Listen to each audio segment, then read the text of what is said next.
From the high desert and the great American Southwest, I bid you all good evening, good morning, good afternoon, wherever you may be in the world's time zones. Each and every one of them covered like a blanket by this program, Midnight in the Desert. I'm Art Bell. Great to be here tonight. Actually, it's raining outside, raining in the desert, a rare occurrence. I know elsewhere they've had a whole lot too much of it, but here in the desert it's very rare. It is storming in the mountains, so to say a prayer for the microwave shot, I'm sure it'll be fine. 2 rules for this program. I have only 2 rules. One is only 1 call per show, and the other is no bad language. No bad language. 1 damn call per show. That's it. Oh, I just looked over at the wormhole very quickly, and somebody just typed, Art, my wife is a shadow person. Where did that come from? Hangover from last week. My wife is a shadow person. Good Lord. We did I'm Married to an Alien last Friday for fun. He writes his wife is I need to interview you, sir. All right, so let's see where to go. Lots of news to talk about. CNN did a story, actually continuing coverage of the shootings in Oregon. Horrible, right? Horrible. But they did something tonight that I have never seen on CNN before, may never see again, so I'm going to note it. Of course, what they do is, they talk about the shooter. You know how it goes. We have so many of these shootings now. You know how it goes, right? They find out all they can about the shooter, and you're told that, and you're told then about the victims, but, not any personal information on the victims because it's too early. And then a few days later, you begin hearing from the victims' families, and they had one of those interviews on. And I don't think they expected it to go the way that it did. But they were interviewing the relative of one of the victims, and they asked him about guns, expecting the usual anti-gun answer. And this guy stood there and said, we don't have a gun problem in America. We have a mental health problem. And I swear to God, if I had, if I didn't know that it was a hard screen, I would have jumped into the TV and kissed the guy on the cheek. I can't believe somebody finally said it. I'm sure CNN had no idea what to do with it, but he said it. He said the truth, and that is the truth. We have a mental health problem. Guns rarely jump up and do damage on their own, but we did damage when we emptied out the mental asylums. And, yes, they can lay their hands on guns and do bad things with them if they're mentally ill, which, as a general rule in these incidents, they are. Healthy-minded people don't go out and just sort of, shoot strangers. They just don't do it. In South Carolina, big trouble. They're calling this a 1,000-year storm. With global warming, probably it'll become a 500-year storm and then a 250-year storm and so forth. But it is awful. Thousands of people with no running water. Try it. Try living with no running water. What do they say about all the water around and not a drop to drink? Not even close. You shouldn't even really walk in it. A lot of sewage in there, and it's awful. And it's going to get worse. The rain is occurring upstate, and it's coming down the tributaries to the rivers, to the dams. Over Creek Dam just breached a few hours ago, and it's going to get worse before it gets better. They're calling it $1 billion disaster. That used to be a lot of money. I guess $1 billion is not what it once was. Millions, certainly not at all what it once was, right? I feel so sorry for the people in that area, and if we had open lines, I would be asking for somebody in that area to call and see how it's going. It's not going well, that's for sure. So that's awful. The captain of a 790-foot El Faro, that's the big ship that went down, they were trying to get away from Hurricane Joaquin, but they had some kind of mechanical failure. It was a container ship, and it was loaded with cars and containers, And according to the Coast Guard, it's probably all hands lost. It's down in 15,000 feet of water. So, I'm afraid we're not going to hear any more about that. Let's see. From theanomalous.com. Oh, no, before I even get to that, I have something I want you to see. This is on my website. Now, you never know about these kinds of things, but this comes from Thailand. It's a brand new photograph. And I'm telling you, you've never seen anything like this in your life. This creature that we have a very, very clear photograph of was born of a buffalo. Born of a buffalo. But it's not a buffalo, or it's only half a buffalo, or maybe, I don't know, a third buffalo. It has the features of a crocodile. Not kidding you. You can clearly see the croc head, and it's got the body of a buffalo, kind of. No, it does have it. This is just in. Breaking bad news, I guess you could call it. I really think that you should get, this is one of those where you go, honey, come here, you got to see this. And when honey comes there and looks at it, she goes, oh, my God, what's that? And that was my reaction, oh, my God, what's that? When I called honey over. Kind of horrid. I mean, there's no way that a buffalo and a crocodile, right? There's no way. At least, I don't even want to picture it in my mind. But it appears to be, it's right there for you to see, a very clear photograph. None of this fuzzy photograph stuff. This is almost too clear. So, I'll take your comments on that. I'm really curious. Anyway, from, where was I? The Anomalous, yes. A former U.S. Navy pilot says that a huge fireball maneuvered above the Hanford atomic plant during World War II. First attempted intercept of a UFO by a military fighter, ? The UFO Chronicles, Robert Hastings digs up one of the earliest reported sightings of a UFO over our nuclear facilities, the Hanford Plutonium Production Plant in Washington State. Happened on 3 different nights in January of 45 before Hiroshima and Nagasaki, according to a former U.S. Naval Lieutenant, Junior Grade Clarence R. Bud Clem. The report is backed up, in fact, by an official document from the headquarters of the 4th Air Force. All right, what else? Football. I don't know how many of you know, I'm a big football fan. New Miami Dolphins coach, Dan Campbell, believes that his underachieving team needs to be more aggressive. In fact, he says aggressiveness that stops just short of dirty play. So in other words, he's picking up the Raiders playbook, right? And he looks forward to breaking up a few fights in practice. Joe Philbin, he's not. I guess Joe was the one let go, right? So what was the problem? They were being too meek? Don't go so hard. What was going on with Miami? I don't really follow Miami. But it was a hell of a, boy, I'll tell you what, this weekend was one heck of a football weekend. I don't know if any of you recall, I don't like the Chiefs. So I enjoyed their getting trounced. And I do like Green Bay, as you know, and I like Denver. And Green Bay is 4-0. And Denver is 4-0. All in all, it was a really, really satisfying football weekend. I mean, it was really good. Watching some of that will lift your spirits, especially when it's a team you really want to see trounced. All right, coming up in a moment, Tess Gerritsen. Oh, you're going to want to catch this one. She's really something. I'm Art Bell. We will rock you. To call Art, please dial 1-952-225-5278. That's 1-952-CALL-ART. Please make note of the number and call it not now, but later. Well, all right.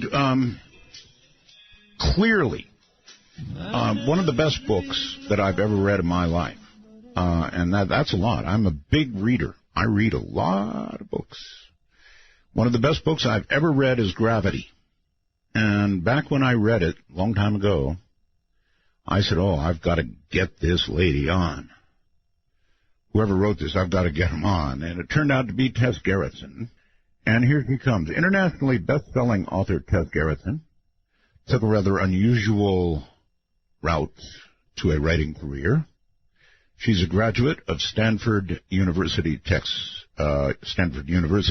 She then went on to medical school. Get this, medical school at the University of California, San Francisco, where she was awarded her MD. So she's Dr.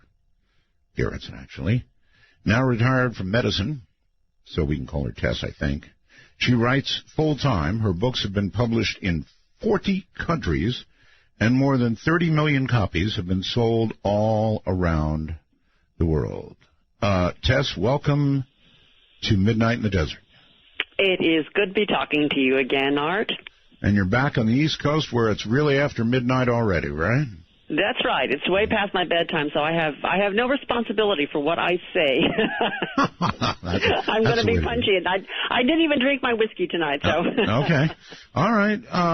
Well, gee, it's awfully hard to know where to begin. Let me say this: when I was in the Philippines, you sent me a book all the way to the Philippines.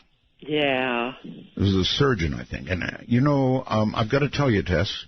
When you send somebody something to the Philippines, it gets there eventually. But you get this notice, and then you have to go down, and you have to talk to the customs people if you can find them. No. Oh, yeah, and then they will take out whatever it is and examine it. Wonder how much we can get for this. And so they'll usually look it up on the Internet, come up with a price, and then tell you how much they want personally, and then how much the government wants. What an ordeal. That's the way it works over there. But I got the book. Well, I'm sorry to put you through all that. No, it's all right. It's just the way things are done there. Anyway, your book, Gravity, remains probably, I guess, in the top 8 books that I've read in my whole life, and that's saying a lot. And so, when I heard that the movie Gravity was coming out, I went, yes, Tess, yes! Her book is becoming a movie. What a movie it's going to be. And then I found out, no, wait a minute. No, it has to be. Tess wrote Gravity, right? So you can imagine my surprise, outrage, anger. If I'd had a phone, I could have picked up then. I would have, and called you. I couldn't believe it. And I guess you couldn't either. No, it is a long and sordid tale. And, the public doesn't even know everything that happened because we never got to court. But I'm happy to talk about it now because one of the advantages of my dropping the lawsuit is I never had to sign a non-disclosure agreement. Lucky you. Yeah, I know. That was one of the reasons I decided to stop then, because there was no way I could not talk about this. It's not only a sordid tale, it ends up with a rather creepy twist that we'll get to later on. All right, well, let's hold all that, and let's go back and talk about the research you did for the book Gravity. I mean, sure. You're a doctor, sure, and you had the biological, the medical part of it down, but you could not possibly have known all the aerospace stuff that was in there. So how'd you research it? Yeah, it started off with this idea of a disaster aboard the International Space Station. And this was back in '97 when I got the idea. Now, I'm a doctor. I had the base, science, physics, chemistry, et cetera, right, leading up to medical school, but I didn't know much about aerospace medicine. I was just, I was a Star Trekkie like everybody else I knew. So it started off the way I always research my books, which is just I dive into it with a lot of reading. I spent about 5 months just reading about astronaut training, about NASA, about aerospace medicine, and then eventually you need to go to the source. And one of the things I've learned, because I was an anthropology major in college, is to understand the culture of the people you're about to talk to. Yes. So I picked up the phone and I called up the public affairs officer at NASA, at Johnson Space Center. And the conversation went something like this. I'm going to write a thriller about the International Space Station. Can you help me? And he said, tell me what your book is about. And I said, well, if there's a disaster in space and it kills everybody but my heroine. And he said, do you know what the purpose of my office is here? It's to make my organization look good. What else happens in your story? And I said, a shuttle crashes on landing, killing everybody aboard. And he said, I don't think we want to cooperate. And I said, wait. Everything that goes wrong in my book is not your fault. NASA does everything right. And he said, whose fault is it? And I said, it's the military's. And he said, when would you like to come? That's great. So what I had learned earlier is that there's this inherent tension between, yes. military space and civilian space. Well, of course, in fact, the shuttle, did missions for both, as you right, well know. They did. Yes. They did. But there is, there's this competition for dollars between military and civilian. There's also a different philosophy. I think the people who go into civilian space exploration, they come from Star Trek, just like I do. You drive into the NASA parking lot, and you see the bumper stickers that say, beam me up, Scotty. And these are people who grew up with the idea that space is all for all mankind. Of course, yes. Yeah. I'm sure for every $1 million that goes to the military, a penny gets squeezed out for NASA. That's probably even less than that. Yeah, that's right. So I ended up spending a wonderful week at Johnson Space Center talking to everybody I needed to talk to. I spent another week at Kennedy Space Center in Florida. And it was, I downloaded thousands of pages from the NASA website. This was pre-9/11, so they had a lot of stuff that was available, including essentially the entire operations manual for the ISS. They didn't put you through any of the testing, did they? No. I just got to go and drink coffee with them. But cool. Okay. I think what was cool was just understanding engineers, understanding the language, because they do speak a completely different language from us. NASA is also known as the National Acronym Slinging Agency. And so you have to understand the language, and really immersing myself so deeply into the space program that by the end of writing the book, and this was 2 years later, every night I would dream I was weightless. So that is how thoroughly immersed it became. And when I do these research trips, a lot of it has to do with finding out details that bother me, that freak me out. As an example, it's got to be freaky for the astronauts to know when they're strapped in and about to blast off that the news agencies have already written their obituaries. I mean, that's got to bother them a little bit. Yeah, oh, sure. Well, you know what? Yours is probably on file somewhere, too. I mean, anybody who's achieved some measure of fame one way or the other probably already has it written in the file, waiting. Well, Art, I guess you're in part of the club. So. I bet I am. I read something the other day that I thought was kind of interesting. Did you know, this is just a stupid, obscure fact, that in the case of nuclear war, they had gone to... believe it or not, Arthur Godfrey, who recorded an end-of-the-world thing to be played to the American people in case, we were about to all die. I did not know that. Yeah, and because the American people at that time trusted Arthur Godfrey that much, so the government went to him and had him record it. Boy, I'd love to get my hands on that. Oh, yeah. Oh. Well, the world is full of creepy things. So creepy that it might still be of use yet. You could laugh about these things. Yeah, well, yeah, we can now, but wait till it happens. I know. I did a show on actually what would happen in a full exchange. I did that like a week ago, and boy, was that scary. Yeah. And the world is deteriorating. Russia is looking more like the USSR every day, and they've still got all the same weapons. In fact, they're upgrading. And we're upgrading too, Tess. We're spending $1 trillion to upgrade our nuclear weapons.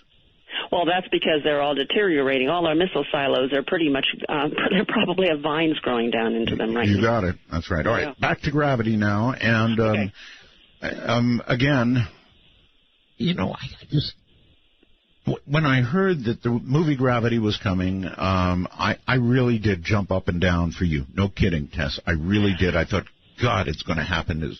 A lot of readers did. I got a lot of emails. But let's backtrack a little bit to what's out. So the book came out, with 2 years of research and writing, and it came out. And even a couple months before it was released, I sold the movie rights to New Line Productions. So, in other words, it was on its way to becoming a movie. Absolutely, it was one of the biggest deals that for a book rights that had been done in Hollywood in a long time. It was on the front page of Daily Variety, and my deal with New Line Productions was that I got paid for, first of all, a huge advance, but if they made the movie, I was supposed to get credit based upon credit. Right. I was supposed to get a production bonus, and I was supposed to get a percentage of the net profits, which probably would end up being zero. But trust me, they end up being zero. No matter how well it does, they figure out a way it can be zero. So that was my what was promised to me. And they had a script written by a wonderful screenwriter named Michael Goldenberg, who wrote the script for Contact. Oh, man. So, yeah, that was a good movie. So the script came back, and there was a little concern because he followed the book very, very closely. And that was part of the problem, was the third act in the book, as maybe you remember, is really medical. A procedure is done on the heroine and saves her life, and that's not really cinematic. No. So I said, hey, I could fix your third act. And I rewrote the third act, and in my third act, a satellite is shot down, the debris destroys the International Space Station, and the heroine is left drifting in her spacesuit. Wow. Untethered. Wow. Yeah. Okay, so I sent that, I faxed that into Artist Management Group, which is my manager there, and also, incidentally, Alfonso Cuarón's manager. Stop right there. Yes, that's so interesting. And so she is out adrift, untethered, I presume without even jets to move around, or... Right. By this point, she's sick and she's dying. Holy moly. But she's untethered, and satellite debris has destroyed the International Space Station. Oh, my God. So anyway, that's where we stood. And the last I saw on Daily Variety is the script is about to be sent out to AMG clients who are directors. We're going to line up our director. And then the whole thing went dark. I didn't hear anything for a long time, and I assumed the whole project was dead because my project never made it out of development. So I, moved on. 10 years go by, and then I started to get emails from readers, just the way, you wanted to email me. Congratulations, we hear that your book is about to become a movie. Mm-hmm. And, I heard that it was about a female astronaut trapped aboard the International Space Station after her crew dies. And the original script, apparently, based on the press releases, were that her motivation to live was to be reunited with her daughter on Earth. Right. So I thought, that sounds awfully... suspicious, especially when it's called Gravity. But I was not aware of any connection, and the movie was going to be made by Warner Brothers. Now, in 2008, Warner Brothers acquired New Line Productions. So they acquired the rights to my book.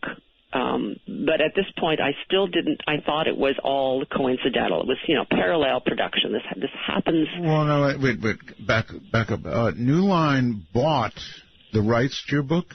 Right, and then Warner Brothers bought New Line. Okay. Hold on. We're at a break point. I want to understand all this very clearly. Because, in my opinion, this was such a rip. It was such a rip. Tess Gerritsen is my guest. We've got a lot to talk about tonight. Stay right where you are.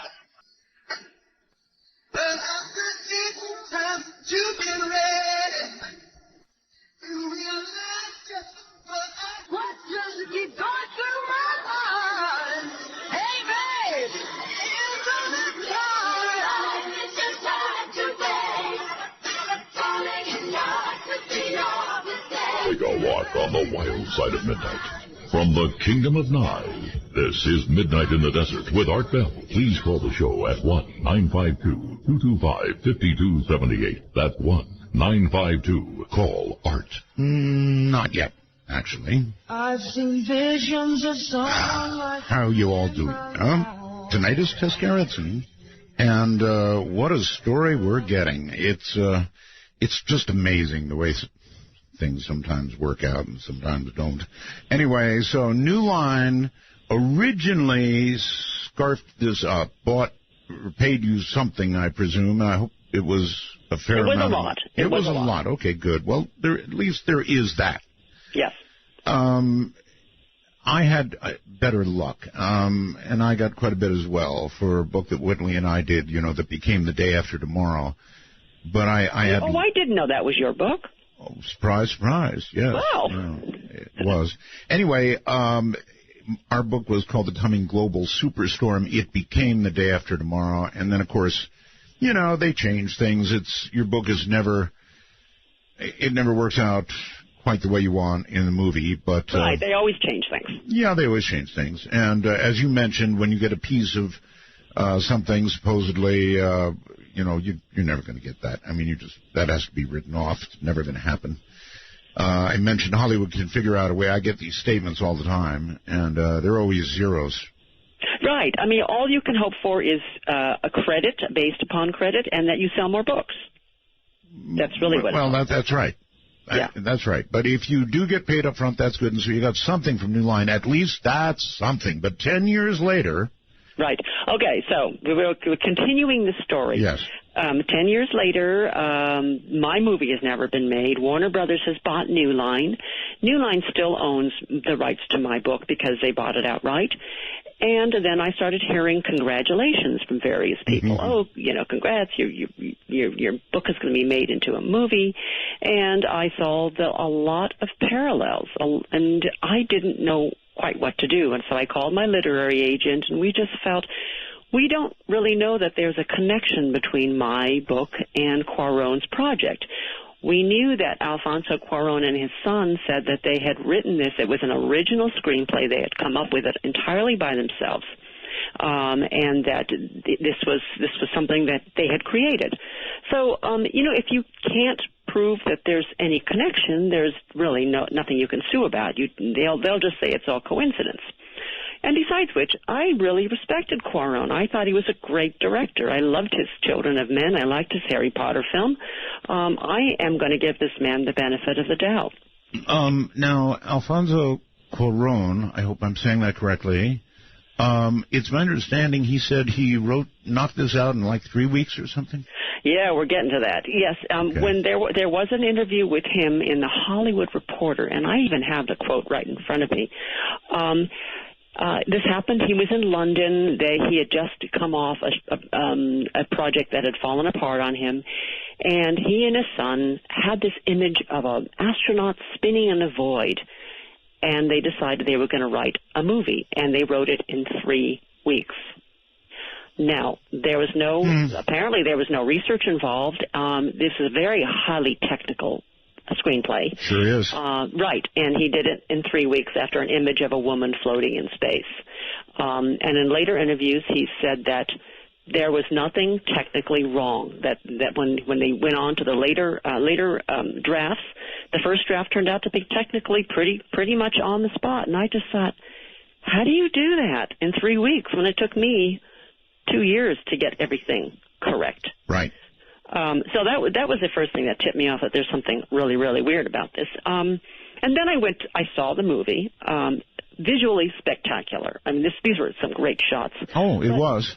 Yeah, but I got that queasy feeling.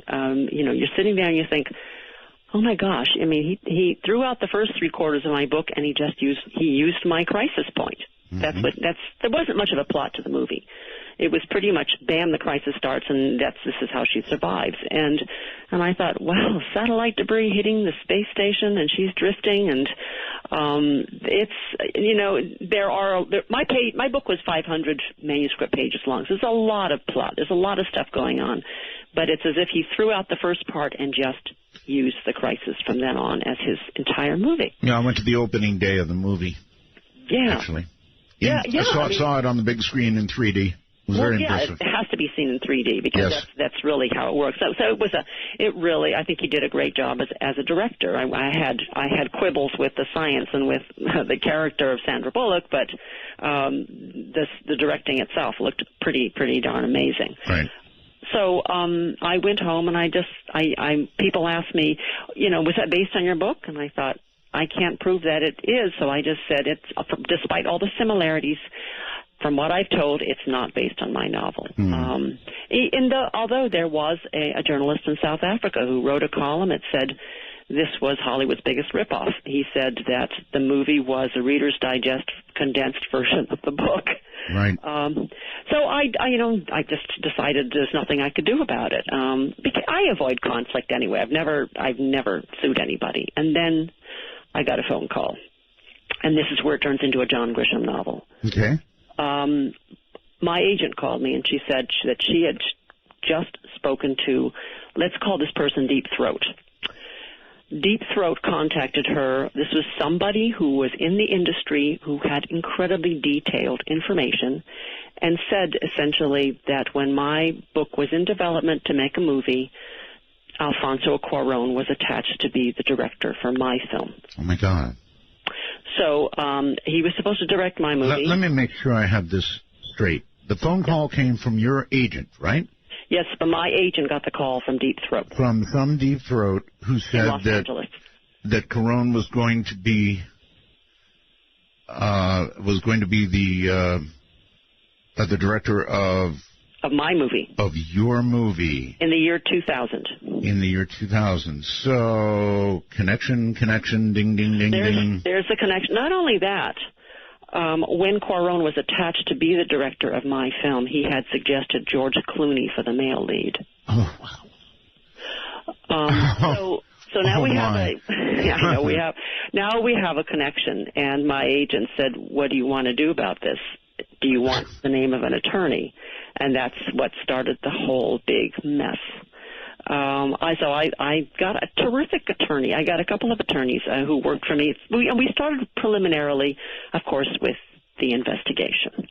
Who knew what and when did they know it? And then finally we filed a suit. It was in April of 2014. Well, let me ask this. Did you ever get hold of Deep Throat? I kept my distance because I never spoke to Deep Throat. I did not want there to look like any collusion between me and this person. But I will say that Deep Throat signed a sworn affidavit. Wow. For all these things. So this person would have gone to jail if there had been a lie in the sworn affidavit. And this person knew what was going on, and even told us where all the paperwork would be found, told us where all the documentation would be found, but we had to go to discovery to get it. Good Lord. So at that point, if you thought you could get very angry. So at that point, you're launching to discovery, so to speak. We want to go to discovery, but exactly. You can't go to discovery until you jump through some legal hoops. Right? Well, that's true, yes. Right. And what we were told through Cuarón's representative was that he said he had never heard of me and he'd never heard of my book. Oh, really? Yeah. And now this is not that far-fetched because, he directed the movie Children of Men based on the P.D. James book. Everybody knew it was based on the P.D. James book. And, in fact, officially it was based on the P.D. James book. After that, and he wrote the script. After that movie came out, in interviews, he said he never bothered to read her book. The movie was all his. So this is not unusual for him to say, I've never read her book or I've never heard of her, because whatever the project is, he takes ownership of it. So now we're in the lawsuit, and this is the interesting thing about it is very early on we were contacted by Warner Brothers attorneys who wanted to talk settlement, and I thought, great, we can avoid this whole thing. Let's just talk, because I think they realized there was a lot of they had a problem, and then soon after we found out who the judge was that was assigned to our case, all settlement talks stopped. Oh. And that was it. We never heard a settlement talk again, and then all of a sudden they brought in these big... What was the rep of the judge that would... We don't know. I mean, as far as I didn't know... I'm not asking for the name. I'm asking for the rep. There must have been some sort of reputation that made them think we've got it in the bag. I don't know. I don't know whether it's that or whether they came up with some strategy that they thought could win. I see.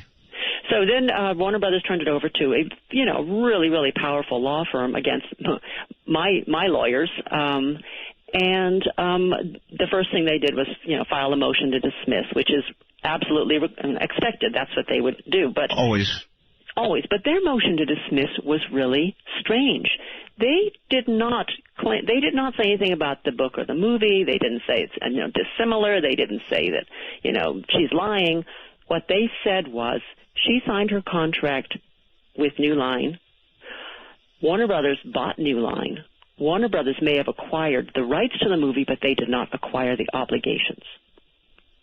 Huh. So that was their motion to dismiss. And we went through, paper... But that's kind of almost an admission in a way, right? Well, they're not, truly admitting anything. They're just saying, let's just stop it right here because... Well, but they were saying dismiss because New Line bought it and it's now owned by. So that's establishing sort of a link. Yeah, but their feeling is that the obligations did not transfer, even though the assets did. I see. So my understanding is that this is done often. This is like what corporations do. This is why they have shell companies. Mm. So papers were flying back and forth. There was a lot of press. I was demonized, of course. I was the greedy, lying writer. Huh. And a little over a year later, the judge agreed with the Warner Brothers side and dismissed it. Now, at that point, I had a choice. I could go on to appeal, which is what my lawyer wanted to do. My lawyer's actually won a case before the U.S. Supreme Court, and he was anxious to. He said, I think we can go ahead and do this. But what I foresaw was that even when you win an appeal, you still have to go back to the original court. You still end up with the original judge. So we'd end up with her again, number one. And number two, if we got to the point where they realized they were going to lose, we'd go to settlement, and I would be required to sign that non-disclosure agreement, which I did not want to do. So I decided to pull out and preserve my right to talk about it. And also, the idea of going for years and years and years, which is what these lawsuits run. Oh, yes. Probably millions of dollars. Oh, yes. Wasn't worth the emotional hassle for me because I wasn't really in for the money. I was in because I was mad. No, I totally get it. And you're right about if you proceed with a lawsuit, you're looking at years. Mm-hmm. And then even if you win, good luck on collecting. That could be years, too. I mean, it's stacked for the lawyers. Yeah, the legal system it's not just the lawyers. The legal system is stacked for the side, and certainly in the Ninth Circuit in Los Angeles. Now, here is a statistic that shocked me. There's an entertainment attorney that did a recent study of all the intellectual property lawsuits by writers against Hollywood studios in Los Angeles, Ninth Circuit. Yes. Over the last 2 decades, 50 lawsuits, not a single writer won. The studios won everything. Wow. Consistently. And these lawyers are saying there's something very strange going on in the Ninth Circuit. I'm sure some of these writers are probably crackpots, but some of them were very well-respected screenwriters with credits who went up against studios, including the writers who wrote the screenplay for The Last Samurai. They submitted it. And we're told, no, we're not interested. And a couple of years later, the studio came out with The Last Samurai about an American soldier who goes to fight in Civil War era Japan. Yeah. That's pretty obscure. It is. But, I mean, as you're well aware, you said it, when a big movie comes out and a lot of money's on the line, there are always people coming forward saying, I have been ripped off. Right, always crackpots. But yes. You know what? These are people who were able to prove access by the producer ahead of time. So these are not coincidences. And there's another lawsuit going on right now, which is truly terrifying. It's a writer, and the movie was The Walk of Shame, and he submitted his screenplay called Darcy's Walk of Shame with a very similar plot. Right. They said, we're not interested. And a few years later, they made the movie The Walk of Shame. So he sued, and this is what's chilling about it. So he's lost on appeal.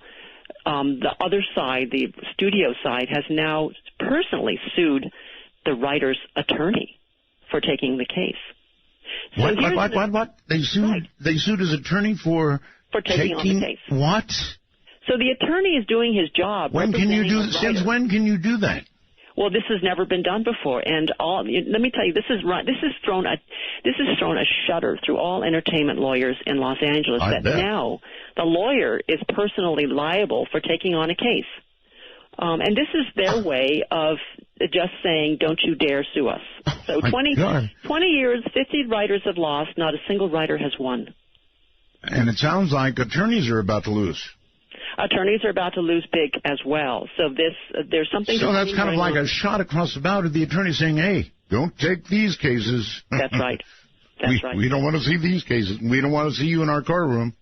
So getting back to my case, here's what the chilling part was. Okay, so mine was a breach of contract case because I had a contract. I could not sue for copyright infringement because New Line owned the copyright. But since I can't sue for breach of contract, here is the upshot of this. Even if the movie had copied my book word for word, I cannot sue in any way. I can't sue for copyright infringement, and I can't sue for breach of contract. Because? Because I can't. Well, New Line owns my copyright. They're never going to sue Warner Brothers for copyright infringement because they're owned by Warner Brothers. So they're the only ones who can sue for copyright infringement, and I've just been shot down from being able to sue for breach of contract. I have no legal ability to do anything about this, and this is what every writer would be faced with because of these corporate takeovers. So, Tess, how does a writer protect his or herself? You can't. You really can't. My contract was very, very good. My contract said specifically, if another company takes over, these obligations transfer. Right. Right. I mean, it's in there. There is a definite transfer clause in there that whoever takes over New Line was supposed to take over the obligations. But apparently, this judge did not think that was true. But the other thing that's interesting is that there have been the only successful lawsuits that I'm aware of were filed outside the state of California. There was a case called about Backdraft. The writers sued Ron Howard, but they sued in New York State, and they were successful there. So there's something, again, I keep saying there's something strange about the Ninth Circuit, that Hollywood area. The studios are so powerful, and I was sort of getting hints about other weird things that were happening there. Yeah, apparently a lot weirder. A lot weirder. I mean, now we're out of the realm of law, and we're into the realm of what your listeners probably are more interested in. Probably. But, there is one other thing. A lawsuit is not only expensive and probably not going to go well and all the rest of it and goes on for years, but there is an emotional toll that it takes, and it's a big, big emotional toll. Have you been involved in lawsuits? Yes. Yes, and so you know. So I know. I know, yes, that's right. You have to be ready to pay a really big price, Tess. And any attorney worth his salt, before he takes you on, had better sit you down and tell you about the emotional toll, because it's gigantic. Listen, hold tight. We're up top of the hour here, so we'll take a brief break and come back and talk about, the weirder stuff, some of the evil, possibly, stuff. That's ahead. The midnight moon was drifting through the lazy sway of the trees. I saw the look in your eyes, looking into mine.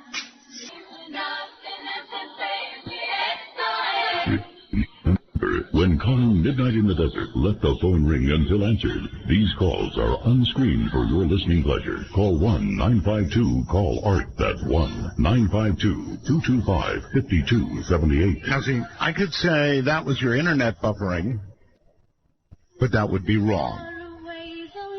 That was Ross. It sounded like a buffer, but I tend to get that one time a night, just to remind me, I think, that it can happen. Anyway, my guest is Tess Gerritsen, and the subject we're about to delve into is evil, I guess. We're going to talk a little bit about evil. Now, you're a doctor, Tess, and I would say, I'm just going to ballpark it here, I don't know, 75, 80% of the doctors I have dealt with all say that they don't believe in God.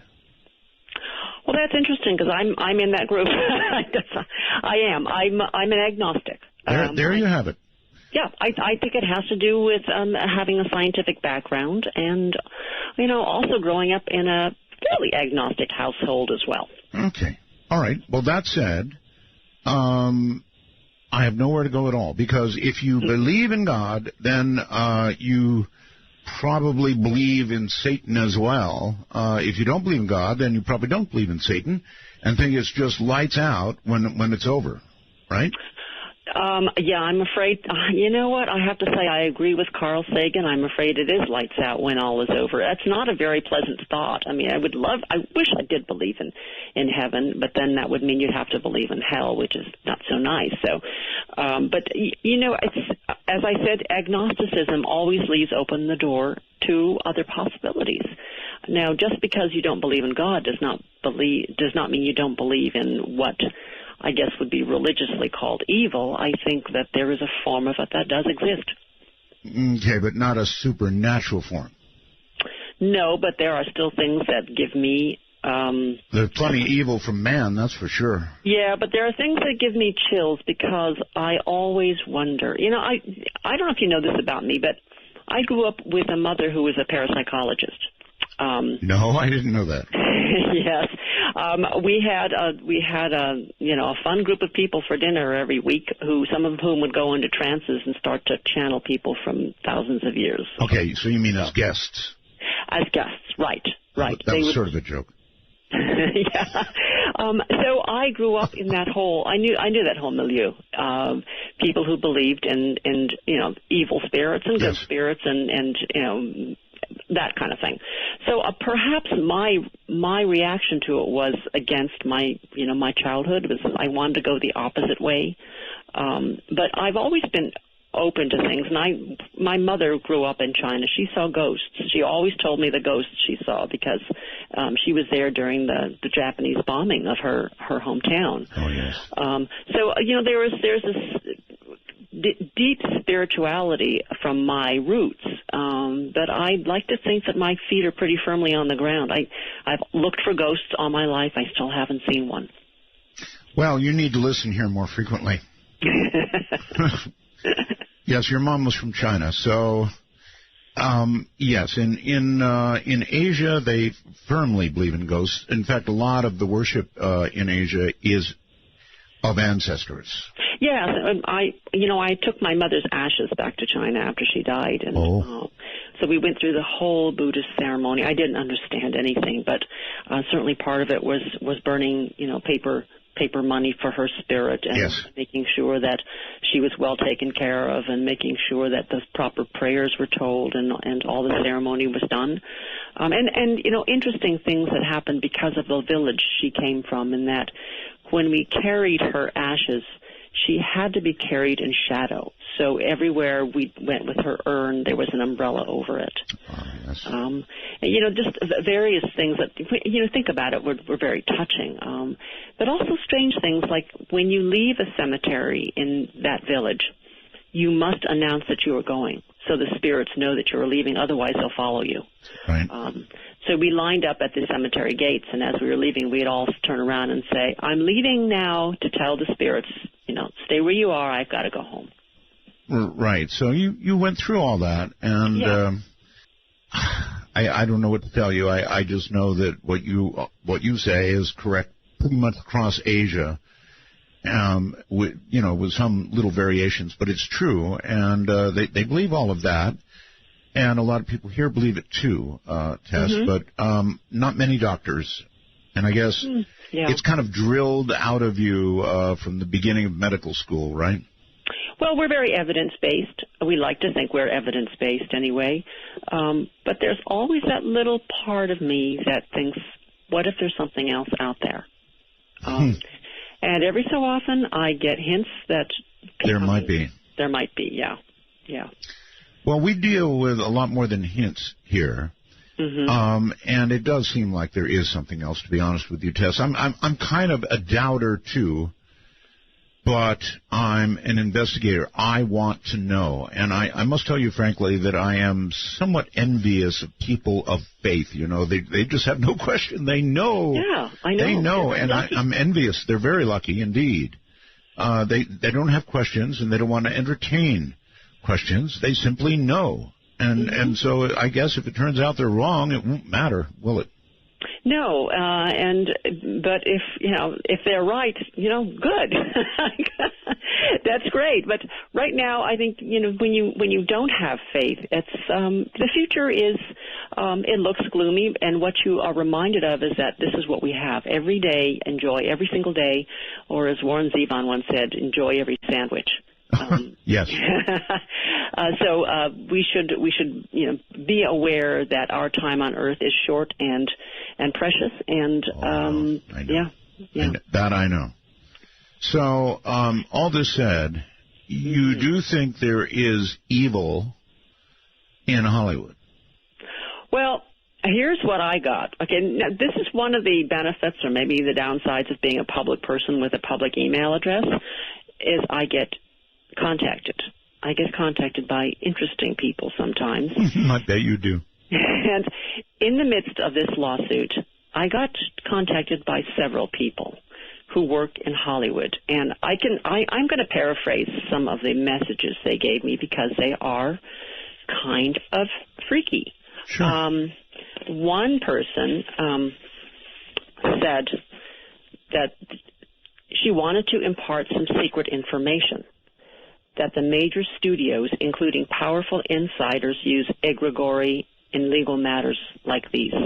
Hollywood is an oligarchy, and that includes the judicial system. Before your next round of litigation, seek the input of a skilled LHP practitioner. You cannot win without challenging that part of their defenses. I know this, trust me. So at that point, I thought, okay, egregore, that's a very familiar word for me because I've actually used this in another book.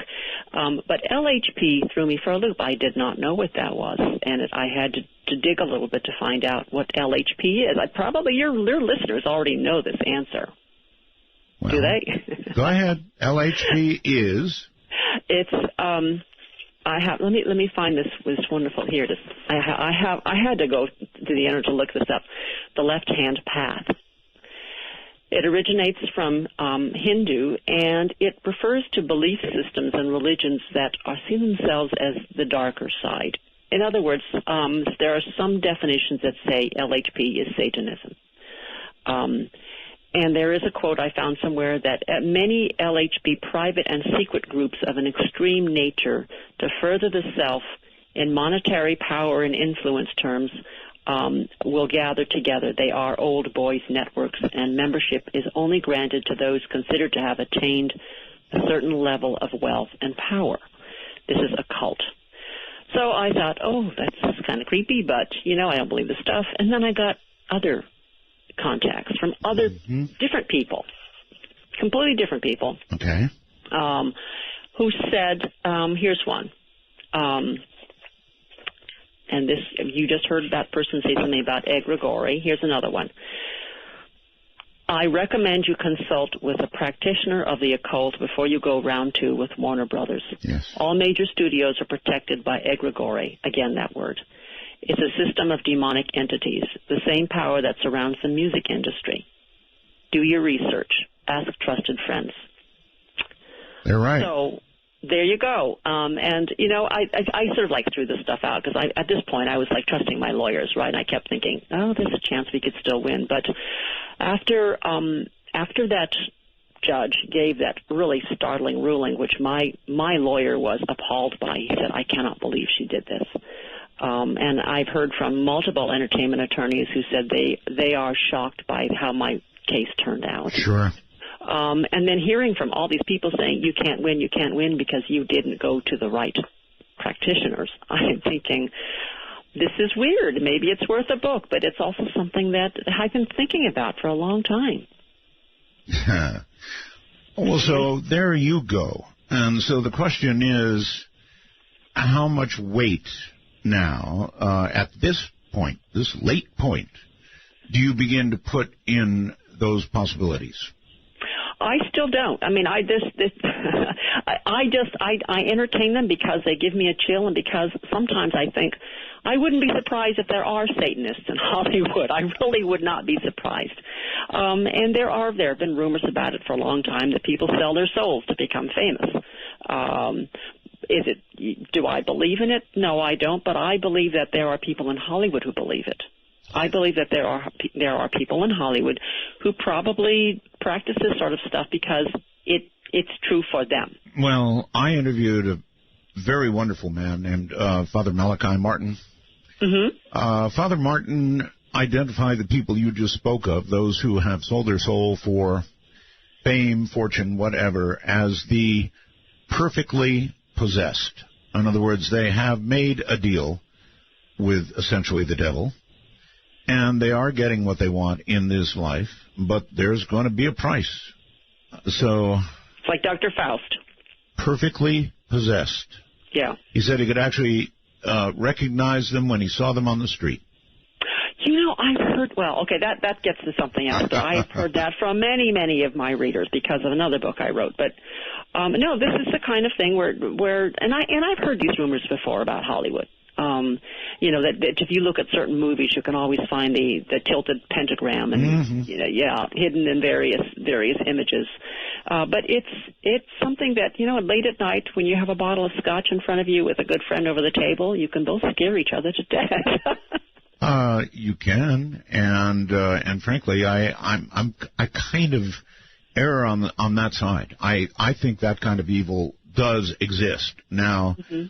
I'm not sure. You know, once you start talking about evil, then you have to start talking about the possibility of the other.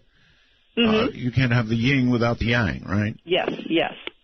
So that's a road you start down, and it sounds to me like you've taken the first few steps anyway. Well, you know, I did this exploration of this whole. I told you that egregore was not a strange word to me, that I had used it before. Yes. Because of a book that I had written earlier that dealt with exactly this topic, and some of the communications I got from that were even stranger. Mephisto Club? Yes. Okay, yes. Well, that concerns the origins of evil, right? Yeah, and well, I have had a long-term interest in this topic because of something that happened in my childhood.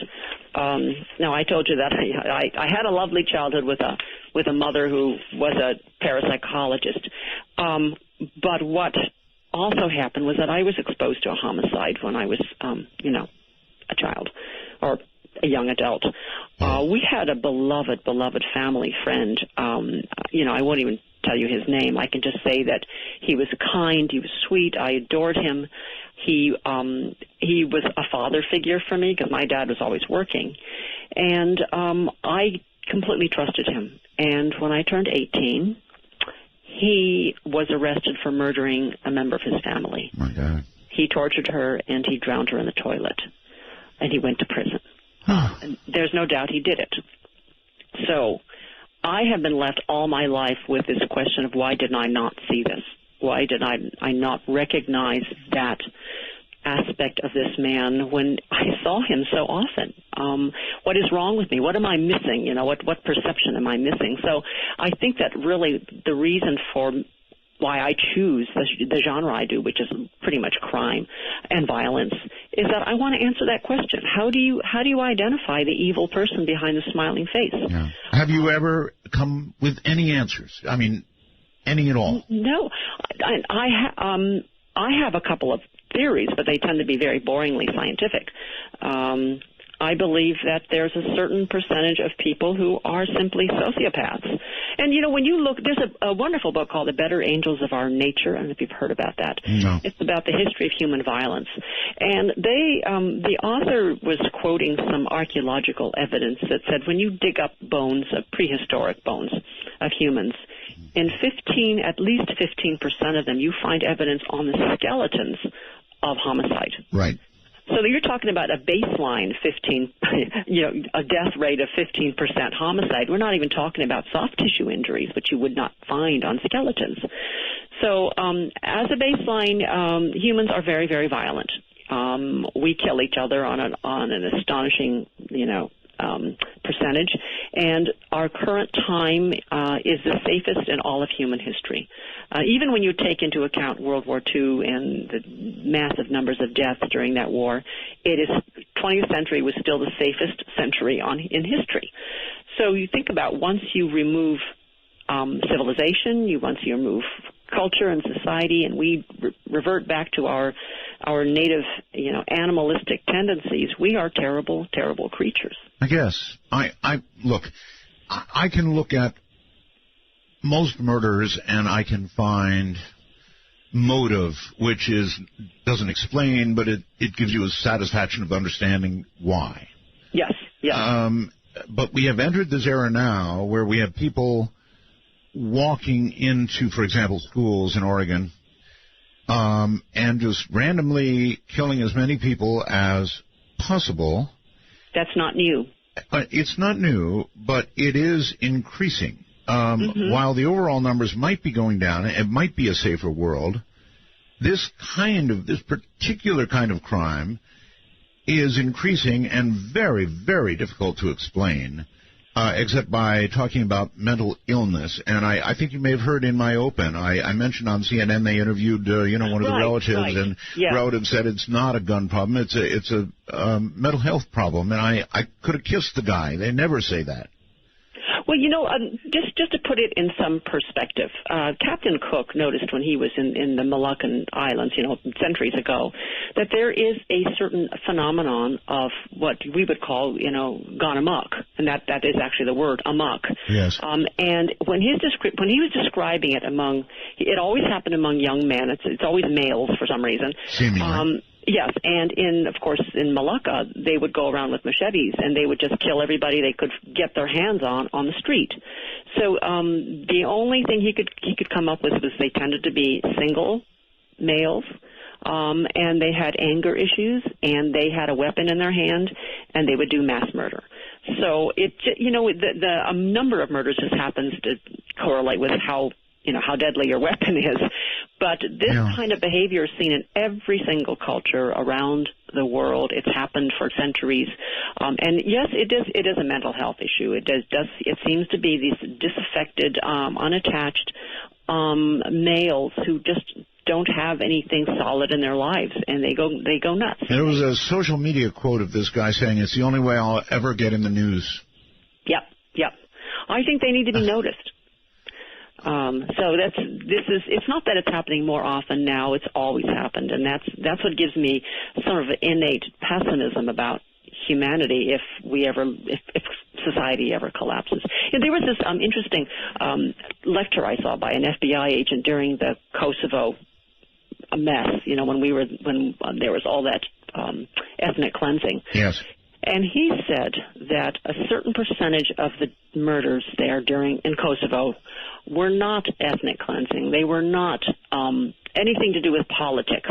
They were simply the fact that serial killers were free to come out and play, that they're always with us. There's always a certain percentage of them who are predators, and they're just looking for opportunity. And when Kosovo fell apart, that was their opportunity. What that means is that if tomorrow, where you live falls apart, they're around you somewhere, and they will come out and play. Huh. And none of this you would ascribe to evil? No. I think now this is the theory. I was trying to understand who these people are, because those of us who are not like that, we don't understand the motive to kill somebody who you don't even know. We try to explain it. Is it mental illness? Well, okay, maybe some of them are mental illness. But then there's a certain subsegment of people who are perfectly sane by all standards. They're sociopaths. They simply are opportunists. They will kill without any sense of sympathy. Those are the ones I'm more terrified of, actually, and they are always among us. And I don't know what the percentage is. Well, one explanation for the kind of person you just talked about, sociopath, yes, but evil, pure evil, can also be ascribed, and it's as good a guess as anything else. Yeah, I mean, whatever you want to say it is, you can also say it's genetic. There is a certain genetic component to those who are sociopaths. But basically, they look at the rest of the human race differently than we do. They see opportunity. They see prey.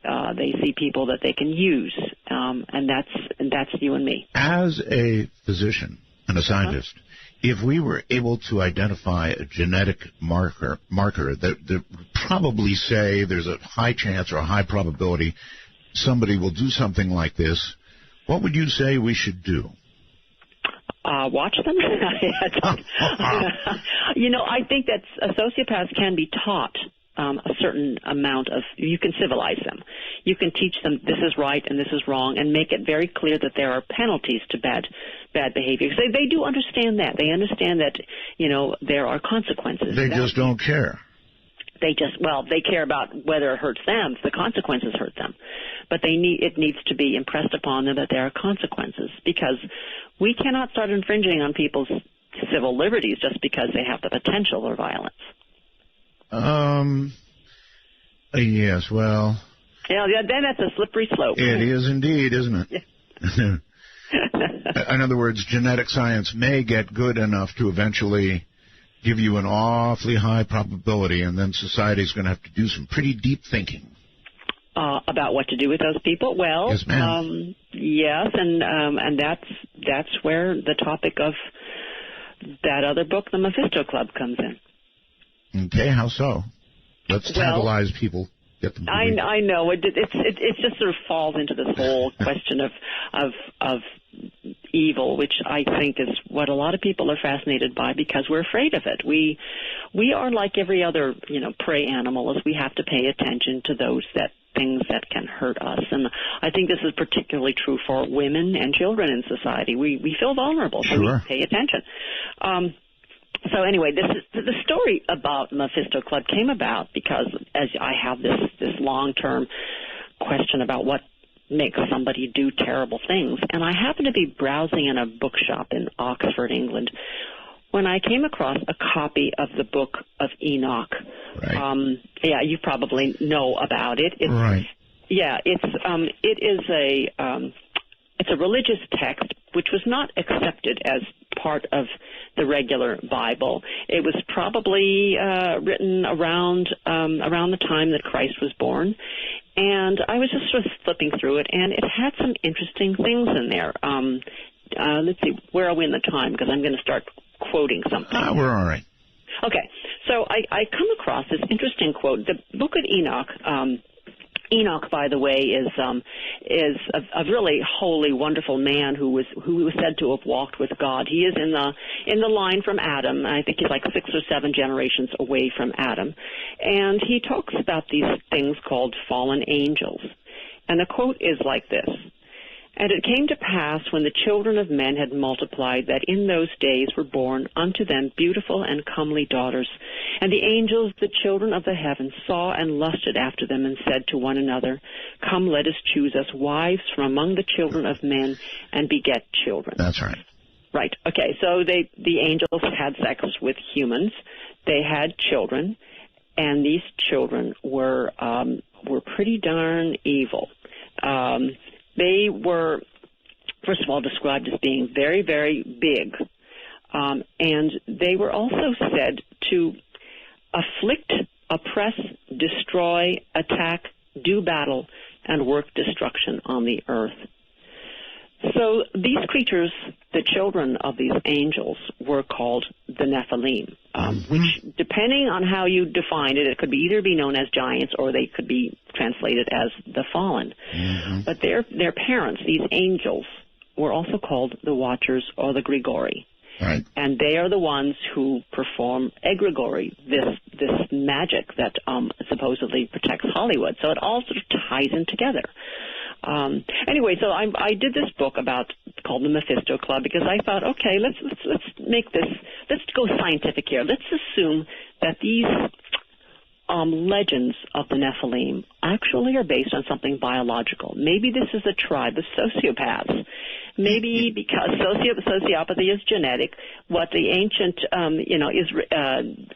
Jews were seeing were they were thinking that they were seeing evil creatures when actually it's just a tribe of people who are sociopaths who, do horrible things. And sociopaths are also known to be quite charming and quite seductive, which is how the Nephilim are described. And let's say that they are still among us. This genetic line is still among us, and nowadays we still have the Nephilim among us. And in fact, if you look at biblical literature, the Nephilim still are among us. They were so evil that God apparently decided to wipe them out. So that was part of the reason for Noah's flood. But he allowed 10% of them to survive, to remain among man as evil creatures, to tempt us, to wreak havoc, and they still are among us. So that is something that is already on the internet. I mean, these conspiracy theorists are all over the place. The Nephilim are here. I know. Yes, that we can recognize them. But how does it, Tess Gerritsen, with her belief system, sit down and write about this? I do it because I did it because I felt I wanted to come up with a scientific explanation. So I did by saying, they're sociopaths. But I also believe there are people who believe that these really are the children of fallen angels. And if they were among us, if evil was among us, and these Nephilim would be classic sociopaths. They're charming. They become leaders. They're charismatic. They become presidents. They become, kings and queens. Who's going to battle them? Who's going to protect mankind against these evil creatures? There would have to be an organization. So I invented what we call the Mephisto Club, this group of crime fighters who follow the footprints of evil. They check crime statistics. They look around the world. They are checking for the presence of the Nephilim, and they are there to be in opposition to it. And that was the origin of the book I wrote called the Mephisto Club. Yes, but you're writing about something that you don't really believe in. I don't. And yet I get, and we're going to talk about this later, I get correspondence, again, from... I'm sure you do. From people, and among them are people who say, you wrote your book, I read your book, you have... you're saying bad things about us. Hold on, Tess. Tess Gerritsen is my guest, and we're at a break point. I'm Art Bell. Midnight in the Desert, underway, raging in the night.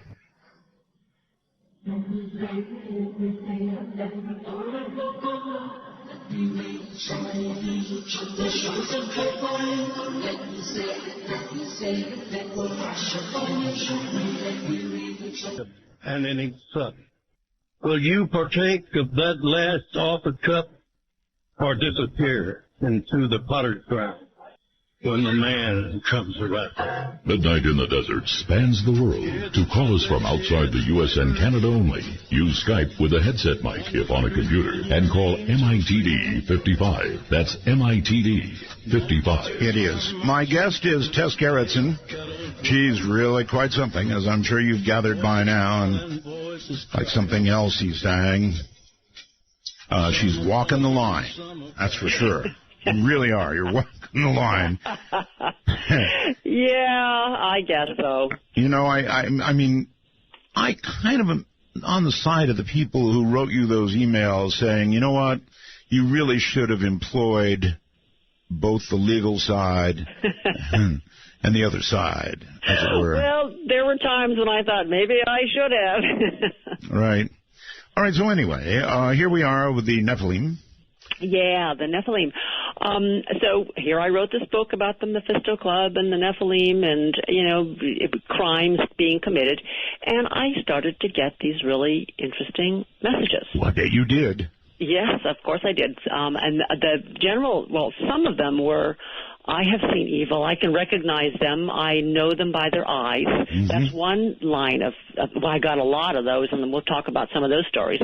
But the ones that really kind of freaked me out were the ones that said, you didn't say good things about us, and we're not happy. And let me.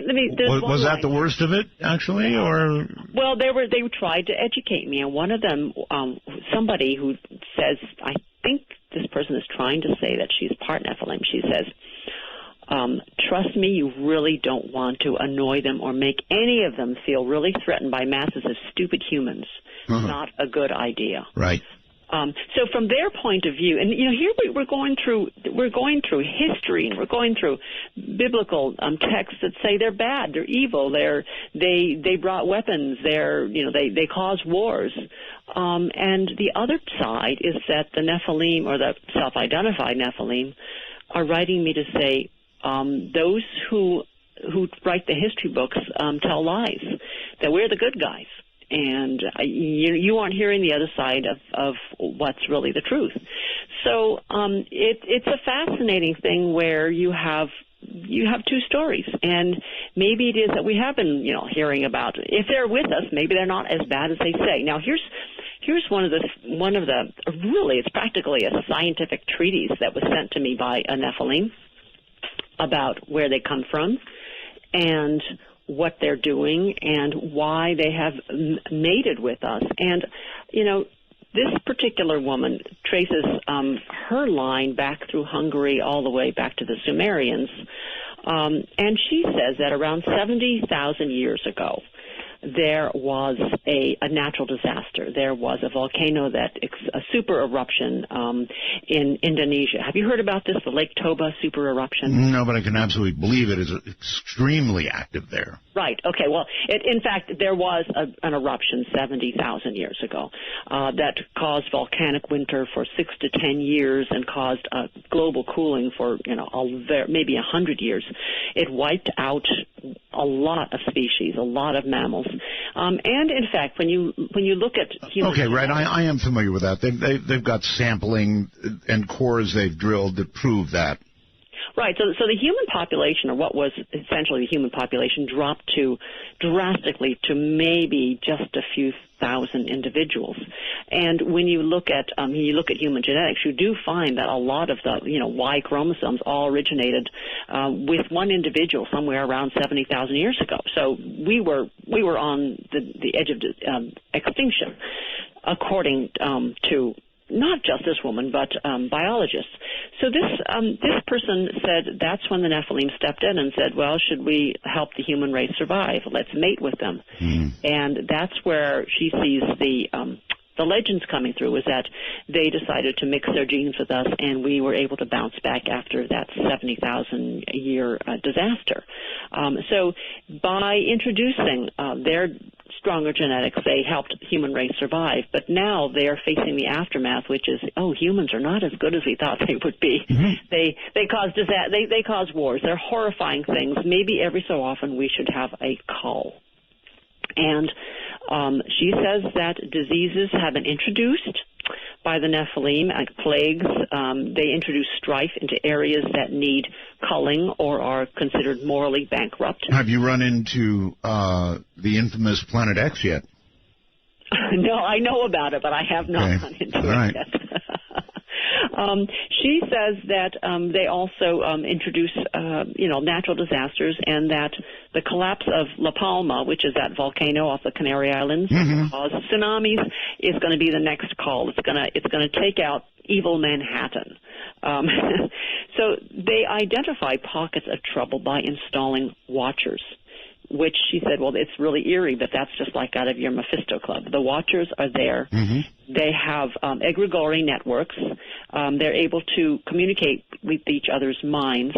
Don't annoy them, or you'll get into trouble. And that they are always constantly monitoring what human beings are doing. And because I guess we're considered the mass unwashed, that sometimes have to be taken out. So the general feeling is that the Nephilim are really here to keep an eye on Earth, to make sure we don't get out of control. But also they feel that they are victims because they are abused and they are persecuted by human beings. So that is that point of view. Okay, it's always the victim's point of view, right? You have to look at that side. Now, let's look at the human point of view, which is where I got most of my emails from. People who say, I can recognize them, I can see them, I can look into their eyes and know who's who. Mm-hmm. And I believe you've had a couple of guests who can see evil, right? And you said that. Absolutely. Yeah. So I was, getting really kind of monitoring a lot of this stuff, but some of the personal stories that were told to me face-to-face by people I know really, really kind of freaked me out. Were you at all or at any point concerned for your personal safety? No, I'm not. I'm really not. Maybe I'm fearless that way or stupid, but I am not. I don't feel that people really want to harm me. I never have felt that way. And I feel that when Nephilim, I keep saying Nephilim, but they're self-identified Nephilim, reach out to contact me, it's for a benevolent purpose.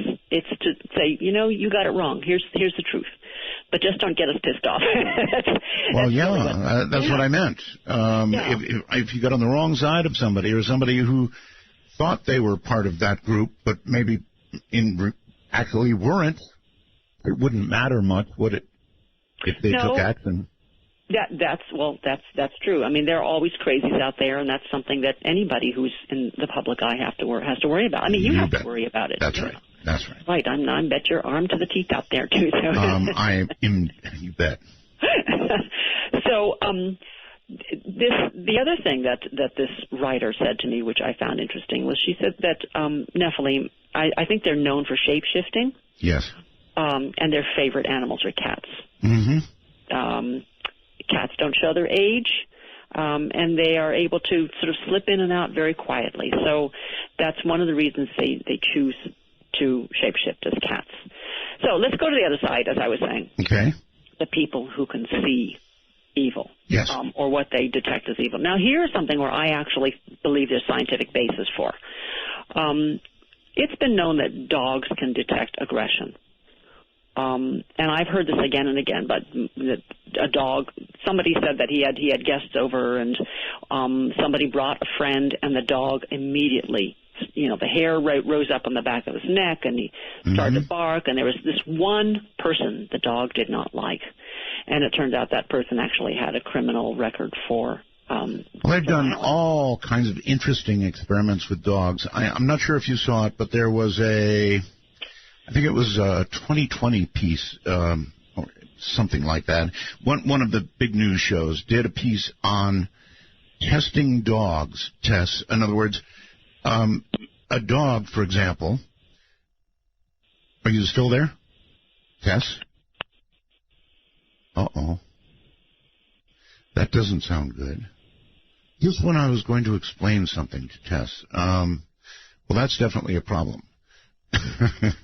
One, I'm not going to be able to cure real quickly. One more time. Tess, are you there? No, we've lost Tess. So let me invite, between now and the top of the hour, a few of you to call in if you like and comment on what you've heard thus far, and then I'll call Tess back at the top of the hour instead of trying to do it right now.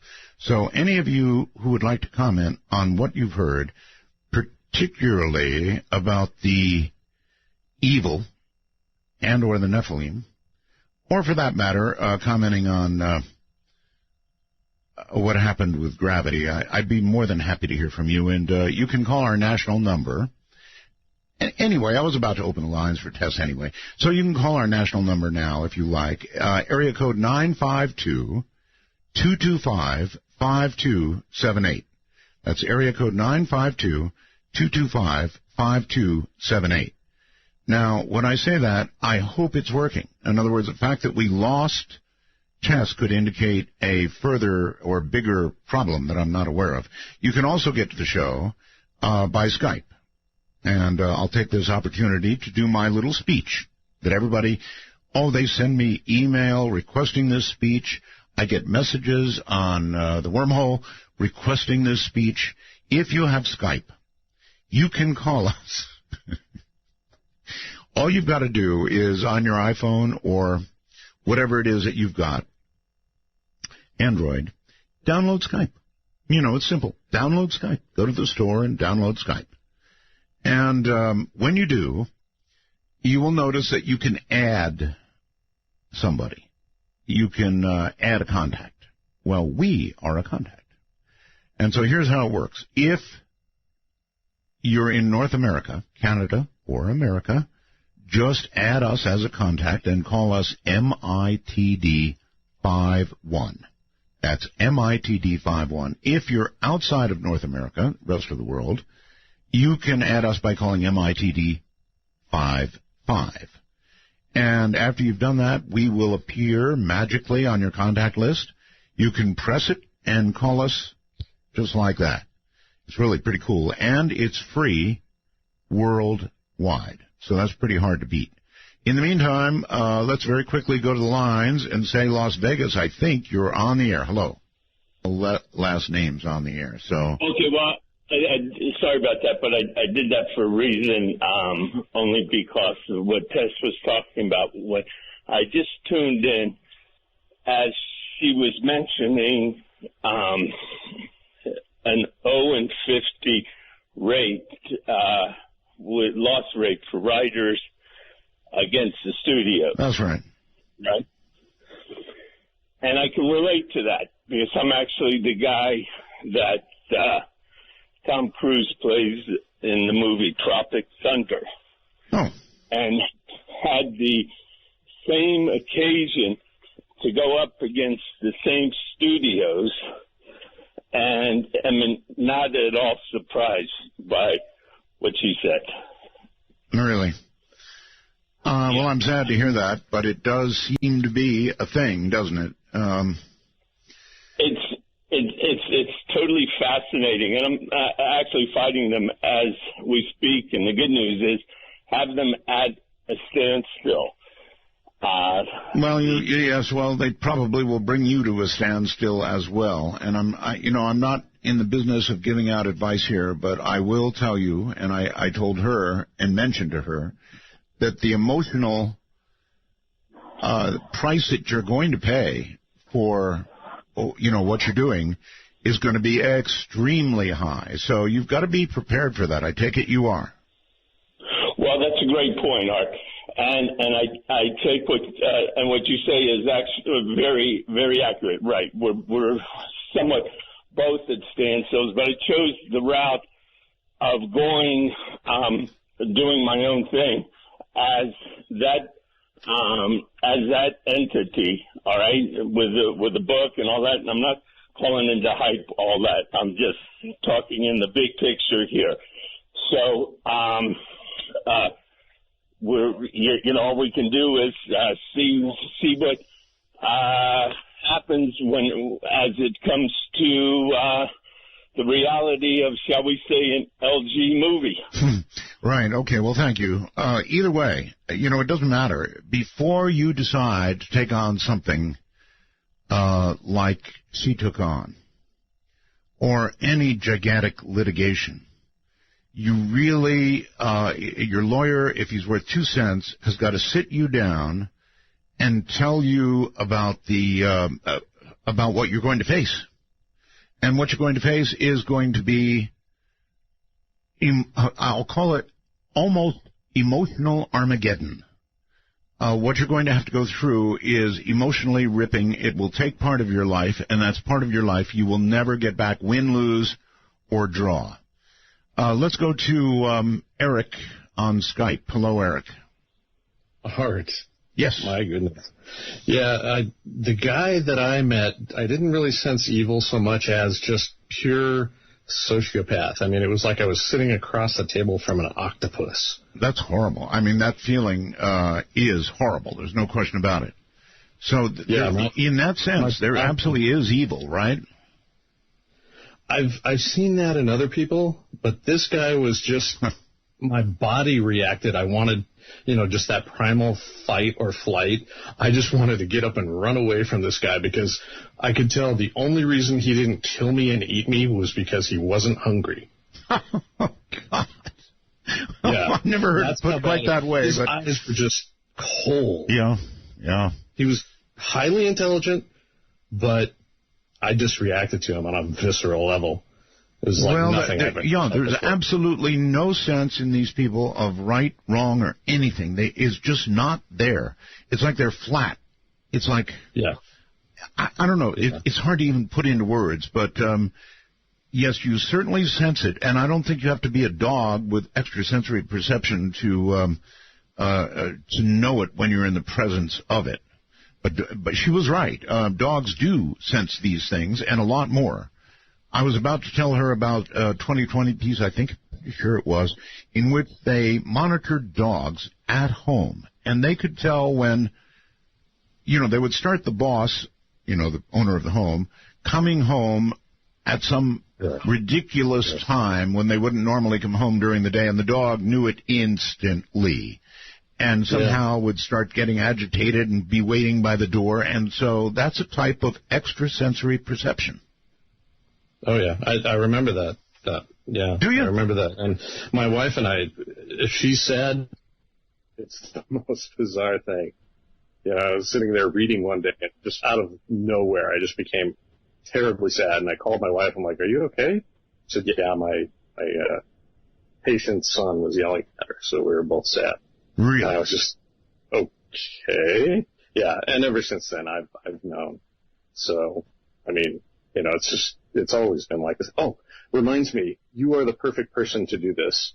I used to take calls in a nationwide call center, and all day people would be in one mood or another. Oh, yes. Yes, you're so correct. And I'm sure somebody in a call center would know better than most. For me, I was a medic in the Air Force, worked in hospitals, and same deal, exact same deal. One day you'd be sitting there like the Maytag repairman, nothing going on. Other days it was disaster after disaster after disaster. And anybody in police work, medical work, they all know this is true. Now, why? I kind of wish, I'll tell you what I'm going to do. I'm going to put you on hold if I can, because I actually want you here when Tess is on, because I want you to relate this to her, okay? Absolutely. Okay. You're going to have to get good and close to your mic, okay? I hope we're not having, I'm going to put you on hold there, and we're going to take a quick break. And I'm going to try and get Tess back because she really needs to hear some of that. I'm sure that's right down the alley of what we're talking about. This is Midnight in the Desert. The clock strikes 12, and Midnight in the Desert is pounding packets your way on the Dark Matter Digital Network. To call the show, please direct your finger digits to dial 1-952-225-5278. That's 1-952-CALL-ART. Well, all right, I've got Tess back, and I really did want to pretty soon go to the phones anyway. So if you have questions for Tess, once again, our public line, area code 952-225-5278. And here is Tess, I hope. Hi, Tess. Hi. Let's hope I stay on this time. Yes, let's hope. So I've got a gentleman on the line I just want you to hear. He had some comments that were probably relevant. Eric, still there?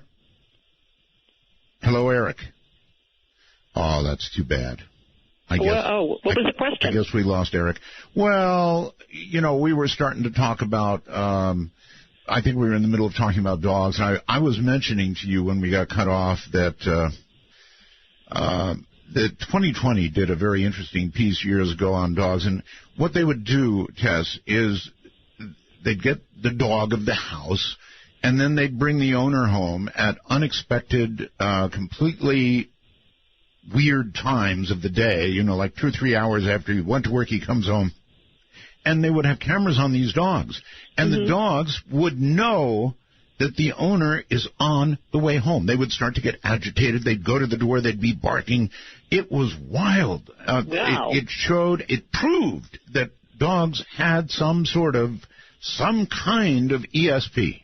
Well, they certainly have the sense of smell is what I think they are detecting in aggression. I think people who are bound for violence give off some sort of extra scent that dogs can detect and back away and are cautious about. Okay, well, that would be in the very presence of the kind of evil that we're talking about. But what they showed and what they proved went well beyond that. That miles away, how could they possibly know that my owner is coming home? How could they know? But they proved it. Well, I don't know how to explain that. That's as they say, it's a mystery. It is. And there have been a couple of articles I read something called Science Digest, and there have been articles about the scent of somebody who's going to do evil. So science is actually beginning to take a bite out of this, just a very early tentative bite, but they are. And, I think people, now, when we sense evil, and this is a story that was told to me by a colleague, that she had a workman coming in to do something at the house, and her 5-year-old girl saw the man and pulled her mother aside and says, "Mommy, that's a bad man." Yes. And that's she just saw him. And the woman later, she left the house with her child and found out that this workman had just gotten out of prison after assaulting his wife. So this little girl who'd never seen this man before immediately picked up on something, and it's this. We do have a sense of aggression. I think that some of us are more in touch with it than others, and it's the thing that makes you step out of an elevator when somebody steps in, and you just feel that something bad is going to happen. And I think to a large degree, humans have always had it as well. We just we're a little dulled to it. Or a little. Well, we suppress it. We suppress it because of social convention. We don't want to appear rude, especially women. Women don't want to appear rude. So even though there's this sense of danger tingling in there, you don't want to offend somebody, and that's particularly a feminine problem, I think. Yeah, or politically incorrect. Yeah. And then there are the stories that I got a lot of about people seeing reptilian eyes, and I knew that there was something different about this person, and then backing away. But there are a lot of crazy people out there too. So. All right. Well, here's the Eric that we lost on Skype. Oh, he came back. Okay. Eric, are you there? Yeah. Okay. I am. Go ahead. Yeah, I could hear you loud and clear. You wanted me to tell Tess? Am I on the air right now? You are. Sorry, but yeah, I met a guy that I felt like I was sitting across the table from an octopus. I mean, he was just pure psychopath, and I felt like the only reason he didn't, kill me was because he wasn't, he just didn't feel like it. Actually, earlier you said because he wasn't hungry. I mean, my body responded. I had to control myself to not run away. What was the situation? How did you end up sitting across the table from him?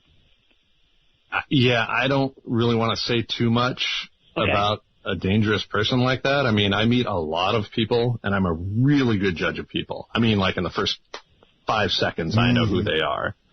And, there have been several people like that, like one guy I met, he could have been a serial killer. I had no evidence, just my feeling. So that's a pretty good comment. You said in the first 5 seconds, you can judge a person, politically incorrect as that may be. I'm with you all the way. I understand that. There are some people I meet, and it's an immediate, oh no, this is not the right person for me to be near. Right. Well, that's a gift. It really is a gift if assuming that you are detecting something and that you're not, layering that over with any preconceptions. Right. But, I've always loved art's, scientific approach to things, and so I try and take that same approach myself. And it's a gift and a curse.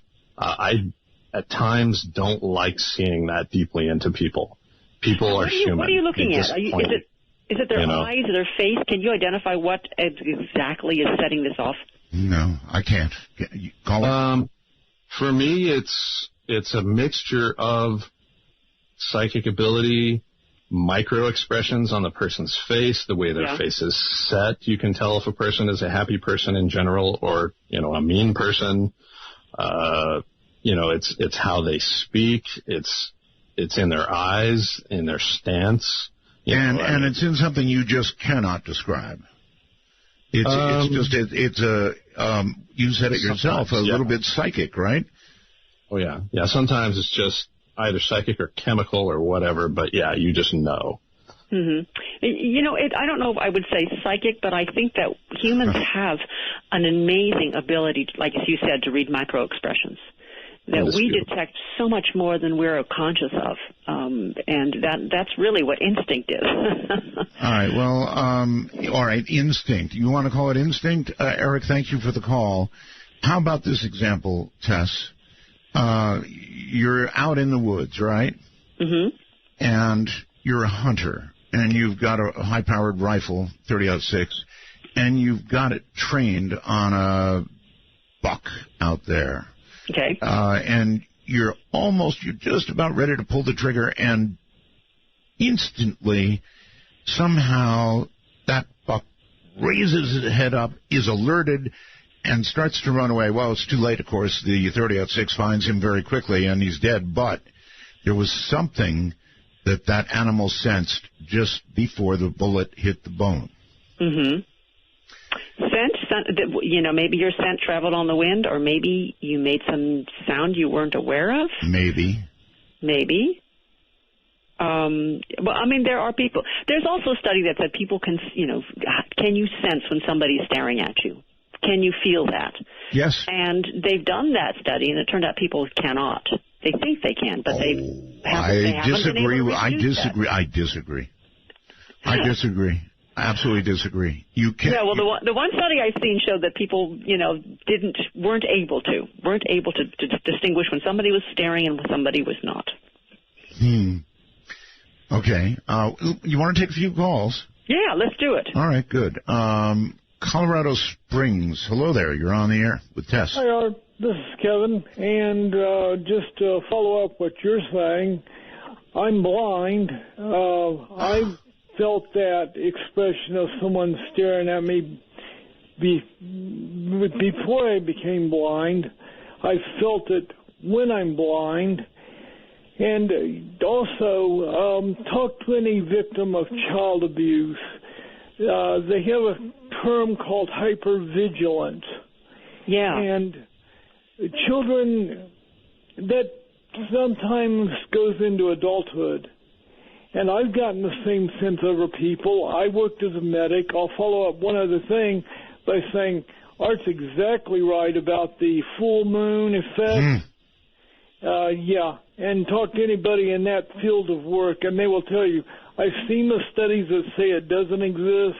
Oh, nonsense. I'm here to tell you, nonsense. Anyway. All right, caller, thank you. Yeah, we were talking about that. I was a medic in the Air Force. Tess, still there? Yeah, I'm still here. I was a medic in the Air Force, Tess, and I guarantee you, I don't know if it was a full moon or what, but generally around full moons, we had an awful lot more.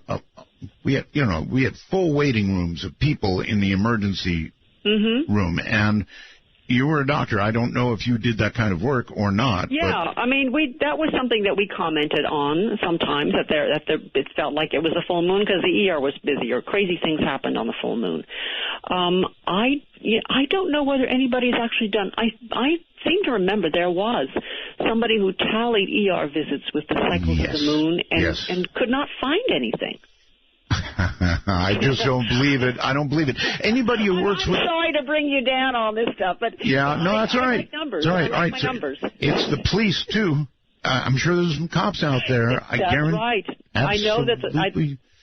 This is a long-term belief among emergency workers that the full moon affects people, but I haven't found any studies that say that's absolutely true. Well, I'm not going to even say the full moon. I'm just going to say it goes in cycles. Yeah. Just, all right. Stephen. I will say it's weather related. Stephen, hello, you're on the air with Tess Gerritsen. Hey, Art, longtime fan, longtime listener. Glad you're back on the air. Thank you. I just wanted to say, being a former military soldier, I disagree completely with you can't sense when somebody's watching you. I mean, we're trained to look for that and know that. Being to Iraq once, Afghanistan once, and doing my deployment there, I can tell you for a fact that it's not hard. You can go around, and now coming back stateside, you can stand in a Walmart and feel the energy in the people around you and who's watching you. Even to the point where you can actually pick out and feel the security cameras. If somebody's actually watching and monitoring the security camera, you can know when it's actually on you. It is definitely a hypervigilance. I don't know if it's a disorder or just an unlocking of the brain. But you can definitely, there definitely needs to be studies on it. I would say, honestly, make a bunch of friends with a bunch of veterans or hang out at a VA hospital. I mean, you can do your own study there and get all kinds of numbers. Yeah, I think there should be more studies. It's just that the one I have seen has said that when maybe these were college students who were totally unstressed, so they didn't have that hypervigilant, aspect that you're talking about. So I don't even know how you would. You never crammed for a final.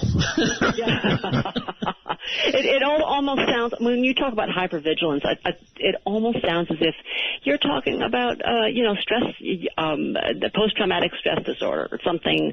I would say it would be the same effect, basically, that like Art was saying earlier about deer hunting. It's the fight or flight instinct. I mean, you unlock that part of your brain, and everybody can have it. I think it's a very primitive part of our brain that somehow we've forgotten how to use. Right. Yeah. We've all had, and it's all there. It's always there. It's just we've forgotten how to use it. Everybody's gotten more, commonplace now, and they just. I think that's why people, get into accidents and they say that they weren't paying attention or didn't see it came out of nowhere. And I think honestly it's one of those because they're just not aware of their surroundings anymore. They can't feel the energies or the vibes that people are putting out around them. Kind of like if you walk too close to a TV, you can feel the static and the energy actually coming off of a TV. I think it's the same way with people. Yeah. Oh, we need to do this study. We need to get some veterans together and see if they can tell when they're being stared at. Oh, yeah, definitely. Go down to your local VA. I mean, heck, just sit there. I mean, you can actually sit in a VA hospital and just feel it and watch it. You'll see all the veterans. They'll be able to tell you who walked in a door that you may not even notice that was there. They'll be able to tell you what color shirt they're wearing, how tall they are, how they were acting, the mannerisms, the whole 9 yards, just sitting there. Okay. Thank you very much for the call. People will say, it's anecdotal, but it's more than that. There's something real about it. I say, Tess, something real about it. So. Well, I'm open to numbers. I would love to see some numbers on that. You are a scientist, aren't you? How did you write this book? Again, I wonder how you wrote this book. With your belief system, how did those words get formed? I'm open to alternative thought. That's all. I think that, I dive into somebody else's head and I start to write and I think, well, what do they believe? How do they think? It's the same way as writing a book about serial killers. I have to get into the head of the killer and figure out how do you, when you walk down the mall and you're looking at other people and you are a predator, you don't look at the child the same way that the rest of us do. You look at the child and say, is he alone? Is anybody watching him? Is he grabbable? So it really, I think, is very much a case of empathy and being able to understand how other people live and think.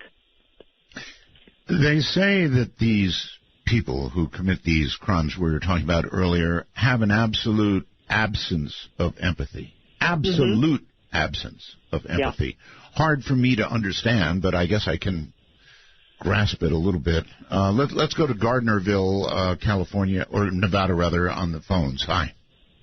Hi. I had something happen to me that was so unbelievable. I was at work, and I stepped outside just for a few minutes, and as I stepped outside, I saw 3 people walk inside. So I turned around and went right back in. As I was standing there, it was like all my hair just stood up, and I froze. And I was looking at the 3 people, and I thought, oh, my God, I'm thinking death. And I looked at them, and they were looking down. They didn't look up at all. And they weren't really looking at anything. They had really no reason to be in there, but their presence was so scary. So I was waiting for a ride to come pick me up, and it was closing time. And so I could barely talk because I just froze. You could feel it. So anyway, I said, well, I have to close. And I was scared to even say that. And they go, and they didn't say a word, and they just slowly walked out. And the person that came to pick me up in the car, I got in the car, and he goes, I had sliding windows. You could look in where my counter was. And when the three left, the person that picked me up said, I have their license plate. I go, you felt them from inside? He goes, yes. So he took the license plate. Listen to this. So I go, oh, my God, this is telling us something. This is, I go, we got to call the police. I go, but nothing happened, you know. I said, but it was so strong. So did you run the plate? I called the police, and I told the police, I said, listen, I know this is crazy, but I have to tell you what happened, because it was too strong. All right, so okay, so how did police said, yes? The police said, I know, they said, you know, it's okay. You did the right thing. He goes, what's the license plate? We told him the license plate, and he goes, listen, we were looking for 3 people in the same description of the car. He goes, for kidnapping. Ooh. Yes, well, so there you have it. You read something. You read something in there in those people. That's right. Yeah. That's right. So there is something, Tess. There's something. Oh, there is something. I just feel that it's going to be chemical or physical. And I think that what we consider ESP is actually that we are processing and sensing things that we're not even conscious of. All right. Yeah, you're going to deal with your skeptic on the other end. No. I'm going to tell a story that I know my audience has heard, and that's too bad because I can't resist, okay? Go ahead. I lived, Tess, in Santa Barbara, California at one point. And I had a beautiful I lived by myself. I had a little garden apartment. And I had some sliding doors in my apartment. And through those doors, you could look out across the grass at the street. And I would park my car, and you were allowed to, on the street, right? And literally in front of those sliding glass doors. And then I had the curtains closed. So I wasn't always looking out and allowing people to look in. I had the curtains closed. And I came home one day, Tess, this is, I swear to God, the truth. Or I swear to anybody you think is important, that it's the truth. I sat down to watch TV. I was watching the evening news. I even say the newscaster. It was so long ago, and it would date me. And something came washing over me, Tess, like waves hitting me. Somebody saying, your car's going to get hit. Something's going to happen to your car. It's going to get hit. So I went, I said a bad word. Walked over, opened the curtains, looked out at my car, and it was fine. I said another bad word, went back and sat down to watch the news. Here it comes again, washing over me. Get up, get up. Something's going to happen to your car. Another bad word, go overnight, look at my car, it's fine. Third time, Tess, this is the truth. Third time, I mean, it was so overwhelming that you could not ignore it. Finally, I went over, opened my curtains, slid the door open, watched as a guy walked down the path next to my apartment, which went down to the street. He got in the car in front of mine, started the engine, put it in reverse, and hit my car. It so shocked me, Tess, that I sank to my knees, but not so much that I wasn't smart enough to get up and say, hey, I saw that. And he said, I'm stopping. But, yeah. The point is, what was that? That is one of those unexplained mysteries. Does this happen to you often? I mean, I'm just No. That was the only instance of that ever happening to me. But it could not be ignored. It was not a subtle little something. This was, here it comes. It's about to happen. And it just kept coming and coming and coming like ocean waves crashing over me. until I went over there and watched what I saw. Mm-hmm. Well, that's one of those instances where I can just say I have no idea how that happened. And isn't it wonderful that we still have these unexplained mysteries? Yes, it's wonderful, I guess, that we have them, but it's indicative of something beyond... Something beyond what we've, yes. Well, you know what, as a doctor, I saw a lot of things I could not explain. When I was working in the hospital, I had a patient who was getting ready. He was recovered. He was about to be discharged the next day, yes, and he suddenly collapsed and died in his room. And his family, which was out shopping that day, suddenly came rushing back into the hospital. Nobody had called them. They were not alerted to it. They just knew in the middle of their shopping trip that Dad had died. Well, and, they came running back in, and I remember all of us thinking, "Oh my, how did this work?" So I have seen that. Certainly, I was practicing in Honolulu at the time, where people believe in ghosts there. Yes, they do believe in ghosts. Haunted and and I was working in a hospital where there was one room that was considered haunted, and we tried not to put patients in there because every time we did, they would wake up screaming to get that person out of their room. So these are the mysteries that keep me wanting to find a ghost, to see a ghost, that keep me thinking, I think I'm scientific, but I'm open to other possibilities. What kind of physician were you?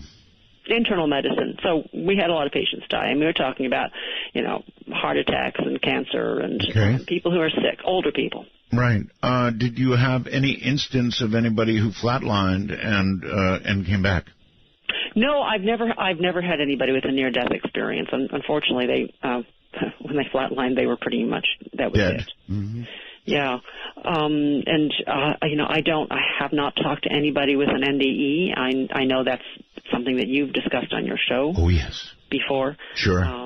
But my things I remember have always been about ghosts, about people who seem to sense that a loved one was in trouble and would come running back into the hospital. Right.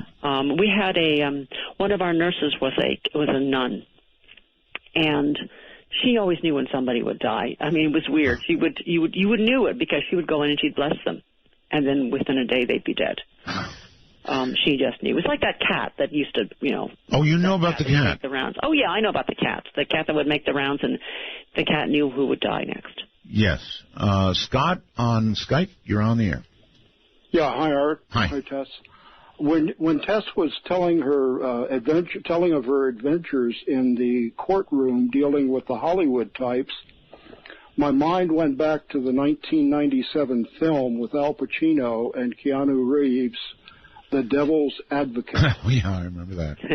And if you haven't seen it, you should watch it. I won't spoil the plot, but watch it and see if what was depicted doesn't resonate in terms of evil influences in big business and in the legal world. Yeah, well, corporations are considered an organism as well, aren't they? Yeah. They will do everything to protect themselves. Yeah, and one of the speeches that Al Pacino gives as head of this international law firm, somebody asked, why the law as this evil character? He said, well, the law reaches into everything. Business, finance, entertainment. Everywhere. And on and on and on. And I'm telling you, if you haven't seen it, it's on cable every now and again.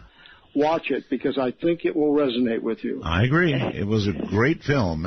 You know it, right?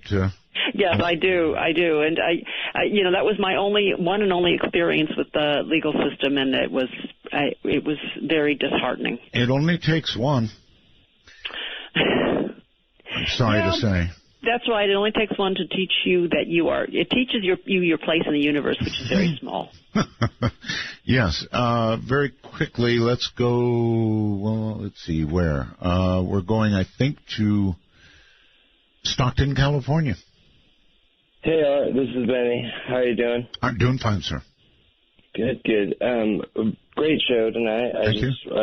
Wanted to ask your guest about the Denver airport, and of course, like there's, I guess there's a lot of symbology going on there, and supposedly there's conspiracy of the reptilians underneath. I doubt she knows about it, but we can ask. I don't. I haven't been to the Denver airport in like a decade. Okay, well, right. There's all kinds of conspiracy and of course. Surrounding the Denver airport it's really weird. And also, I'm sorry to interrupt you. That's right.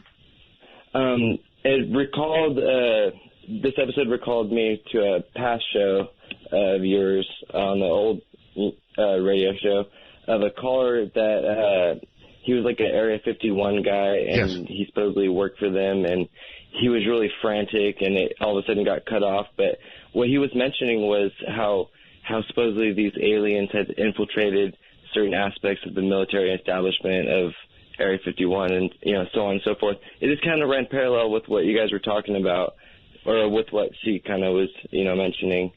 I don't see where the parallels are, but that's a very infamous incident, of course. Yes, the infamous incident, exactly. Well, I just saw it as the reptilians, if they were, hidden, human / like aliens, and maybe they had something that, I don't know. They'd be everywhere. They would have infiltrated the legal system as well as the military. So, well, I mean, a lot of this is no weirder than what you wrote about with the Nephilim. This is true. It's not. It certainly opens up this shadowy world. I mean, if you believe in this, then you see them everywhere. Well, I don't know about everywhere, but yes. Well, wherever power is, it's all about power. What are you going to write about next? I'm actually writing about the symbolism of saints who have died. Really? Martyred saints. I was in Italy, and I was looking at a lot of museum paintings. And my goodness, Tess. Yes. The writing you do with the belief system, you got it. My goodness. Hold on. We're at a point. We'll be back. Tess Gerritsen is my guest, and if you want to join us, you know how. Very much look at us, but do not touch. Phaedra is my name. From the Kingdom of Nye in the high desert, this is Midnight in the Desert with Art Bell. Please ring Art's Bell at 1-952-225-5278. That's 1-952-CALL-ART. Or, of course, Skype, MITD51 in North America, MITD55 in the rest of the world. My guest is Tess Gerritsen, and it's so interesting that Tess writes about things that she's only sort of flirting with as a possibility in real life, and yet obviously finds them intriguing, huh, Tess? I sure do. I find a lot of things intriguing, but it doesn't mean that I'm not open to possibilities. And I'm always interested in what people say and how they react and the kinds of stories I hear, because I know these people actually believe that they have seen reptilian eyes. Oh yes. Yes. Yes, indeed. All right. Let's continue. A lot of people want to talk to you. Washington on cell phone, I guess. Hi.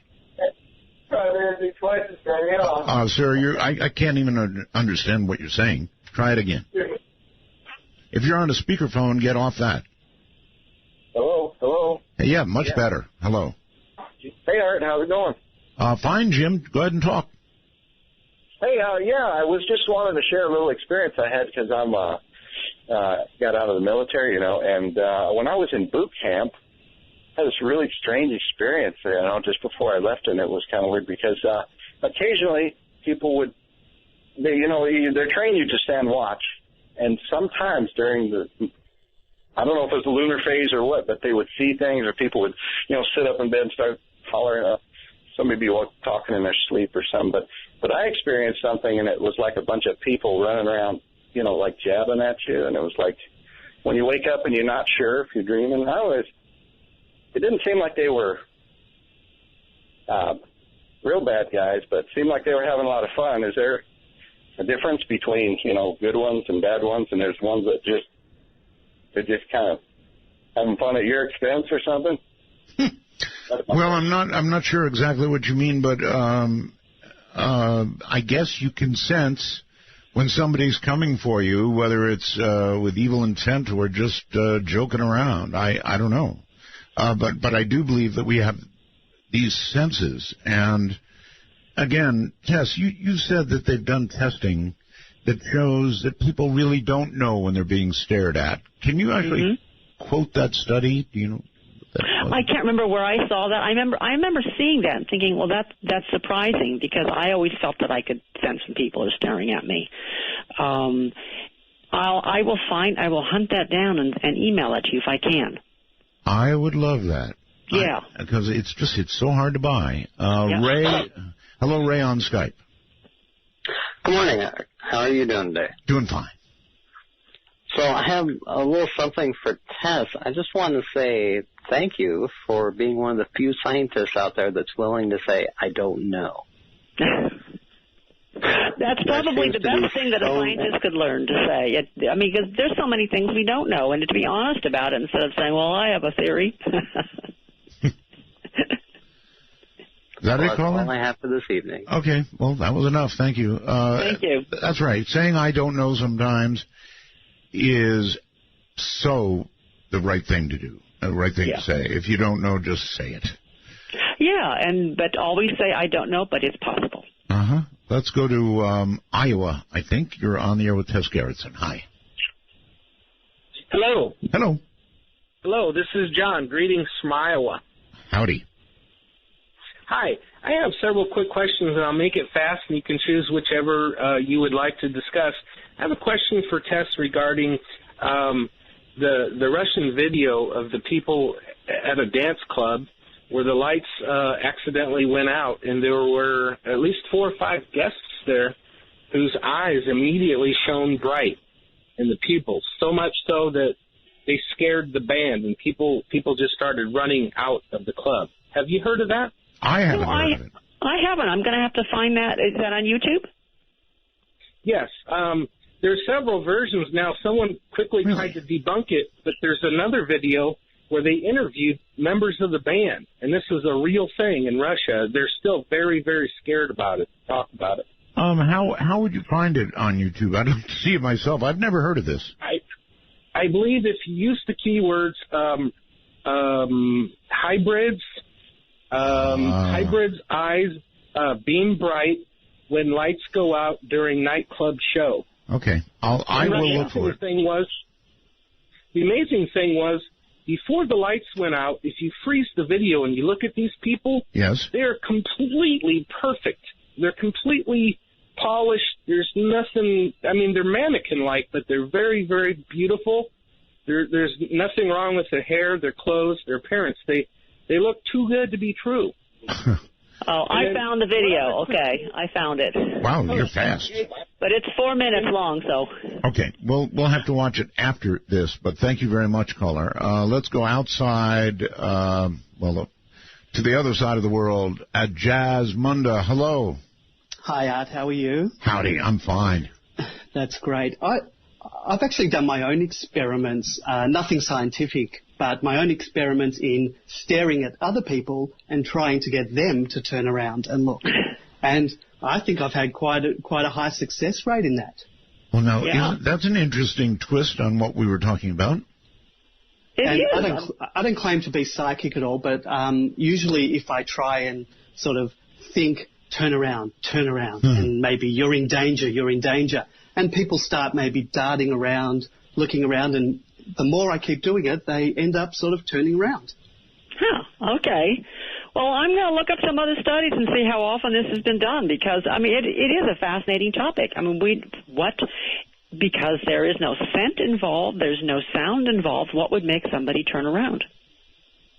I have no idea, but it is an interesting topic, and I find that I have a better success rate with family members, and in particular my wife, who fortunately isn't blood related to me, but we are kind of soulmates. But yeah, I can get her to turn around like that if she's on the other side of the room. Huh, okay. Well, Art, we're going to have to start setting up our own scientific experiments here, aren't we? Actually, I think there have been quite a few in this category done. Jazz, that's really interesting, and the opposite of what we were talking about a person's ability to sense danger, but you can project. Well, what is it you're projecting? Just willing that person to turn. Is that it? I think so. I might be on a bus or on a plane or a train, and I'll just stare at the back of someone's head and just even sort of whisper it to myself, turn around, and sometimes they turn around. Try I don't know. Try projecting. I'm going to take your arm off at the elbow and see how that works. I don't want to hurt anyone. I'm not saying do it. I'm saying just project that thought and see if it gets a quicker reception. I will. All right. Thanks, Jazz. All the way from Australia. In other words, project danger. You're not going to really do danger to somebody, but or aggression. Or aggression. That's it. Exactly. I think aggression would be much more likely to be sensed because we're talking about that scent you are emitting. There you have it. Yeah. But again, you fall back on sense. I do. Sense. I am stuck on. I am stuck on logical explanations. I'm sorry. All right, let's see what Robert has. Robert on Skype, you're on the air. Hey, how you doing? Just fine. I got a question for Tess here. You had talked about the movie and being like Satan oriented with the people, and then you brought music into it too. And I was just kind of curious, since Satan is the bringer of light and the bringer of music. Well, I think she was talking about Hollywood and then the music industry, right? Oh yeah, with that the note I got was that egregore seems to have enchantments that protect both the music industry and the Hollywood industry. Right. So anybody trying to like break into either movies or music with good intention, does that mean that you have to subjugate yourself to something you don't believe in? Good question. Good question. Tess? I don't know the answer to that. I'm sure there are people who break in because of sheer talent, and they don't have to subjugate themselves this way. But, in a way, going to Hollywood and getting into the system, you are giving up so much of yourself. You are giving up. And so, Tess, what kind of deal did you make for the bestsellers? Oh, you don't know who I've slept with, Art. No, I don't. No, I don't. Phantom, hello. Hi, Art. Hi. Calling from my laptop. Do I sound all right? You sound fine. Where are you? I'm in Utah. My name is Josh. I keep forgetting to ask people where they are. Go ahead. I chat with the folks on SorceryNet IRC in the Art Bell channel. Ooh. I have a question for your author. Yes. Regarding the lawsuits and how the lawyers are always winning. Doesn't that seem kind of odd? And what kind of an effect does that have on your creativity, knowing that you're going to always lose the battle? Well, that is a good question, actually. Does that affect your creativity, Tess? No, it doesn't. I just assume that whatever I write, I have control over it as it is in print. But once somebody in Hollywood picks it up, who knows who picks up what book? Who knows how many people are getting copied? I think intellectual property theft happens all the time. We don't always know when it happens, and even when we do suspect it happens, there's nothing you can do about it. So I guess a follow-up question would be, does that ever affect how you would write a sequel to your first books? No, it doesn't. I just keep on doing my own thing. I think that the lesson here, though, is that if you want to make movies, you should make your own. You should be an independent filmmaker and write your movie and make your own movie. Well, that's another tough path. It's another tough path, but that is one way to be in control. All right. Well, thank you, Art. Right. I'll hop off and let you answer another call. Take care. One thing that I think would be very difficult, Tess, would be writing a book, having it purchased by a motion picture company, and then being an advisor on the movie, and watch your book get decimated. It happens all the time. Authors always complain. They say, oh, they ruined my book. But the truth is, yeah, your book is still there on the shelves. The book has not been ruined. Hollywood may have just made a shoddy reproduction of it. Once it gets into the hands of Hollywood producers, they want to be in control. And unless you're J.K. Rowling, who can exert that control, you've really lost it. All right, let's go to just over the hill in Las Vegas, Nevada. Hi. Hi, it's me? You, yes. Okay, this is OC in Las Vegas. Hi, Art. Hi. Tess, did you attacks here in Las Vegas? I did not know that. That's interesting. Yeah, I think it's interesting from the point Well, there's a lot of people. Remember Sinatra, sir? Oh, yeah, of course. Oh, yeah.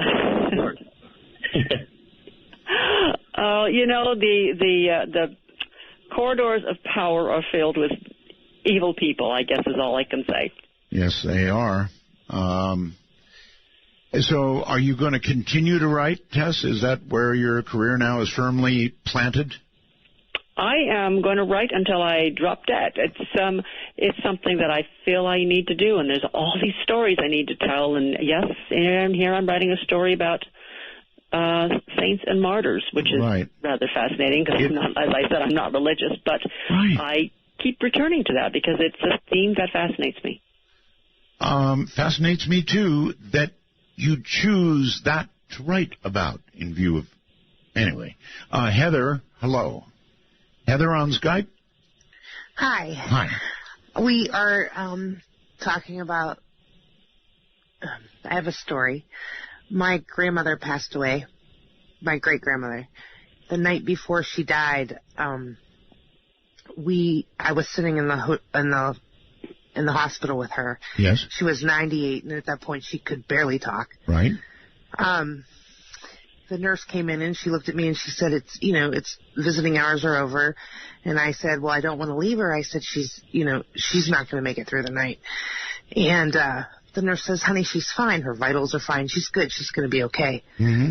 And at that point, I walked over to my grandmother and I looked at her and she looked at me and she says, honey, I'm going to be okay. So I'm listening to your stories tonight and I'm listening to, how people, the stories, and I was thinking about that, and I was thinking that finish your story. What happened? Well, I was adopted, so we weren't blood related. And the next morning, she passed away early in the morning, about 8 o'clock. I was at work, and my thought of it is that I think sometimes you're connected to other people so solely it doesn't matter. I think that you become connected to somebody, and you can become connected to, as your caller said before, but even turn around. Right, but even what you're saying, the connection that you're implying exists, according to Tess, the scientist, can't be. I didn't say it can't be. I just said I have no evidence of it, except for as you said, anecdotal. I think sometimes, though, that you project, not that you, I think that sometimes your bonds with people are so close. Mm-hmm. And I think certain people can feel that, those bonds with other people. I don't think that, I don't think it can't happen. Caller, I know, of course, exactly what you're saying, but again, Tess will regard it as anecdotal. And as a scientist, she would have to have some kind of, great study. Great study that would conclusively prove, statistically beyond any shadow of a doubt, that kind of thing happened. Right? That's right. It would make me feel more comfortable. Art, we could argue about this for years, and I'll still want my numbers, and you'll still say anecdotal. I know. Well, that's why I've been on the air for years, Tess. That's right. I mean, it wouldn't be any fun if we agreed on everything, right? That's right. That's exactly right. But I can agree. I think we can all agree. You are one great guest. Thank you. It has been a pleasure. Thank you, and sorry for the phone hiccup. No problem. Take care, Tess. Bye-bye. That's Tess Gerritsen, everybody. It indeed has been a pleasure. Pure pleasure. Thank you all very much from the high desert, the rainy high desert. Good night. From the high desert and the great American Southwest, I bid you good evening, good morning, good afternoon, whatever the case may be, wherever you are in this great world of ours, all the time zones, covered like a great big warm blanket by midnight in the desert. That's the name of this program. I'm Art Bell. It is my pleasure to be here with you tonight, which is going to be a very weird and wild night in so many ways. Yeah, we're going to have open lines tonight. So I've got 3 rules instead of my usual 2. Rule 1, no bad language. Rule 2, only 1 call per show. And Rule 3, for tonight, only 2 drinks. 2 drinks max if you're going to call in. All right? We'll get to the open lines part of it here in a few minutes. There were some strange occurrences of the day. And this tops the list for me. True or false? I'm going to read you the story. It's all over the Internet. Dateline, I should have a little news thing. Dateline, Florida, Orlando, joined by his, I'm not saying this is true, because I don't know, joined by his father, George H.W. Bush, and his brother, George W. Bush, during Jeb Bush's latest fundraiser in Orlando this week. George Bush Sr. left the large crowd of Jeb Bush partisans uneasy after responding to a question on UFOs by an activist/journalist, which the answer took the crowd and the reporters completely by surprise. In hopes of helping his son Jeb's struggling presidential campaign, George Bush Sr. and former President George W. Bush have been campaigning beside the presidential candidate in hopes of bringing the numbers up, right?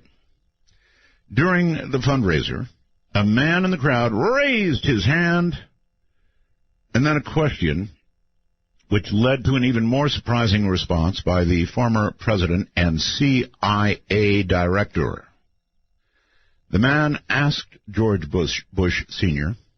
when the U.S. government would tell the American people the truth about UFOs, to which he reportedly responded, quote, "Americans can't handle the truth." Okay, so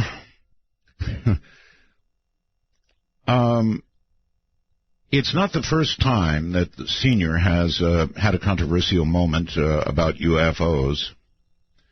Another occurred March 7th, 1988, during a trip to George W. Running for President rally in Rogers, Arkansas. The to-be president was then asked in the advent that he would become president if he would tell Americans the truth about the existence of UFOs, to which Bush said, "I'm very careful in public life about dealing with classified information." James Adler, journalist for the Arkansas Globe at the time, also asked about Bush's knowledge about the UFO phenomenon, on behalf of which Bush answered, "I know some." Now, there's a tag to this story.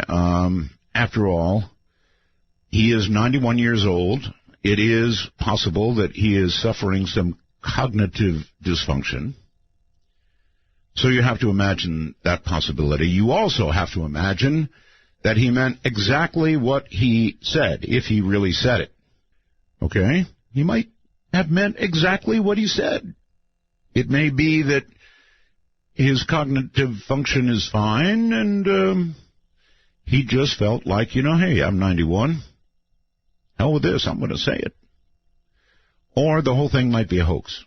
It's all over the Internet. We looked and looked for anything that hit mainstream media, but that doesn't always mean a story is not true. I give you, ladies and gentlemen, the Phoenix Lights. Remember? These monstrous things moved over the Phoenix, Arizona area. And what did we get in the mainstream press? Nothing. Nothing. So, I don't rule it out. I don't rule it in. I just would note that a lot of times things hit us earlier than they hit the mainstream press, or maybe the mainstream press, in an effort to be polite, decided not to include it. At this moment, this juncture, I don't know what's true. So I thought I would present it to you and let you decide for yourself. In other news, as they say, 2 more campus shootings, this time Arizona and Texas. Meanwhile, the president went to Oregon, where he wasn't really so welcome, frankly. A lot of protesters not happy about his gun control agenda, and so not happy to see the prez because of that. We are 2 countries, the East and the West. In the West, we have guns. It's just, part of life. We have guns. In the East, they don't have guns, mostly. Not altogether. I mean, there is the south part of the East where they mainly do, I guess, but the Northeast liberal corridor does not have guns. Chicago doesn't have guns. Look how that's working out. Anyway, I will say what I've said again and again and again. We don't have a gun problem. We have a mental illness problem. Now, in other news, the Obama administration is overhauling its approach to fighting the Islamic State in Syria. They have now decided to abandon a somewhat failed Pentagon effort, I don't mean to laugh, to build a new ground force of moderate rebels and instead partnering with an established rebel group. Now, we have spent millions and millions of dollars to train somewhere between 4 and 8 moderate rebels to fight ISIS. And they're really, interested in fighting Assad, right? So I guess today, after spending millions and millions of uncountable dollars, we had to send 4 guys home. I don't know what we're going to do now. So you guys go home. We're done with you. The GOP party is a party in chaos, desperately searching now for a leader. Desperately. John Boehner's gone, right? And I guess what the last couple of days have brought, with people turning it down right and left, latest being Paul Ryan. He said, no, thank you. The pressure on him, enormous to take the job. But he said, no thanks. Meanwhile, Trump's numbers keep going up. I'm starting to wonder if we're going to have Trump, if this guy is for real. A federal judge in Massachusetts has refused to dismiss a defamation lawsuit brought against comedian Bill Cosby by 3 women who say that he sexually abused them decades ago. So it's getting worse for Bill Cosby, if that's possible, every day. All right, so now on to some housekeeping things. I would like to welcome aboard KKFT Reno Lake Tahoe. That's right. KKFT, Reno, Lake Tahoe. And we have a lot of affiliates coming up in the hopper, but I won't tell you until they're signed, sealed, delivered, and on the air. A little bit later tonight, if I'm in a good mood, and I think I am, we may do some Periscope. Now, here is the deal with that. To do Periscope, which means you can actually see video from me, I can't imagine it being interesting watching the back of a talk host's head, but it's the only camera position I've got that's any good. In order to partake of Periscope, you've pretty much got to be on Twitter. And I'll give you my Twitter handle, so if you want to join now, you'll be notified if you're on Twitter that I am up on Periscope. It is ArtBell51. That's ARTBELL 51. That's me on Twitter. Okay. Let's see. I have a lot of housekeeping to do, so you'll have to excuse me. I want to thank the fans of my show for something pretty incredible, actually. We have a advertisement running in the industry standard magazine right now. That would be Talkers magazine. And the headline reads, this is not me boasting, it's just me telling you what it reads, fans of Art Bell invest in Talker's ad campaign for their radio hero. That's pretty cool. It's a long story. I've posted it, I think, on Facebook. It's up at artbell.com. And it shows me in a pair of sunglasses. That's pretty cool. Anyway, thank you from the bottom of my heart, those of you who contributed to that campaign, either with your talent or your money. Thank you. Jasmunda down in Australia, thank you, buddy. Awesome stuff, really awesome. And I'm humbled, truly humbled. So, we're going to do open lines. What did I say about Rule 3? 2 drink minimum, right? So you're welcome to call. Oh, there is a rumor that JC, you remember JC, right? That he's alive and kicking. I don't and cannot confirm that it is true. I can confirm that somebody matching his description is posting on Facebook, I have arisen, you know, that kind of thing. But until I actually hear his voice, he's dead to me. And by that I mean, after a while I concluded poor JC out there in the wilderness passed away. Now, maybe not. Maybe he lives. Maybe he has arisen. But I'm not going to spend a lot of time on it till I actually hear that grating voice in my ear.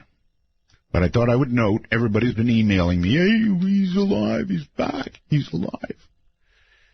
All right, so open lines. Now, I would prefer paranormal, if you have paranormal, if you can bring that to the table. But anything goes, anything at all. We are going to set up, however, a special line suggested by a listener, and when I saw this last night, I called Heather, my producer, and I said, this has got to be it. It's called our Scot-Free Line. Now, what a great name, a Scot-Free Line. What I want you to do, and I know that all of us at one time or another have gotten away with something scot-free, right? Whatever it is. Now, I will make every attempt, even though sometimes I can see a city you might be calling from. I'm going to make every attempt tonight not to say the name of the city, even if I see it. So if there is something in your life that you would like to unburden yourself about tonight, this would be an obvious chance.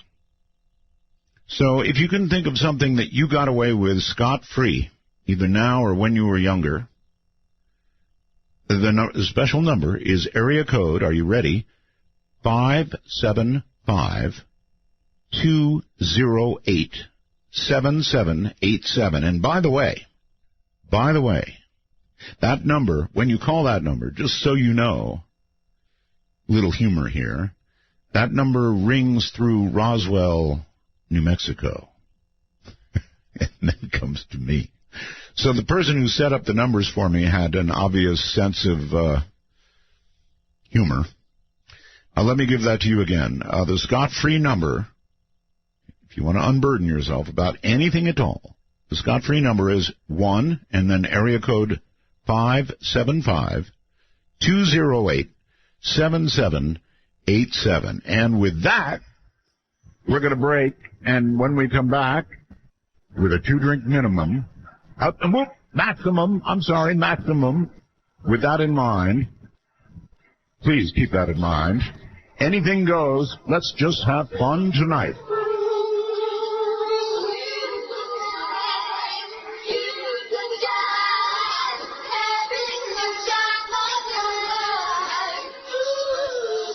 Tonight we're gonna make it happen. Tonight we'll put all of the things aside. Spend this time and show some affection. We're going for those pleasures in the night. I want to love you, feel you, wrap myself around you. I want to squeeze you, please you. I just can't get enough. And if you move real slow, I'll let it go. I'm so excited,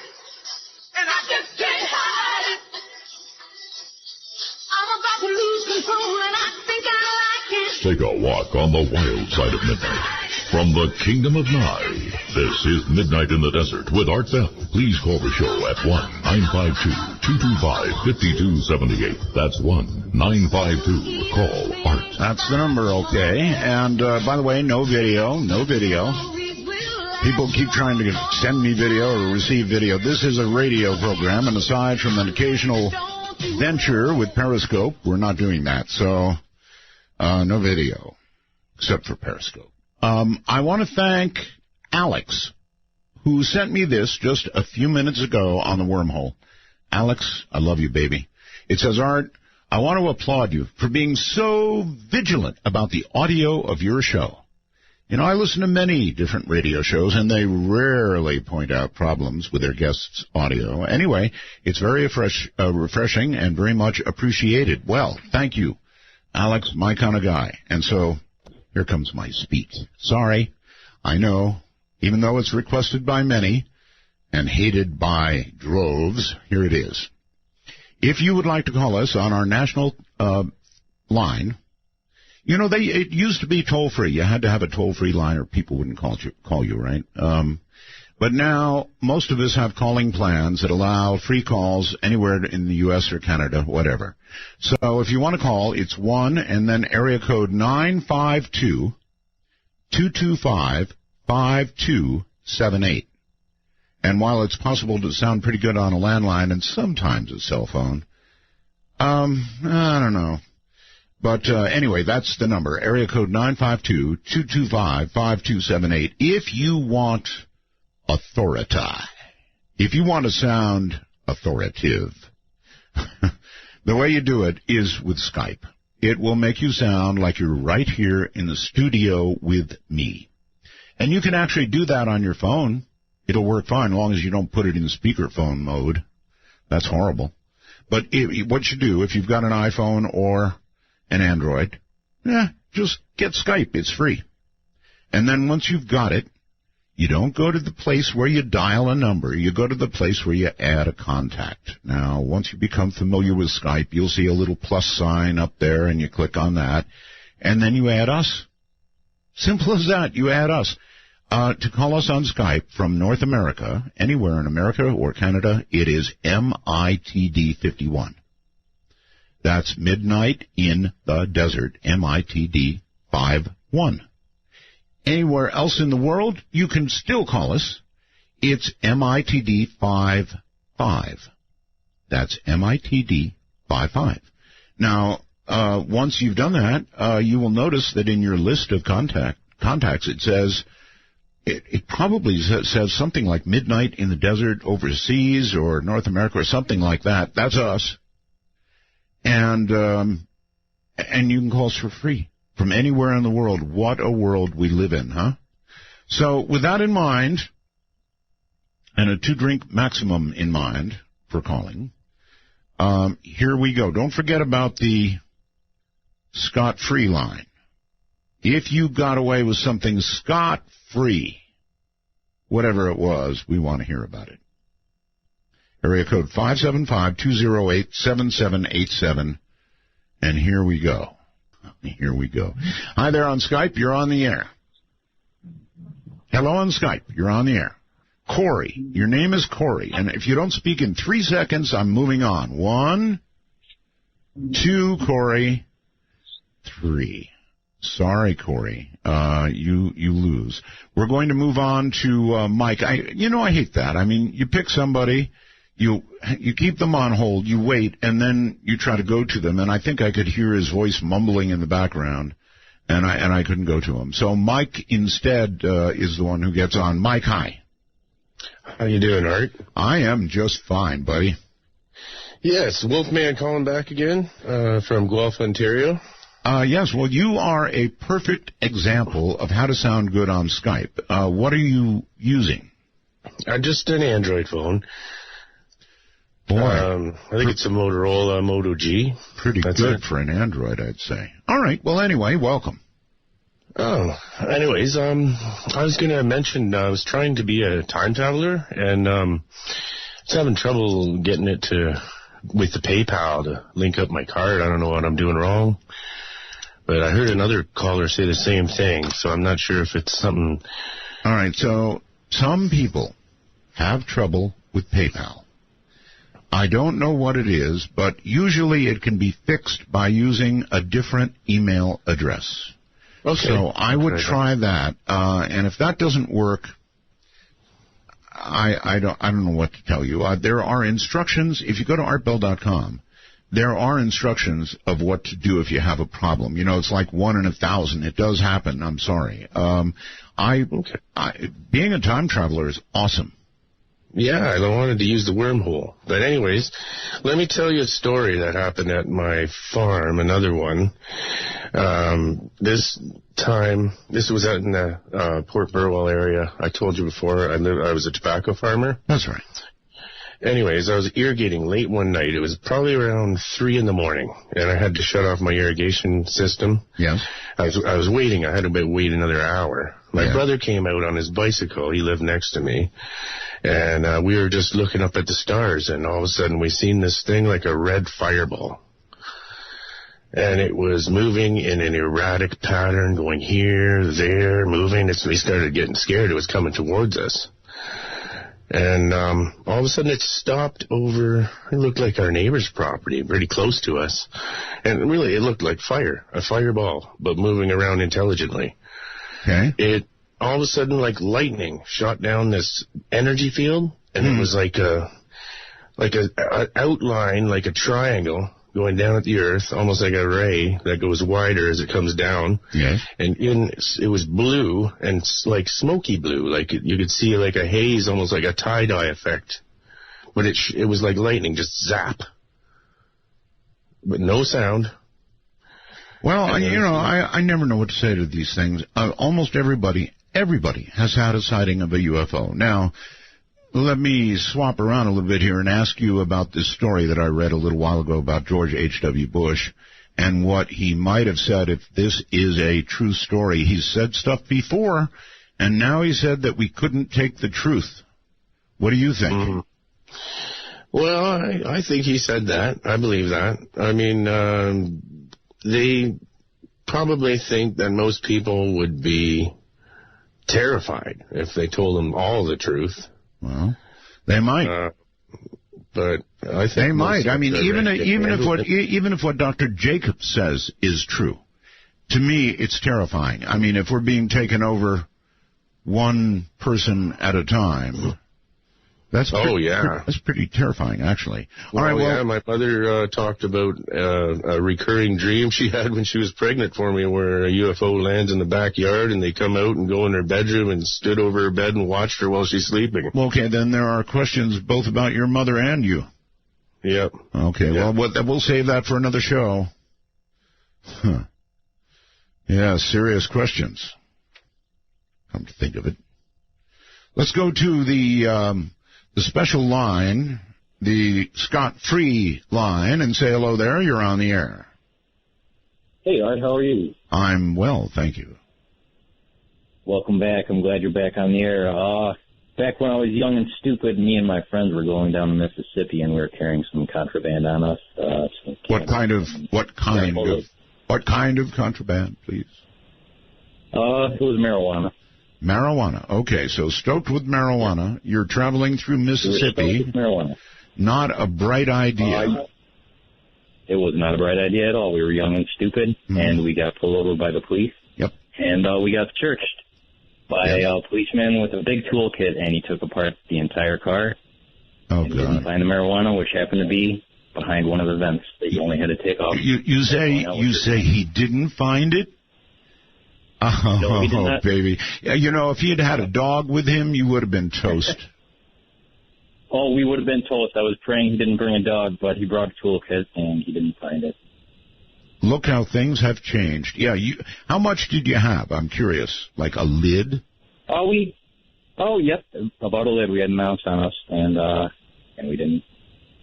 I'm sorry, was it an ounce or more than an ounce? Yeah. It was an ounce. It was an ounce. I'll tell you what. Thank you very much for the call. Scott Free is right. They'd had a dog, you'd have been put away forever. Absolutely forever. Mississippi. long ago. Marijuana, not a good mix, brother. Let's see. Where can I go? Let's go over here and say hello to Paul. Paul, you are on the program on Skype. I can believe it. Well, yeah, you can believe it. All right, turn off, extinguish your, oh, yes, all right, I see. We have a break. So, Paul, you hold on, extinguish your device, please, and we'll be back.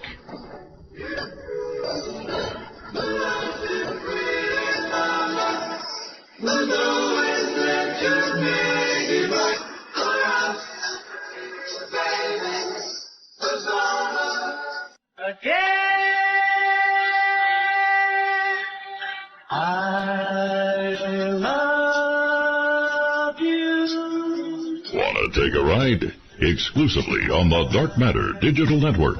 This is Midnight in the Desert with your host, Art Bell. To call Art, please dial 1-952-225-5278. That's 1-952-CALL-ART. Or, if you have something that you got away scot-free with, call my scot-free line at area code 575-208-7787. And I want to reflect a little on the guy in Mississippi.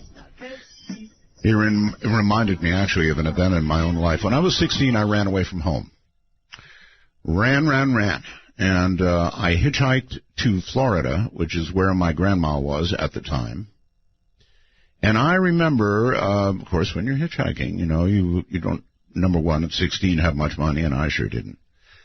Number two, I made it all the way to Georgia. And I remember Georgia because, there was red clay everywhere. Boy, it grew on you. It's horrible.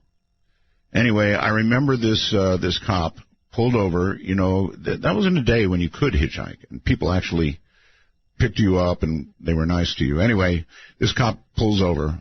It happens a lot when you hitchhike. And he said, "Well, what you doing out here at this time of night, boy?" "I'm trying to get Florida, sir, where my grandma is." "Well, you know, it's dangerous out here."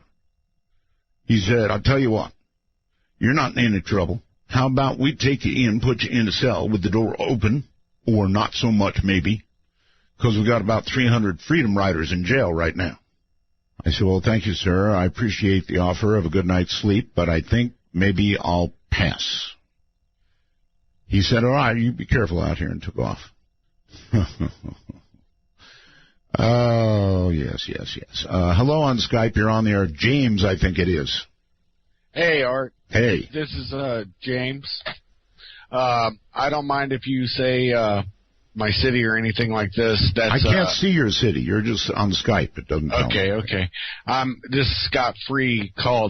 That's why I called you.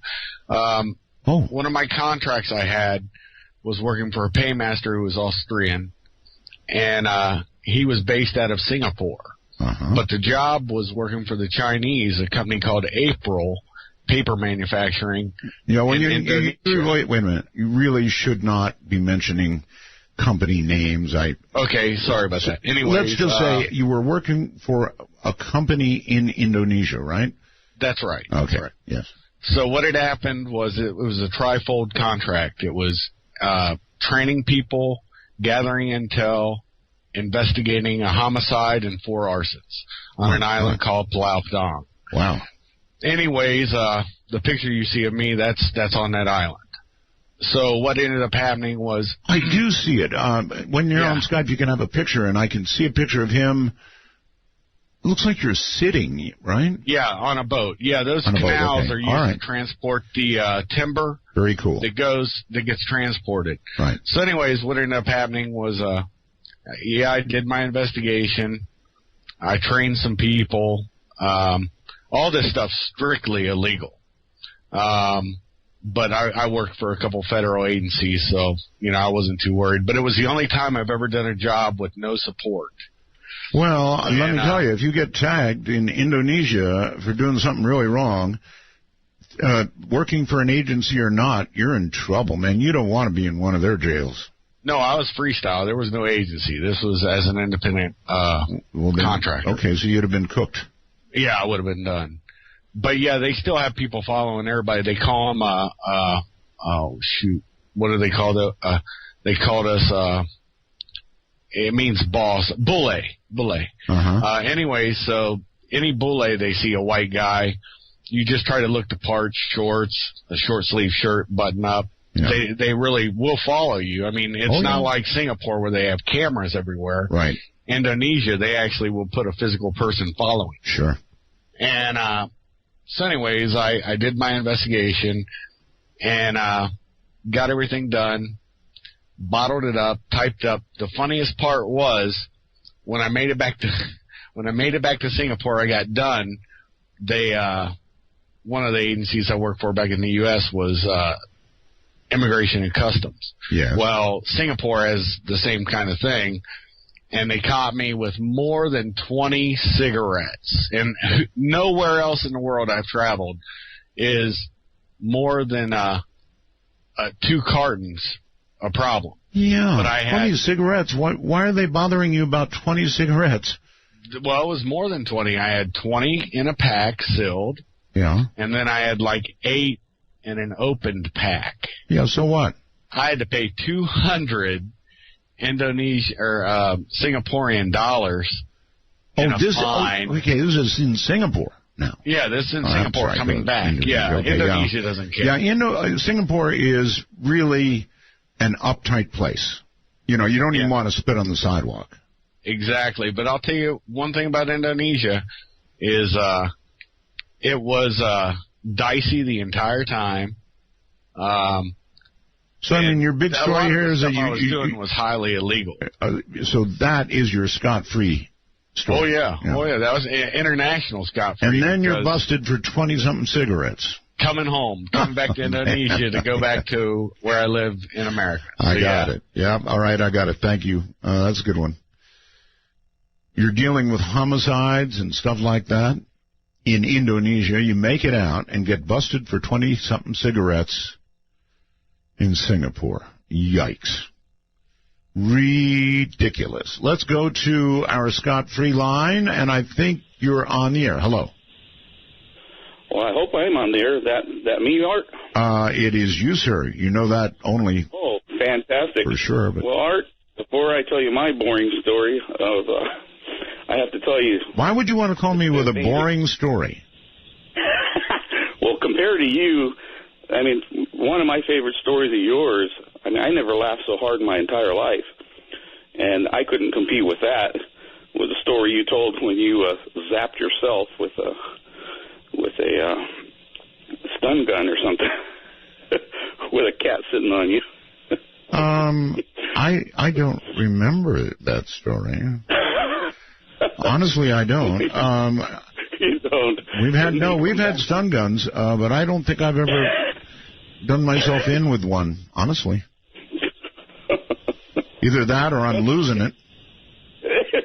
Maybe the stun gun took care of the memory. Maybe it did. Anyway, what's up? Well, I'm calling you from one of your favorite places. I'm in Alaska. And I don't know if you ever will do shows from anywhere else, but I had such a blast in Alaska. I got to tell you, sir, I had as much fun as I've had in my life in Alaska. And the reason is the people down here in the lower 48 don't understand that in the wintertime in Alaska, there is little else to do but party, right? That's correct. And they go on nonstop. I'll leave it at that. Yes. Well, Art, if you ever can come to Alaska again, you know the University of Alaska now has control of HAARP. Yes, so I've heard.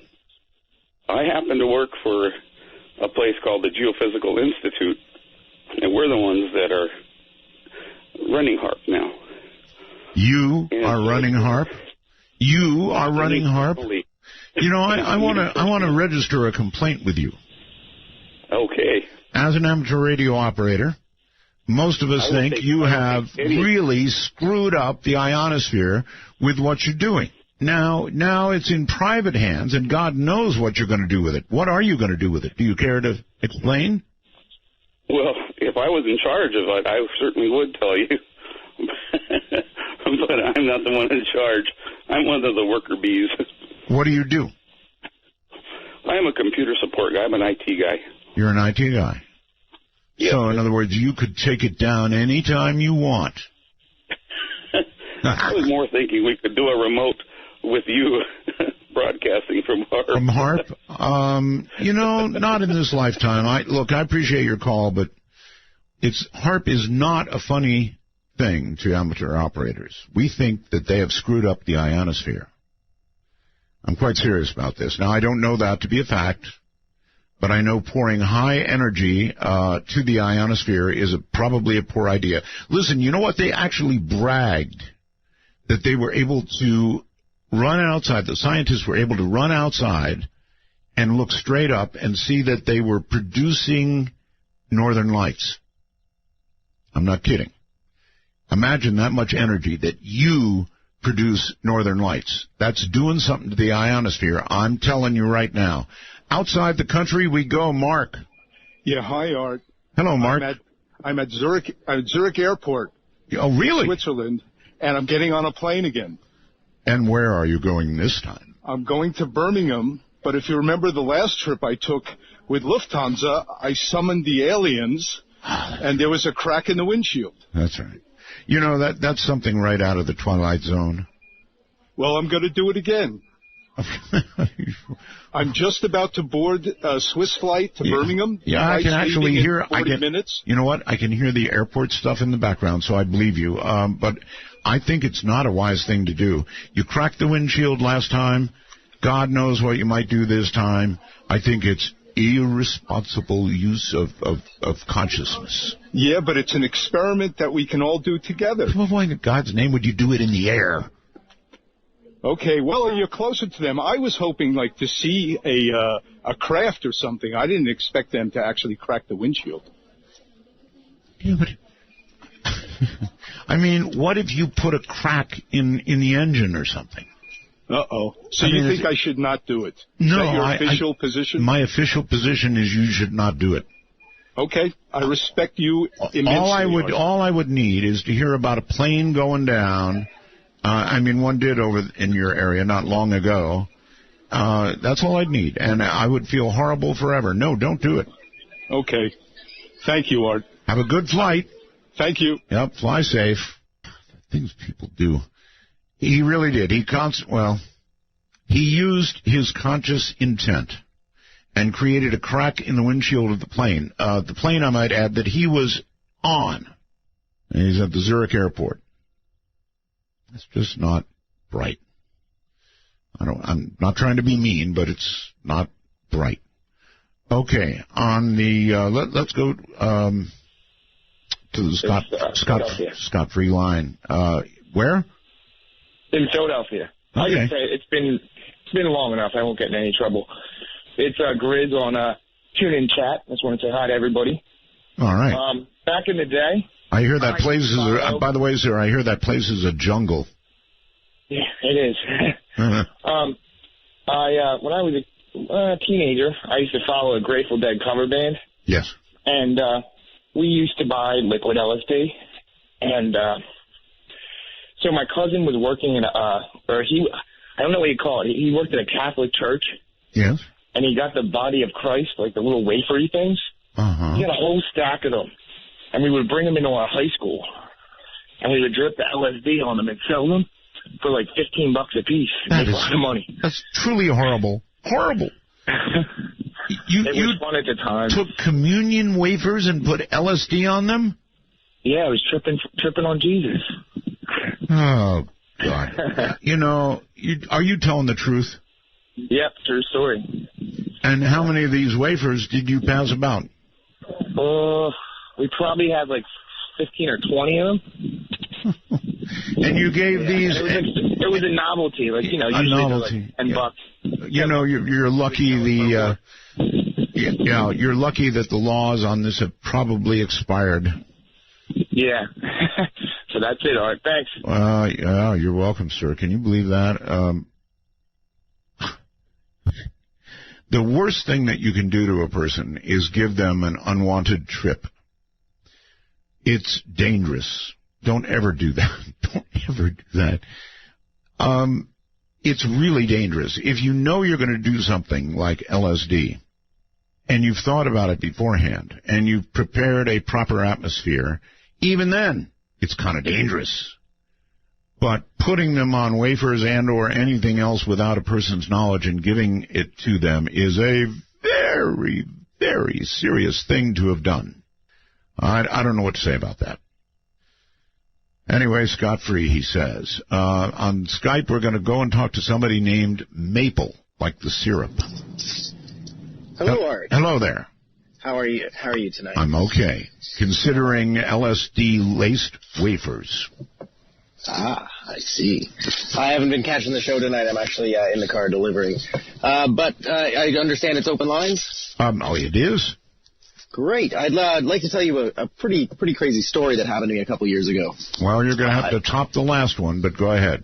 Okay. I live in Kingston, Ontario. It's a rather old, Canada's first capital city here. Right. So it is a rather old city. And when I was 19, I think one of my very first apartments was part of an old house. And I invited my cousin and her friend over to just kind of hang out for the night. And we decided to play Ouija. Or Ouija.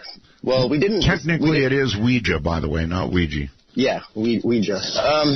We didn't have a board, so we used a shot glass and some Post-it notes and made a circle kind of deal. And a shot glass and Post-it notes? Well, yeah, we were 19, so we had more shot glasses. Yeah, I understand. Well, it's only the intent that matters anyway, so, yeah. Exactly. Go ahead. Now, personally, I had never delved into the supernatural myself, so I didn't believe anything was going to happen. And my plan was to, fool the girls and make them all scream and whatever. But what happened next was absolutely incredible. We talked to a ghost. We asked her, what her name was, and she said it was Muriel. We asked her what year she was born, and she said it was 1881. Wow. And what year she died, and she said it was 1905.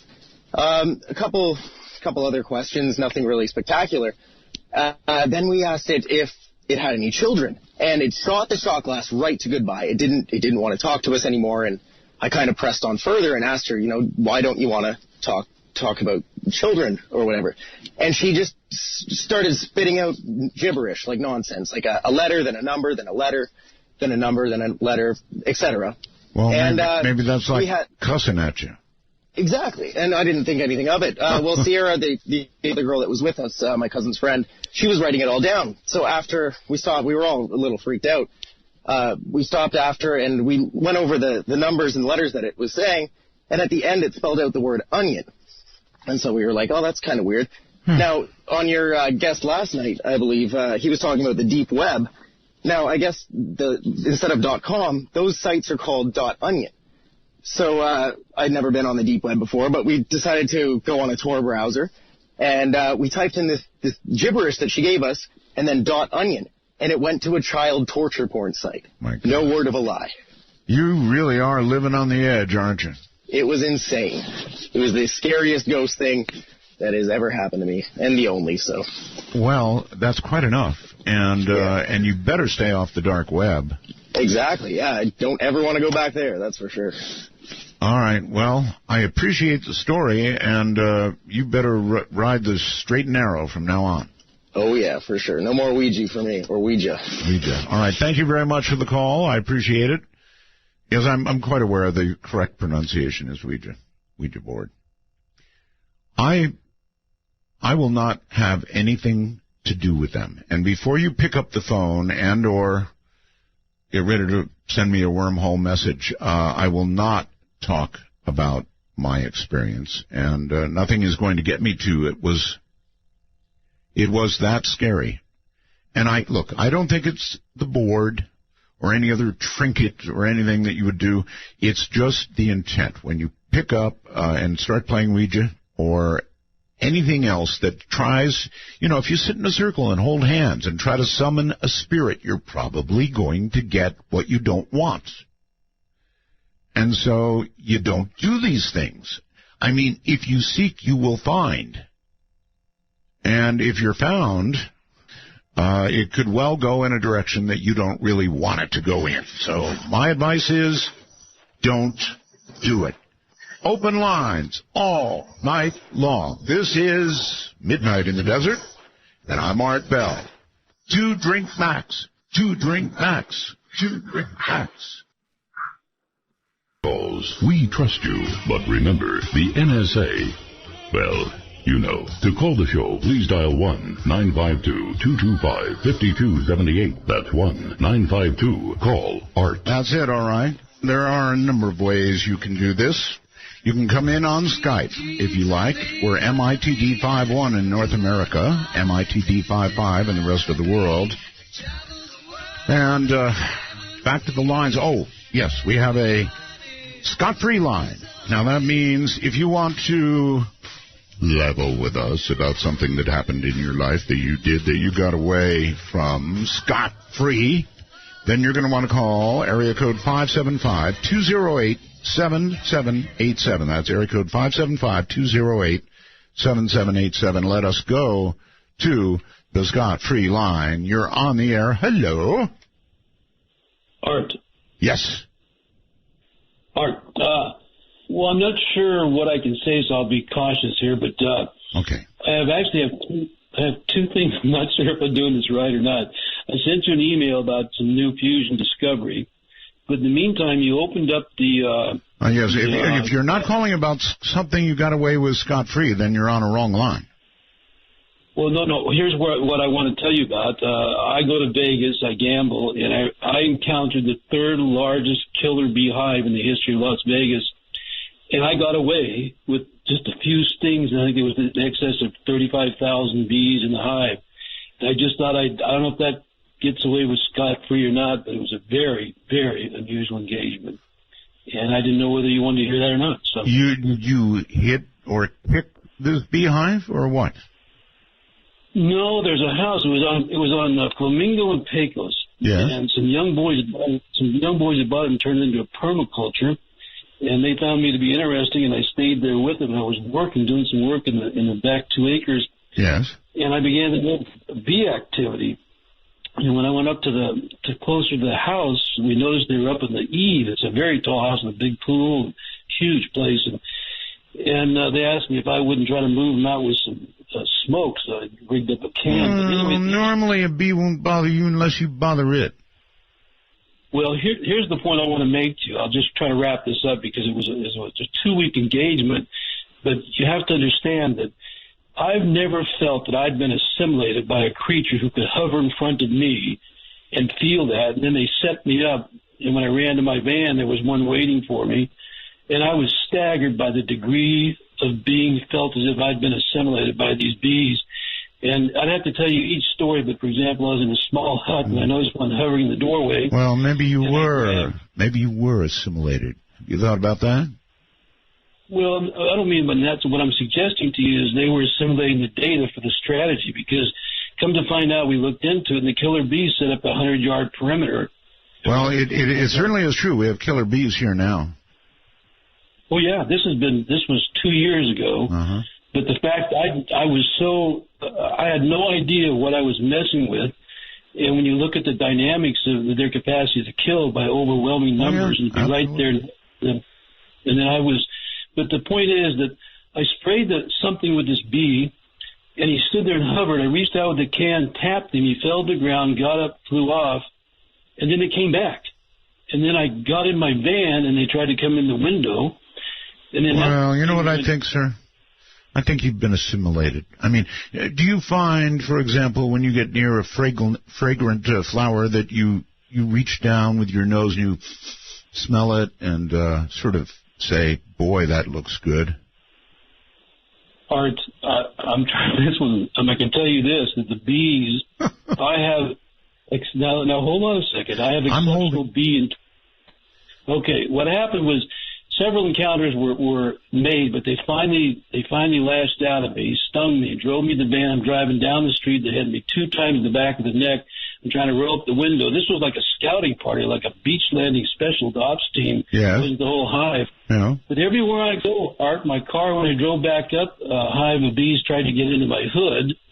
And then it's as if they tag you in some way chemically.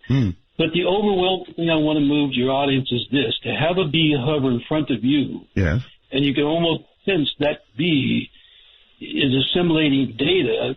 I just can't stress enough, you do not underestimate the bees. All right. And I think what saved me is I was in the Mojave Desert in the 2001, whatever, the computer's supposed to crash. Right. And I put out a jar. Yeah, and I put out a jar. I was about 2,500 feet up. All right, listen, sir, we're out of time for this call. All I can say is be safe. Huh? I think he was assimilated, personally. And, I mean, I can't know that absolutely, but it sounds a lot to me like he was assimilated. And you are on the air. Hello. Oh, hello? Hello. Am I on the air? You're on the air. I am Ari from Minden, Nevada, and I think my house is really haunted today. I don't know why. I just feel like I listen to EVPs, and it's just really creepy. It's just creeping me out around Orchard Road, around everywhere. Well, don't tell us exactly where you are, but you listen to EVPs? Yes, I do. Well, there's your problem. Now, of course, I play them on my program, but I always warn people, that you could be, well, that number one, it's going to be scary. I warn people. And number two, frankly, if you start listening to the voices of those who have passed on, who knows what you're inviting? Like the Ouija board, right? Yeah, of course. So you really think your house is haunted, eh? Yes, because it all started with, sometimes I do my homework in my room, and I always hear, these strange noises, and it's always just in my room. It's not in my head, because I ran out of my room. I was, almost screaming, but I wasn't. And then I couldn't hear anymore, and then I went back, and then I kept on hearing this clicking noise. It was terrible. How old are you? How old are you? 8. You're 8 years old? Yes. Same age as my daughter. Yeah. I try to tell people on this program, we have people that listen and call from 8 to 80, and you just helped me prove it. Yes. I love your show.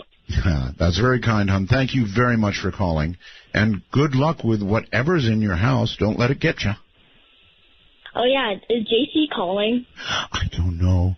JC, I am not going to believe until I see, or until I hear in this case. I'm getting all these messages that JC has arisen. Let's put it that way. Has come back from the forest with some kind of revelation. But until I actually hear his voice, it's just so much chatter on Facebook. So he hasn't been, on Facebook a lot? Well, no. He recently has come back and is posting as JC. Now, whether that's really him or not, no idea. The only way we're going to know is when I pick up a line and, well, you know what he sounds like. Yes. All right. Well, thank you for the call. I really appreciate it. 8 years of age, I told you, 8 to 80, and probably beyond. It's just the nature of this program. Hello there. You're on the air. Hello. Going once. Going twice. Too bad. Sorry for you. Gone. Hello there. You're on the air. Good evening, Art. How you doing? I'm doing great, sir. How are you? Oh, I'm doing great. Hey, I just want to say you do such a great job with all the guests you have on the show. Oh, my goodness. Well, thank you. Fridays, I just lay back and have fun. Oh, sounds like a great job. Hey, years ago, my dad got stuck out at my Ash Meadows, He was getting a load of hay back in the 70s, Yes. And he'd come up here. He doesn't really get up and around that excited, but he said, hey, you're the first guy that called, and he described this UFO thing. Mm-hmm. He said, hey, that's the same thing I saw out there, and this was years and years ago, And anyways, that's the story. But so he saw a UFO? Yeah. Yeah, and then later on in the late 90s, I heard your show for the first time, and it was the Star Child skull. Yes. Well, all right. I'm going to ask you then, everybody who talks about UFOs tonight is going to get asked about George H.W. Bush and what he may have said. Oh, okay. Okay, he said that human beings could not take the truth about aliens if we knew about it. Could you take the truth? Well, that's just it. I kind of did a little bit of follow-up on that Star Child thing, and it's we'll put it this way. It's quite literally out of this world. Yeah. Could you take the truth? Well, no, that's what I'm saying. You know, if you read between the lines, what he really doesn't say, this guy that owned that Star Child skull, you know, I'll listen to some of his lectures. And I don't care about him. I'm talking about you. If they were to tell you the truth about UFOs and aliens, could you take it, or would you crumble? Oh, no. I came to my own conclusion, and I'm pretty sure it would be kind of shocking to most people. And your conclusion is? Well, that we were like we'll put it this way, like there actually was an Adam and Eve, but it was like created from these creatures that was roaming around here, you know, the Neanderthals or whatever. I'm saying I don't think we came from them. I don't. You don't, huh? No, I think it was maybe these aliens used a piece of their genes or something to do what they did to come with us, but I think there was. All right. What about this idea that we are being slowly invaded by half humans and half aliens? Well, that's what I'm saying. They're coming back to collect. Maybe their only reason for making us in the first place, you know, is that we would procreate and then we get real smart and we do things. And there's all these natural resources like steel and copper and stuff that was exploitable, and now we've exploited it all, and now it's all laying on the surface. And, you know, imagine people wanting to make spearheads back in the Stone Age or whatever. They can find that stuff on the surface. Now try it. Well, if everybody went to the Stone Age, we'd never be able to find nothing. But anyways, these aliens could come down and just collect. Now it's all made. It's all this steel is all on the surface. So in other words, if they didn't have to encounter us poor human beings, they could just collect all the scrap and they would have all this, everything, right? So, yeah, maybe. Victor, hello there. On Skype. Hi. Can you hear me? I do. Oh, great. First of all, I want to say thanks for accepting my call. You're welcome. Actually, I want to tell you an interesting story that happened to me a couple of years ago with me and my cousins. Okay. Well, we were hanging out in the garage, and I do that a lot. Just hang out in the garage.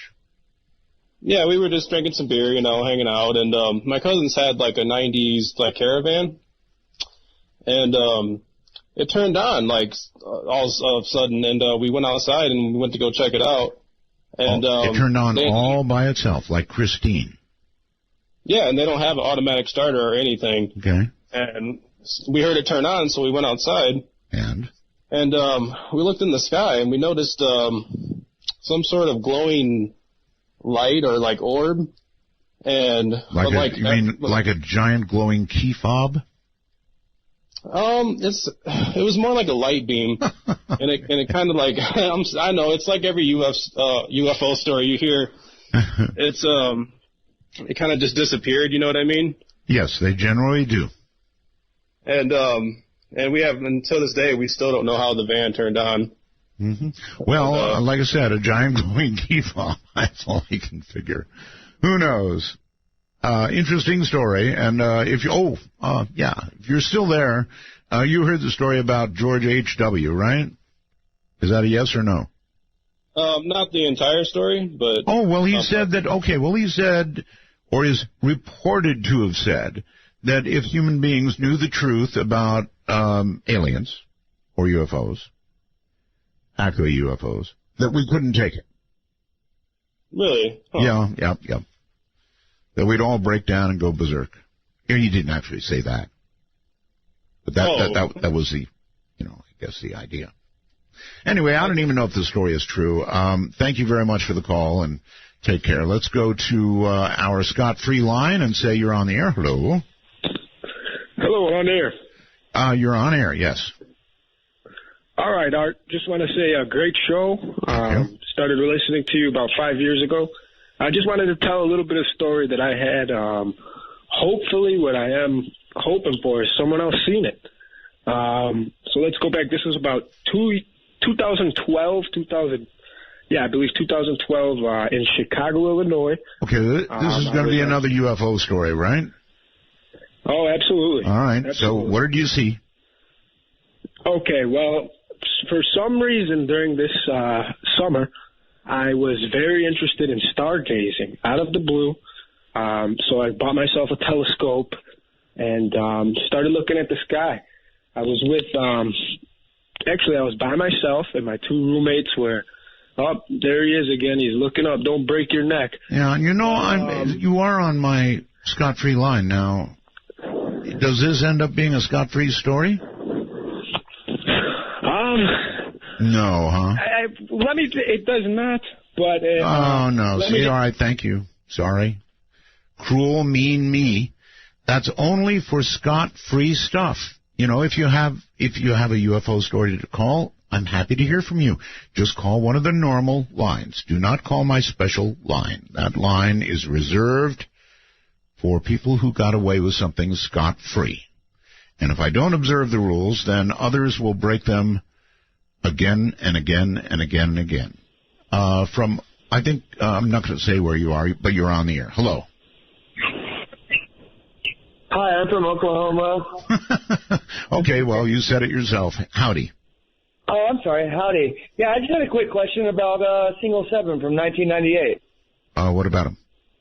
Yeah, have you ever heard back from him? Nope. You have not? We thought that was one of the most interesting conversations ever. Well, with a lot of interesting things, sir, and particularly time travelers, many times you don't hear back from them because they have, well, gone to another time. Right, so one of my questions, I guess, is there anything about that conversation? Were there any discrepancies that you heard as you look back or listened back to that, about that conversation with him? None that I know of.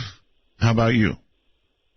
None that I know of. One of the interesting things that we found is that the Ark of the Covenant, he mentioned that may be found in Ethiopia in, I think, 2037. Yeah, you may be right about that. A lot of people think it's Ethiopia where it's held. Yeah, they mentioned it on CNN just recently, so then I was just curious. Must be true, then.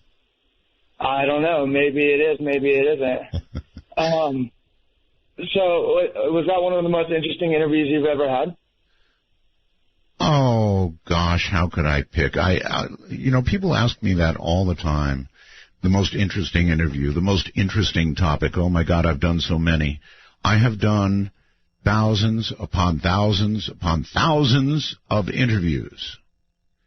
And so to pick one out would be impossible.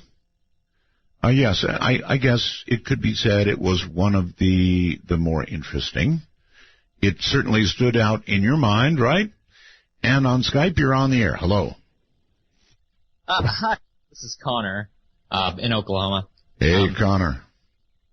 Hey, well, I gave you a call before about a demon story I had. Yes.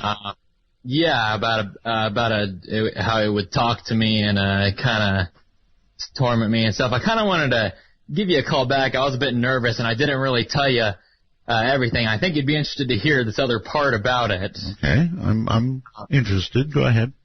Well, I told you before it would talk to me in the night as a small child, and it would mess with me and make me upset, and it would really take joy in doing that. But the reason I called it a demon when I told you is because I did actually see it. Mm-hmm. Well, Uh-oh. I'm sorry. I am so sorry. I clicked on somebody. My screen was getting very crowded with Skypes, and I clicked on somebody and I should not have. And when I did that, it cut you off. So bring your demon back when you're able to. Outside the country, you're on the air. Hi. G'day, Art. Is it me? It is you. Okay, I just want to relate a theory that I thought about missing time abduction cases. Yes.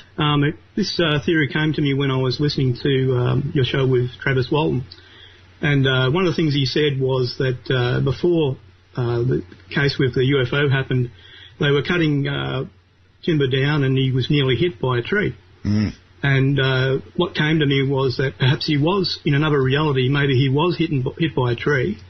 And they took him to the hospital, and he was, he maybe died on the operating table, and then his spirit sort of gone into this other reality where it's kind of rewritten time and rewound it back to before the accident occurred, and then sort of concocted this timeline where he's abducted by a UFO and he appears 5 days later.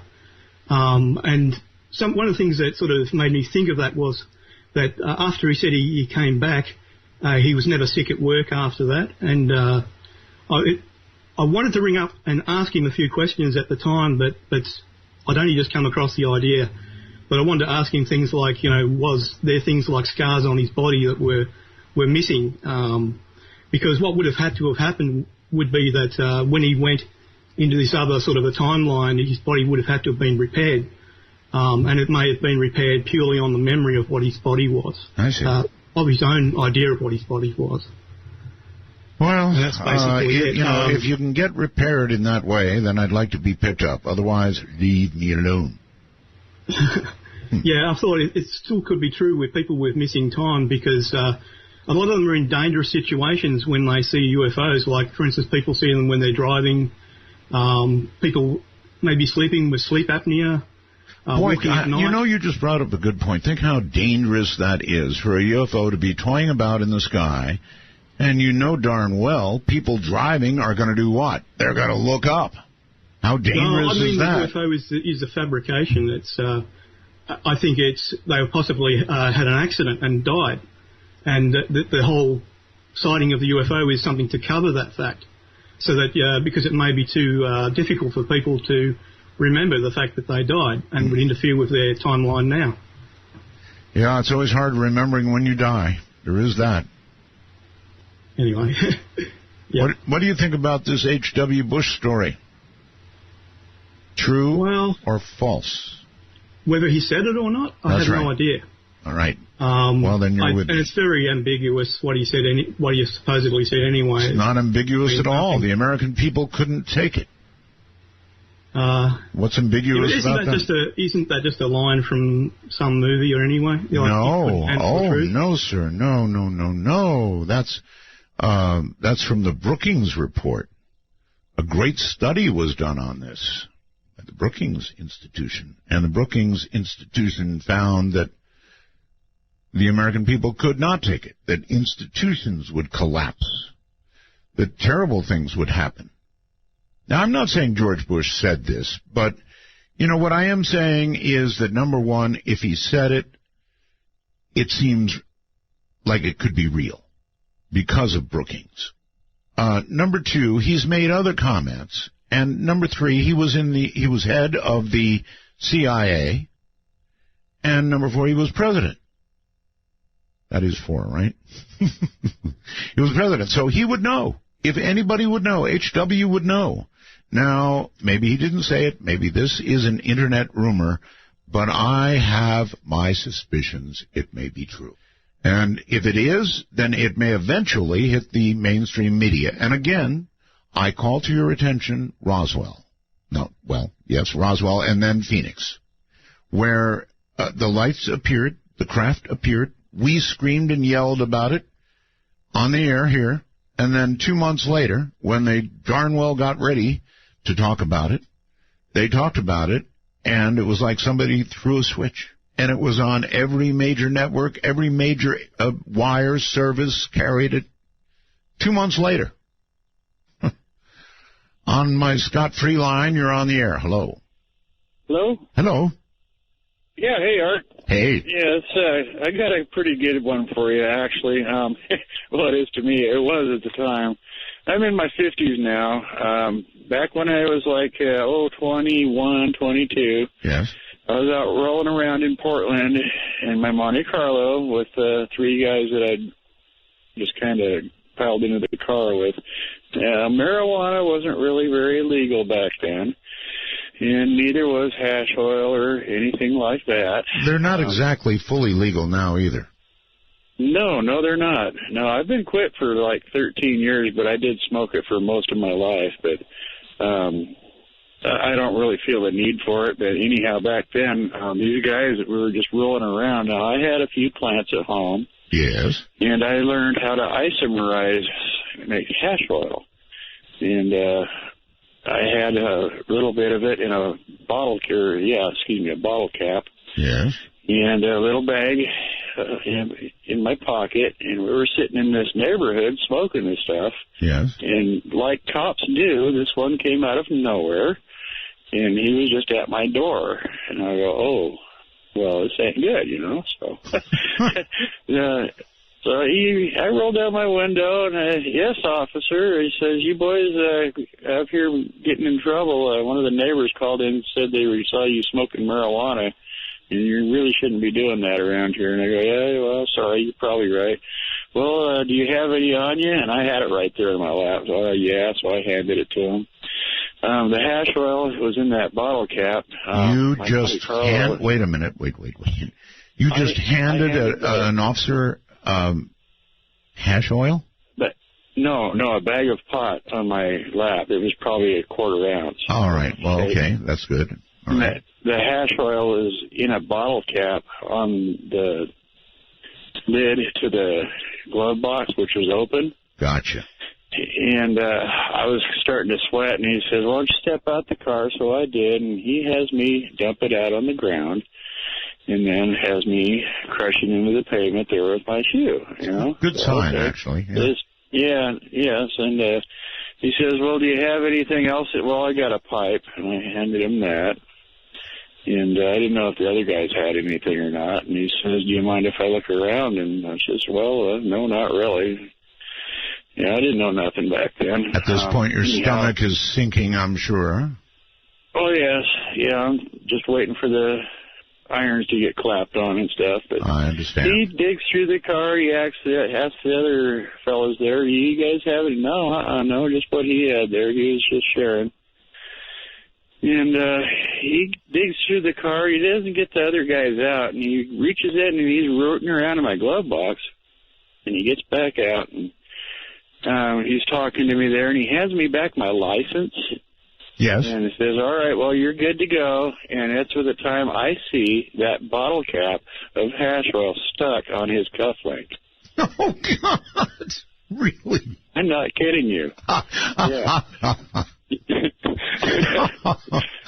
Oh, man. All right, I'll bite. Story. What next? What happened? Huh? What happened? He drove off. I drove off. He drove off. I dropped the other guys home. I went home to my wife. Yeah, and probably said a few Hail Marys. So he... Yeah, I said some thank yous. That's for darn sure. Oh, my God. I wonder when he finally discovered it and what he thought when he did. Oh, I have no idea, but I'll bet he was really ticked because that stuff probably got all over his uniform. Oh, man. It wasn't the real high-grade clear stuff. It was just tarry nasty. Story of the night so far, buddy. Yeah. Thanks, Art. Thank you for the call. Scotch-free. Him walking away with that on a stuck to him. That one's good, all right. That's going to be a good night. Someone said I got knocked off Periscope. I'll check it out. From the high desert, this is Midnight in the Desert. I'm Art Bell.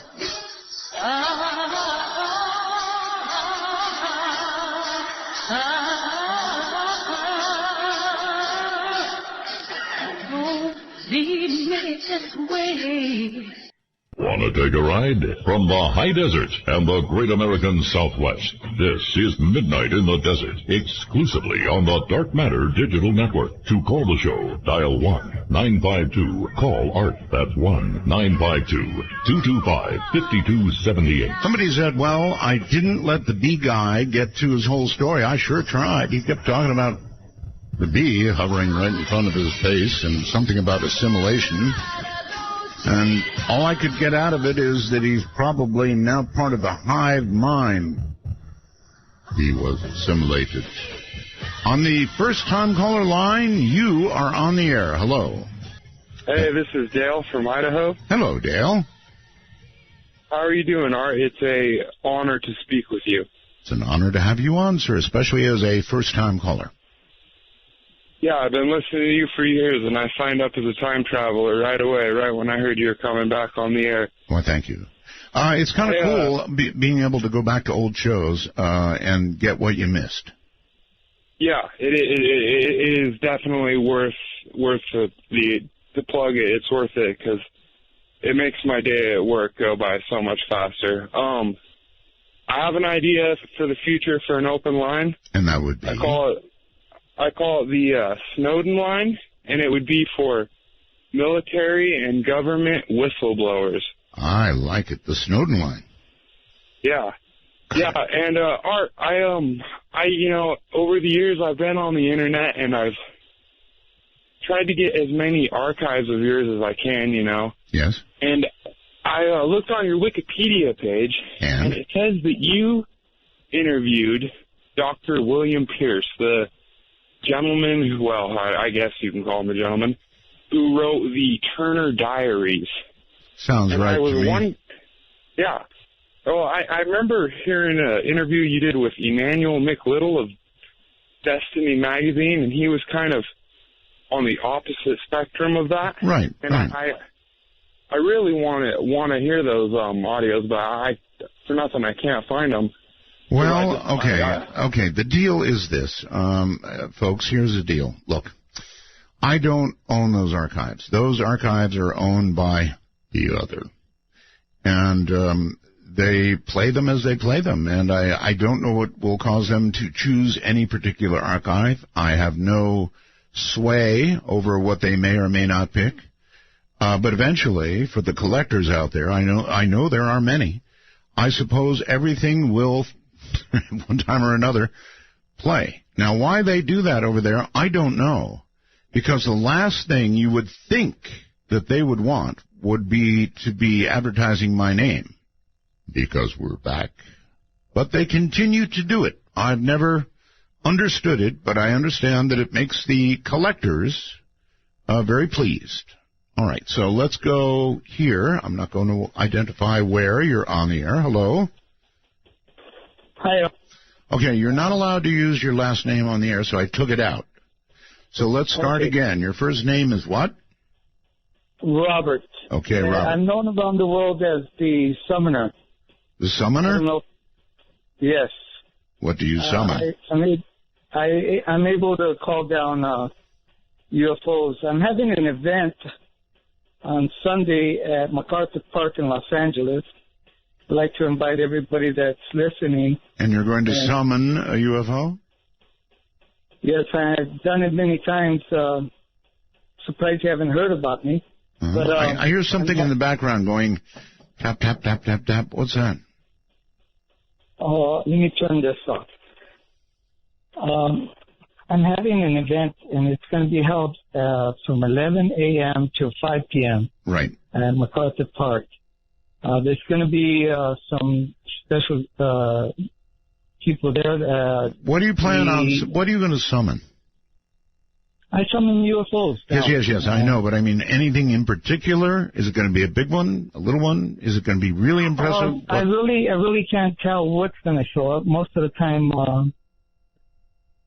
small ones show up, but sometimes some craft show up. The reason why they do things I really can't explain. I'm sure they try to protect themselves. All right, let's try another angle. How is it that you are able to summon? Well, I discovered that I could do this, and I telepathically call them down. And I've taught people all around the world how to do it, and they're doing it around the world. Okay, teach me how to do it. How do you do it? Well, what I do is I look up in the sky, and I telepathically... call in my mind, I tell them, yeah, I do. I see. And I look as deep into the sky as I can, almost like Superman. It might sound funny, but that's what I do, and I telegraph the message to them. To me, it sounds like a superpower, and I was thinking of doing a superpower line one of these nights. So that would be great. Be one for you to call in on. So MacArthur Park, what time? It'll be held from 11 a.m. till 5 p.m. All right. Well, normally I don't allow plugs on the air, but I let you do that. So there may be some people out there checking out what you're doing. I don't know. Jack on Skype, you're on the air. Roswell, Art. Thank you. Yeah, it's good to have you back. I'm a Skype virgin. I just figured out how to do it. A Skype virgin. Yeah. The rest of you is now gone forever. Anyway, welcome. I guess so. What I wanted to relate to was a small story, and I don't know if it has anything to do with paranormal or not, but it had something to do with spirits and experiencing one. Well, that sounds paranormal. Okay, I was a neighbor to an elderly couple. They were very good friends of mine. Right. The elderly lady developed Alzheimer's disease. Yes, which sir. was sad. And her husband always had a hard time, explaining who he was to her, things like that, because she would forget. Right. One day I was just working out in my garage, and she was sitting on the porch. And I was testing the stuff I was working on, and I'd go back and I'd see she was still sitting there. And time throughout the day, she was still sitting there. So I finally went over to find out what's going on. And she said, well, I'm waiting for my husband. Yes. I'm going to go out to breakfast. And what's taking him so long? Because I've seen you sit out here. Well, he's just getting ready. And she didn't realize how much time had gone by. So I went into the house to see what was going on, and I looked all over the house for him, could not find him. Right. I said, are you sure he's in the house? And she says, he's getting ready to go. And I finally decided to walk into the master bathroom. Yes. And this is where I know for sure that there are spirits and souls. Because? The minute I walked through the frame of the door, I felt him go straight through me. And a tingling feeling all around me, and I pulled back the curtain in the shower, and he had died of a massive heart attack, slumped over in the tub. You know, sir, I've heard so many stories like that. That's really something. That is freaky. And I've heard people say I was over my, dying grandfather or something, and he died, and I felt his soul go through me. And so you really did feel that, huh? That made me a believer. The minute I walked through the door frame of the bathroom, he was there, waiting until his wife was found and taken care of before he left. Man, what a story. That's basically what I put together from it. Gotcha. Thank you so very much. And take care. Wow. This is why people believe in this sort of thing, because it does happen. And it happens again and again and again and again. So, yes, after a while you begin to believe that there are things beyond our physical material existence. There are. And that's why we do the show. Those are the big questions, the really, really, really big questions. Don't you think? Let's go to Denver, Colorado, and say hello. You're on the air. Hey, Art. Hey. This is your undefeated atheist from Denver, Colorado. Yes, sir. I'm going to go ahead and let you in. I know that, there's a lot of people here that they honestly do hate me for my skepticism on majority of the shows, but I will. Why would anybody hate anybody for skepticism? Well, Now, you're in. Wait. You're an atheist. I am. So that's not just being a skeptic. That's sort of a religion of disbelieving. Yes. Uh-huh. Yes. But don't call it a religion, because not stamp collecting is not a hobby. It's pretty close. It's pretty close. But I will tell you, would you like to actually hear the story that made me question, the only thing that made me question my atheism? Because there was one time I had, which I believe was a haunting, that actually made me question my atheism. Well, I should hope. Okay. So you're hearing from the other side. So it's a good story, Art. I'm not going to lie. Well, it can't be it cannot be such a hot story if you're still an atheist. It made me question it. I was kind of in the middle at the time, Fine. Give me the story. And then it made me become an atheist even more when I went ahead and dealt with it. But I will lay tell it you on the me. story. Lay it on me. All right, here's my story. I used to live in Iowa, and in 2007, I moved to Greeley, Colorado. Mm-hmm. And when I moved there, I moved to my brother's house, and I lived in his spare bedroom that he had for his child, but his child wouldn't sleep in that bedroom because he was acting out. He was about 3 to 4 years old, and he really had a problem sleeping in his own room. But before that, he had no problem. And they moved to this house, and I didn't believe their claims of the things that happened there. Okay, what is it that happened? Well, because of the fact that they were both, you know, they're both potheads, and before that they had both done methamphetamine, so I didn't believe it. I was straight edge. I didn't believe any of that because of the fact that they had done drugs before that. I thought that it had ruined their mind. Okay, so in other words, you thought their haunting was in their pot. Exactly. Yes, okay, and so what happened? Well, when I moved there, I was watching a DVD on their DVD player, and I was sitting there with a friend. I was laying on the love seat. He was sitting there in the recliner, and during that fact, it was the third season of The Office, and I heard something, and it actually really shocked me. What? I was sitting there, and I heard something say in a whispering, deep kind of whisper voice saying, "I'm sitting here." And that made me, like, kind of sit up, and I had one of those moments where I had a lump in my throat, and you can't speak kind of deal, like you're that scared. Yes. Yes, we can all relate. You're that scared. The person next to me said to me, "Oh, my God, what was that?"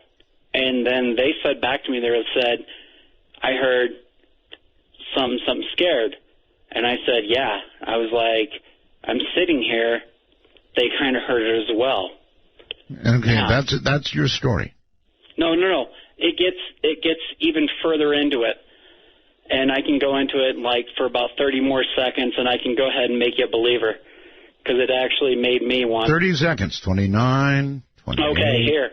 So I'm sitting there, and nothing's happening, and my brother comes home one night, and my sister is working over at the Kodak area over there in Windsor, and she comes back and says, "Hey, we've heard that this area is actually kind of a big haunting area." 10 seconds, sir. Oh, sorry, Art. No problem. Because of the fact that there's actually, there was a internment camp that was held here for all the people who lived here, during World War II, who were, Jewish and... and so you're thinking it was one of them? Well, yeah, we actually had to deal with a few of them. All right. Well, thank you very much for the call. And you ran overtime, actually, your own time prediction. You have to learn to tell stories sort of succinctly.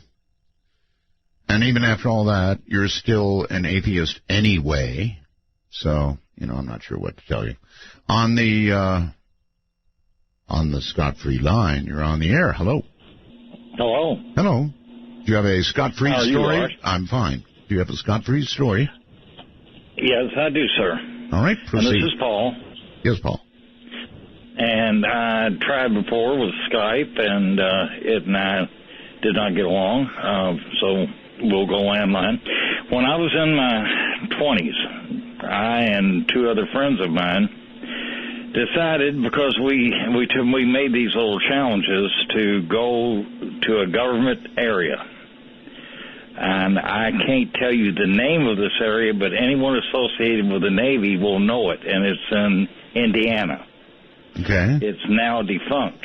All right. We went in on a snowy night and thought we could slip in and slip out, and we got in this area, and the military police were all over us. Mm-hmm. Now, we were very fit. We parked our vehicle like 3 miles out, jogged in, and we were trying to move, and every time we moved, they moved, and finally we got our... Were you running? Youthful... we were jogging, okay. And snow about 8 inches deep. We got our little dumb young heads together and said, somehow they know where we're at, and maybe it's body heat.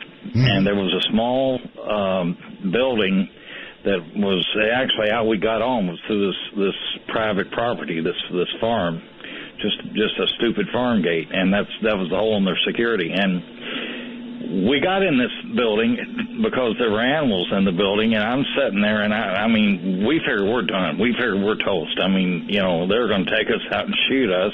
We're going to spend the rest of our life in Leavenworth. I mean, we had to give up. Because everywhere we moved, I mean, we even let the snow drift over us, and they got on us again. So somehow you got inside, you hid among the cows, and your body heat was same as theirs. Well, that's what we thought at the time, and I think now saved our bacon. But the funny part of this story is, I mean, I'm scared. I mean, we went out looking for a cheap thrill, and buddy, we got our nickel and our dime's worth. I'd rather rebuild an old Swan, every resistor and capacitor and tube at a time. Man, it was tough. Yeah, see, you've been there. All right, buddy. Okay, so I felt funny, and I reached back behind me, and I got a handful of snotty cow nose, and I about did my pants. I mean, I did not know what this thing was. Well, I mean, know how it got. Be respectful, sir, when you eat beef jerky. That's all I can say. And we got back out in one piece. So, I mean, that was very scot-free. I'm sure I would still be inhabiting a cell somewhere in Leavenworth because we actually found what we thought was a nuclear facility in there. But aside from it, you know, we got out. We all grew up. Past my 6th decade, an amateur operator like you, and you see me occasionally sign off with my calls. Right. We don't put those on the air. But all right. Thank you very much. I appreciate it, and you take care. 7-3s. I think everybody has had one of those moments when you get away with something that you probably have no right getting away with. He mixed up his own body with cows. Life is like that. Sometimes you get away with things, and sometimes you simply don't get away with them. And then you spend, well, time with other people who are also incarcerated for reasons of not getting away with whatever they were doing. Anybody wanting to comment on this this George H.W. Bush story are certainly welcome to. I think it is the question of the weekend. Is it a true story? Is it a false story? Is it something that is, well, kind of true, but not being reported by mainstream media? I don't know. If you think that I don't know about the little tricks you play, I'll never see you and deliberately put things in my way. You're raging into the night with Midnight in the Desert. To be part of the show, please call 1-952-CALL-ART. That's 1-952-225-5278. Or, of course, on Skype at MITD51, or outside North America, MITD55. And with that in mind, let's see, where should we go? Let's give that person time to set up. By the way, there has been no, as of yet, JC presence. So, if this show goes by without JC making some sort of appearance, I am going to conclude that the person doing the posting on Facebook, well, just is not working for the Lord. Let's put it that way. Oklahoma City, hello. Hello. Going once. Art. Yes. Hey, thank you for taking my call, sir. Yes, you bet. Me and my brother are big fans. He was actually talking to you earlier. You actually hung up on him about demons, but we still love you, though. I just wanted to tell you that. It's nice. Yeah, I just wrote down my points to get it clarified. With I just wanted to bring up free speech in general, with truth of the government and conspiracies or whatnot, and it's like I struggle with speaking my mind because I don't want to be. I can hear that. Demonized or segregated against, and even though some stuff is obvious. What? What are you talking about? Like the gun laws and gun laws. Yeah, like trying to trying to demonize guns when it's clearly a mental health issue. Yes. With all these mass shooters. That's for sure. I mean, the pills that they issue these guys literally have suicide warnings in the commercials. And has anybody thought, like, maybe we should just prescribe them medical marijuana, which, by the way, hasn't killed one single person in the history of mankind? I'm not talking about ingesting. I'm talking about smoking. You physically can't die from it. It's impossible. And that's pretty good for 10 billion people, total in the history of the mankind. But anyways, I'm kind of going a little rampant. I've had 2.5 drinks, so I'll be honest with you. See, you're over the limit. I could tell. When you first called, I could tell. You were just all splintered off. You didn't know what you wanted to talk about. I love your show. I love everything you cover. You have a great positive vibe. Yes. But to respond to the atheist that called in earlier, I actually used to be an atheist. I was a Christian, and I thought I was an atheist in college, like a lot of people. Yes. But I saw the hypocrisy of atheism and how you're automatically, with the exception of Penn Jillette, you're automatically you have to be socialist and liberal, and then you're tolerant of Islam, but Islam isn't tolerant of you. Sir? And it doesn't make any sense. Sir? Sharia law is... Sir, I'm going to have to leave the line, and you can have another one, okay? Okay. You cut me off? Yeah, I am. Okay, that's fine. Cutting you off. Thank you, and have a good day. You're on the air. This is Midnight. Hello. Let me speak to Mr. Bell immediately. Oh, my God. Is it really? Is this our Bell? It is. How dare you, Mr. Bell? You know who this is? I'm not sure yet. I'm listening to every little bit of tonal quality in your demon-filled voice. How dare you? The rumors of J.C. Webster III's demise are greatly exaggerated and, in fact, defamatory, Mr. Bell. Defamation. Yes, I can sue you for that. I can take you to court and get every red penny out of your subscription service. And how'd you like that, huh? Well, I didn't say you're dead. I said if I don't hear from you pretty soon, I'm going to conclude that you've passed on. That's all. There's nothing defamatory in that. And you would delight in that, wouldn't you? Yes. Never mind. All right, so tell us, JC, just stop. Let's find out what's been going on in your life. For example, you disappeared into the wilderness, virtually disappeared. And then you had somebody writing on your Facebook telling us that you were out there alone and cold. Is that true? That was Petunia. She doesn't know my temperature. Okay. But listen, don't try to get off topic. What happened was, you know that you had that devil woman on. I did. She cursed upon JC and put upon a curse upon him. JC, how would you know? How would you know who I had on if you were out in the middle of the wilderness? This was before. This is what drove JC to the wilderness, was the sickness and the demonetry that had been put upon JC. Yes, an attempt to kill JC. So did you have a stroke or did you have a heart attack? What happened? Fell into a deep sickness. And overriding demonetry was upon the demon presence. The demon spirit had come down upon J.C. Webster and put upon by the witch which you had upon the airways, because you knew that J.C. would rebuke you and go into spiritual warfare. So J.C. was called into the wilderness by the Lord, by God himself, to have an audience with the Lord and go through the underworld and deal with all the demons. Did you meet the Lord? I met with the Lord and received the revelation of the blood moon. And you know what the Lord told J.C. Webster? You would have been out there during the blood moon. That's true. What did the Lord say? The Lord said, J.C., you have been so kind and tolerant and forgiving up until this point. You have been weak in my presence, and you need to get it together.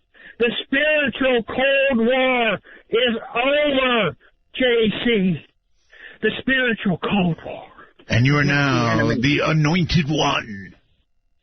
Reanointed with a new purpose revealed under the blood moon. And yes, and add this, the Lord commanded J.C. taketh a bride. A bride? And what happened? Wait, what happened to Edna? Who? I'm sorry, who? I'm not sure who. Oh, the woman who stole $10,000 of the Lord's money from J.C. Webster, ran off with the bikers and got into the shootout in Waco. Yeah, she caused that. That's what she's up to, that no good corruptizer. But you're trying to get me off the topic of my bride, my newfound love. Listen, the Lord has anointed J.C. and commanded. Oh, listen, Art, that's a woman who's willful in the ways of the Lord. Oh. So you're now wedded to Kim, is that right? Not give me a minute here, Mr. Bell. If you would let me just have a minute to talk, I would like to get here upon my knee and say to you, this is to you, Kim Davis. Will you marry me in holy matrimony? Oh, yes. Yes, Mr. Bell. A union. This is what the Lord wanted. He called me to the wilderness to explicitly command me to take her as a bride. So you are now proposing on the air to Kim. On the air to Kim Davis. If anyone who knows her, just call her and play her this tape. Play her the cassette and let her know she's got a husband. A husband. If she wants. Hallelujah. Yeah, but all right, JC. What are you talking about? The will of the Lord commands if she wants it, if she wants you. I mean, it's great that you made a proposal on the air and all that stuff, but how do you know she wants you? Of course she does. Has she heard you? Has she heard you? I would think so.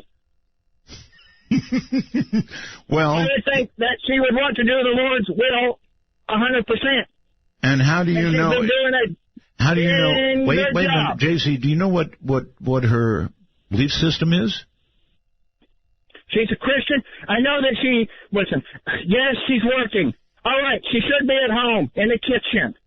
That's right. Barefoot, no doubt. At least she's working for the Lord, and she brings in her beliefs and doesn't allow the quiz to push us around, bake us a cake, or else we'll sue you. Listen, that time's over. The spiritual, no more Mr. Nice Guy. We time to rise up as Christians and take this nation back from the filth and the gutter scum that are polluting this nation and turning it into the most vile pit of sin this side of France. This side of France? You mean there's a country there's a country that's actually more sinful than we are? Well, France. And probably Japan. And really? Yeah. France, I get. I don't get Japan. It's good to hear you back, JC. Listen, you're not letting me talk about how the Canadians are holding Randy Quaid hostage, trying to hostage him in a deal to exploit America.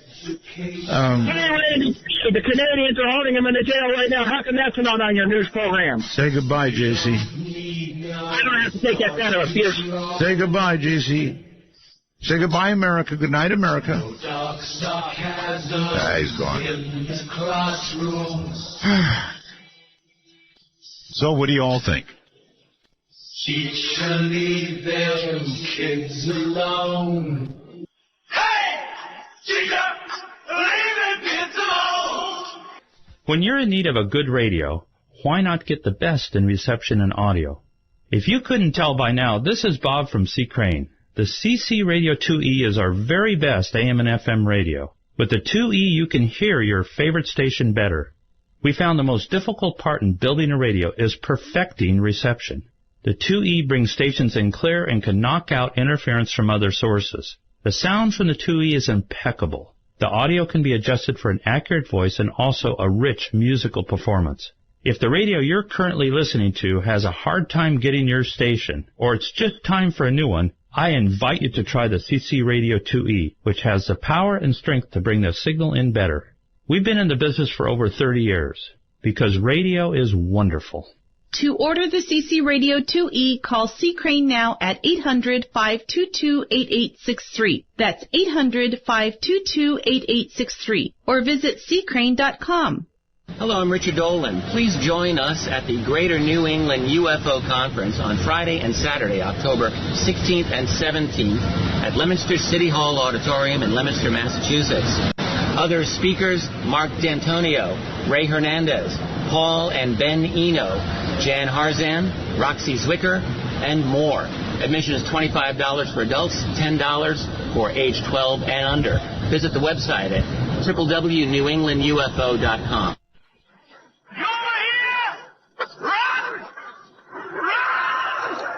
Did the coming global superstorm recently pound your roof with hail? Well, it's not the end of the world. We can help. Visit AmericanGreenRoofing.com for a free roofing estimate. We're fully licensed and insured, and we work with all insurance companies. That's American Green, like the color, roofing.com. But wait, how's this for the quickening? Use coupon code ARTBELL and get $1,000 off. Hey, what a deal. From the Kingdom of Nye in the high desert, this is Midnight in the Desert with Art Bell. Please ring Art's Bell at 1-952-225-5278. That's 1-952-CALL-ART. Thank God the NFL is back. I needed that break to recover just from the presence of JC. I really needed that break. Yeah, that was JC. I guess he's back. He has arisen. Now, he claims a new love. Well, anyway, he proposed here on the air to somebody, and it does appear that he spent some time in the wilderness, that I caused, well, either a stroke or a heart attack by having Blanche on. I don't know. But how long has it been? I don't think I've heard JC in years. It's been years.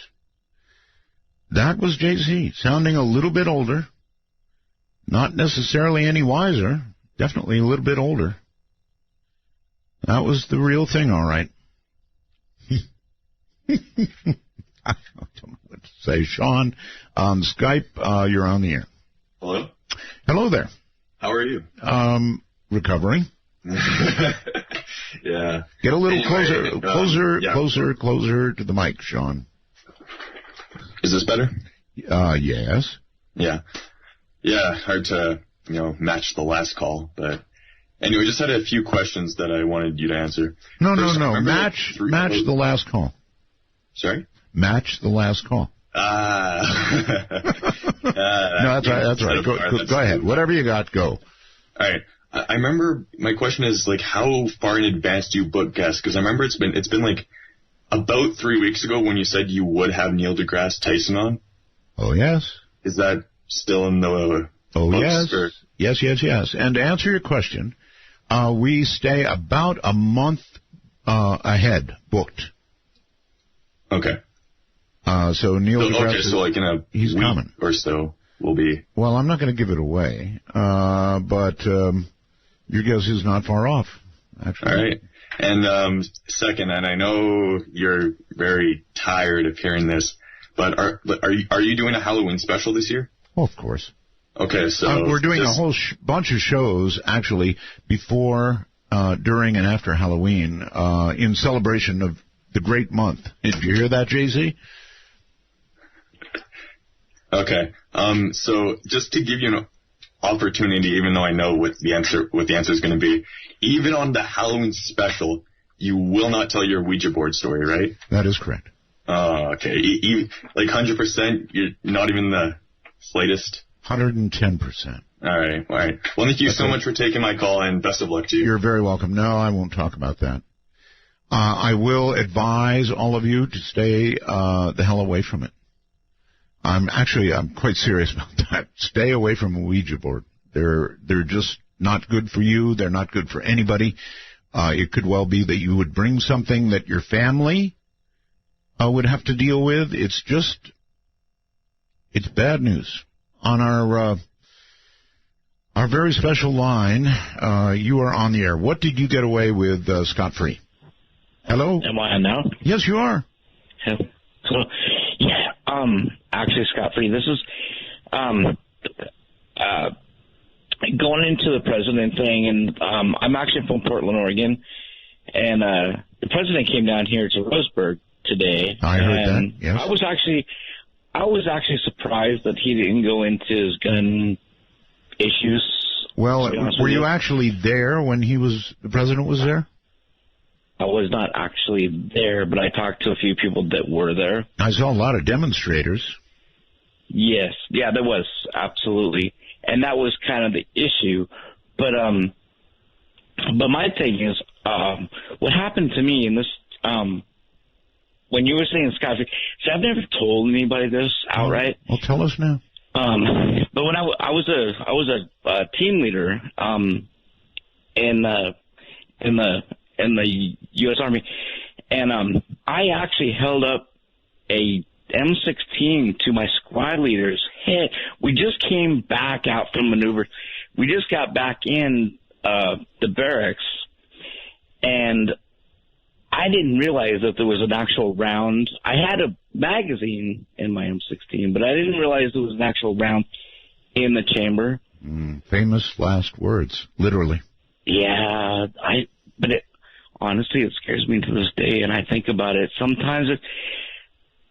But for some reason, I just didn't pull the trigger. But I had it pointed right at his face, and he was probably about 35 feet from me. And you were doing this why? Why were you pointing at him? Being joking. Oh, being stupid. Yeah. Being stupid. Yeah. And then you later figured out there was a round in the chamber. Well, actually, when we actually after that we went out, came back, and when I went to sleep, I cleared my rifle, and a round popped out. Oh my God! That's how I knew. And because when I cleared it, yeah. And I was like earlier when I was pointing it at him, and if I had pulled that. Yeah, I get it. Believe me, I get it. And you got your right. You got away scot-free, buddy. I didn't do anything. I mean, at least that nothing bad happened. But close enough for comfort. If there ever is a guardian angel out there, he must have been with you. On my shoulder that day. He or she was with you that day. All right, got it. Oh, good Lord. Can you imagine? Usually, if you're doing some stupid, idiotic, lame joke like that, you end up pulling the trigger. So, you get the clicking sound, right? Only had he pulled that trigger, there wouldn't have been a click. There would have been a kaboom. And then there would have been, a trial. There would have been all kinds of trouble. That one goes down as a hot item as well for scot-free. Our scot-free line is area code 575-208-7787, and it certainly is full. I mean, this is one that could go to next week. Felipe, you're on the air. Hello. Hello, let me turn off my device. Yes, turn off your device, please. I had a quick question for you. I'll take my answer off the air. And that is? What your favorite songs? That's so easy. You hear them every night. Now, there are, to be frank with you, some songs that I desperately want to play that are pre-1972. There's a thing going on in the music industry right now, and you really can't play pre-72 songs unless they have been remixed. If a remix has been issued. So there are a bunch of songs I'm dying to play that I cannot play until they get it figured out, and they're working on that now. Let's go back to our scot-free line in, I'm not going to say where it is. Hello. Hello. Hello. Hi there. Is this up, Bill? Yes, Hi. It's this dark. Is Melissa. This is the scot-free line, right? Right. Okay, this is happened a little over 20 years ago. Mm-hmm. Me and my brother were in middle school, and we were bored one day, and we decided to have the bright idea, hey, let's set up some 2-liter bottles and bowl in the living room. Well, that didn't turn out that great because the ball turned and went through a sliding glass window. Oh, man. Yeah, so me and my brother freaked out for about a few minutes, and my brother had the bright idea, well, the house 2 doors down was for it. Why don't we just go and get the glass from there and replace it before our folks got home and got in really bad trouble. Yes. So middle of the day, me and my brother go next door. Right.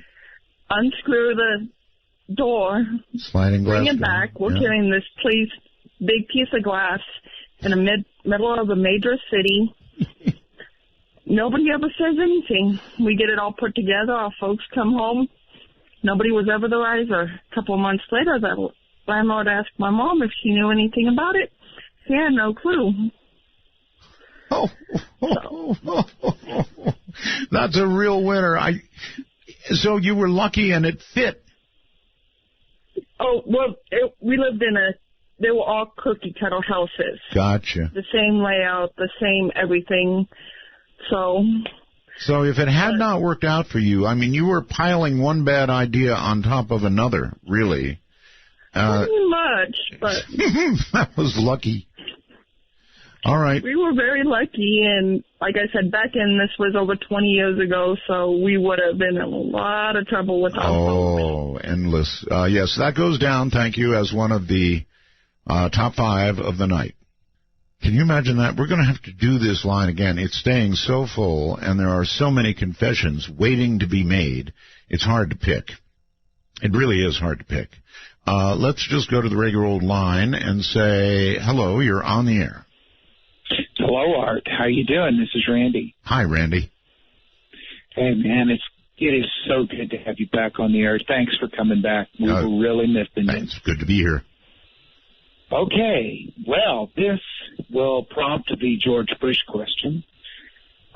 Good. I have a UFO story to tell you from the mid-'90s. All right.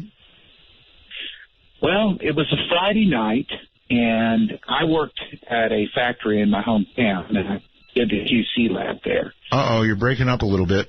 Oh, okay. How's this? How's that? Well, yelling doesn't help. I mean, you've got to be in a good spot. Okay. Well, what I'm trying to do is make sure that it gets in better.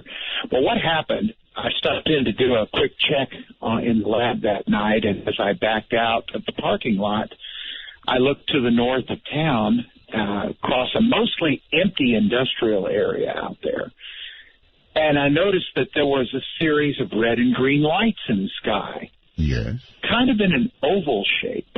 Okay. I thought, no, this can't be. No. Art, it was a huge UFO. Yeah.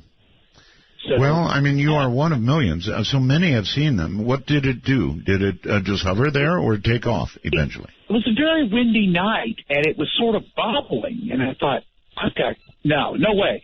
I backed out. I had a hot car. I took off straight north, and I'm chasing after this thing. You wouldn't think a UFO would bobble in the wind. Well, I've seen pictures of them kind of bobbling. They don't always hover level. Okay, the videos. So you took off after it in the car? Yes, I did. At speeds in excess of 100 miles an hour in an industrial park. So it was bobbling right along.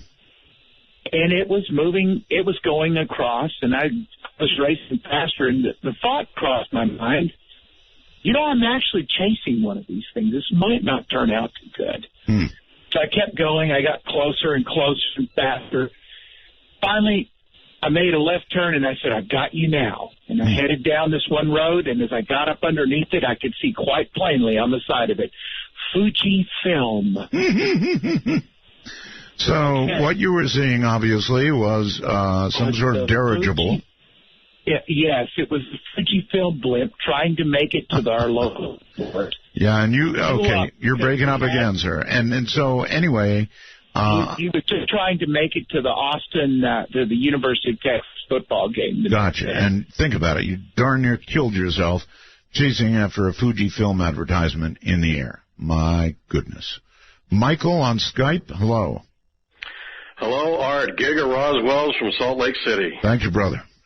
And had a couple of just curiosity questions, killing the cat, but hopefully satisfaction will bring them back, just kind of geeky things. Yes. But with your XDS satellite thing, I was just really curious, do you send that directly from you, or do you still go to the internet to Keith, and then does it go out from him? Well, it goes from a primary server, is all I'm going to say, directly to XDS, so they get a superb signal. Oh, fantastic. Well, I guess my sort of scot-free story. It's nothing amazing like some of these others, but I was a kid and, doing some prank calling, and the people called back all irate, and I happened to be the one that answered the phone, and I just changed my voice and said, I've tried to tell my kids over and over not to do that. I will have to talk to them again. I'm really, really sorry. And it worked? Yeah. Usually you got to, like, lower your voice. This is Jerry's dad. I'm sorry he did that. Right. That'll never happen again, and I will deal with him immediately. Exactly. But, yeah, I got away with it. So. Well, yes, you've got to realize that a lot of people have caller ID. that was just at the very end of the days. Oh yeah, they did have it. That's why they called us back. Yeah, well, if you'd been caught, it could have been end days for you indeed. All right. Well, thank you very much for the call. Thank you, Michael. Appreciate it. I'm still actually not over JC. This is a Friday night, anything goes open lines night, midnight in the desert. Good to be here. We'll be right back. Well, not right back, but we'll be back.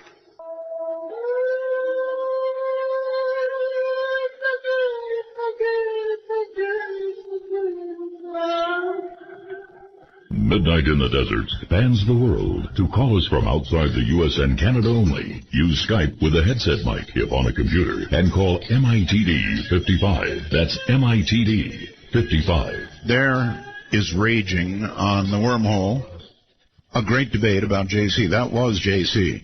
No question about it. Now, did JC sound better? Oh, yes. But then again, we do sound better. You could hear little bits of the quality of his real voice. But, that was JC. Absolutely no doubt about it. That was JC. He has arisen. And I don't know if that's a good or a bad thing, but it is a thing. Thing. On our scot-free line. You're on the air. Hello there. Hi, Art. Hi. It has been years and years and years. I used to listen to you, and now you've grown up. You remember me? Anyway. Yes. I got away with my life, and to this day, when I think about it, I can't even think about it too hard, or I start to freak out. What happened? So, in about the late 90s, probably around the time I started listening to you, I was a commuter student. I was living at home, and I was commuting to a school about 30 or so miles away. Yeah. And it was a very nice drive there. And the main road that took me there was about 2 lanes going in each direction, but it had a kind of a look of a country road, and cars. It was a road that cars would normally use, but this happened that my class, I guess, must not have been during rush hour, and there I was on this beautiful straightaway, scenic trees, and I stepped on the brake, and my car accelerated. You stepped on the brake and it accelerated? Yes. Oh, my God. And stepping on the gas did nothing. It didn't make it go slower or faster. Yes. My mind was racing. So was your car. To look. The brake, just touching the brake made it go even faster. It was unreal, and I started to look around.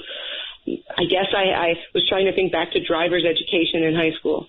Where do I ditch this car? Are there some soft bushes? Would I rather go into a house? I don't know what to do. And then I thought, finally I decided I was going to throw my car into park. I had my seatbelt on. I always wore my seatbelt. How fast were you going? The road was about generally a 35 to 40 mile per hour road. Yes. At that point, I was at least going 50. Yeah, it was 50. I didn't know what to do. All right, well, it didn't occur to you to turn off the ignition, I take it. No, it really didn't. Okay. I'm not going to lie to you and say that wouldn't have been a great idea. That did not occur to me. So you threw it into park? No. No? I looked down at the gear shift, or whatever it's called. It was an automatic. And I thought, oh, hey, there's that N. Maybe neutral. Yes. See what that would do. Right. And I put it into neutral, and the car jolted, and it slowed down. And then I said, okay. I had to try and steer it over to the side. I got it over to a big, there's a big shoulder, and it was kind of near civilization, and I managed to get it over there, and the brake worked, and the accelerator worked, and I just sat there. The whole thing had taken about 20 seconds or so. Those were the longest 20 seconds in my life. I bet they were. That is scary. And you're right. It's scary to think about. You got away scot-free. Well, there's a lot of bad stories going around about that kind of thing happening. I'm sure you've seen them in modern day. Boy. Right, scary. and this was on a car. This was a 1987 car, too, and it had just recently been serviced. And Weird. when the guys at the shop heard about that, they took action very quickly, and now looking back, I think they figured out what they did wrong, and they were just hoping that I didn't realize that they knew it. They were very apologetic. I bet they were. Yeah, that was pretty bad, Art. Well, scot-free. Thank you very much for the call, and take care. Let's go out of the country. I know to Japan. It's Michelle. Hi. Hi. So, two things. First of all, I sent you an email, and I don't know if you've gotten it yet. I also sent it on to Keith. I sent it earlier today for me, so it would have been a few hours before the show started. And why? What were you... Well, I saw the lights again, and this time they were bright enough that I could get a moderately decent picture. They this is Mount Fuji. She's talking about Mount Fuji, right? Yeah. Uh-huh. And I also, what I did was I sent maybe 3 pictures of the lights, 2 zoomed in, and then 1 kind of zoomed out. Oh, bless your heart. You sent photographs. All right. Well, I will. I promise I'll look for them. Okay. And I also sent them, I think, if I did the email right, I sent them to Keith. Okay. There's also a daytime shot so you can see kind of where it is in relationship to the mountain and everything. So look for that. Wow. And let me know what you think. It's wild. There's actually... it looks like 2 fireballs. They look like fireballs to me is the only way I can put it. All right, Michelle, done and then deal. 1 faded out, and a 3rd one came in. So all right, you'll see 2 you got sets. it. We'll do it. Trust me. Now let me, before you go, ask you about this Bush deal. Yeah, that was the other thing I wanted to talk about, actually. Okay. So great. 2 things with that. One, first of all, I buy it just because I know enough about him and his past and his family's past that he's kind of the guy that I would believe for that kind of thing. I think with his sort of skull and bones kind of history and his CIA involvements, questions about the Kennedy assassination, he's not a very squeaky clean guy. He ran the CIA, and then he was our president. So.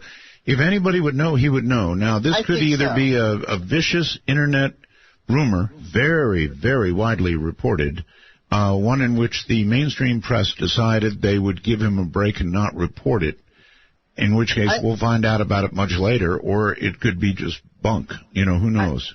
I think it doesn't matter to the mainstream press because who cares about Jeb Bush right now is their thoughts.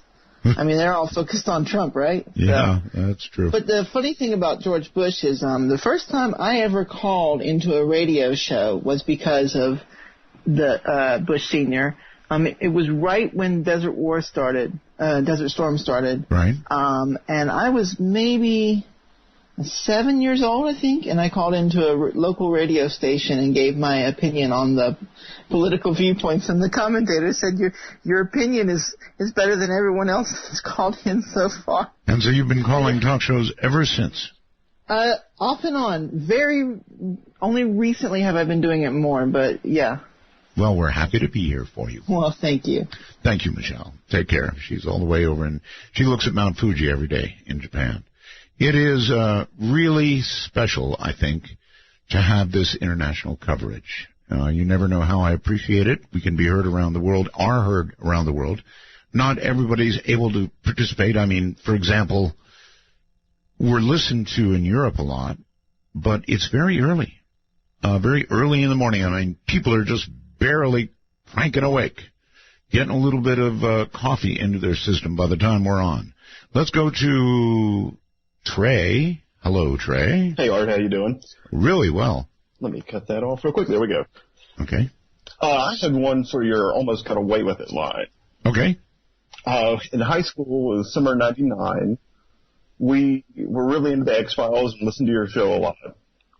And we got it in our heads that we were going to go to Fort Rucker, Alabama and try and sneak on the base. Not a good idea. Not good, no. Well, we brought our, Pentax and try and take pictures. We had seen a lot of weird things that we thought were UFOs. Okay, you're breaking up a little on me.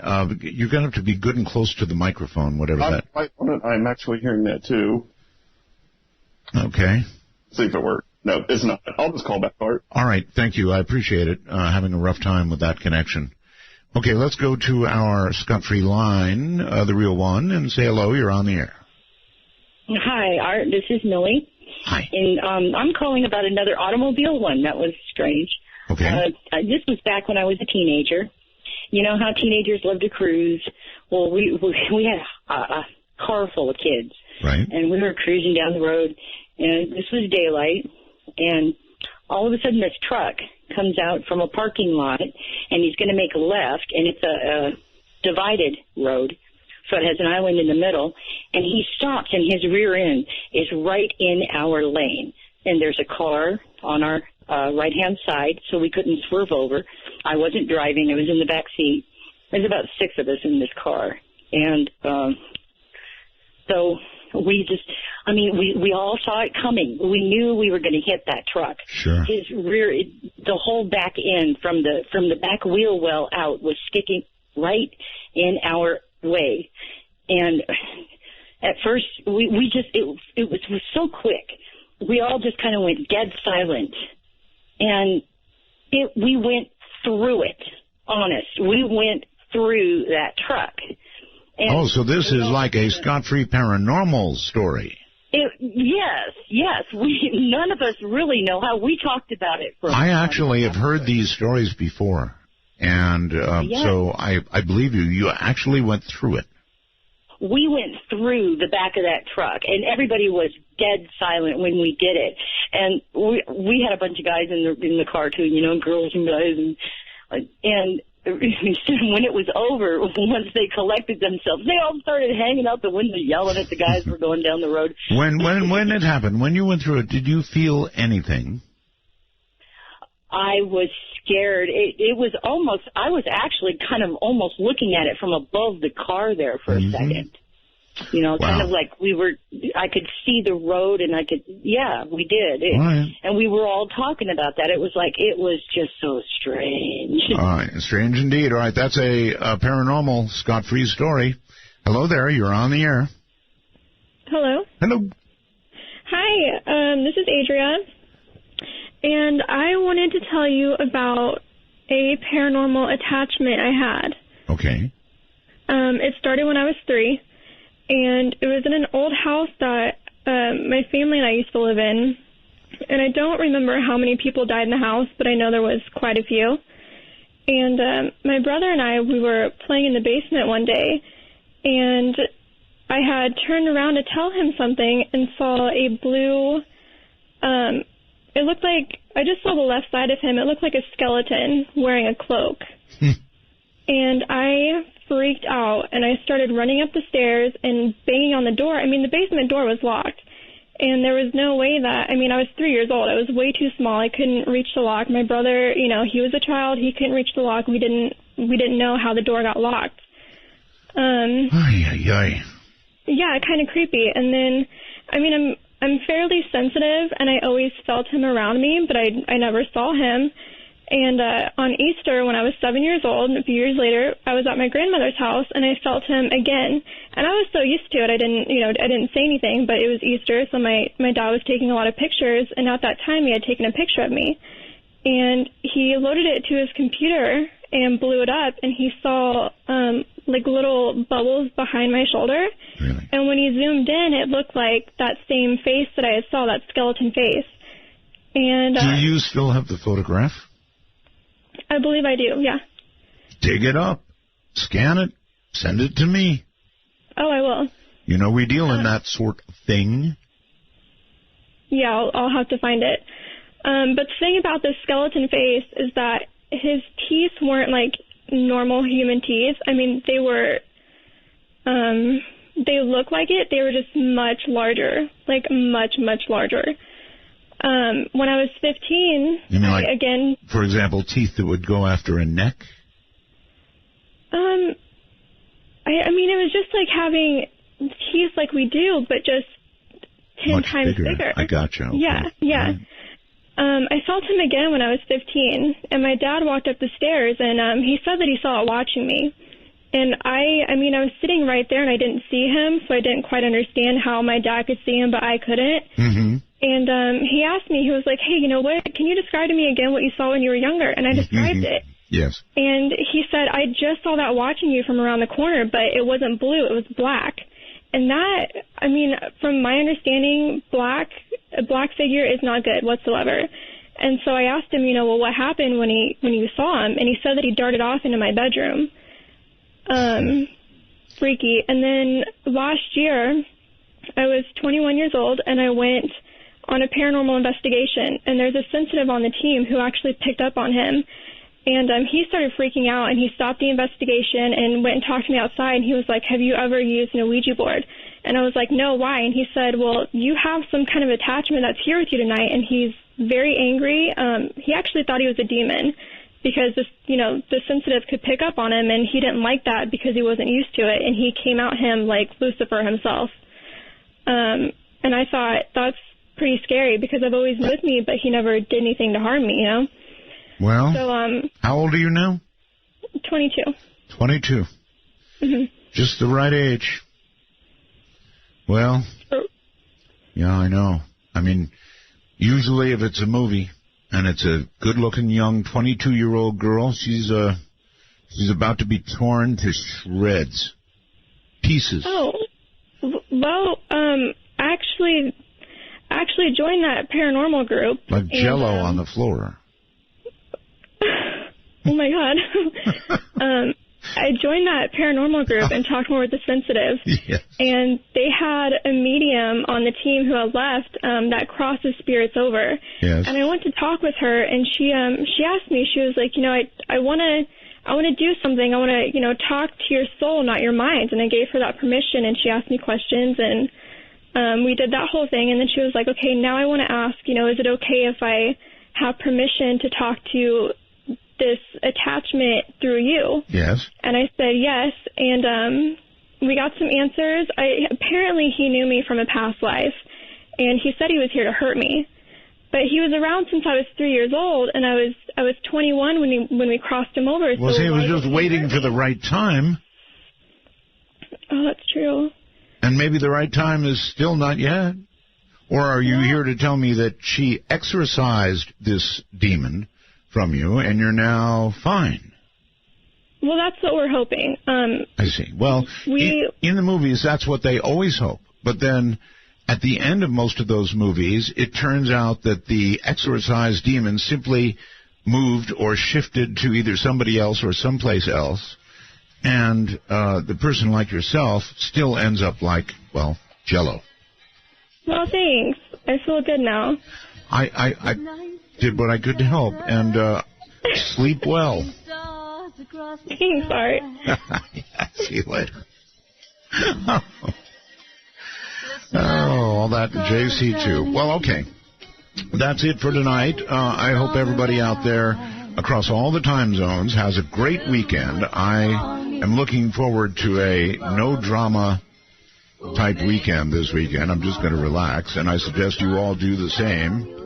So from the high desert and the great American Southwest, good night. From the high desert and the great American Southwest, I bid you all good evening, good morning, good afternoon, whatever the case may be, wherever you are on this planet comprised of 25 time zones, each and every one covered by Z's program, Midnight in the Desert. I'm Art Bell. Great to be here. You know what tonight is, right? No pesky guests who, get in the way. It's just the two of us, right? Okay, so the rules of the road here are simple, and they are no bad language and one call per show. And that's as far as our rules go. Now, there are any number of things for me to talk to you about before we get underway. But I will, well, I'll give you the numbers here in a minute, what I call the talk. I have a pretty, actually big announcement to make. Could I have a drum roll, please? No? All right, here's the deal, folks. Our cute little podcast is going to grow again. It's really not a podcast anyway. It's beginning, you know, we're starting to be a network. So it is with immense pleasure, some trepidation, and an extreme amount of excitement that I would like to add that beginning Monday, the legendary KABC. I mean, just saying that gives me a little tickle down the spine. KABC, baby. Drew Hayes, thank you, at KABC. We've been there before, actually, in another incarnation, another life. So it's going to be great to be back. But, yes, we are adding KABC on Monday night. So I guess I'll have to set up a little straighter or something. All right? Okay. What are we going to do tonight? God, I don't know. I don't have any ideas. We're going to do open lines, which means anything goes. Now, the two rules in mind, and of course the 2-drink maximum, not minimum, maximum is in place, if you want to call. You know, a drink or two, and that's it. So I guess that is our third rule for Friday night open lines. Here's what I have in mind. We're going to do Back to the Future day was Wednesday. But I thought, oh, that's so perfect. We're going to do it instead Friday night. And they actually named it Back to the Future Day because, well, a lot of the things depicted in that movie, not all, but a lot, came true. And they were looking at 30 years in the future. So I thought it'd be cute to do that tonight with you. I want you to sort of close your eyes and imagine 30 years in the future. Look at your iPhone, or if you must, your Android.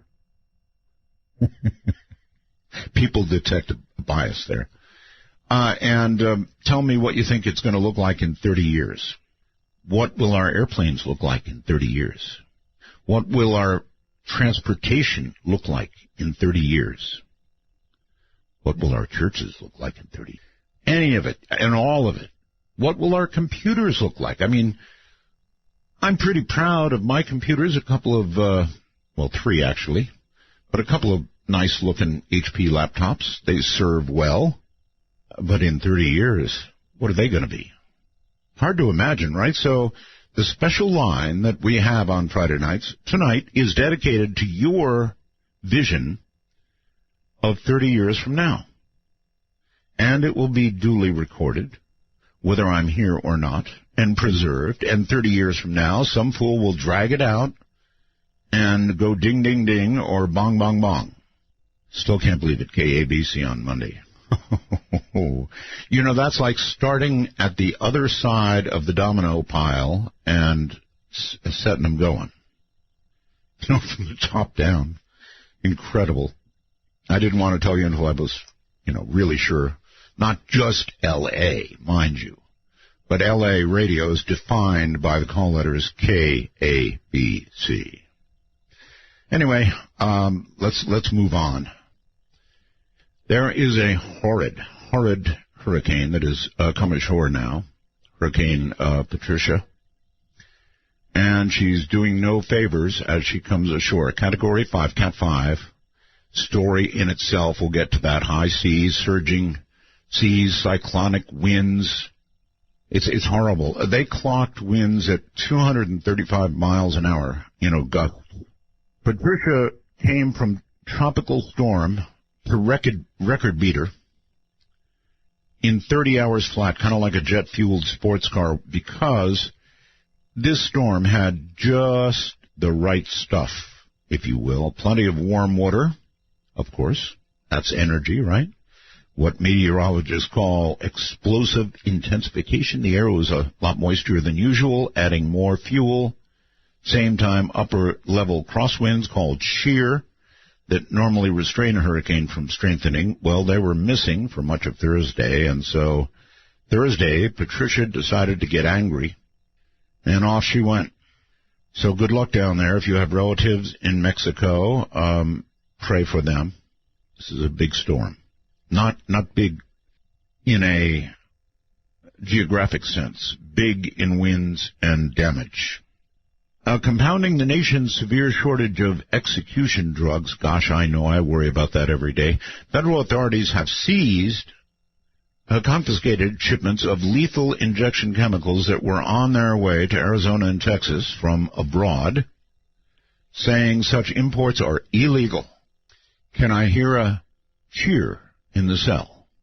Maybe you shouldn't put your money under a mattress, it seems, after all. The stock market is now black again.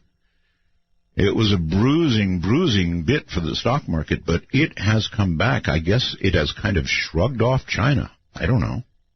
And by the way, I'm going to give out the number for our special line tonight in a moment, but you can really respond on any line if you want to.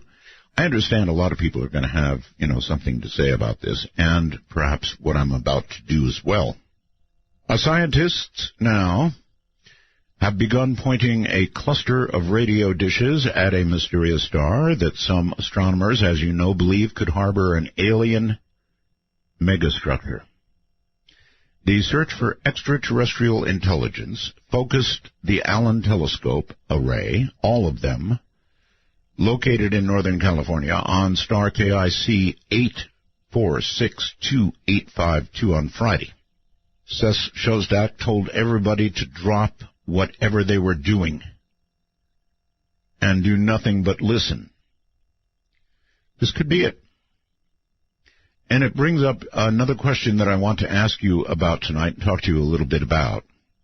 And that is, this is arguably, I think, the most exciting development in my lifetime. If it comes true, it's going to be the biggest story, as Michio said, in 500 years, right?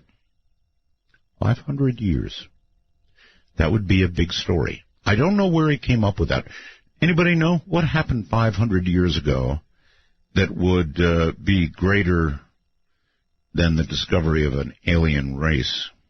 Anyway, I was wondering about all this, and if it may well turn out to be nothing. You never know. If it did turn out to be nothing, would you be happy or would you be sad? I think it's as interesting to ask about the negative as the positive, if you want to think of it as a positive. And, there's a lot of argument there. I think the fear is, frankly, I really do, religiously based for the most part. I mean, if we met an alien race, perhaps 1,000,000 years ahead of us, after we figured out how to talk to them, or if they even talk, what would they, think about them. I'll call it them. What if they became evolved, prospered, thrived, but worshipped another god? Or perhaps worse yet, none at all? What if they never even conceived of the idea of religion? Well, then we'd need to get to light speed quickly, right? So that all of the churches could begin sending representatives to knock on the little alien doors up there and tell them all about what they need to believe in. But if, in fact, as I said, if this alien race became evolved, prospered, thriving, and they either worshipped another or none at all, what would this say? And I think that's where the fear is coming from. I don't know that for sure. I'm not a particularly religious guy. I kind of believe in God. Let me rephrase that. I kind of hope in God. I really hope. At my age, you have to be very hopeful about these things, right? So I'm hopeful, but I don't know. And if we did connect with another alien race and they just didn't even sort of register the concept of religion, this would be very, very upsetting for a lot of people. Why? Well, because as we all know or have been told, there is only one God, right? So if there's only one God, then he'd have to be of service, well, even 1,500 light years away.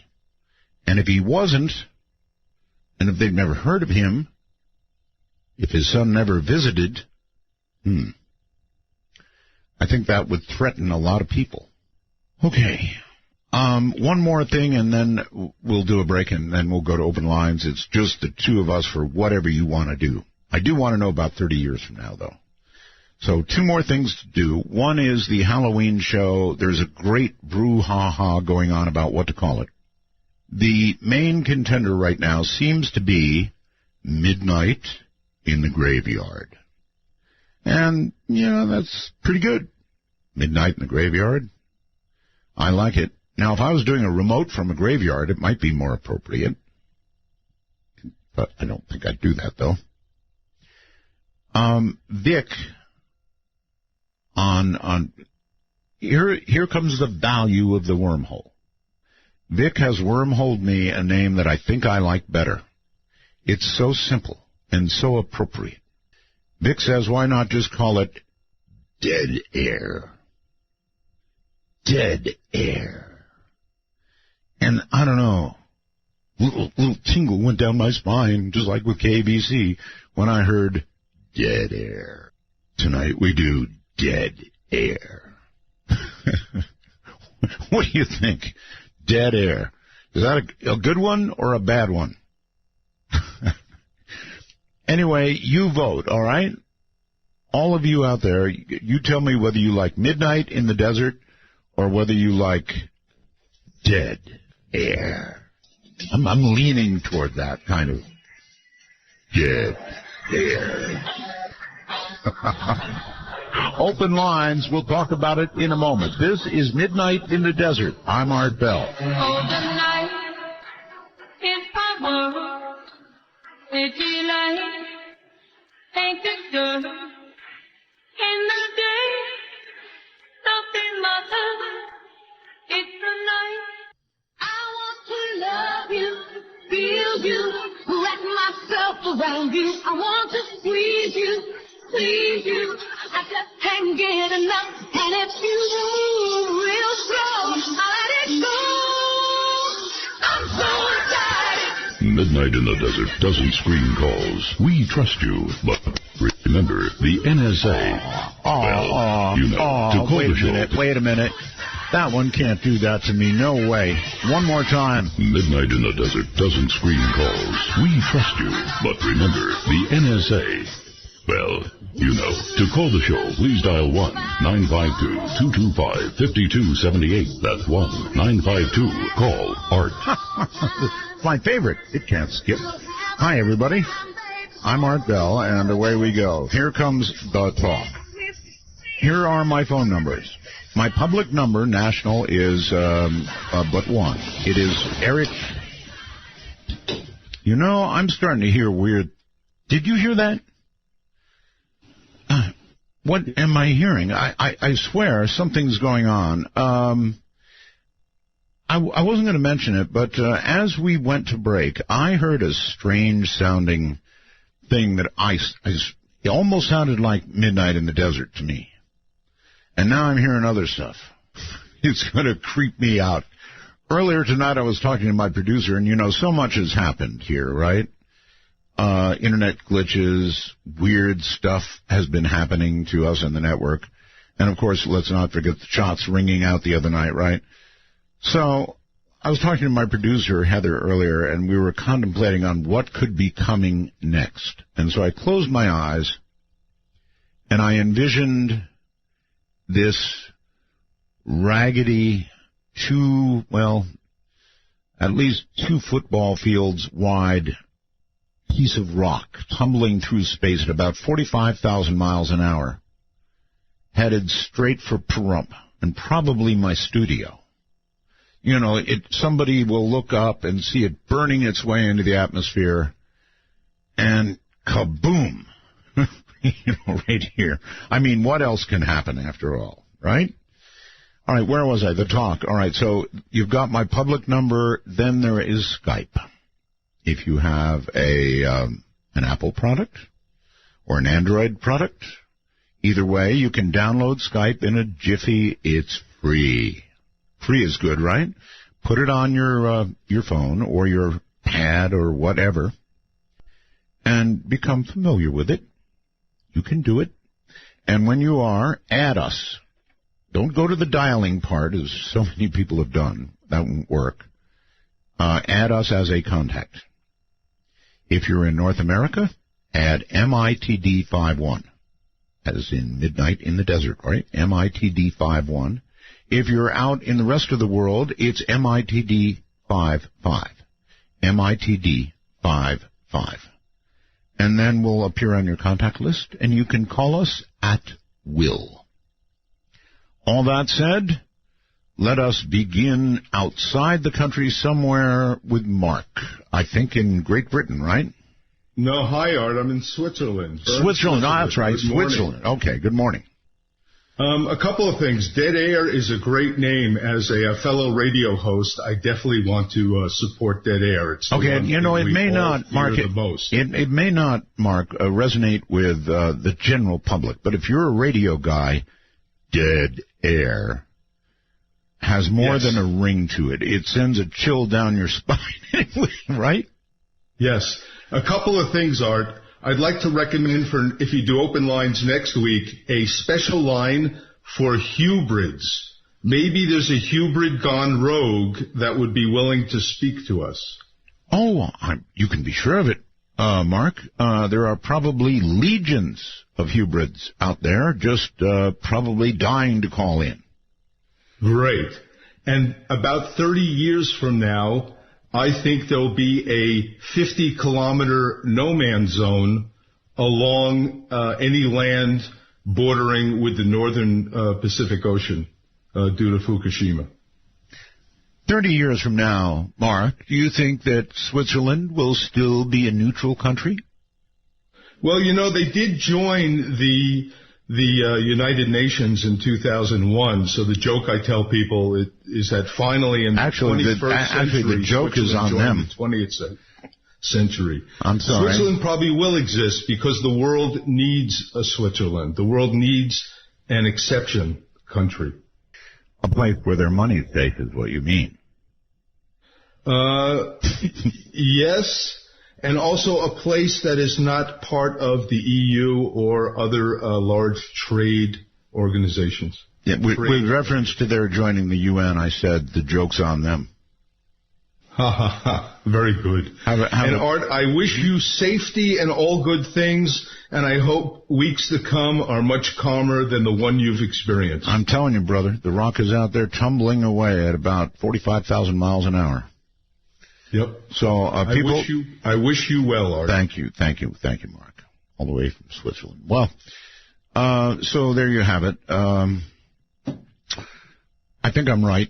I'm pretty sure that rock's out there tumbling toward me about now. Many of you will view it only as a sort of red-orange glow as it streaks across whatever territory it's got to get to crash into my studio. All right, so let's go to this line. Silverdale, Washington, maybe? That's only a guess. Yes? Hello, Art. Hi. Art. I wanted to, I like Veiled in the Desert, really? and I'm thinking that, that has a kind of a Muslim-like sound. Yeah, you know it does. That may not work right now. But, you know, I was going to say in 30 years, I think they're going to have built that tower that they're talking about, the elevator, and elevator to space, yes. Yes, but I think there's going to be 6 countries, including private investors, involved in it, so that it'll be protected. You know, so there won't be the issue of sabotage or anything. Let's just call it Trump Tower, and he'll pay for it, like the Mexicans he'll pay have for to. all this. Yeah. He'll have the Mexicans pay for the lower half. Art, I wanted to say about your situation out there, because you got that large piece of land at night. I had 2 confrontations here with some Rottweilers that came on my land at night, and I was outside, and I thought they were small bear. I thought they were bear cubs. They were about 85, 90 pounders, 2 males, and I could only see their glowing eyes at night. Rottweilers are really funny. You didn't hurt them, did you? No, I had to have the Humane Society come pick them up, but they were trained to be very vicious. But I talked to a guy that used another 3 of them for other dogs. They were all Rottweilers, and he used 3 females for security with himself. And he said they never stay alongside him when he patrols in the dark. He said they surround the buildings and keep him in sight. And when he has a confrontation with somebody, the dogs come up secretively and stand around the person, and the person doesn't even know they're there until there's some kind of physical confrontation, and they just unload on the person. So they're very good about patrolling. They don't bark a lot. Okay, you've never been in radio, right? Never, no. Good. So, what do you think of dead air? I love that. You do? Yeah, I think that's a good one. Okay, well, that's my first sample. Now let me try some of the other stuff on you. How about our world? Any part of it you want to think about in 30 years? I'd like to think of the oceans. You mean as still being there? Oh, yes. The health of the oceans, I think, will eventually recover, but within 30 years, I think we're going to have explored and make much more use of the oceans, but I think we'll understand them a lot more. Well, probably we have a better chance of meeting aliens under the ocean than we do in space. That's very likely.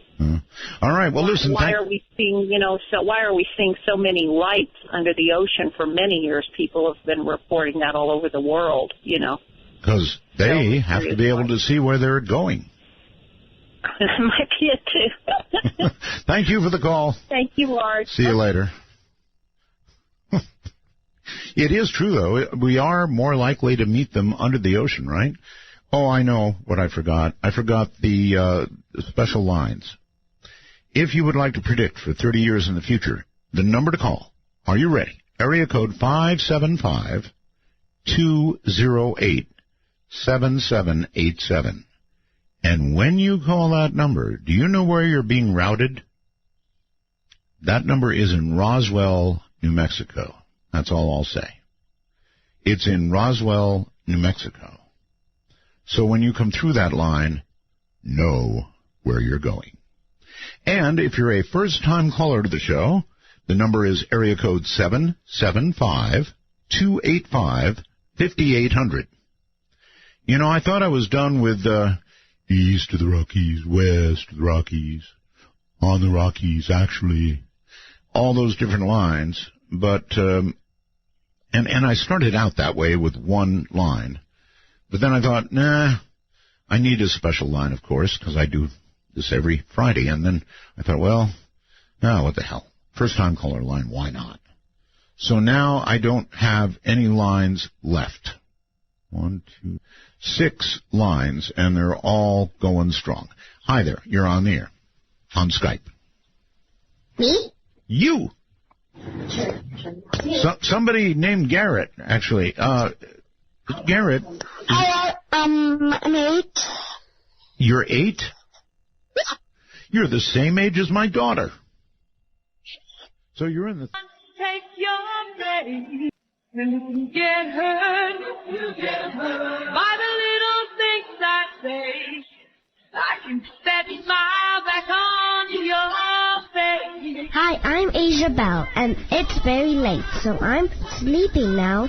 But you're awake, so call my daddy because he's awake too. The number is 1-952-225-5278. That's 1952. Call Art. That's my daughter, and she may be running this show by 30 years from now. Who knows? Let us go back, shall we, to What I actually did was called blowing a break completely. Didn't even see the bottom of the hour coming. I was busy talking. What we do on here is cocktail, right? And I had a particularly engaging caller who had all of my attention. And, Garrett, you're back on the air again, and you are how old? You're 8 years old. And so that puts you, Garrett, in about the 3rd grade, I bet, huh?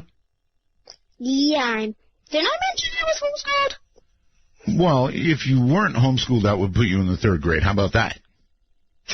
I'm already in the 3rd grade, but I'm trying to get up to, well, you could say 5th grade.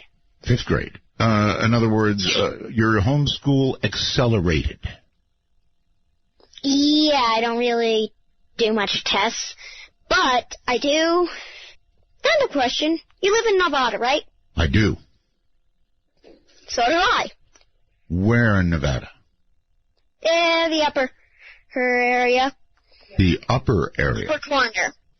The area that all our tax dollars go to pay for. Yes, we're familiar with it. Anyway, Garrett, what is your favorite computer game? Well, let's say Minecraft. You get to build That's things. my daughter's favorite game as well.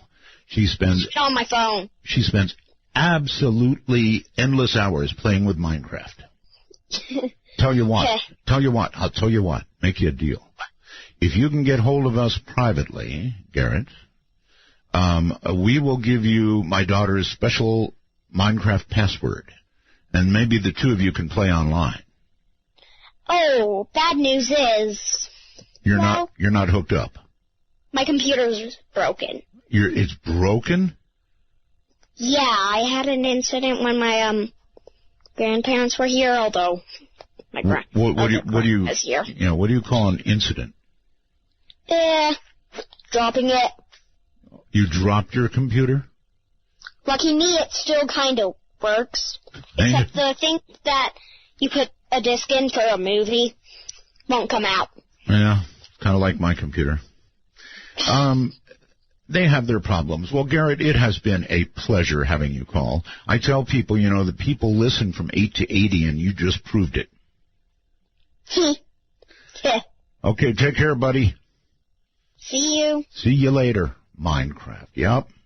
Minecraft has got to be the probably premier game that somebody at 8 goes for. My daughter spends enormous amount of time. Just an enormous amount of time playing Minecraft. It's a very interesting game that allows you to assemble things, castles, and you name it. You can make it, airplanes, it doesn't matter. Okay, onward. Let's go back to the phones, and I probably think Oakland. Oakland? Whoops. There you are. Hello. Dave in Indianapolis, do you hear me? Indianapolis? Yes, I'm not sure where you got Oakland, but I'm Dave. It just goes to show you that caller ID is far from perfect. Oh, okay. I kind of wondered how you knew everybody's name and location, but anyway, I called about a couple of things. First of all, I wanted to just maybe guess that the 500 years ago thing had to be the discovery of the New World by the Europeans. So, that would be about 500 years ago. Yeah, but, I don't know if that really competes with finding aliens. I wouldn't necessarily say it was a greater thing or equal to that. Well, Dr. Michio Kaku is the one who said that, a theoretical physicist. He said it would be the biggest discovery and biggest story in 500 years. Yeah.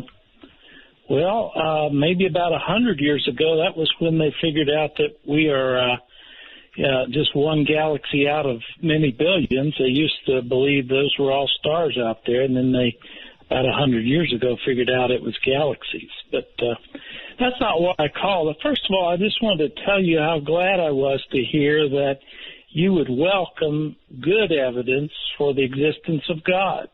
I kind of find very few truly inquisitive agnostics, and that sounds like what you are, and I want to congratulate you for... Really? I didn't think there were congratulations for that. I am an inquisitive agnostic. That's a fair description. I have hopes. You know, that's not the same as having faith. I have hopes. High hopes. Absolutely. And faith is something that, you know, all of us, we don't know with certainty. Even the strongest believer has to admit that it's not a certainty. All right. You're a good test case then, sir. You're a good test case. Would you say you have faith? Yes. Okay. All right. Wait. If we discovered an alien race and we began a dialogue with them and we found out, well, they probably are a million years ahead of us, but, you know, they too came from probably, you know, a mud puddle and a lightning strike, whatever. Anyway, they evolved, they prospered, they thrived, but they don't know anything about God. How would that strike you? It would probably destroy my faith in the God of the Bible, especially if they said, here's how we created you guys. We know how life is formed from non-life, and here's how we did it. Something like that. That would destroy my faith. But I would ask you the other question. Okay. All right. I was on with Seth's show stack, and we talked about this a little bit. At some point, absence of evidence is evidence of absence. Yeah. At least likely evidence of absence. I have to agree with that, yes. Okay, thank you. And in 50 years, they've had absence of evidence. I would just challenge you, Art, before your time on Earth is done, you should make a call on whether it really should be considered to be evidence of absence. Brother, if I could have made that call, brother, I would have made it already. So, thank you. It's a good question. It really is. And I would love to be able to make that call, but I can't any more than, well, I mean, you can. You have faith. But I can't make that call. I'm hopeful. The only way I can put it is I am hopeful. I hope there is a God. And if there isn't, I sure hope there isn't a devil. Right? That's kind of in a song somewhere, isn't it? Hello there. On our first-time caller line, you're on the air. Hello, Art. This is Frank from Tennessee. I want to tell you this story right here. I was going to send you an email for your whatever you're going to call it, dead air, spooky matter, whatever you was going to call it this year. All right, back away just a tiny bit from the phone. You're blasting away. Can you hear me good now? Better, yes. Thank you. Yes. Okay. I have a story about a stick-riding witch there from the late 90s, and I thought that might interest you there. Okay. A little background first. There was I played college football in the South, and at that time, and I was out of state there where I played football at. Yes.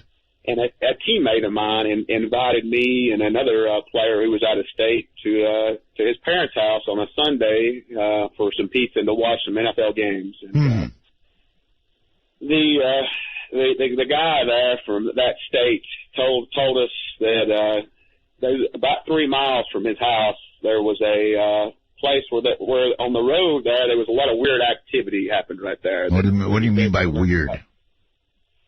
That's all he said at the time. All he said was weird activity. You know, we were sort of into, haunted places at that time. We'd go around. I heard that. You almost said satanic stuff. No. That almost came out. No.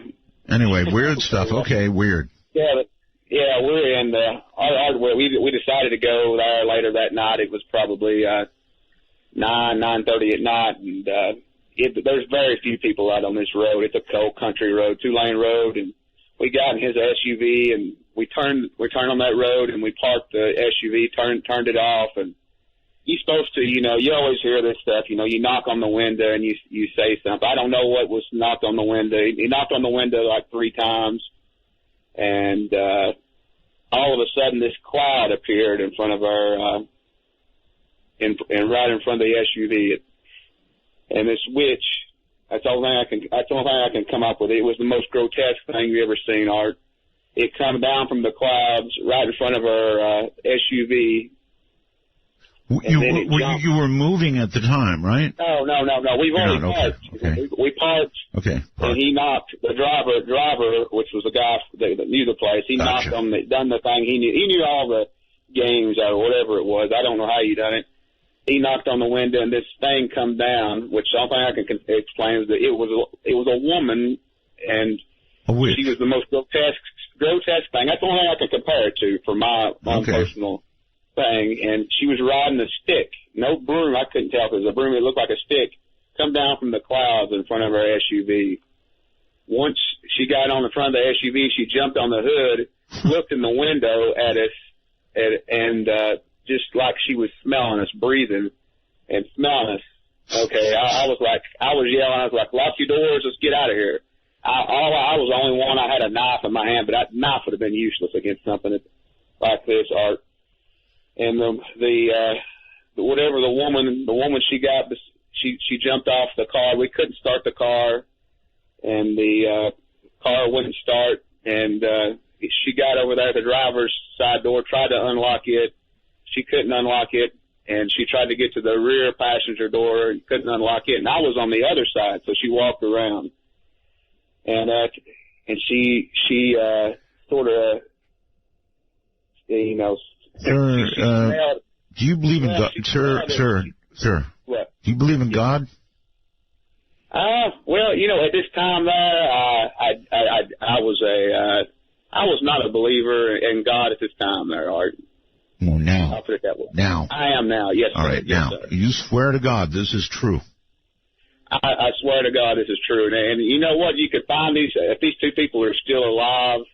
One of them's from Florida. One of them, I'm not going to say where I went to school at because it might give away where I'm at. It might. And I have a job there and this is such a crazy story. I wouldn't want to lose my job. I make pretty good money, Art. So I don't want to. Excuse the pun. This story is nothing to shake a stick at. Yeah, I mean it's I know it's a crazy story, but this woman, which we'll just go ahead and call her a witch. It's hard to, that witch, she got in my door and she like smelled at me and Wait. Did you say she got to your door or in your door? She got to my door. My door was locked, and she got to my door right in front of my door, probably 3 feet away. She walked over there and she done that smelling again with her nose, smelling at me and like breathing hard. And and and this woman. And then what happened to her? Did she just vaporize?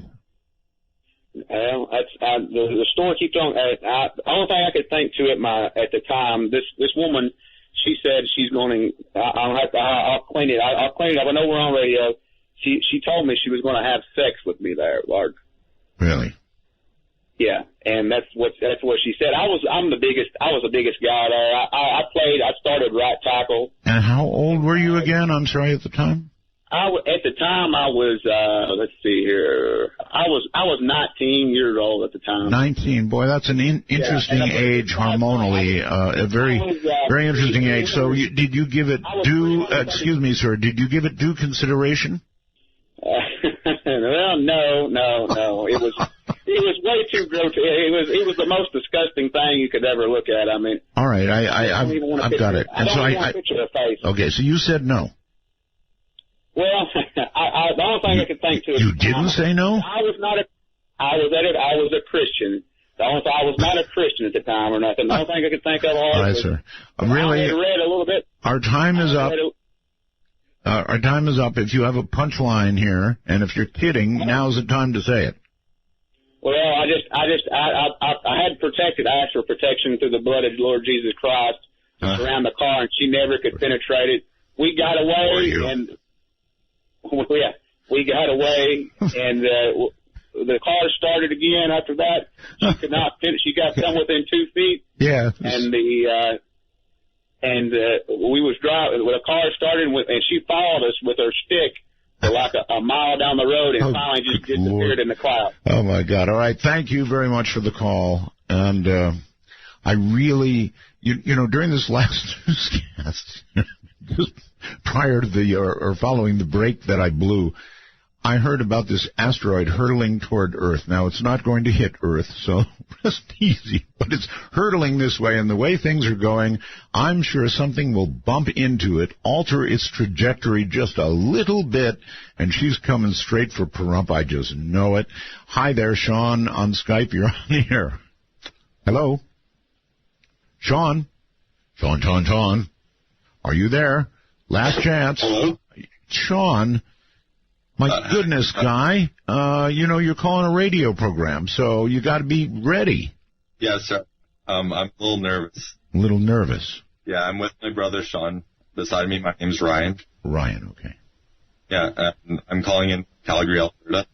Okay, you're kind of in and out on us a little bit there. I'm not sure what's going on. Is that... No, that wasn't better at all. That was like something blew up in my ear when you did that. What? Just get close to the mic and fire away. I'm getting pretty close to my mic. Is that better?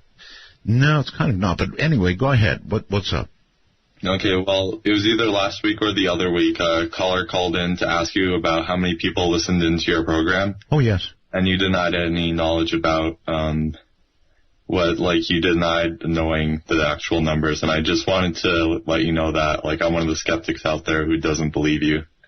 Doesn't believe me about not knowing the numbers? Yeah. I mean, you're pretty familiar with radio. Dude, I told you, I told him, and I'm going to tell you, it's complicated. You know, like on Facebook with your relationship, it's complicated. Yeah. It's really complicated. There are radio stations out there. By the way, the next one will be KABC in Los Angeles. Anyway, it is really, honestly, it's complicated because we've got people that listen live, of course, like yourself right now, to the stream. Then we've got radio stations out there, like 40 or 50 now, whatever it is, and more coming all the time, and we have no way of knowing, short of when they do surveys of what their listening audience is. I couldn't give you a number. I wouldn't lie to you. So it's a number that you want to know, too, though, right? Of course I want to know. Okay. So if you did have it, you would tell us. Yes, absolutely. Okay, that's what I wanted to know, I guess. Okay. It's easier when you do a show like this or any show to tell the truth. I'm Art Bell, and this is Midnight in the Desert. God, I love dead air. What do you think? Where are those happy days? They seem so hard to find. I tried to reach for you, but you have closed your mind. Out of those teardrops, heartache, teardrops, all the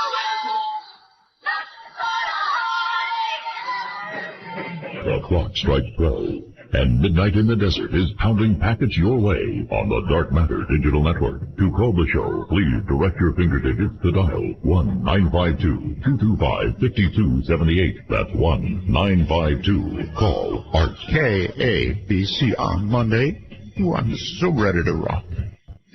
Hey, everybody. This is Midnight in the Desert. And you're welcome to join us. We have a multitude of topics going on. Don't forget, our big question is what you're going to think, what you think the world's going to look like in 30 years. And if you have an answer to that question, a pretty good one, I want you to think about it before you call. The number to call is area code 575-208-7787. And on that line, you are on the air. Hi, Art. Hello. I'm so honored. Well, I'm honored, too. This is Ricardo. I'm calling from Portland, Oregon. And and I've been listening to you since the 90s. All right. We're going to start a new policy, Ricardo, with, if possible, giving credit to the affiliate you're listening to. And I know in your case, it's got to be the Monster KXL. Yeah, I have listened to you on there, but I'm listening on the computer. Thanks for ruining it, Ricardo. Jeez. Well, but the computer brought you back. I mean, Dark Matter Network deserves some props. Yeah, baby. You've got it. All right. Well, anyway, Ricardo, I want you to look 30 years. Through the internet to the radio again. Yeah, 30 years. 30 years. Yeah. It's going to be a different world for sure. And I see, I think the United States is going to go the way of the Soviet Union and collapse as a union. No, wait a minute. Let's clarify what you're saying. You don't think we're going to become communists, do you? No, I'm talking purely, politically, like power structure, not. Okay, so you're talking more about an economic collapse, right?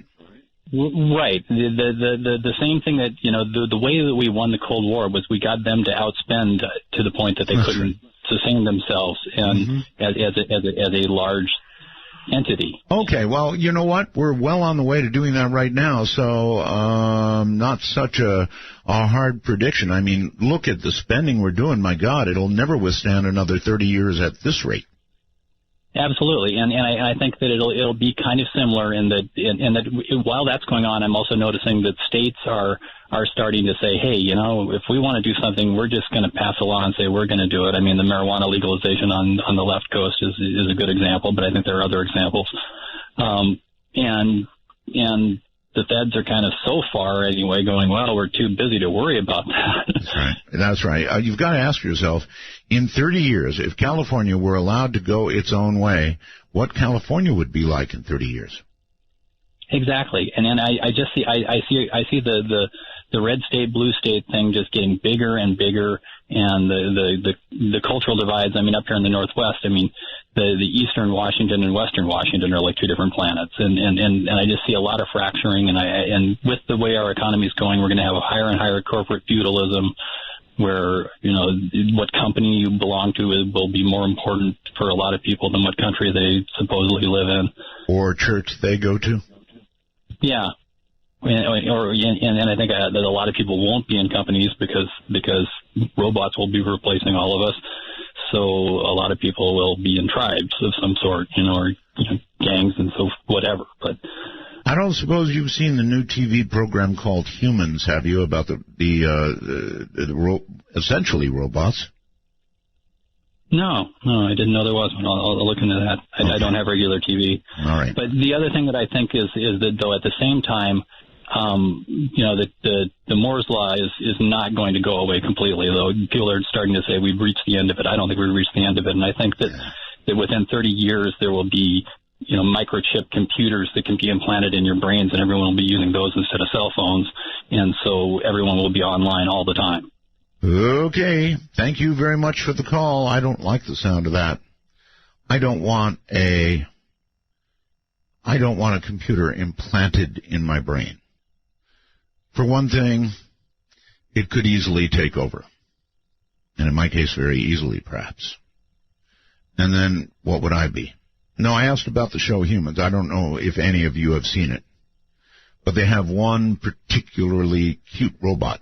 The rest of them are, but one of them is really something. Let's go to John. John, hello on Skype.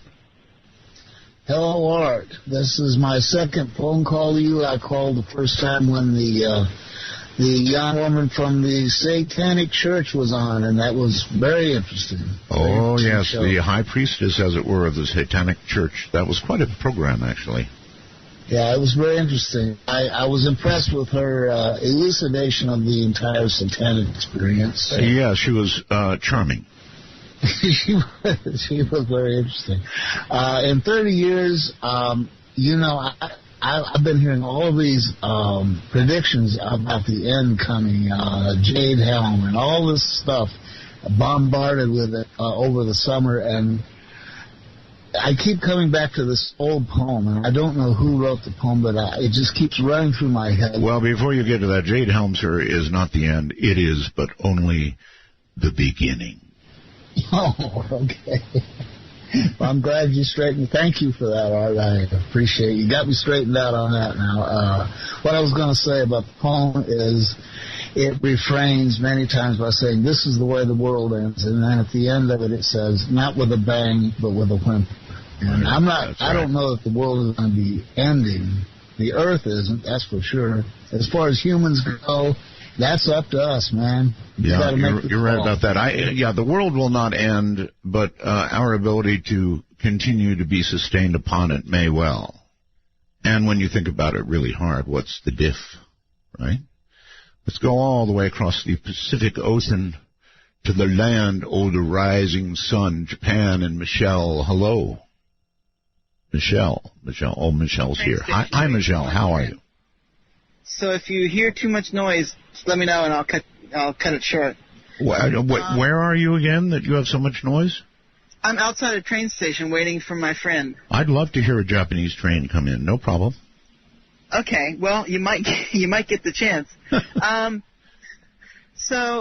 actually called you a little bit ago and then had to hang up because my train came in. So. I see. Well, I'm still waiting for my train. One day, Art. Yes, ma'am. So the other night first of all, I've got to say, Dead Air, fantastic. Really? Please use it. You really like it? I love it. And you're not a certified radio person, right? Radio joke. It's short, and it really just you don't forget it. Dead Air. I love it. And you can say it really well. That's the other thing too. That's right. Dead Air. The other night I just got a chance to listen to the Dr. Forstchen show. Oh yeah. The other night, and I realized that I forgot to say something while I was on there with him. And that If you get a chance to have him on again. Oh, I will. Don't worry. You got to ask him about the story behind his signed Luke Skywalker picture. He's got a photo of Luke Skywalker hanging up in his office. Autographed? Signed by Mark Hamill. Seriously? And it's a really funny story. You are aware, right, that Luke is not in the trailers for the new... That's what I heard, yeah. Mysteriously missing. I'm kind of wondering if he's going to be a bad guy this time. You know, they're going to do some big twisting. We'll just have to wait and see. Yeah, who knows?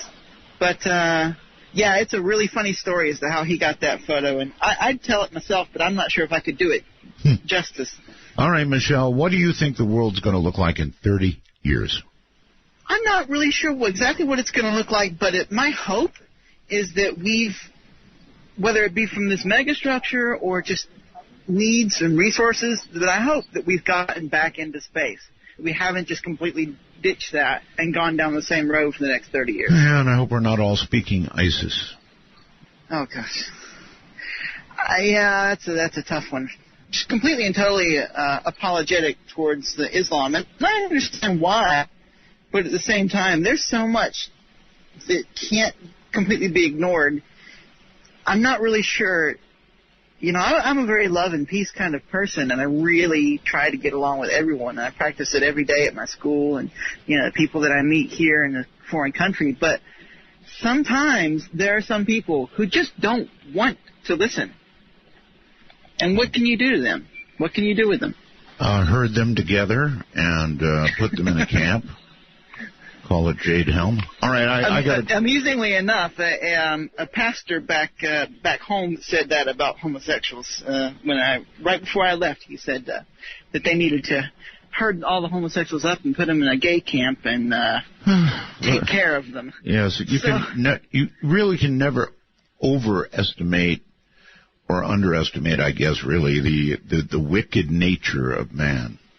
Yeah, and the sad part was that he was a preacher, So, Christian preacher. That's real Christianity for you there. I hope not. I hope not, too. Anyway, good luck. Keep on keeping on. That's not a train, is it? No, that's the signal across the street. Actually, it would have been really cool to hear probably a high-speed Japanese train come in, yeah. Actually, this stop does have a Shinkansen, but I haven't heard one come through. I tried to stand kind of away from one so that you didn't get too much noise. Would have been cool. Well, next time I'll try and get you one. All right. Thank you, Michelle. That's Michelle in Tokyo, actually. And here's somebody who calls himself Vidiot. Seriously? Yeah, can you hear me? I hear you.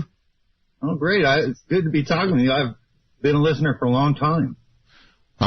Well, Well, good, I guess, even though we've been here since, well, July, this incarnation. Yeah, I'm talking about the old show. The old show. Yeah. Right, I think we're beginning to get their attention over there. I wanted to talk about 30 years in the future. Okay, good. Forward thinking. Yeah, the last caller that talked about corporate feudalism, I never heard that term, and that kind of rang with me. I think that's where we're headed, is that the future is about more corporations than government, and the power that we have in our society is shifting. And, I don't see a good future for the United States. I think that... So maybe in 30 years the Rose Garden will be outside Apple.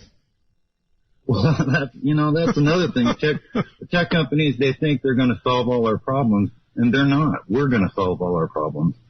And that's how I think the rest of us need to view it, is if we want to change the outcome in 30 years from what it is now, we need to pull together and start to unify and not fractionalize like we are. So, we have a chance to change the future right now and make 30 years from now a lot better than it is right now. That's good, clear thinking. Any idea of the tech changes you can imagine in 30? Well, I'm actually a computer programmer. I code at night, listen to you. So I'm writing a video game right now. I see technology as just a tool, like a shovel or a pair of gloves that, when you apply it, it can be very effective and change our lives. All right. But not in the way you think. Most of what we do in the technical world is just about information. It's not about, making cars or building houses or taking care of the sick or the elderly. It's just about information or about entertainment. And so technology has its place, but it's not the God that's going to save us all. There you have it. Well said, actually. Thank you very, very much for the call. Idiot. What a name. For a technological guy, I could tell you we're not using a headset mic, which would have sounded way, way better. Going to the phones, you're on the air. Hello. Hello, this is John in Danville, Virginia. Danville, Virginia. How you doing, John? I'm doing great. Listening to you at 106.3 WIQO. Say that again slowly, please. You're listening you've not got a good cell connection, so say it again. Listening to you on 106.3 WIQO. All right. Thank you very much for the plug. Just a couple quick comments. Number one, what are we going to do when the aliens land if they have a bumper sticker on a spaceship that says praying in the name of Jesus? I think that a lot of people like myself will quit hoping and start, really getting down to believing. A couple more comments. A suggestion for a show sometimes is a lot of people like me out here to drive all night. Truck drivers, pizza delivery, whatever. Why not have a show sometime? Are you in a truck? Yeah. Oh. Okay. Anyway, go ahead. The show suggestion. Show called One More from the Road, and let people call in and tell stories of the road. One more from the road as opposed for the road. Yeah. Gotcha. It's a good one. I love it. Stories of what we've seen. And another suggestion, how about sometimes, which I know you probably won't do this, but let a regular guy co-host open lines with you. It's a thought. It's certainly a thought. I've thought, well, let me tell you, I'll tell you something off the air if you just listen for a moment. Before we did the program, I had a test night. Some of you may remember that. And I had a really nice gal on here who happens now to be, by the way, my producer, Heather Wade. And she did a fantastic job. By the way, we just killed Skype again. I'm so sorry. Here it comes back. I had Heather on with me for the test show, and people were in revolt.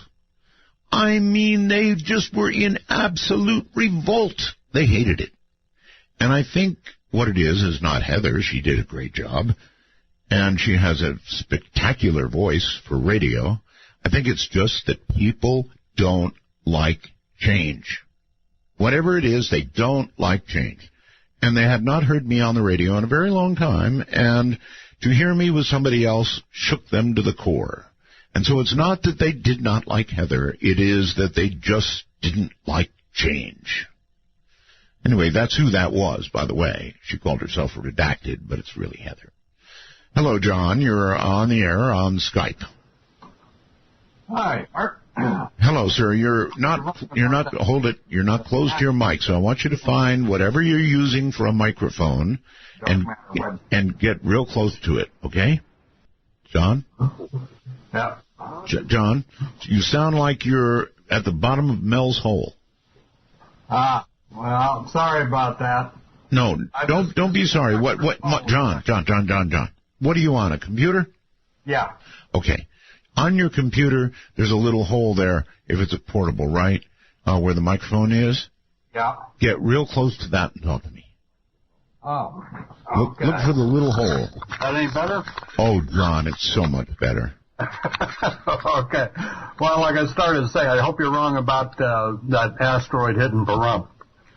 I do too, but I happened to listen to the newscast coming up, and they were talking about this asteroid coming in at like 50,000 miles an hour or something. God. Yeah, I started laughing when I heard that. I said, I know he's going to catch that. Very humorous, yeah. But anyway, I'm hoping on the religion front. Yes. That the aliens get here and explain it was all a big joke when they landed the first time.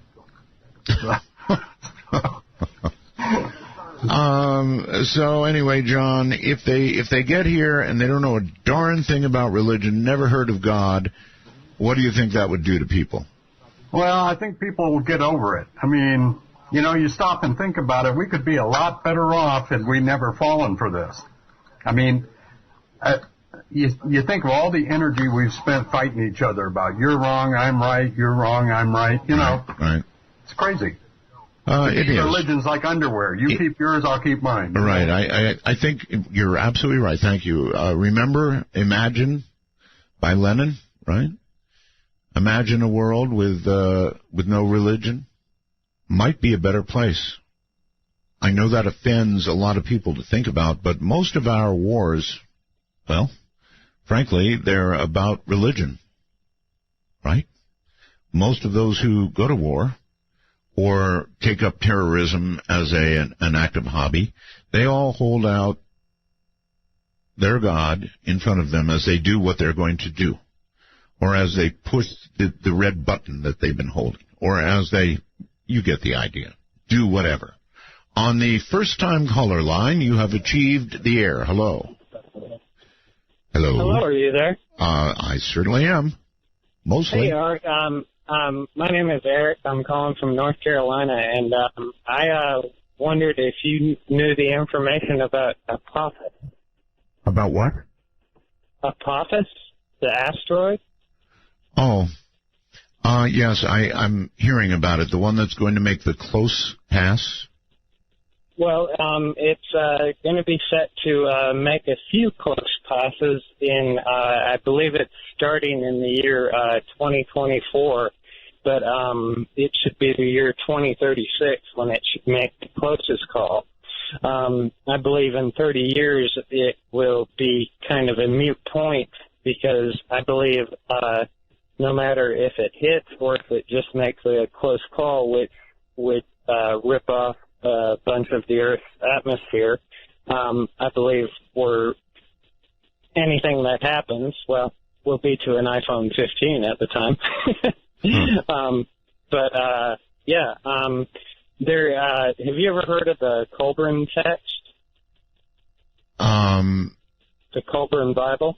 I have not. I'm sorry, no. Oh, okay. It is basically a book that, when you read into the history of it, it was really attempted to be destroyed, and a small clan of knights held on to it, and there are supposedly a few that survived, and you can now buy copies of it. But there is one part which talks about the translation of Apophis the destroyer. Okay, I have a question for you. Yes. Who is your cell carrier? I'm on Sprint. You're on Sprint. Okay, well, unfortunately, it won't work for Sprint, but that is, it was a good call, but it was a bad cell connection, right? I've got some news for you. Those of you out there who would like to sound good and don't have good cell service, AT&T, they're my carrier, has just instituted something called Wi-Fi calling.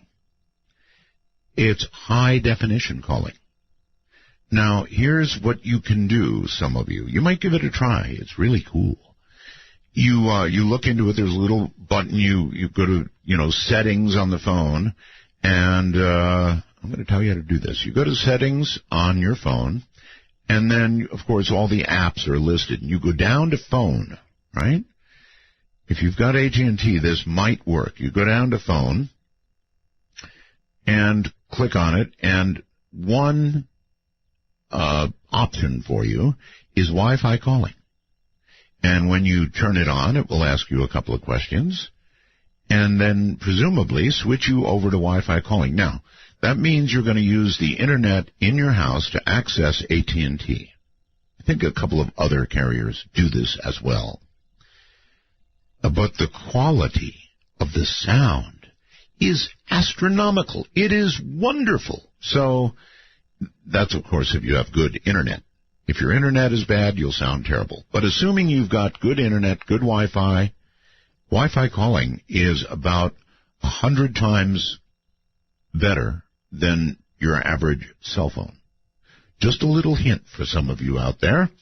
Let's go to, let me see, I hate to do it too quickly to somebody, but here we go. We're going to go to Skype, and Kurt, hi. Oh, my goodness. Hello. Hi. That was fast, huh? Wow, my goodness. I've got to turn off my hearing you in the background. Your device, came yes. on so fast. I know. Let me just turn that off. Oh, there we go. All right. All right. Now, hi. How are you, Mr. Bell? Just spiffy. Hey, I was thinking about, okay, so if I'm in San Diego, California. Yes. And I'm trying to get a hold of somebody in New York. Yes. And how long would it take for me to get there physically, but I can hear them instantly on the phone? Why wouldn't that be any different than somebody in a planet 1,500 miles away, 1,500 light years away? It takes how many? No, wait a minute. Okay. Let's begin at the beginning. Yes. You're talking about San Diego and New York, and you're also talking about the speed of light, because that's essentially pretty close to how fast you're going. Right. Now, to go to somebody 1,500 light years away, right, at the speed of light, about the same speed you're talking now, would take 1,500 years, yes? Well, but yes, why can I speak with somebody in New York instant and it be well, because of this guy named Einstein who thought about this speed of light thing. And so at the speed of light, same speed you're talking now, it would take 1,500 years for your voice to get to the megastructures.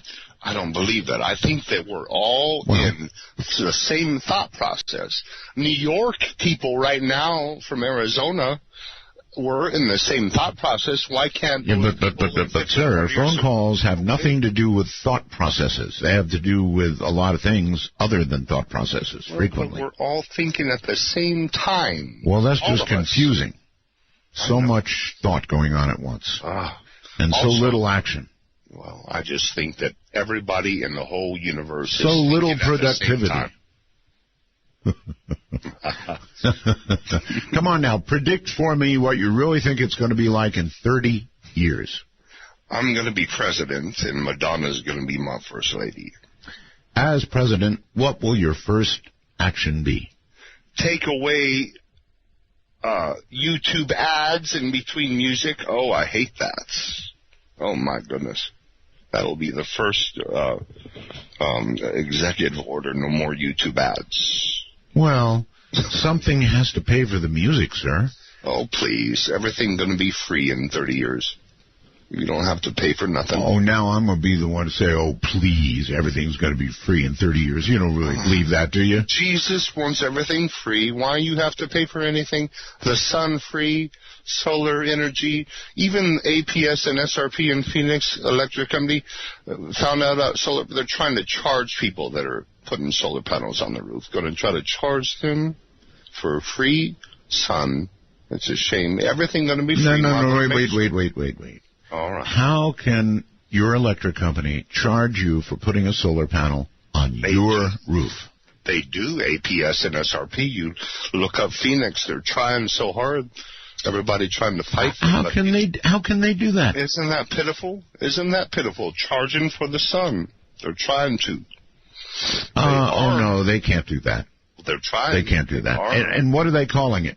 This I don't know. Fee, this tax, this... You can't get free electricity. We have to get money from you. I don't know what they call it. That's what happened in Arizona right now. Damn it. All right. Well, I'm really upset to hear it. Well, good to talk to you, brother. I'm so glad you're back, brother. Thank you. Thank you for the call. And this, ladies and gentlemen, is why we do open line nights. So... stay right where you are. Midnight in the desert. I don't know. When KBC gets a whiff of this, we may not be on Monday. We'll be back. Some velvet morning when I'm straight. Well, here's a poke at you. You're gonna choke on it too. You're gonna lose that smile. Here comes all the while. I can see for miles and miles. To initiate a dialogue sequence with Art Bell, please coordinate your phalanges and call 1-952-225-5278. That's 1-952-CALL-ART. Well, let's pay a little attention to the wormhole. I don't do enough of that, although it's just great things. People mishear things, I think. They really do. Let me start with, let's see. I have so many messages here. Where is the one I wanted? It was about oh, here it is. Joy W. in Santa Cruz says, Art, don't change it to dead air. No, that's lackluster. You have a theme song from Crystal. It fits your show perfectly. I love the name Midnight in the Desert. Please don't change it.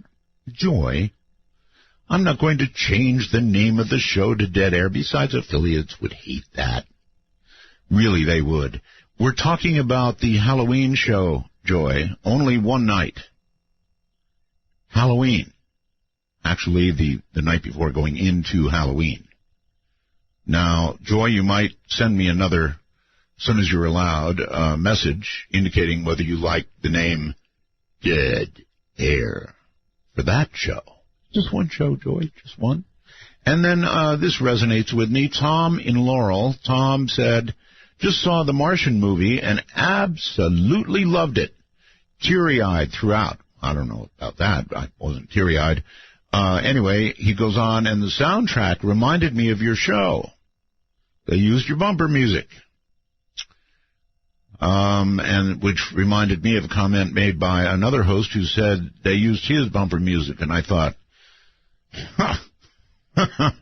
And then I said, and then I answered the phone. Hello there, you're on the air.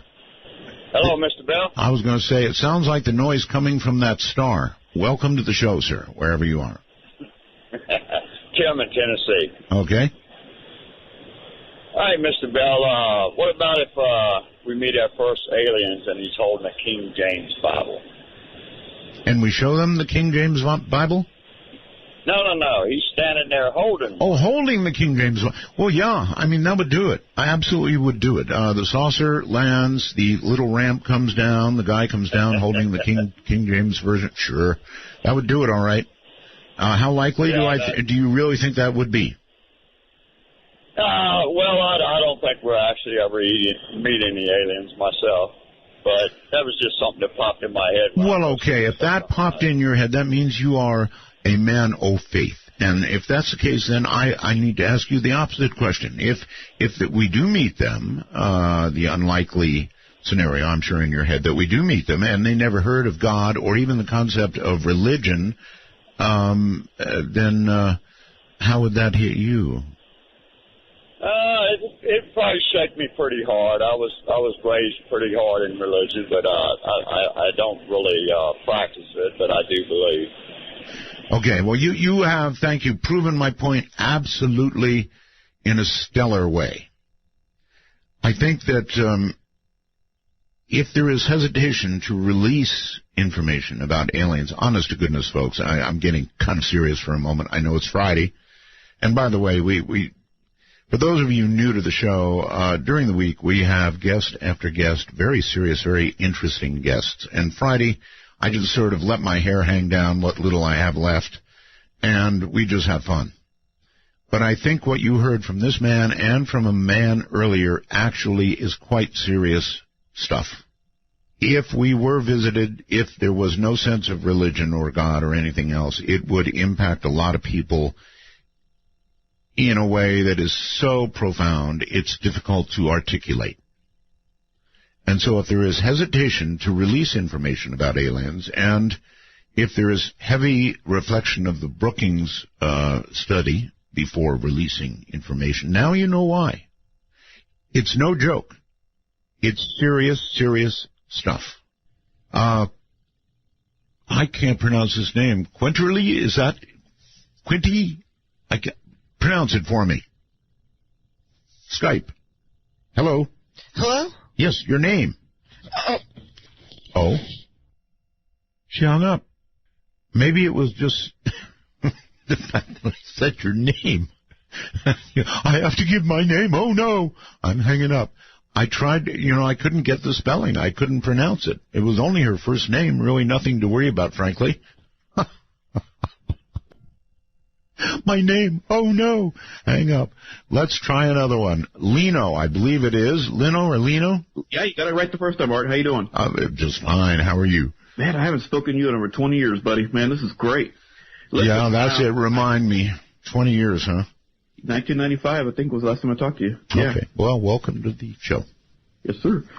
Yeah, I got a prediction whether it might come through or not. Well, people have been talking about, well, they're already out there, especially in your neck of the woods. Maybe not so much, but these self-driving Google cars in California and Nevada. Yeah, I actually saw a demo of one the other day. The driver on the freeway let go of the wheel gingerly. He still had his hand like 6 inches at the most away, but by God, that thing went down the freeway straight and narrow. Holy smokes, wow.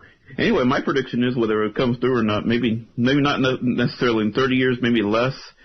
I'd like to see, I'm a big Knight Rider fan, going back to the 80s. Right. And I'd like to see a modern-day kit. As a blind person, I think that'd be a great thing to have. A Google car, not so much. I don't know if I would trust something like that in 10, 15 years, not even. I mean, I don't know, it might get better, or I don't know. You are completely blind? Yes, sir. Since birth, or? Yes, sir. What?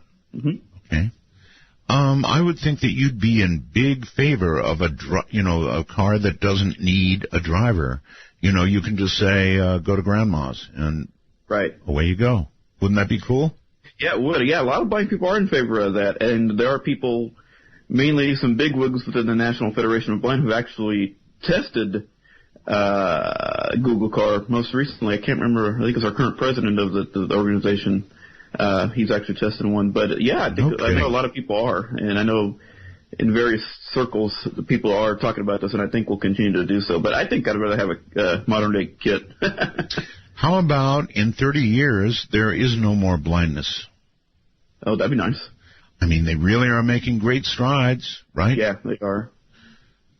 If you were given the opportunity, what would have to be done for you to have sight? In other words, I guess I'm really asking, what's wrong that you don't have sight?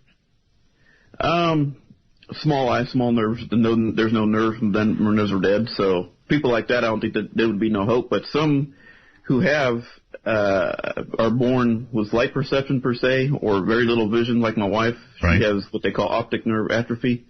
There might be some hope for her. But, for people like me, I don't know, not so much. Now, I know there's talk in in research that there's different implants that you're putting in your brain, but I don't know if I want to go that far. Can I ask what probably is going to sound like a rude question, but honestly am curious. Okay, do you dream? Sure. So, in your dreams, how do your dreams manifest? I mean, most of us, for example, sighted people, when we dream, we see what's going on in our dream. So probably the best way I can answer that question is I hear things, and I'm imagining I'm in another place that things are going on. Uh-huh. Does that kind of make sense? I mean, that's how I've always dreamed. At least, Of course, it makes sense. Yes. Yeah. Yes. Yeah. That's why I hear things. I know where I can sense where I'm at. I know I'm in a different place. Wow. Whether other blind people dream that way, it's possible. I don't know. Well, I've never asked a blind person that question. First time ever. And so I guess it makes sense. You would hear things. Yeah. Wow. Do you ever... I mean, a blind person, of course, has the sense of touch, right? So right. You know what things feel like. Does that come to you in dreams? Yeah, it does, actually. Mm-hmm. Along with the hearing. Okay. Well, live and learn. That's amazing to me, and I appreciate the insight. Yeah, no problem. All right, thank you, and take care. Wow. I guess that would be true, right? You would hear things, and you would feel things, but you, of course, would not see things because you've never had that experience. Wow. Hello there. You're on the air on the phone. Oh, hi, Art. I was going to just, on your Friday night shows, I really like them because, just to listen to all these different callers, and I was going to sit back and just enjoy it and listen. And when you started talking about your show coming up the day before Halloween, yes, and you were mentioning these different, what you were thinking of calling the show, correct? Well, actually, yes, that's right. Part of my show will be on the day before Halloween. Some of it will be on Halloween, of course, depending on the time zone. Right, and you had mentioned this title called Dead Air. Dead Air. Dead Air. Now, I just, it just kind of, I thought, I'm going to call in to see if I can get through, because I like this kind of thing where you kind of sometimes throw out ideas and see if, what other people might come up with. Do you want to hear what I came up with? I do. Okay, the first title I thought of was Some Like It Hot. Yes, that's good. And the second title I thought was Deadly Signals from the Desert. Deadly Signals from the Desert. Well, that's a little long, but not bad. Or just Deadly Signals. Okay, Deadly Signals. That's pretty good, too. And the third one, I thought of three, and the third one is, that you know how we used to watch the Twilight Zone? Of course. Right, so I thought, I was thinking along that vein, the Dead Zone. The Dead Zone. But I like Some Like It Hot. Some Like It Hot. All right, well, I'll keep it in mind, and all of them in mind, but I still am leaning toward Dead Air. Now, I do understand that perhaps a non-broadcasting person would not see or get the significance of that, but, for a broadcaster, even if it's not Halloween, Dead Air puts a chill down your spine. There's no question about it. Just even the phrase, Dead Air, does it for me. First-time caller line, you are on the air. Hello. Hello? Hello. Hi, Art. My name is Phil. I'm calling from Staten Island. Staten Island, all right. Yeah, I'm actually a recent, listener of your show. I haven't listened to it for too much. It's kind of hard to get a hold of you because I have a newborn child and everything, so it's practically impossible to listen to you and take care of it at the same time. But I basically just wanted to let you know that your show is amazing. I love it. I mean, it doesn't get any better than this. I've been looking for stuff like this for years. I've researched, read books, documentaries, and all sorts, and I can't find a feeding ground as good as what you provide for me on a nightly basis. Well, we try and go all over the place. I mean, we do science, we do paranormal, we do all kinds of different stuff, and it's true. It's fun. I also was wondering because I sent an email to Heather about a week ago because I was listening and you said that you make recommendations for people you think should be on the show. Like I said, I'm a new time listener, so I don't know if you've ever had them on the show. But I was wondering, are you familiar with the Project Venus, the Montauk Project? Yes, of course I am. Would you? I was thinking maybe you could have either Preston Nichols or maybe Peter Moon on the show. Well, I've had Preston in the past, and I've had a number of people actually that had to do with the project. They're all getting on up there, as am I. But yes, I will look into it. I literally just gone through all the Peter Moon books. Right. I work night times at a nursing home, so I listen to everything audiobook style basically as I'm working. Yes. And I went through his books, and I mean, it's really fascinating stuff. I don't know if you've read any of his books personally, but I mean, the insight that he gives, it's from a technological and just just the average person standpoint, it's insane, but at the same time, it's just provocative stuff. You know what I mean? It's not insane. It is provocative, and I lean toward believing it. I got quite a description, folks, of what it was like.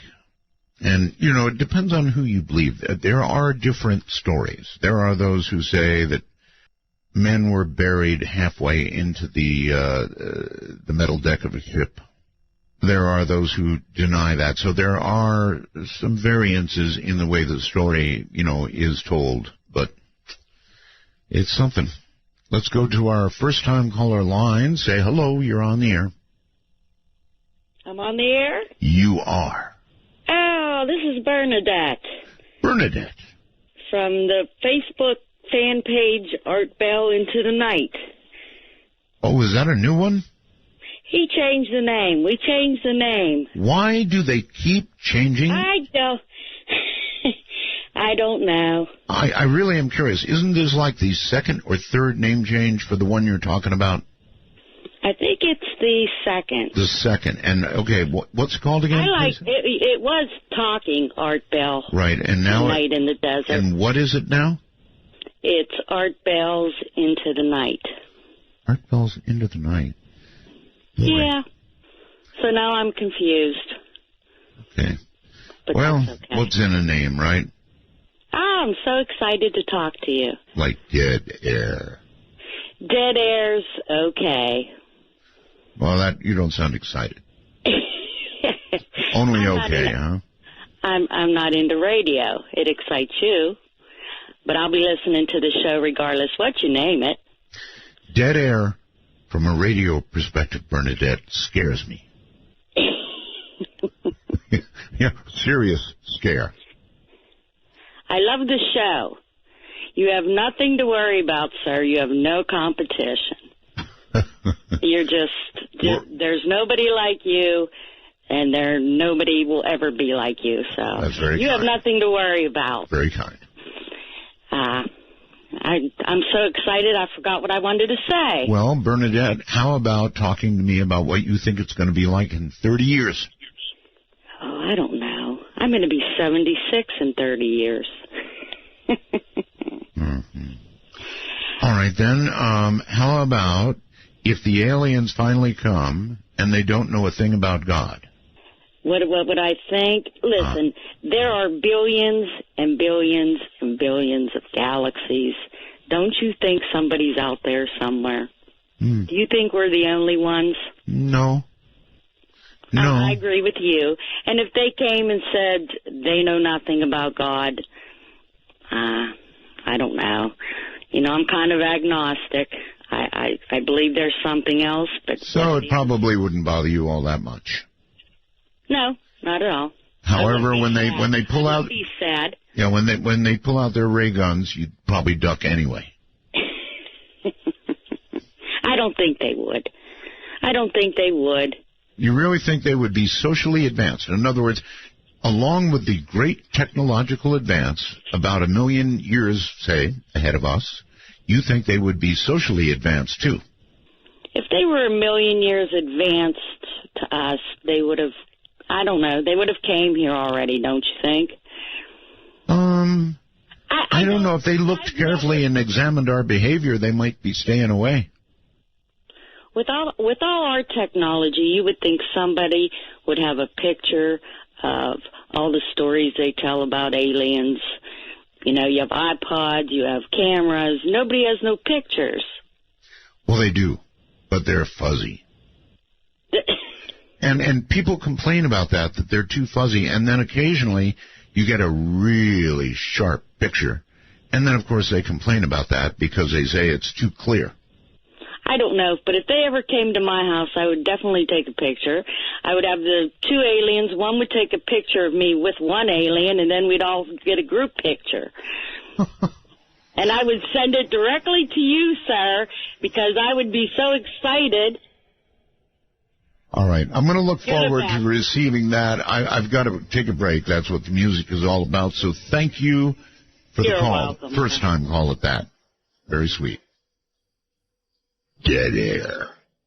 Telling you it's got a ring to it.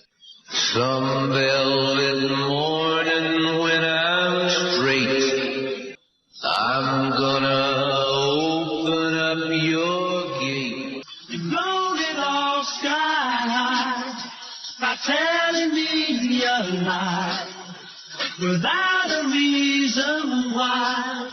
You're blowing off sky high.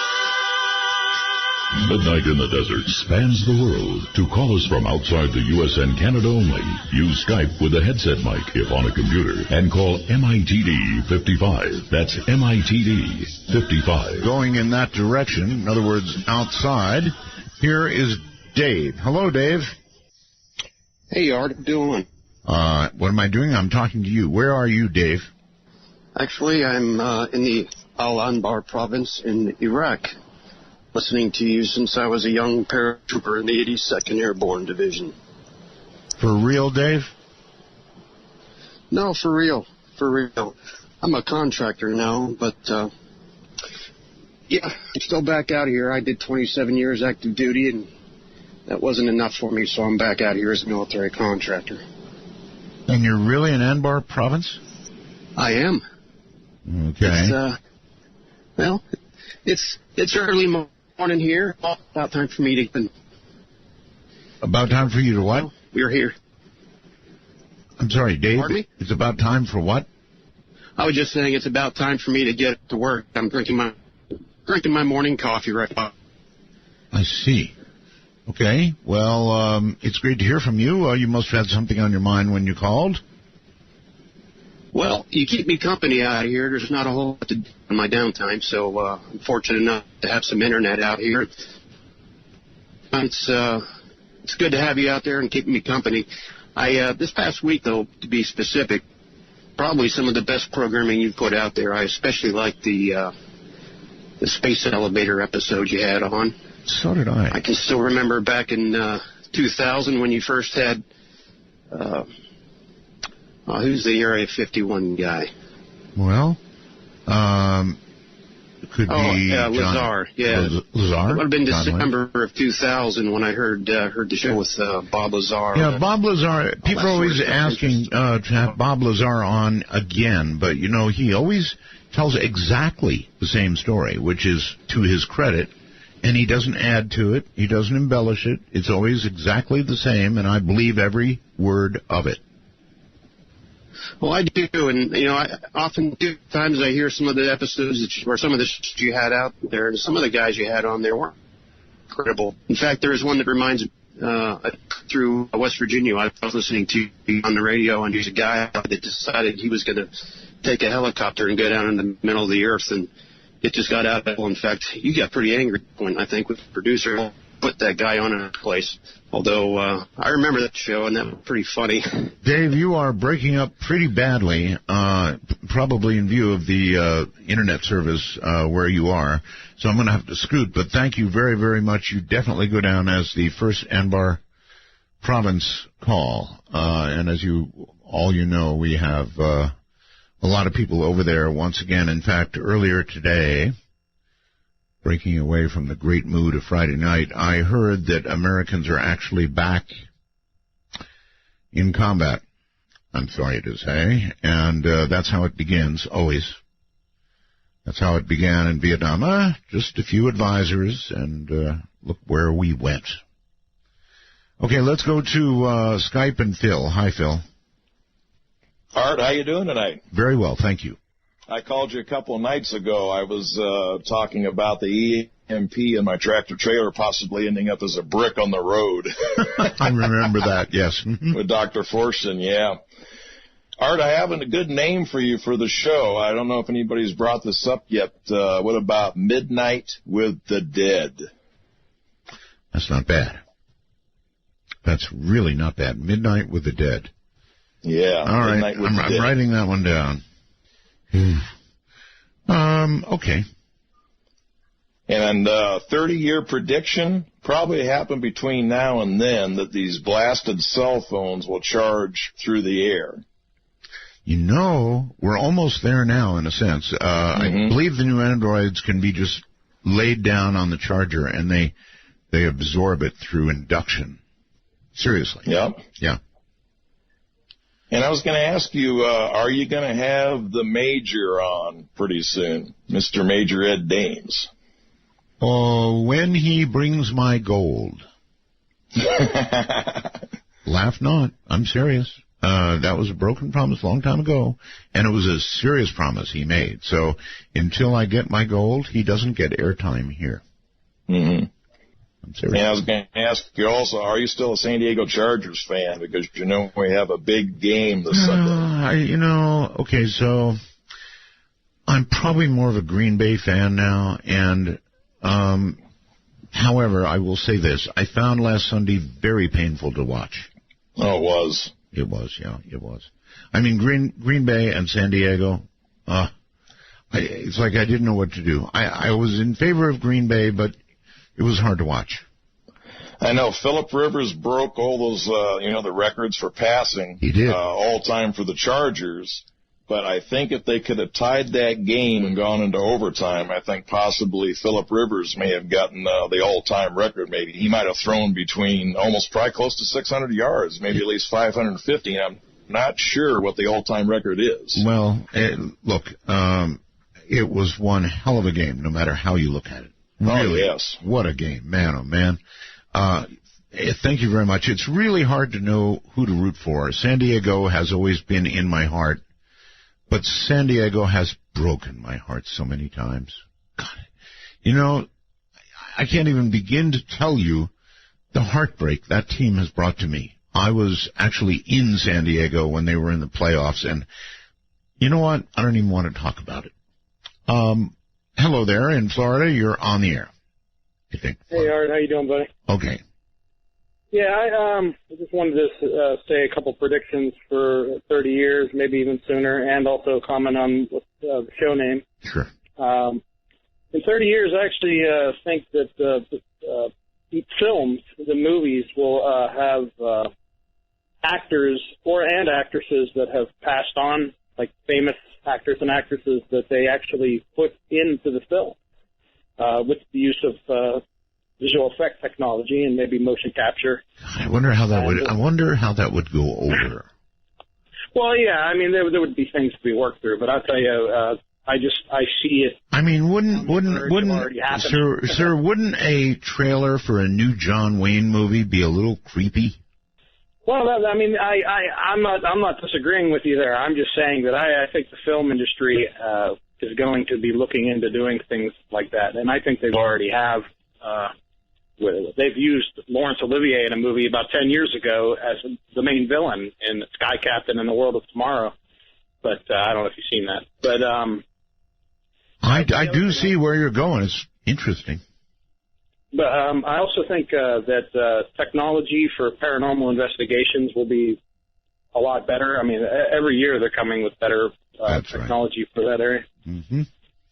And the show name that a name that I always thought would be simple, but it would be good, is because your show is Midnight in the Desert. I always thought Ghosts in the Desert would be.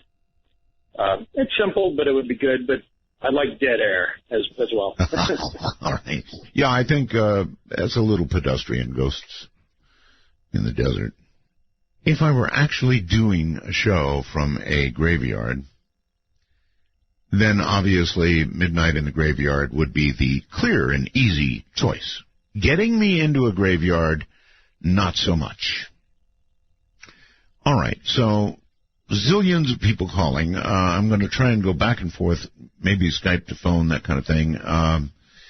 Hello there. I believe it's Damon. Hello, Damon. Hey, Art. Hey. How's it going, Art? It's going fine. Get close to your mic, Damon. Okay. I got a good show guest. I'd like to know if they can get on. I don't know. I'd like to know if you can get Ian Punnett on as a guest. Ian Punnett is a host. No, he's not on the other show anymore. So I'd like to know if you can get him on as a guest. I kind of doubt it, and I'm going to tell you why, Damon. He left the show because he suffers from tinnitus, rather severe tinnitus, I believe, more commonly known as ringing of the ears. And so I doubt that he would do something like that, but you never know. I mean, something like that is, people are always asking me to be a guest on their show. And I never know how to respond. And I also don't know how to be a guest. In fact, generally, when I have buckled and I've agreed to be somebody's guest, I end up interviewing them as much as they do me because I don't know how to be a guest. Other than the few things that have occurred to me that are supernatural, perhaps, in my life, I don't know what to say. And so I end up turning it around and interviewing them, which is really weird. Hello there, you're on the air.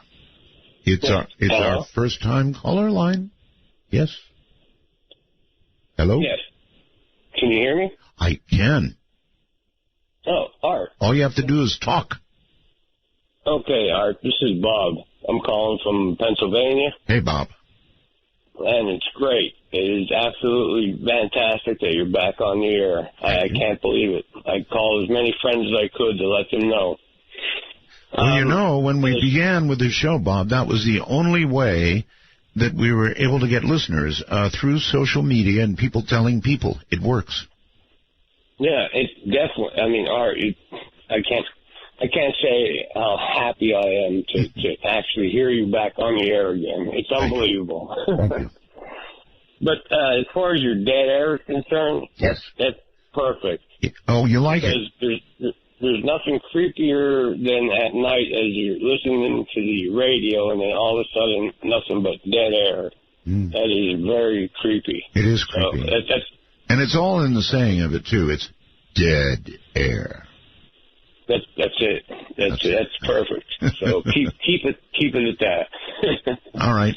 And as far as the aliens and the religion, I would have to say that if they're that technologically advanced, that their arrogance would probably have surpassed any feelings of hope they would have of a god. That's what I would have to say about that. Wow. Okay. What do you think? What would you say about that opinion? I just heard you snort like an earlier caller. No.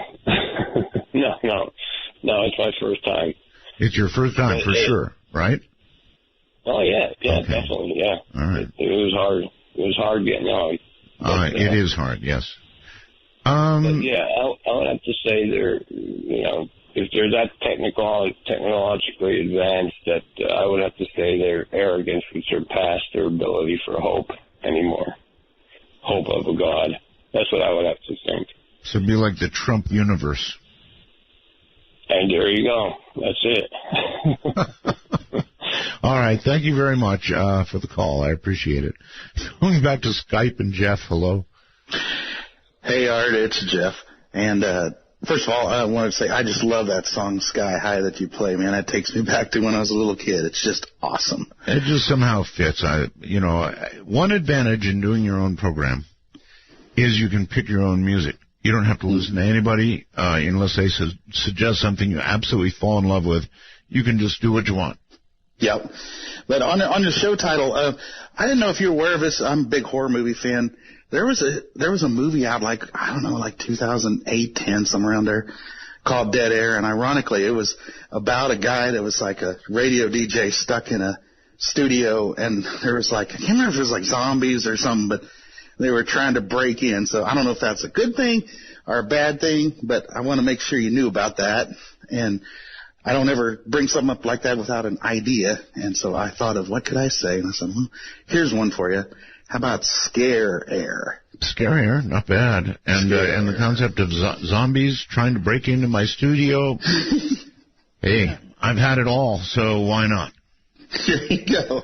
All right. Well, love the show, man. It's good talking to you. Thank you very much. Scare Air, huh? Yeah, zombies.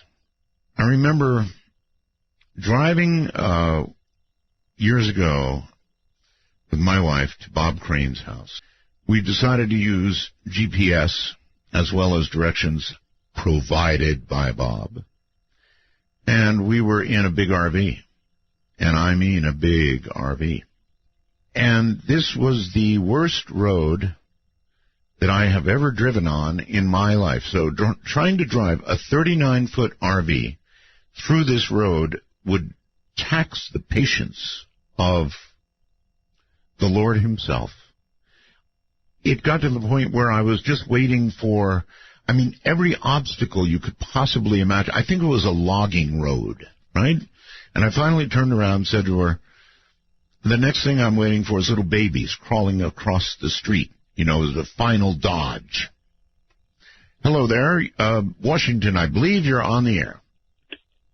Yeah, hello, Art. Good evening. Right, this is my special line, so I'm assuming you're here to tell me what you believe we're facing or looking at or hoping for in 30 years.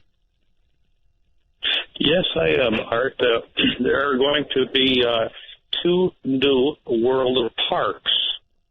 World parks? There's going to be a world park. There's going to be Jurassic Park 2050, and there is going to be another world park. It's going to be the second crater in Arizona, and it'll be called the Art Bell Memorial Meteor Crater. Yes, well, I kind of envision the Art Bell Memorial Meteor Crater to be here. Yes, it's going to be what used to be Pahrump, but when they dig down into the bottom of it, they're going to find a lot of molten slag that they think was a radio transmitter. Yes, well. So, hey, look, anyways, welcome to downtown Poulsbo, Washington. Well, thank you, my friend. And again, if you're listening to an affiliate, by all means, mention its name or its call-in. Well, I wish I could do that because that was on the list here to tell you that Seattle radio is really leaves something to be desired as far as entertainment value. All right. Without giving away big secrets, Seattle radio is about to change. I am really pleased to hear that because there's nothing I'm worth listening to right now. I can't see anything else, but most people will know what I mean, including you. Thank you very much for the call, and take care. Oh, yeah, there's some big things in the works. No question about that. So expect the best in Seattle. That's the way I'll put it. On my first-time caller line, you are on the air. Hello. Hello. Hi. Is this Art Bell? I'm the only one here. It's the only possibility. If I answer the phone, it's me. I'm sorry. This is the third first-time caller. I called you once 2-3 days ago, and I was just listening on the radio and hearing nothing. Then you said somebody's calling, and my goodness, you hung up before I realized that it was me that you were talking to. Uh-huh. Well, in other words, when somebody says hello, you've got to be relatively fast, especially if you're on a, radio program, or I think there's nobody on the other end. I understand that. I was listening to the show, and I thought you were saying hello to somebody else. And I was wondering why they didn't answer. I see. Well, did you notice when I answered the line, there was a boing? Yes, I did. I don't remember hearing that the first time. That's your cue. Okay. Oh, okay. Well, thank you very much. I've been listening to you since before you probably were even on the radio, and I'm glad you got back on. I'm not used to hearing you talking alive. I'm always used to hearing recordings. That's right. I guess that other network is still playing my Saturday night shows, aren't they? Oh, yes, and like I said, I don't think I've ever listened to you live in the entire... I've listened to you for years, but I don't think I've ever listened to you live until now. Well, how about that? That is something to behold. I appreciate your call, sir. Thank you. And why they continue, that I have no idea. I would think by now we're beginning to become a worrisome entity for them. So they really should think of it this way. Every time they play one of those shows, they do nothing but serve as an advertisement for the real McCoy, which is going over here right now. Not that that was not at its time, the real McCoy, but this is a modern version of it. And so all they do is serve to remind people of that every Saturday night. Good evening on Skype. You're on the air. Hello, Art. My name is Andrew. Andrew, hey. Hey, I'm also, to echo several of the other callers, been listening to you since the mid-'90s. I'm glad that you're back. Thank you. I just had a couple of things to tell you. The iPhone Wi-Fi calling will work with AT&T, T-Mobile, and Sprint, and it just depends on an iPhone 5C or greater and if the carrier supports it. Right. Are you on Wi-Fi now?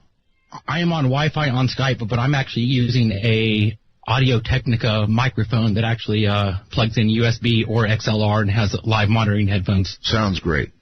Awesome. And there was one other thing I wanted to bring up. So obviously you're a radio tech kind of guy. What do you think of the Halloween show name Dead Air? I was going to agree with Michelle and the other callers. I think Dead Air is spot on for that Halloween show. All right, good. Thank you. Anyway, you had something else. What was it? Excuse me. I actually completely forgot what it was, but I'll give you a call back. But just glad to hear you back. And I've been listening to all the shows since you came back in the end of July. All right, let's try an experiment, okay? Sure thing. Just relax. Take a really nice, deep, relaxing, cleansing breath, and see if you remember what it was. I guess I just got too nervous, and I did completely just lost it. All right, well, so much for that experiment. Thanks for the call. Yeah, thank you, sir. Right, take care. Next time, that can happen. I do understand. People, probably my fault for saying something. But you can easily forget why it is you called in the first place. You're on the air. Hello. Hi, this is Sylvia from Laguna Beach, California. Welcome. Thank you. I recall in the past, I think back in August or September when you had the GIS on, you had downloaded the Ghost Radar app on your phone. I've got it, yes. Have you used it yet? Not that much. I was kind of disappointed because I thought that the app was going to record voices. And it appears as though it's just sort of like a radar thing to show me the direction of a ghost close by. Am I about right? Yes, that's correct. Yes, sir. I was a little disappointed. It's too bad it didn't work out for you. I do use it, and my friend Amanda, she uses it as well. We're amateur ghost hunters. So when we have time from our schedule, we'll go to the cemeteries and use the Ghost Radar, and it works.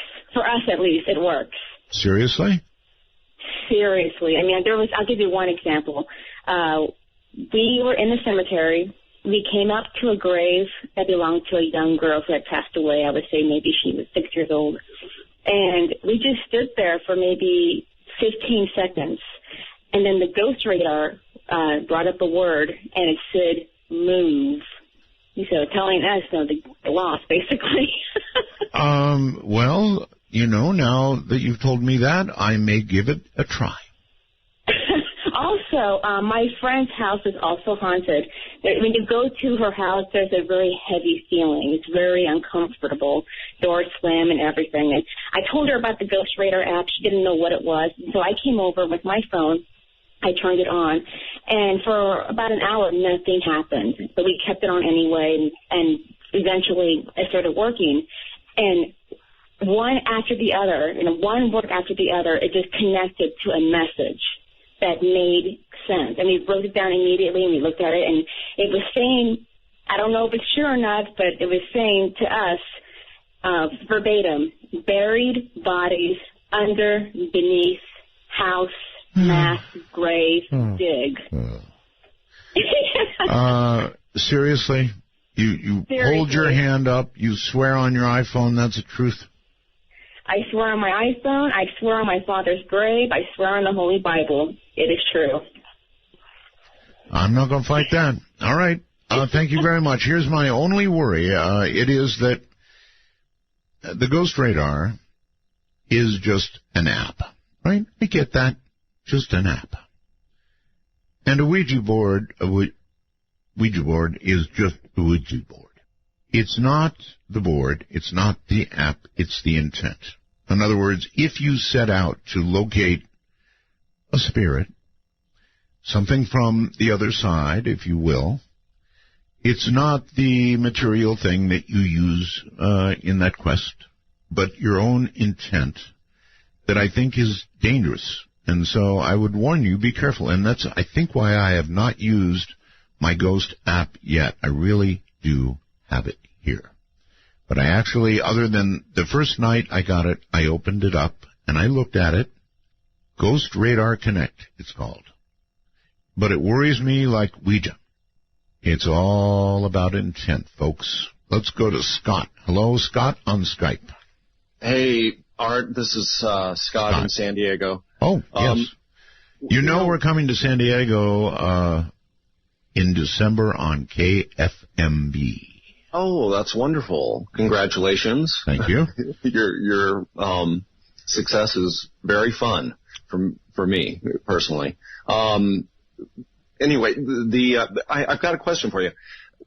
About talking about aliens with the David Jacobs shows and stuff, what doesn't make sense to me is why aliens who must have the technology, of mastering genetics and biology, why do they need millions of us around for making hybrids? Couldn't they just manufacture whatever they'd want?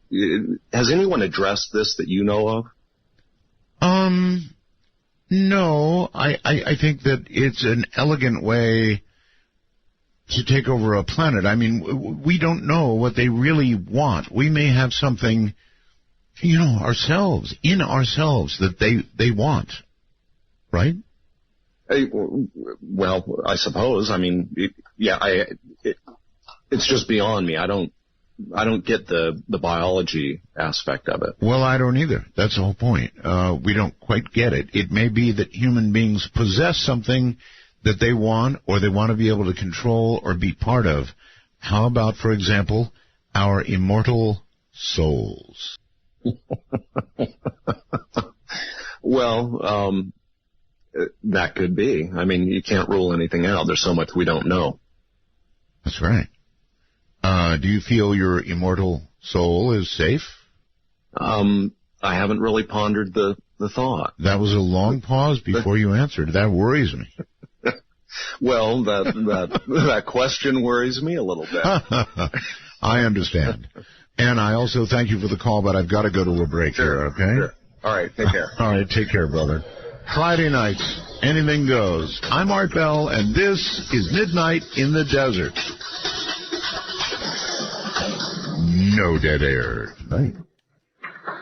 From the mountains of beauty and love. And Venus was her name. She got it. Yeah, baby, she's got it. The clock strikes 12, and Midnight in the Desert is pounding packets your way on the Dark Matter Digital Network. To call the show, please direct your finger digits to dial 1-952-225-5278. That's 1-952. Call Art. I love it. The conspiracy cruise probably headed down through the Bermuda Triangle. Oh, yeah. Sign me up. Okay, back to open lines. I love Fridays. I really, really love Fridays, and that does remind me that if we're going to do Dead Air, we're going to need stories. So I would like to invite you to send us your ghost story, the very best ghost story you might have. And I'm going to give you an email address, so be running now for a pencil or pen, please. And what I would like you to do is to summarize, please, shortly, don't write me a book, just a very short summary of your ghost story. And if you would not mind, include with it a phone number where I can reach you at airtime. And if I favor your ghost story, I may well call you. Right? And then on the air you will go with your ghost story, and in that way we'll try and sort of sift through, the chaff for the wheat. Anyway, you get the idea. So my email address, if you're ready, is artbell@knye.com. That's artbell, ARTBELL, @KNYE, kilowatt, Norway, Yokohama, easy, knye.com. Summarize it, put your phone number in there, and who knows, we may call you. Let us go to Justin and say good evening. You're on the air. Good evening, Art. How are you? I'm quite well, Justin. Thank you. Where are you? I'm calling from Michigan. I'm on Skype, and I've extinguished my device. But not your dog. Well, there's 3 of them, and that's kind of hard. I think I walked outside to make sure. It's quite all right. You proceed. We have a zoo here. But I also have a mystery, and I was hoping maybe you could help me solve it. I'm your guy. So I've been waking up the last 2 days in a row, and it's really interesting. I noticed this upsets you? I mean, consider the alternative. Yeah, thank God. I've been waking up the last 2 days in a row, and I've found what appears to be some sort of markings in black ink on my left hand. Oh, my. The first morning, I thought, well, that's odd. What could that be? And I was kind of surprised by it. I thought maybe, I don't know, maybe I had written something. Well, it's my left hand, and I use my right hand to write. The other thing that when I've asked people and showed this to them, they said, well, maybe it is something to do with writing. I don't use black ink. I use blue ink when I write things. Okay, so does it say anything? Oh, I've taken pictures, and it does appear to be writing. And this is the thing that I can't quite understand what exactly it says, because it kind of smudged, and it is small. But the first night, it was just on one spot near my palm. The second morning I woke up, there was another spot on my ring finger on my hand along with it. So that was the last 2 days, and I'm curious to see what happens tomorrow when I wake up. Okay, well, I have a very ominous show. Very ominous thought. Your shows the last few nights about the abductions and the strange things happening. I don't believe that's necessarily happening to me. I think there's probably a better answer for it, but it is a mystery. But you've not yet been able to figure out anything that actually has been said.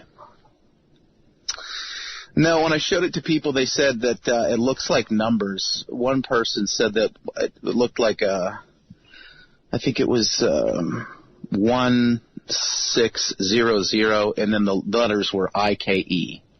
1600 Ike. No idea what that means. It almost looked like a date with the 1600.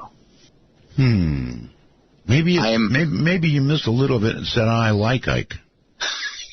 I don't know.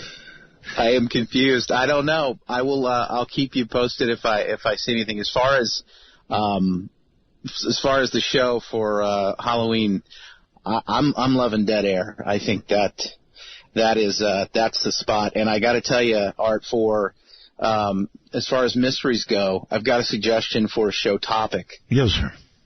California, in Los Angeles, on Skid Row, that is the subject of the American Horror Story, which is the show that's on television the last few seasons. This season is all based on this particular hotel and the crazy things that have happened there. The most recent, I think, craziest is this young woman who was a student who was found.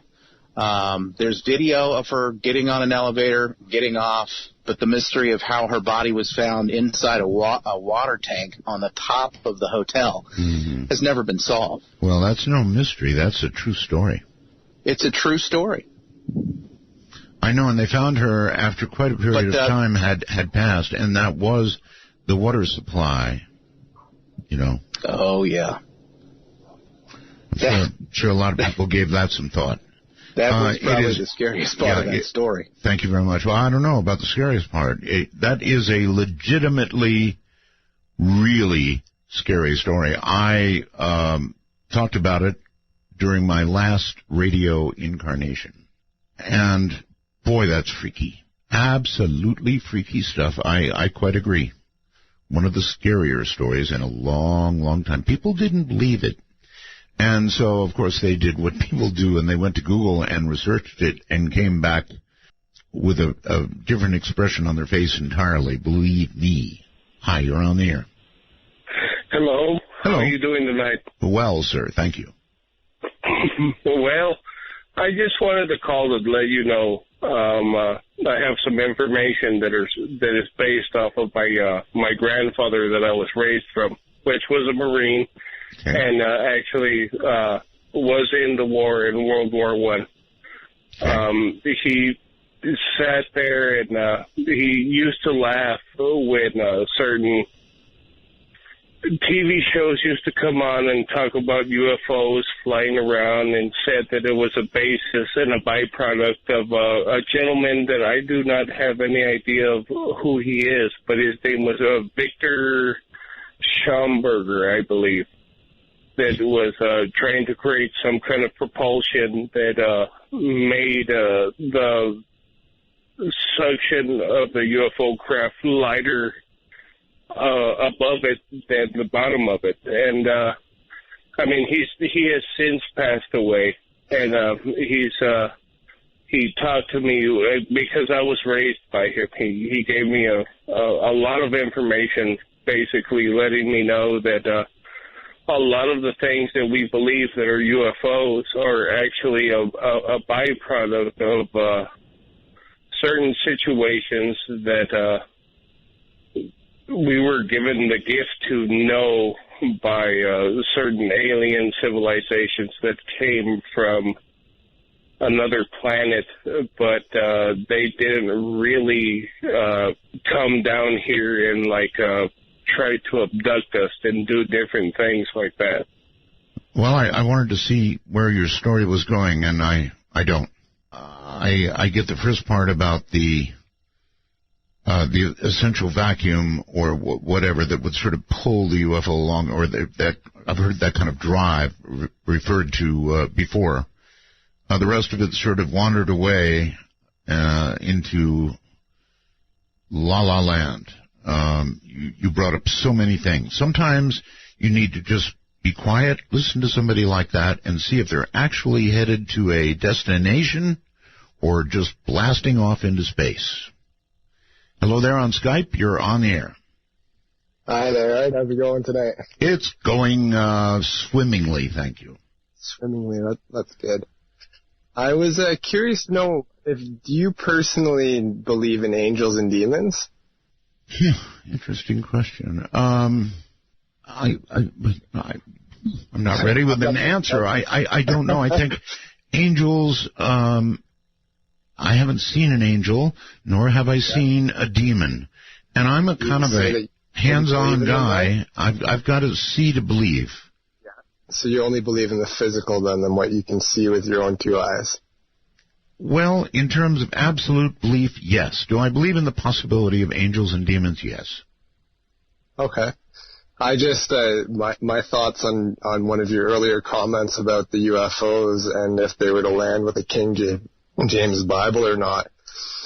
In my opinion, I think that the UFOs would probably have a lot of respect for anybody who did follow the King James Bible or who had a belief in it. Why? Especially if they were a society, like you said, that was advanced. And why? And because they would respect anybody who would choose to live that way on this planet. Well, I'm not going to argue with that comment. I mean, if you actually live... It's not just anybody, but I'd say the majority of Christians that try to live by the King James Bible. Yes, well, if you actually live the words, then yes, I can see how they might respect that. And or they might not at all, and they might squash us like bugs, no matter what we believe. That's why... actually, it's a very serious question with some very serious answers that we've had tonight, and that is, if they came here and essentially didn't know about God, didn't even know about religion, how would that hit people? And those who have ventured forth to answer that this evening have uniformly pretty much said it would destroy their religious faith. That's a pretty serious answer to a serious question. And I guess I'm going to say hello to, wait a moment here. I've fouled up Skype somehow. Sorry about that. Or maybe not. I believe we've got a ham operator on here. Hello. Good evening from the grand studios, the international studios of WTWW. How you doing tonight, sir? Hey, you are the big broadcast station, shortwave broadcast station, that sends our show forth to, how far do you go? We go all over the planet. This is, it's an amazing facility out here, and, I just wanted to... You're breaking up? And say, I was listening to Dead Air. No, buffered air, actually. You're breaking up a little bit, but, again, it's really good to have you on the air.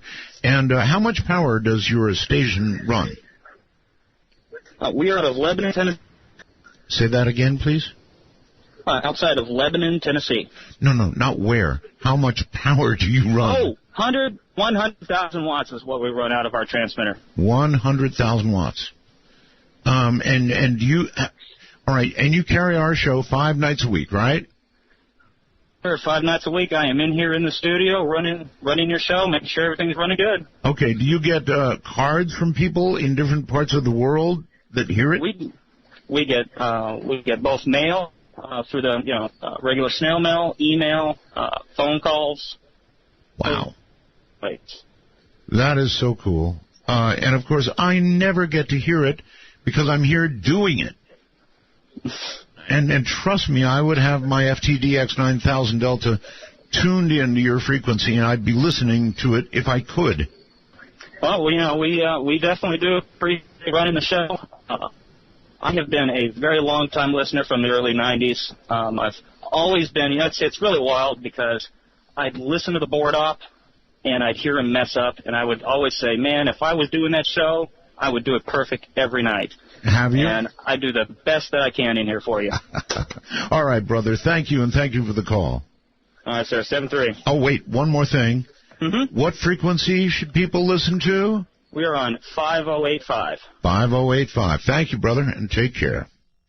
That is our shortwave affiliate, and they really do go and go and go and go.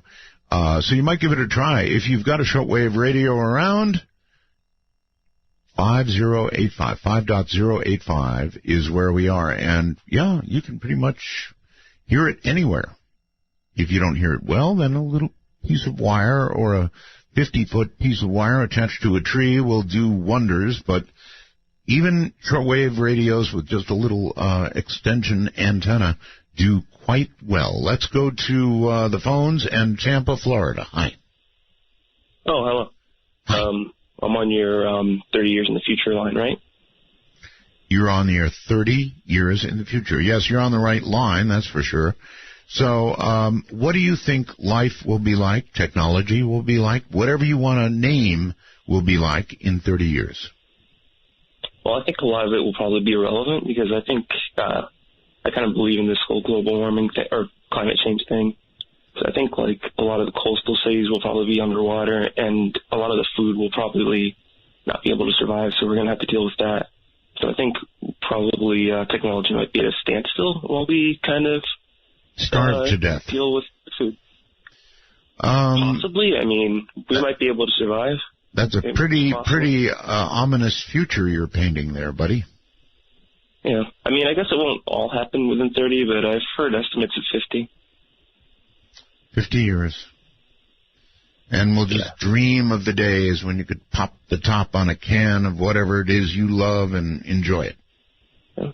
No more lemons, limes, no more Sprite, no. No more Sprint. The world can't go on without that. I hope you're wrong. Yeah, I'd hope I am too. That'd be pretty good if I was wrong. So you think it's almost inevitable? I don't know. I think I could be wrong. It could change. It's either that or a repeat of the Donner Party, huh? Everybody eating each other? No. Oh, God, I hope it doesn't get to that. I don't even eat meat. I don't think that would work out for me. Maybe a sitting duck. Yes, indeed. All right, sir. Thank you for the cheery call. I appreciate it. Something just went through my brain, and fortunately, the radio part of my brain stopped it before it came out. Hi there. You are on the air on Skype. Hey, Art. How's it going? It's going all right. That's good. Yeah, I was thinking. You were talking the other day about the the megastructure that they're saying that they found so far, and how we probably wouldn't want to communicate and couldn't with them because they're so far away right now. But my thought is what if they're the ones that are already here? Mm-hmm. What if they are?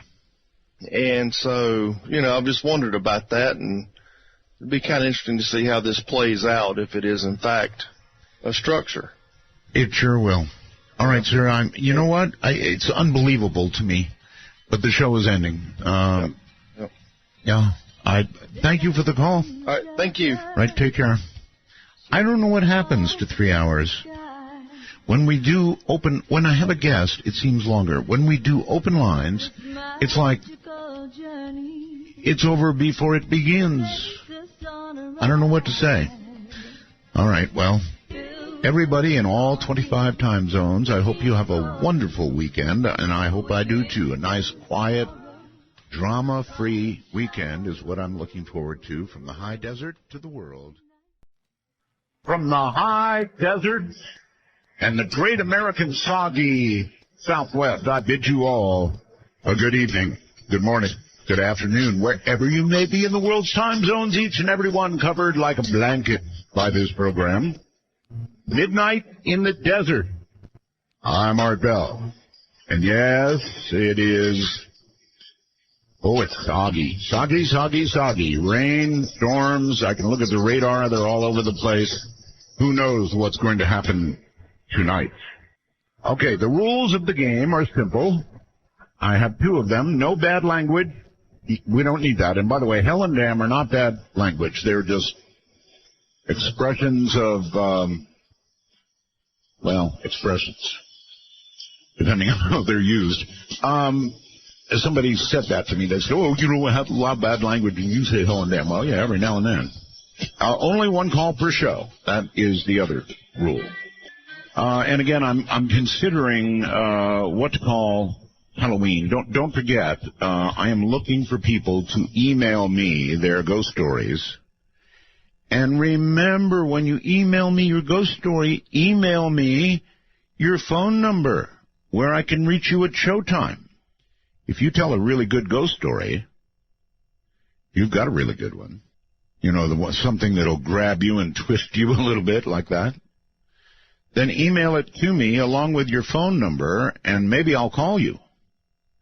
Not that I have that many opportunities really to call anybody during a show, but we might call it Mid-Fright in the Night. Mid-Fright in the Desert? Mid-Fright in the Desert, maybe that. I don't know. I'm still thinking about it. But send me the ghost stories, artbell@knye.com. Let me that to you again. I don't think too many people have it. It's Art Bell, ARTBELL, at KNYE, Kilowatt Nancy, Yokohama Easy, KNYE.com. Well, it's been a hell of a week, huh? Really serious, see, there I used it. Serious stories. The Star that has serious scientists talking about alien megastructures. That's a story that you just get once in a talk radio lifetime. It really is. And we can talk about that tonight. You can talk about it. You're welcome to talk about what you think it means. In fact, I'm sure we'll talk about it because it's open lines tonight. Anything you want to talk about is absolutely fair game. I am going to open up a special line. Prepare yourselves. Tonight, a special line for people who possess a superpower. Do you possess a superpower? It could be anything.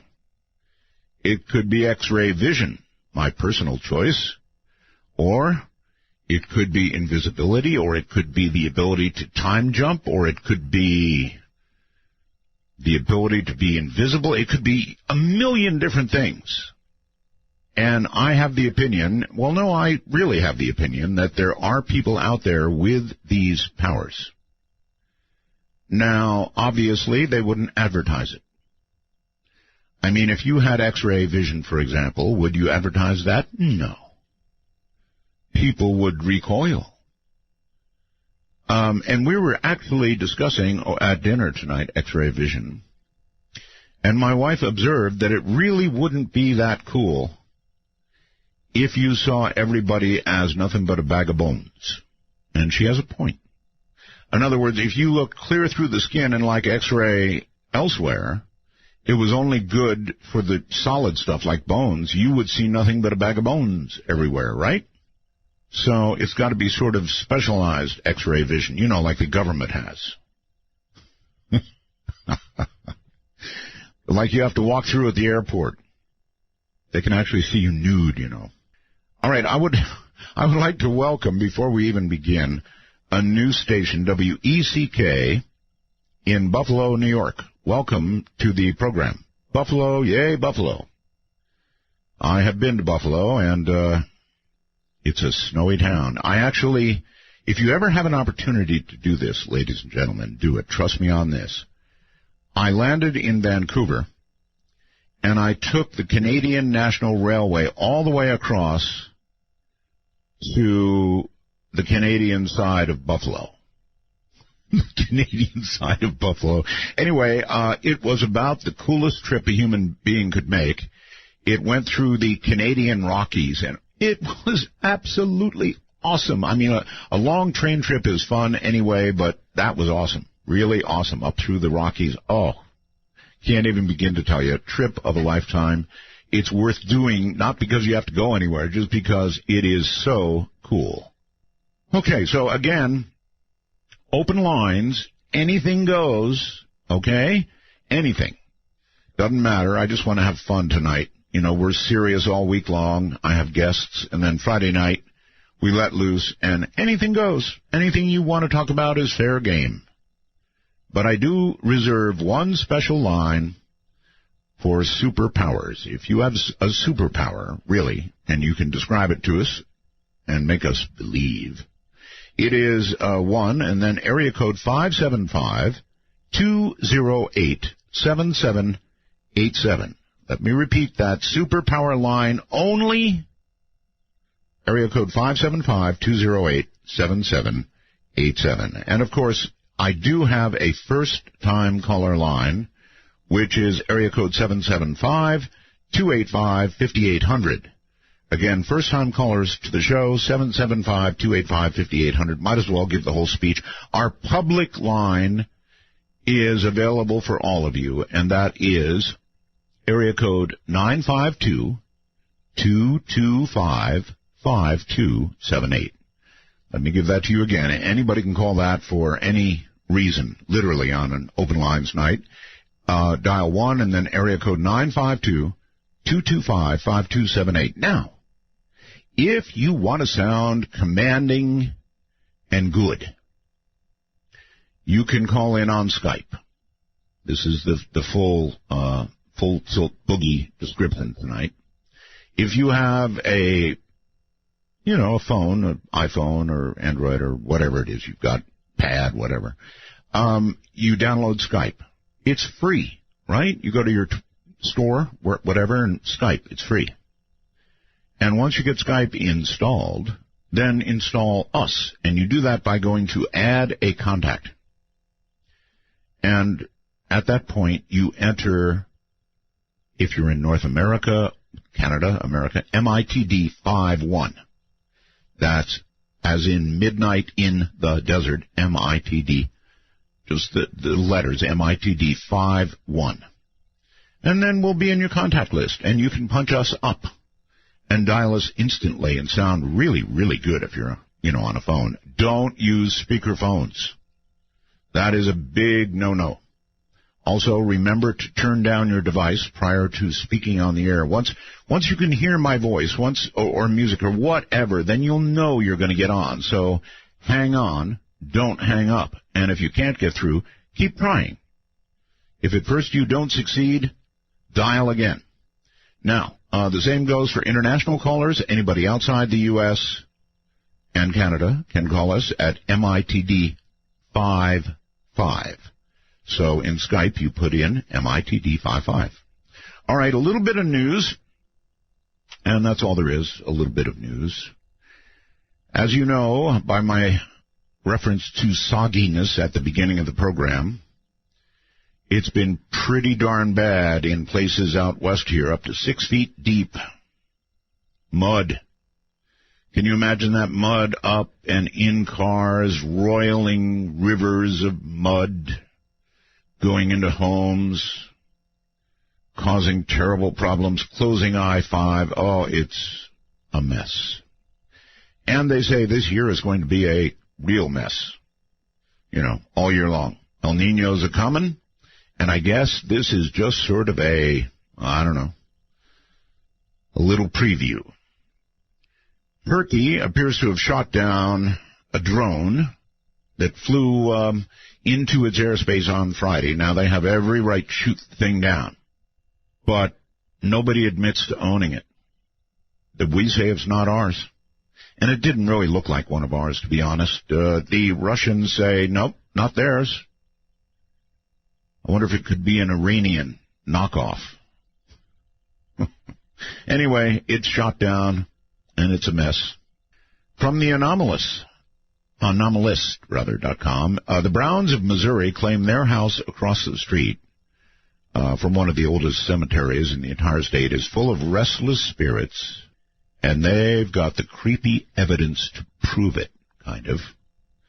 They've dug up so many strange artifacts, including medical tools, human bones, that their cellar has become a virtual museum.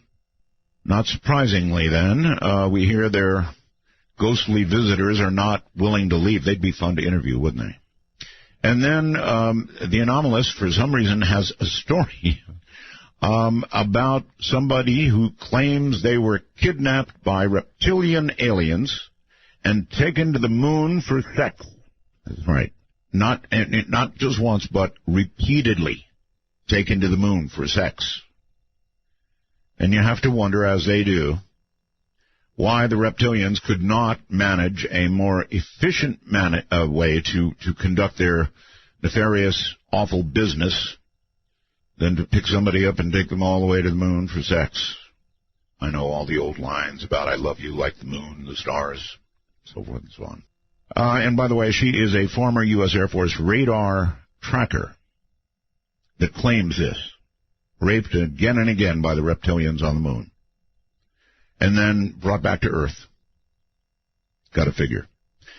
If you follow me at ArtBell51, that's my Twitter address. If you follow me there, if you don't follow me, why don't you follow me? Because if I put Periscope up later in the show, if I get in a really good mood and I put up Periscope, you will then have the chance to watch the back of my head as I do the talk show. It's excitement you can't beat for a Friday night, let me tell you. ArtBell51. That's me at Twitter. Follow away. I will not jam up your phone with useless stuff. Regarding the chilling message that I played last night, remember that? The coded message? It was chilling, too. I said it came from a SAC frequency, and sure enough, it did. I got this anonymous response today from somebody who obviously knows what it was, and it reads, Dear Art, very nice EAM, or emergency action, message you played for us last night. If it had been an actual emergency, we would not have seen the sun today, nor drank coffee above ground. The EAMs are uncommon, but other instances have been recorded that follow the same format as the ones you played. The phone tones at the end, number, sign, and 9 were unique. EAMs best received, upper sideband, 4.724 megahertz, 6.739 megahertz, 8.992 megahertz, and 11.175 megahertz. That's where we got that one, or that's where somebody on Reddit got that one. Boy, it is chilling to listen to, too. I mean, if it was the real thing, all-out nuclear whatever, that's kind of thing that you would hear just exactly like that. So we caught a pretty rare one, actually. All right, so that's kind of the story for tonight. Again, all the phone lines are now full. Everything is going full tilt boogie already.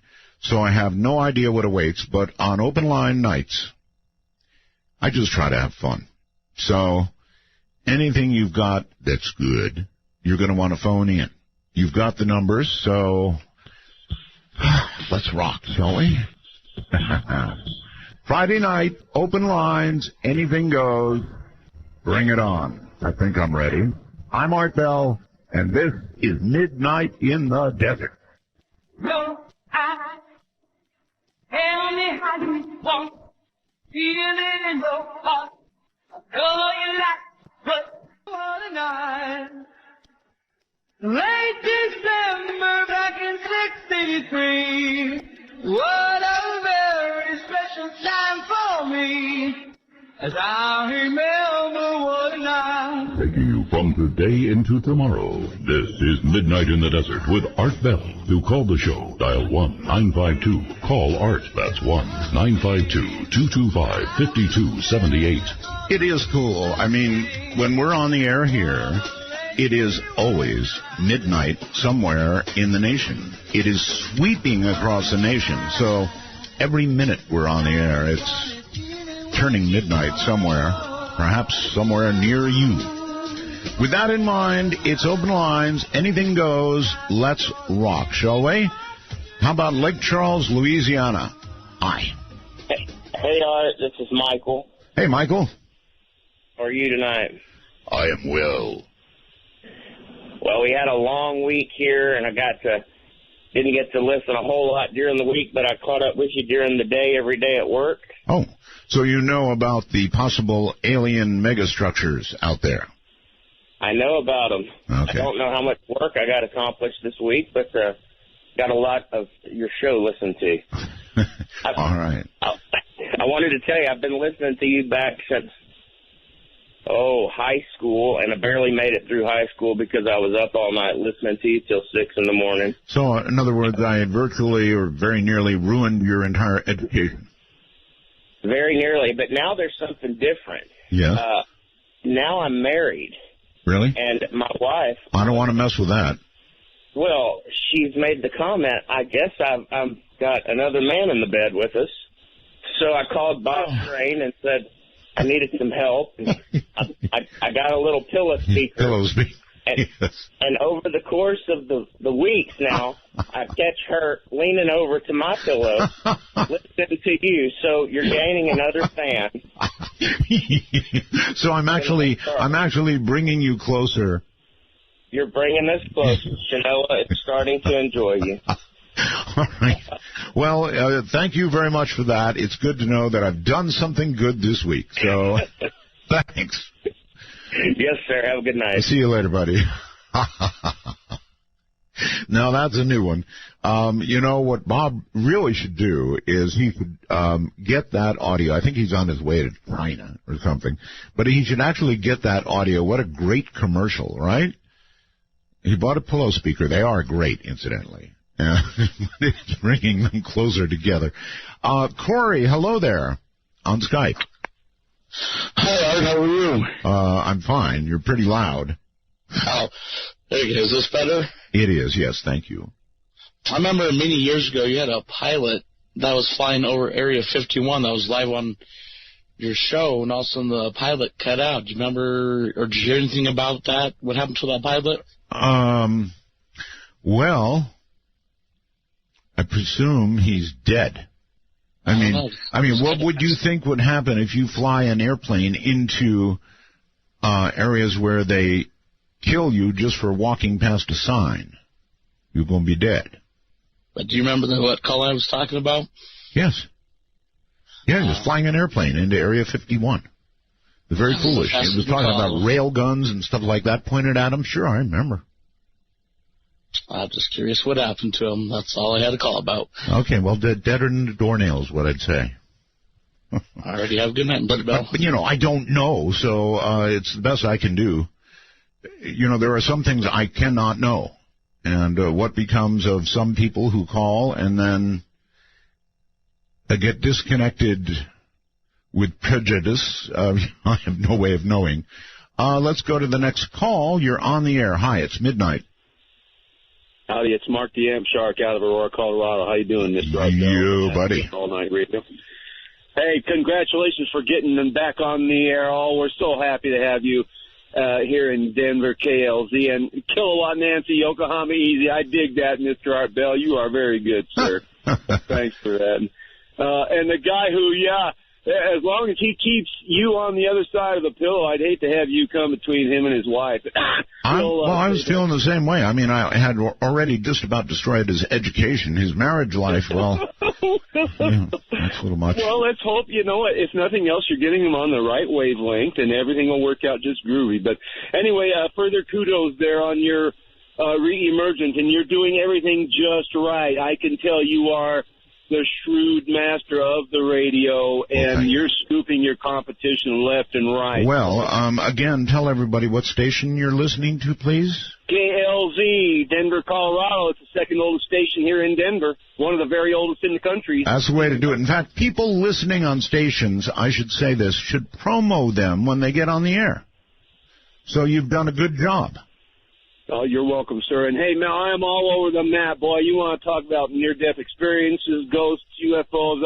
I've encountered all kinds of things. I almost wanted to call into your supernatural line, but I don't have any but boy, I'm hooked in weird psychically all over the place. So, well, then all right, if you're psychically adept, then I want you to reach out and tell me what the strange megastructures are that we're all talking about. And by the way, that story finally hit CNN today. Finally. Yeah, it's a wonderful time, scary time to be alive, but what a wonderful time that everyone, this mass awakening, and you are so much helping it. And that was the reason for my call. Dr. Greer the other night, oh my goodness, Art. You talk about work production dropping and people staying up on that was a massive transmission, sir. That needs to get...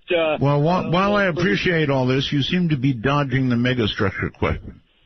A wonderful thing, sir. And I had to craft my own theology because I am a very basically at the core Christian-type man.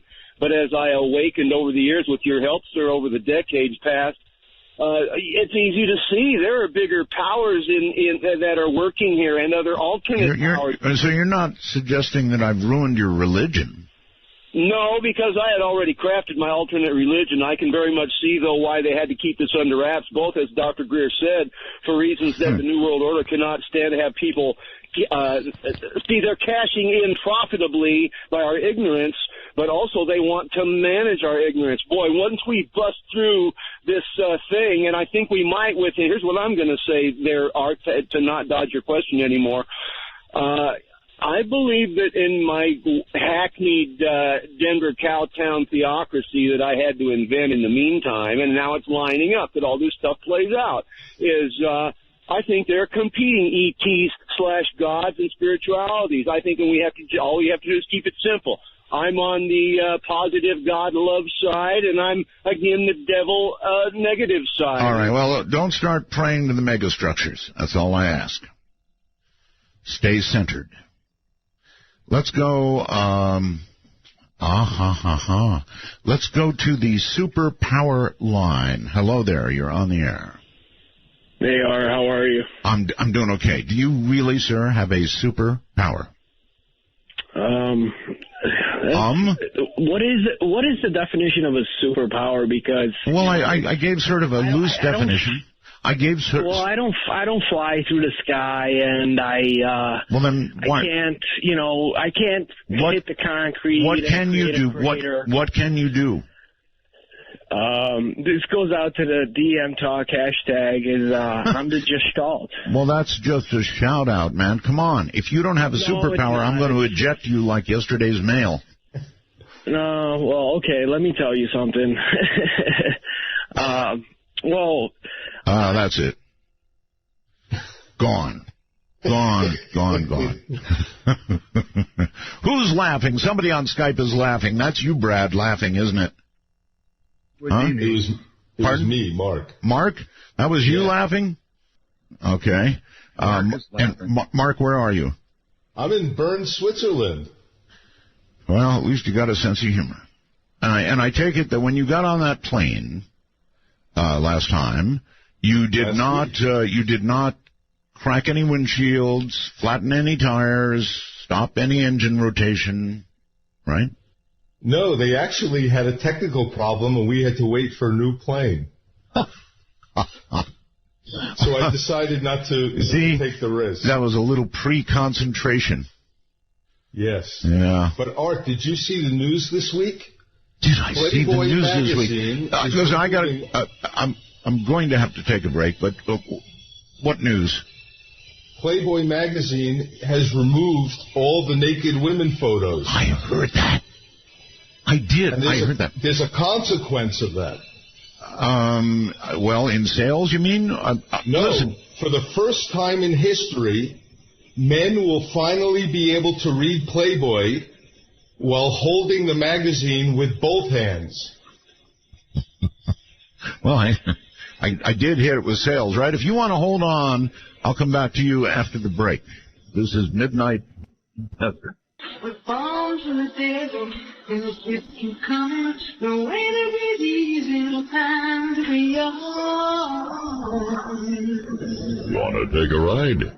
Your conductor, Art Bell, will punch your ticket when you call 1-952-CALL-ART. That's 1-952-225-5278. That's right. We're looking for people tonight with superpowers. That's right. Any kind of superpower. I don't really need to define it, do I?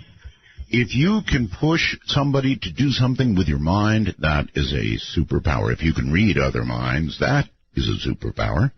If you can disappear and become invisible at will, that's really a superpower. If you have X-ray vision, I wish to question you in depth. Now, with regard to the Playboy comment, I knew about that, and I must say, I think they're out of their minds. Really, they are. Playboy has always displayed naked women in a very tasteful way. You know, not like the others. Some of that stuff is just gross. But Playboy has, I don't know, it's like, if you'll excuse the expression, fine art. Beautiful women, to me, are part of the beauty of the world, and a very important part of the beauty of the world. And so I think for them to retreat from that is a mistake on many levels. But just on that one level alone, that's my comment. And if we have come to the point in the world where it is politically incorrect to say, then I'm ready to leave the world. Beautiful women are just a part of the world that, and if they're displayed tastefully, not in some wrong way, salacious way, I don't know. A beautiful woman is a thing of beauty. It's part of our world, and I hope it never becomes politically incorrect to either discuss or to observe. And I guess that's all I'm going to say about that. But I do feel strongly about it, and I bet you that Playboy sales take a big dive. I could be wrong. We'll see. But I think it's like some new form of Coke, a cola. Anyway, where was I? In Bern, Switzerland with Mark. Hey, Mark. Yeah, hi, Art. I had another comment, which is about, you mentioned taking a long ride on a Canadian train. Oh, yes. But do you know that by definition, every ride on Amtrak is a long ride? Because the train goes so slow. Yeah. Well, this was the Canadian National Railway, and trust me, the scenery was so beautiful that you didn't care about the speed. Right.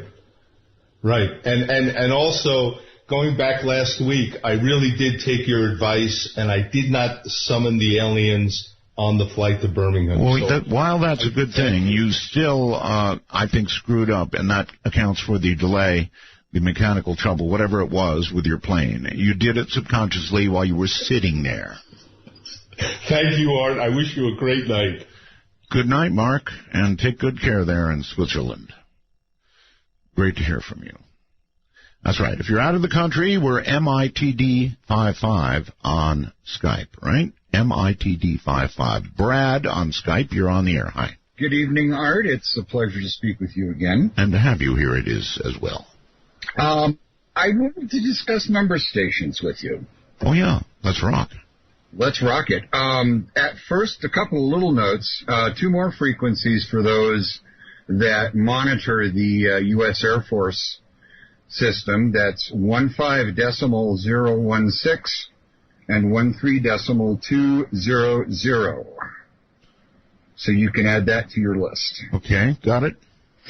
The transmission that you played last night and the other night, and that was causing all the uproar, the call signs are usually computer generated. There's a huge list of them, even bigger than Weather Channel's. Well, let me add this for you, sir. Back in the Cold War days, when the Soviet Union began its collapse, that's when they started using collapse. I know. I was a communications intercept operator for the Navy at the time. Yeah, it's just, it's chilling to hear, and those are not all that common, so pretty interesting stuff, actually. It was pretty interesting. And if you're ever listening to shortwave and you hear one for real? Oh, I've heard ones that are almost for real. Almost? Let me give you an example. During the run-up to the first Kuwaiti bombings, our first, we're going into Kuwait City and flatten everything to get all the Iraqis out. That's right. If you hear those EAMs, you'll hear them, they will give 6 characters, repeat that. That's the message preamble. And then the rest, that is included with the rest of the message when they send the text. If you hear just those 6, and if you hear a lot of them, there is some imminent action coming. Also, if you hear the 6-character preamble and then a long string of characters, it can go into the hundreds. Yes. I've heard up to 300 and 400 in my monitoring experience, and I've followed this stuff for 30 years. And if you hear a bunch of those come across, there is imminent action coming. Well, it's a pretty freaky hobby. That's all I've got to say. Thank you very much for the call, Brad. It is a freaky hobby. It is just chilling to hear those. And, of course, the right combination of them could mean the missiles are on the way.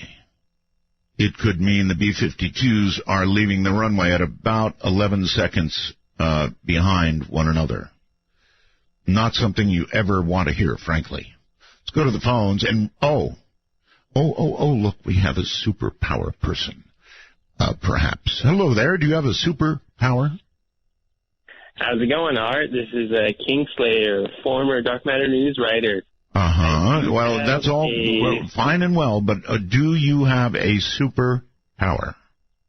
Yes, I believe I do. All right. I actually believe that I possess a superhuman ability to write music, and that is probably a little on the fringe of superpowers, but... Yeah, way on the fringe. So far on the fringe that you're getting booted. Oh, thank you, but look here. These lines have meaning. If you don't have a superpower, do not call that number. And you can't sneak your way into it. And that's what he was trying to do. I'm not going to allow it. There are rules. This is one of them. Do not call that number, area code 575-208-7787, unless you have a superpower of some kind. I'm going to give it again. If you have a superpower, and only if you have a superpower, would you call area code 575-208-7787. Anybody else, you better do your talking when you get on the line. First-time callers, area code 775-285-5800. That means if you have never called the show before, you're eligible to call that line once. So make it good. Area code 775-285-5800. Okay, let's go to, I don't know, Kirkwood something or another. Hello there. Hello, this is it's Chuck from Ferguson, Missouri. Really? Instead of Kirkwood? Yes. Those strange caller ID things. I'm actually in Ferguson. Okay. People can actually put anything on their caller ID they want. Anyway, welcome. Yeah, can I give a shout-out first to the chat room before my topic? You may. I'd like to say hello to everyone in the Sorcery Net IRC Art Bell chat. I didn't even know there was such a thing. Yep. Wow. Been around as long as you've almost as the show has. Holy moly. Well, welcome indeed, and hello to the group. All right, wondering if you heard about the situation at the Westlake landfill in Bridgeton, Missouri. Are you referring to the fire that's making its way toward nuclear junk? Yes. Yeah, I'm afraid I have. In fact, I've got a story on it here. Let me see.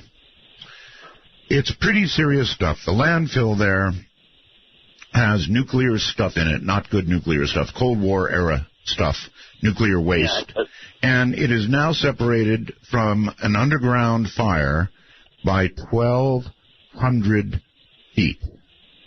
Yeah, and according to the latest estimates, it's about 1,000 feet or 300 meters. Yeah. If it gets to the nuclear stuff, well... Yeah, I was wondering if you're going to be doing a show on it anytime soon. Well, I obviously I knew about it. I've got the story sitting here, so I'm aware of it. But, I don't really want to scare the hell out of people. And I think they're watching it very carefully, and I think the fire is not so much getting closer. It is a gigantic underground fire. But, I mean, you're right, caller. It's a frightening situation. I just, if it starts moving, if it starts getting close, I'll be all over it. I just don't want to scare people. Yeah, they said this could be speeds times 100. Yeah, I know. Well, just wanted to... one thing before I go. I was one of the last callers to your prediction program on Celestial Radio. Yes. I made a prediction about zombies. I'm not sure if you remember. Did it relate to like a TV series? No, it was one of your New Year's prediction shows, one of your last ones. What was it, actually? Zombie apocalypse. No, I meant, what was the specific prediction? That there would be a zombie apocalypse in 2006, one of your last ones you did on the air. Well, other than the series, I think it's... Oh, yeah, I was just wondering if you remembered. I do. Yes, I do. All right, well, thank you for taking my call. All right. And You're good to hear you again. Very welcome. I have no idea why we remember these things, but I remember that, sure. What do you think it would be like if there was actually a zombie apocalypse? If the dead began rising in various forms of decay, as always depicted, some of it really serious decay. We all know what you have to do, right? It has to be a headshot, and it has to be quick. Let's go to Albuquerque, New Mexico on the Special Powers line, and this one better be real. Hey, Art, this is Steve from Albuquerque, KIVA. Hey, Steve, how you doing? And thank you for promoting your affiliate there. Well, you're most welcome. Hey, the reason for my call, I do have a superpower. I've had it since I was a little boy. And basically, I can hear people up to 500 feet away. Seriously? Yeah, and actually, it was kind of a curse when I was little because I had a lot of problems with all these different sounds that came into my brain. And for a while, they thought I was like developmentally hampered or whatever. I understand. Here's my question. If can I ask a couple? Oh, sure. Okay, so we all know that people can't hear normal conversation 500 feet away. So obviously, if you have that power, then it's not just auditory. I don't think. In other words, you don't have much increased hearing. At some point, you've got to be mentally receiving what they're saying as opposed to your ear or ears. Well, I think I infer what they're saying, but believe it or not, I can actually hear people, and there have been situations where it's worked to my benefit. I'm in sales, and what's so crazy about this is that it took years to basically tune my ear. So what happens is that I didn't have this wall of white noise that was giving me headaches and causing all kinds of mental confusion, and I finally learned how to listen. And I could basically focus on people that were nearby and stuff. But then, as I got into sales and I got older, one time I was at this convention, and I was actually listening to some people that were, well, don't say anything, competitors of mine. Yes. And they were like 150 feet away, and I kind of learned some things about, well, anyhow. But it's been, so it really is a special power, but it's also a little bit of a special liability, and it's taken a long time to kind of control it. I mean, I wish I could read people's minds, but if you can hear most of what they're saying at a distance that's a long ways away. Oh no, you're right. Then you can start to sort of know what they're saying. As far as like reading their minds, I don't think I can do that, but it's kind of a curse, but also a benefit just to be able to listen and to it's kind of a strange thing. And okay, when you say that you can hear them 500 feet away, is that in a normal conversational level of voice? Yes. Wow. That in a lot of ways that must be horrible. What happens to you when you're near crowds? Well, what you finally have to learn to do is that you keep practicing at it, and you can kind of focus on the conversations that are nearby. And actually, what most people don't know is that they're doing that anyhow. If most people, if a person walks in a mall, for example, they're actually hearing thousands of different sounds. It's true. And what the brain does is that the brain learns how to filter just the stuff that it thinks is relevant, like in a shopping mall, or the person you're listening to, and that's how it works. So in a way, the only difference between me and other people is it took my brain longer to figure out how to do that. And then once I figured out how to do it, I was able to kind of switch it back where I could kind of undo it in some situations. But it's been kind of a curse, good thing most of my life. But as I've gotten older, it's actually not quite as strong as it used to be, maybe just because my hearing's not so good as you get older. But still, that's the way it is. No, that is okay. Definitely qualifies, thank you, as a superpower. Can you imagine that? Able to hear normal conversation 500 100 feet away. And as he points out, it would be a blessing and definitely a curse. You would hear far more than you want to hear. But as he also pointed out, the brain can be sort of adjusted to filter that. Let's go to our first-time caller line, way back to the East Coast, I think. Hello. Hey, Art. This is Ben in Pennsylvania. How you doing? Really well. It's good to talk to you. Good to talk to you. Are you familiar with the term technology singularity? Technology singularity? Yeah. Well, I'm certainly familiar with singularity. Technological singularity, not so much. So the idea is that at some point our technology is going to get to the level that it will be able to go back and improve itself. Well, I think there's a distinct possibility, sir, that eventually we will become a machine. In other words, this planet will be taken over by machines. Right. And that would kind of be a singularity for them. Yeah, that's what some people fear. Anyway, I was thinking it would be great to have somebody come on and talk about that at some point. You mean literally that we all, well, okay. Thank you very much for the call, and I'll consider it. How might that occur? How might our society devolve, or, depending on your point of view, I guess, evolve into a technological singularity? For all I know, we're not all that far away from it right now. The smartest person I know is Google. And I use her all the time. You notice I give it the feminine reference. Google is awesome. What is there that you can ask Google that she cannot answer? Nothing. She knows it all. Virtually knows it all. I think it's cool. I love Google. Whatever it is, I turn to Google. Sounds like an ad, doesn't it? I'm Art Bell. This is Midnight in the Desert, and yeah, I like this song. Riding from the mountain, summit of beauty and love. The Beatles was the name. She's got it. Wanna take a ride? Exclusively on the Dark Matter Digital Network. This is Midnight in the Desert with your host, Art Bell. To call Art, please dial 1-952-225-5278. That's 1-952. Call Art. Let's see. The Superpower line is area code 575-208-7787. First-time callers only at area code 775-285-5800. And, well, all right, let's go to the first-time caller line. I like first-time callers. You're on the air.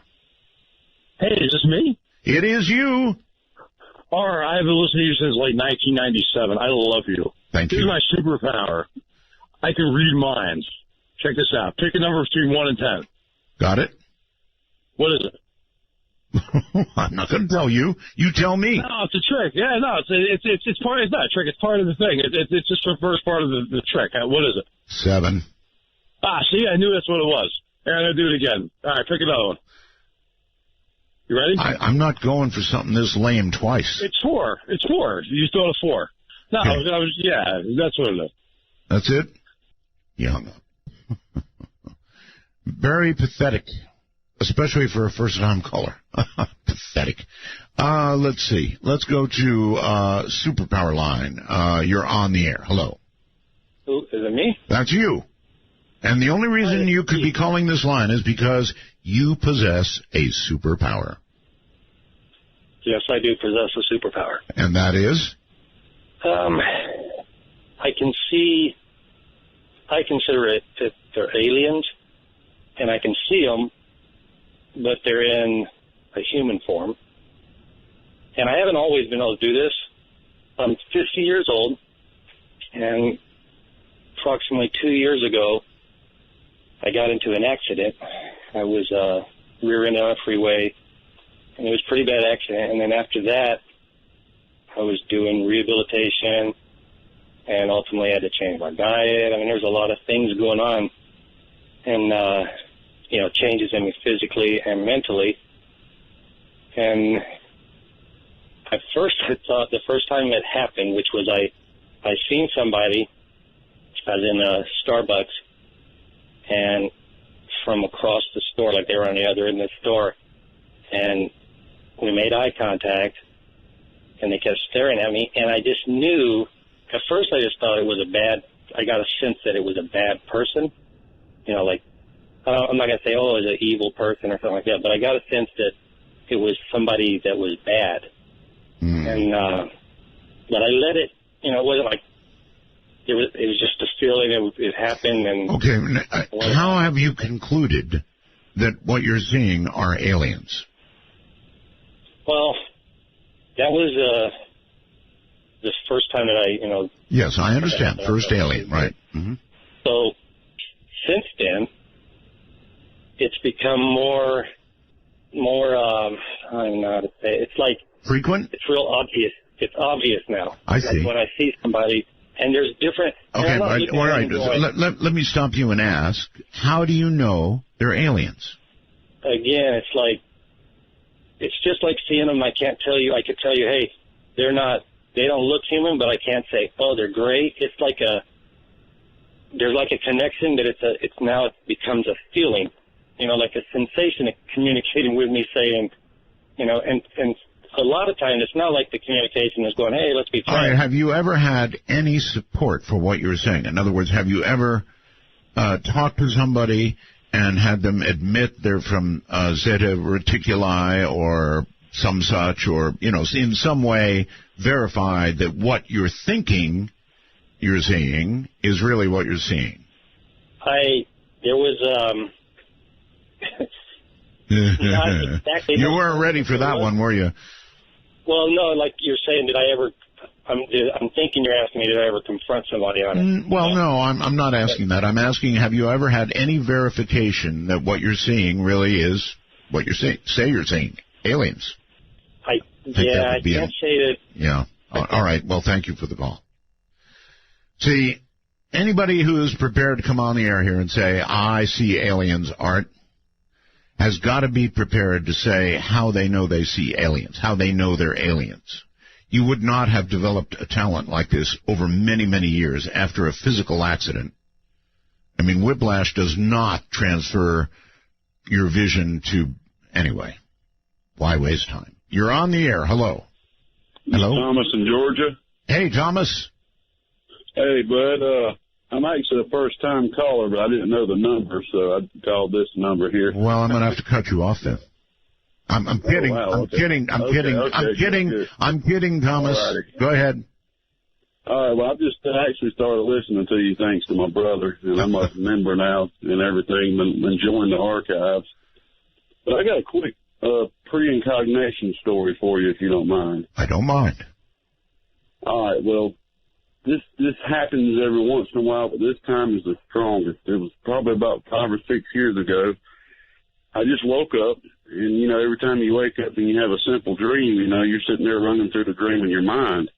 Well, it was just a simple dream, you know, and I didn't think nothing of it. I get up, I put on my clothes, I'm headed to the convenience store just to buy some, you know, small things or whatever. As soon as I take a right down the road, I start noticing that the dream is beginning to play out. By the time that I'm about to take a right in the gas station, I knew 100% because it is literally doing the exact thing that I just dreamed about. And when I pull in, I look over to my left, and I remember seeing a white truck there in my dream. There's a white truck, and a guy gets out and walks to me, and I already knew what he was going to ask me. He was going to try to sell me some drugs. Wow. And I rolled down the window and say, "No, thank you, man." And he said, how the heck do you know what I'm about to ask you? I said, I ain't interested. And it's just boggled my mind ever since that's happened. Wow. Has it only happened once, or is it recurring? Only to that extent. I have just tiny small things, like I have deja vu all the damn time. Excuse my language, but all That's the all right. time. Deja vu, though, is, kind of a normal sensation. A precognitive, exact precognitive dream is something else altogether. That's pretty cool. And I'll have small things happen during the day, like I'll see an object sitting somewhere, and now really real quick it hit me. I saw that in my dream. Right. Small stuff like that. No, got it. Good stuff, actually, and off a regular line at that. Not even the Special Powers line. Precognitive dreams are pretty neat if you can have them again and again. Or would it be neat? You know, most of these things that we say would be cool might not be cool in real life, kind of like the guy with the enhanced hearing. It would be good, but it would also be a horrible burden. Let's go to Skype, and Mikhail, is that correct? Hello on Skype. Mikhail? Michael? Hello. Hello. Boy, I'll tell you, I almost left the line waiting for you. Oh, I'm sorry. I think it was the mute button. I see. Don't have the mute button on when you call me. Right. Sorry. It's all right. So I think that the megastructure thing is kind of obvious. Okay. And you even alluded to it when you had the caller with the technological singularity. Yes. That part one of my theory is that whoever built the megastructures is extremely advanced, far beyond where we are. I would say. And even where we are, we can see now, as we are advancing in our abilities to increase technologically, that it's not too far-flung to believe that it's possible that the computers will eventually become self-aware. I so agree with you, sir. And that's about the time, perhaps, that we begin to connect with computers, or computers become part of us, or we become part of them. Yeah, I wonder how that'll happen. I mean, do you think this is something that people will volunteer for because they can have such a good experience? Well, you know, I don't think that it's going to be that kind of a choice. The fact is that these things kind of creep up on us. But when the telephone was invented, all kinds of theorists said that we were going to lose touch with each other socially, and that was a big danger. And now it's happening. Everyone's saying that about social media, but it's true, sir. It is happening. I mean, look at even me. I'm on my phone all the time. Well, and that's true. And so all of a sudden, the phone and you are almost becoming interdependent, aren't you? Yes, that's right.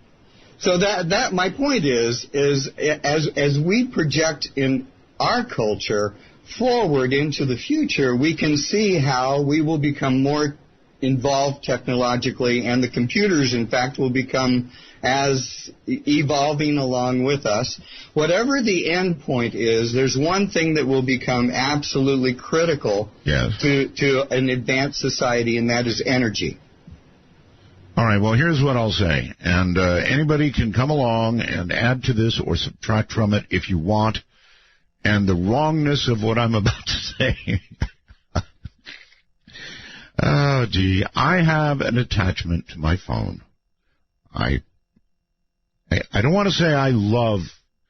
Well, I do kind of love my phone. It's not that kind of love, you know, but it is... It's more than just like.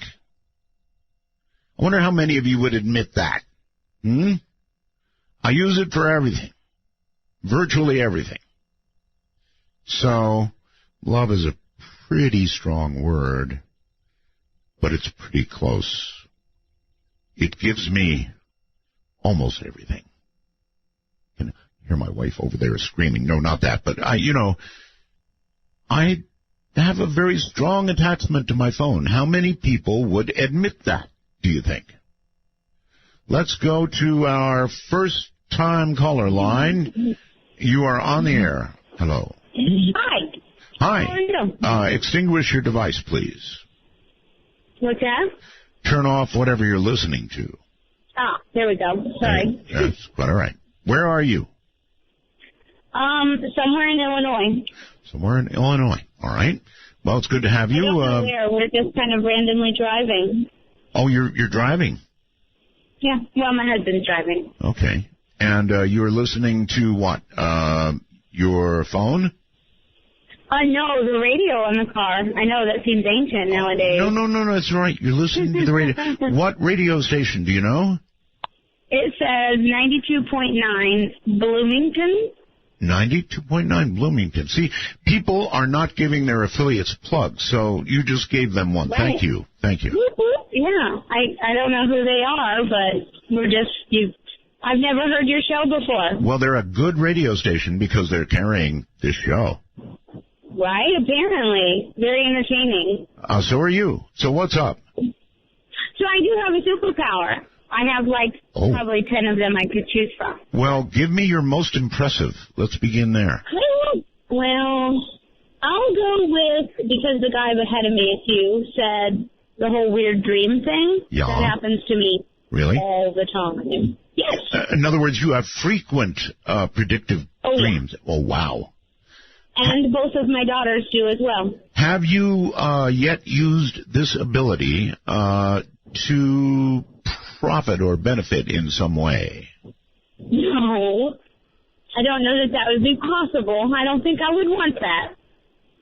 Well, I mean, what if you had a dream that if you did something, you were going to lose a lot of money?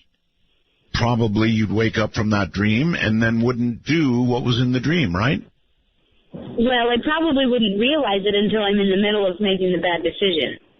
And then you'd go ahead and make it anyway? Well, I'd try really hard not to make that decision. Yeah, I understand. Well, listen, any other ones I should be aware of? I can recall every word of every conversation I've ever participated in. Now, that's got to be a little painful.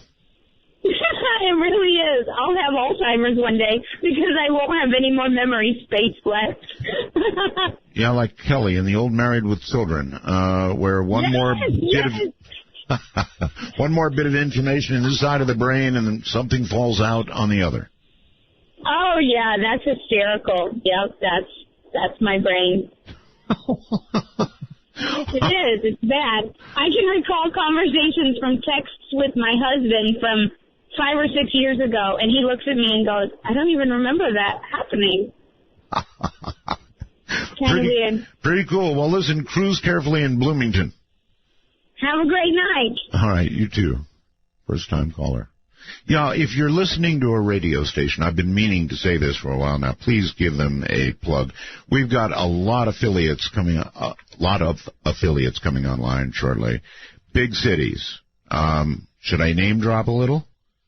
Well, like Phoenix, like L.A. I really shouldn't say more, but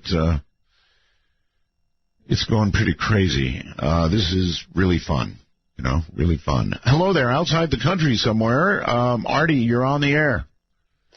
Good morning, Good morning, Artie. Clive Ike in Scotland. In Scotland, all right. Yeah, it's brilliant to speak to you, sir. I've been listening to you for a long, long time, and I'm listening on the internet at just about 6 o'clock in the morning here. Yeah, probably sitting there with coffee or tea or something, right? Well, something like that. So the Scottish begin the day with something a little stronger. Begin the day. This is us just ending one day. You don't have any superpowers, do you? Superpowers?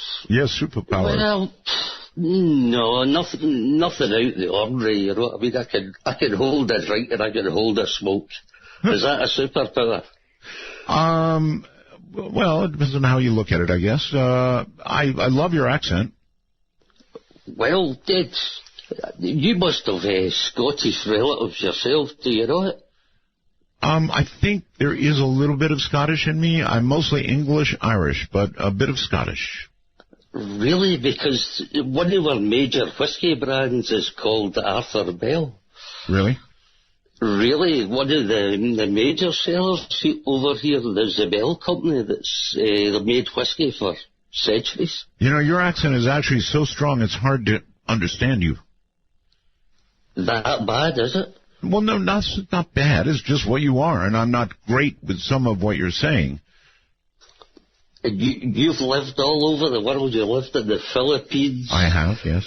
Yep. You've lived out in the Far East. Yes, but trust me, Asian accents are nothing like Scottish accents. Not even close. Really? So you've not come across many Scots people then? Not that many, but I'm glad to know you're out there. I don't think we've ever heard from you before, have we?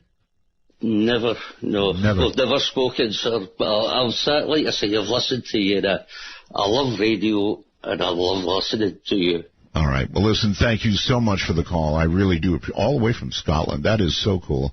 I love the fact that we can just go around the world, even if some of the accents are indiscernible to me.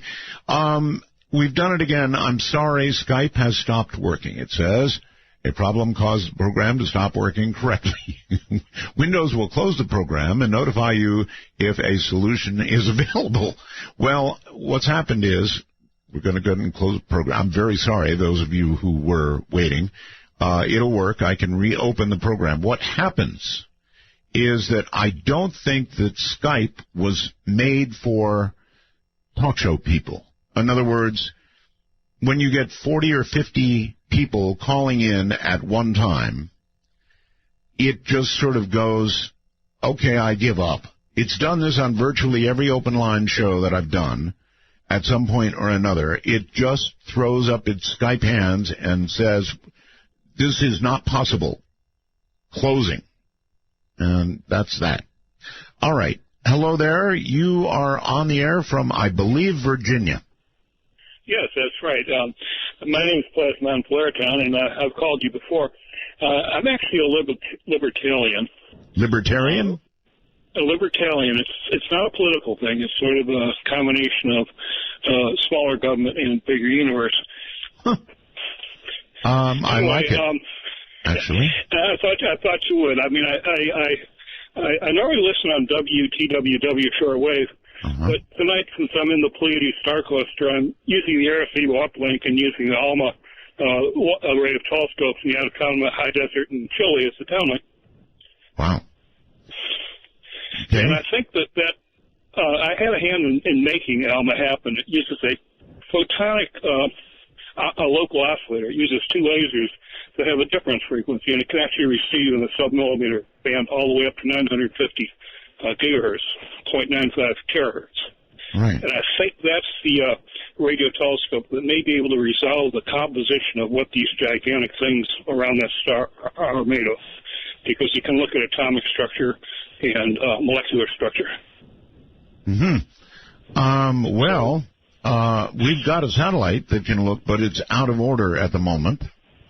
Yeah, the Kepler has lost its reaction control system, so it can't actually hold station keeping on the stars very well. Well, my comment would be that it's a little disappointing. I mean, Kepler sees this amazing alien megastructure thing and then goes out of order. So we're all left here going, oh, come on, now what?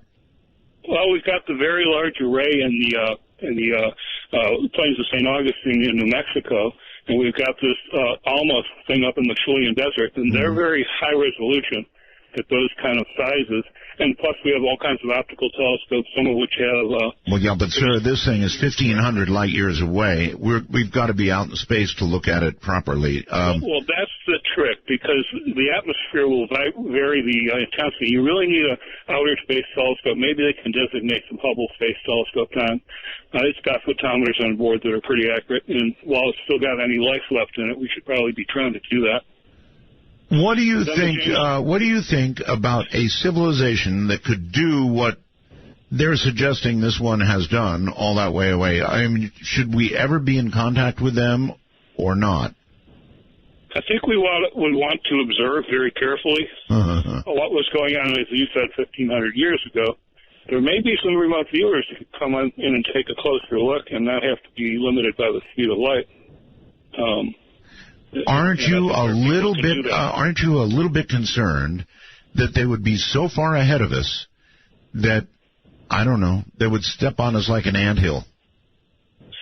Right, that's a possibility if there's hostility. Of course, hopefully if they're so far ahead of us, they've also given up on the idea of war as being a waste of time. Well, we don't have enough experience. I'm sorry, but we don't have enough experience yet with what happens to a warlike people. We are warlike people, and we have not yet mended our ways. In fact, we've got ourselves in so many wars that we can't even afford it.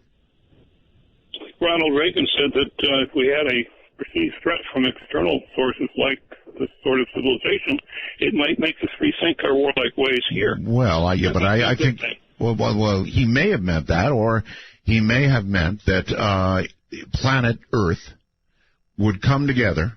The Russians and the Americans, like dogs and cats, would get together and go, kumbaya, we must build bigger bombs to deal with this big threat, right?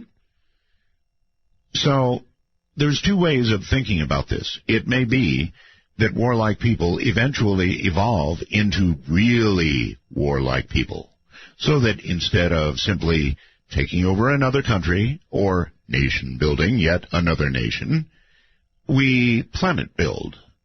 We sterilize what's there now, and we reseed it.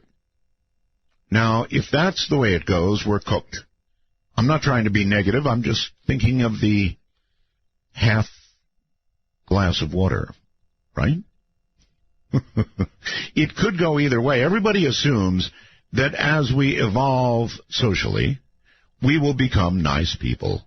We will stop our warlike ways. We will hold hands. All will be well. Kisses and hugs all around, right? But it also could be true that we're going to go the other way. And what is now a warlike nation will become a warlike world, a warlike people. End of speech. Hope that's not true. Hi there. You're on the air. Skype. Hi, Arbel. How are you today? Pretty good. I'm calling about the radio the broadcast that you had on the air the other night. Ah, yes. Okay. I was listening via WebSDR last night because it intrigued me.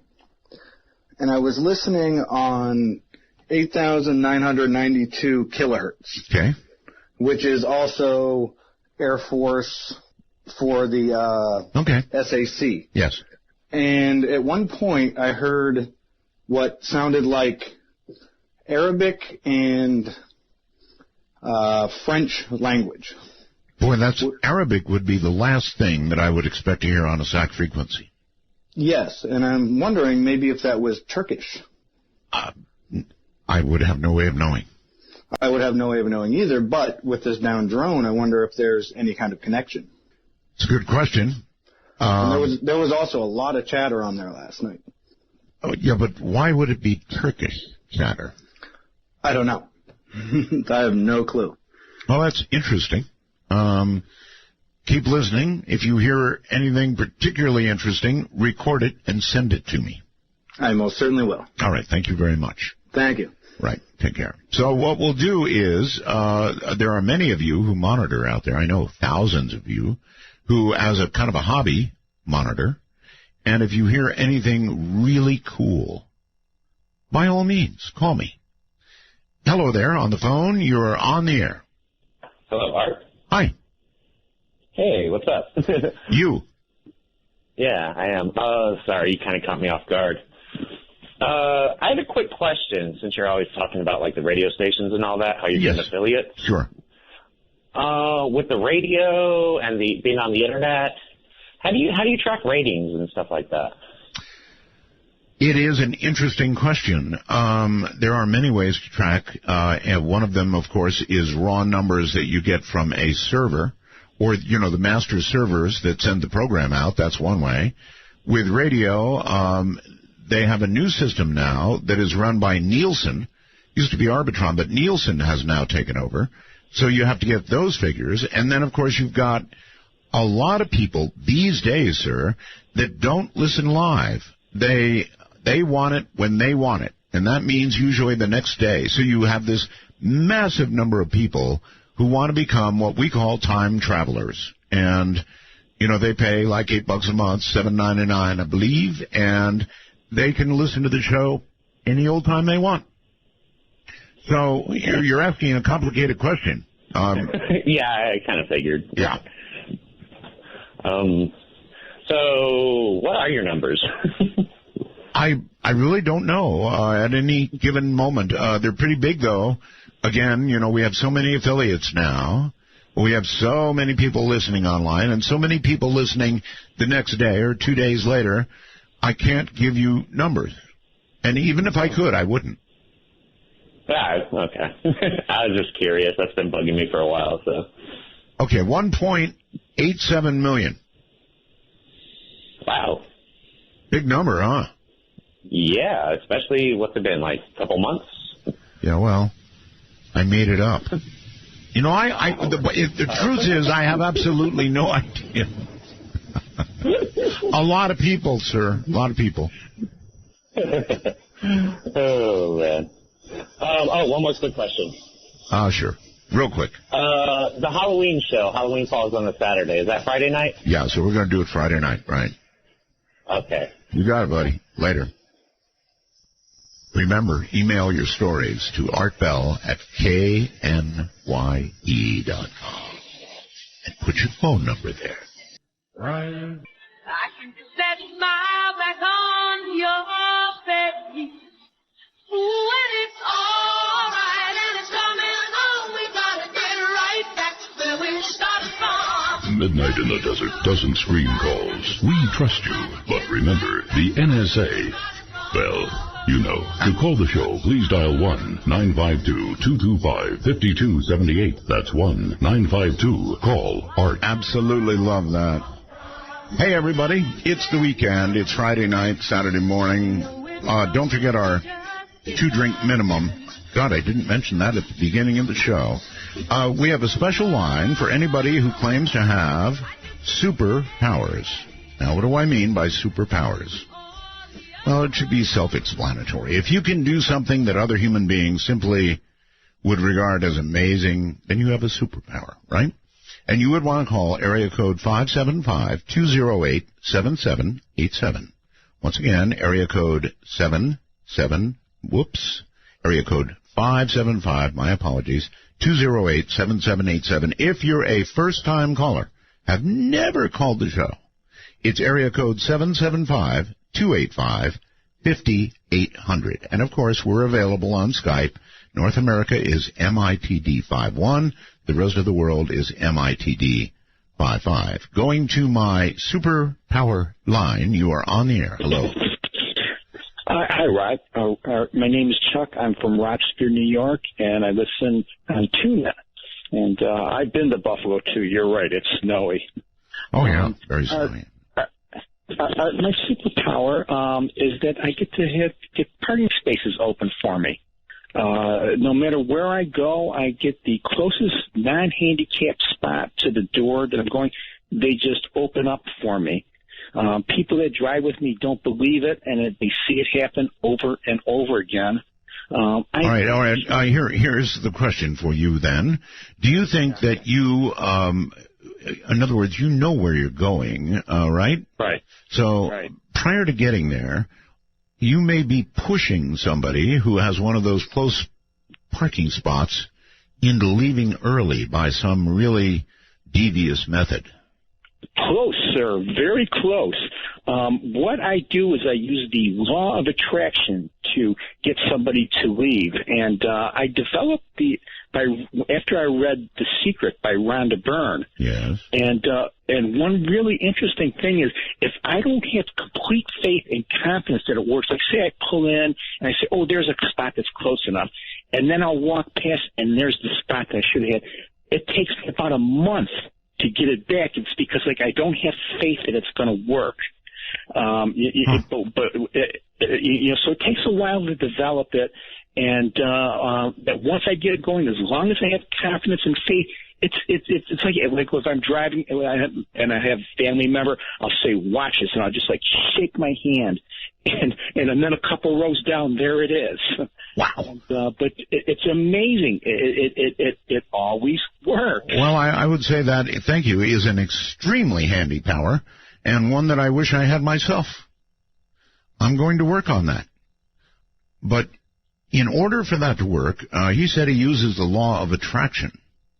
I would think it would be something else. I mean, produce a sudden tummy ache in somebody who's parked in, well, the spot you want, and start concentrating on that ahead of time. But he's kinder. He's hit the law of attraction. So he simply attracts them back to their car, I guess. Let's go outside the country to who knows where. Mario, you're on the air. G'day, how are you going? I'm going quite well, thank you. Ecstatic. I would love to share with you and your listeners something I stumbled upon roughly about 2-3 weeks ago called the Library of Babel. Does that ring a bell for you? The Library of Babel? Yes. No,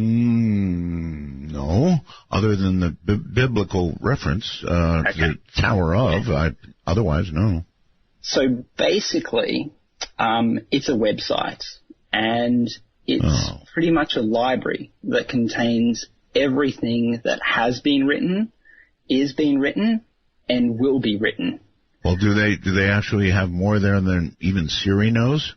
Basically, to give you an understanding of how big this library is, yes. I did some rough calculations, and if you spent 100 years and every second were to be able to look at one page of that library, really, for non-stop, really, you would see 0.0018% of the whole entire library. Wow. So this is where it becomes even more spooky and interesting. The library is searchable. And I'd love to talk to you a little bit more about it. I don't have any sponsorship or anything like that. I just found it to be a mind-blowing experience. So, yeah, just wondering if you'd like to know a little bit more about it. Well, I'll find out more about it. How's that? Yeah, okay. Okay, I have a question for you. Yeah, sure. Do you have, like, an iPhone or something? I'm using the earphones at the moment. Is the quality still okay? No, but I meant do you have an iPhone? Yes. You do? Yes. In Australia, does Siri have like an Australian accent? They try real hard. I've been wondering about that. I've noticed the difference in her voice, I'd say, definitely with the new updates and the new software. But the recognition is a lot better than what it used to be. Sometimes I better and put better. on like an American accent as well. So didn't always work, but, you try what you can. If you had an opportunity, sir, if let's say you're dying, you've got a diagnosis really bad, something awful, and you're offered the opportunity to hook up your brain to a computer and to continue to live as long as you wish in the computer, would you accept that instead of the obvious alternative? Very good question. It would depend, I think, on the quality of life. Well, the quality of life would be the senses that I have now. Well, it would be the Internet. You would be hooked up to the Internet. There's a whole lot of junk on the Internet. There is. I mean, for example, porn, but what would you do with it, right? So nothing for that. Let's see. You couldn't eat. Well, maybe you could pick up an occasional cookie. I think you're on fire tonight. Have a good night, sir. Okay. Right. Art, before you let me go. Yes. There's two sections to this library, and I think one could actually be a big asset to your show. And that would be? Well, I'm not sure the type of guest that you're planning to have on in the future, but technically there's this image archive version of this library as well, which means that it contains every single photo that could ever be produced, including that of, say, for example, the birth of the universe, or maybe if someone was to be channeling someone, say, a photo of who they're channeling, different dimensions, different cities. The vastness of information is just mind-boggling to get your head around. So where I thought it would be really interesting for your show is that if you had someone that had the capacity to talk to, say, different entities, could they provide a reference image within the library of, say, themselves or even where they live or what? Pretty interesting. Basically, just anything. So it's like the server of Babel. It is. It's really spooky because technically, did you invent it or did you discover it? Good question. All right, sir. Thank you very much for the call. Interesting. I've contemplated that. Would I accept being hooked up to a machine that would allow me to travel the highways and byways and rutted roads of the Internet? I guess that would be the ultimate goal, right? If you were hooked up to a computer, you'd want to be where everything is, and that would be the Internet. Going to my superpower line, you are on the air. Hello. Hello, my name is Ruby. Calling in regards to, I got a superpower of sorts. I bet you must be really strong. A name like Ruby, you've done a lot of fighting, right? No. Okay. Right. But I got a Wookiee call, or Sasquatch. Depends on who hears it, but do you want to hear it? Sure.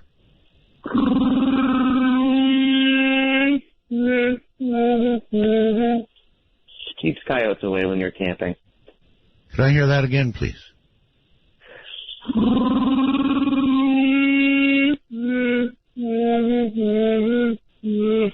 You know, I'm really going to be afraid to leave the studio tonight after that. I'm sorry. Where do you people come from?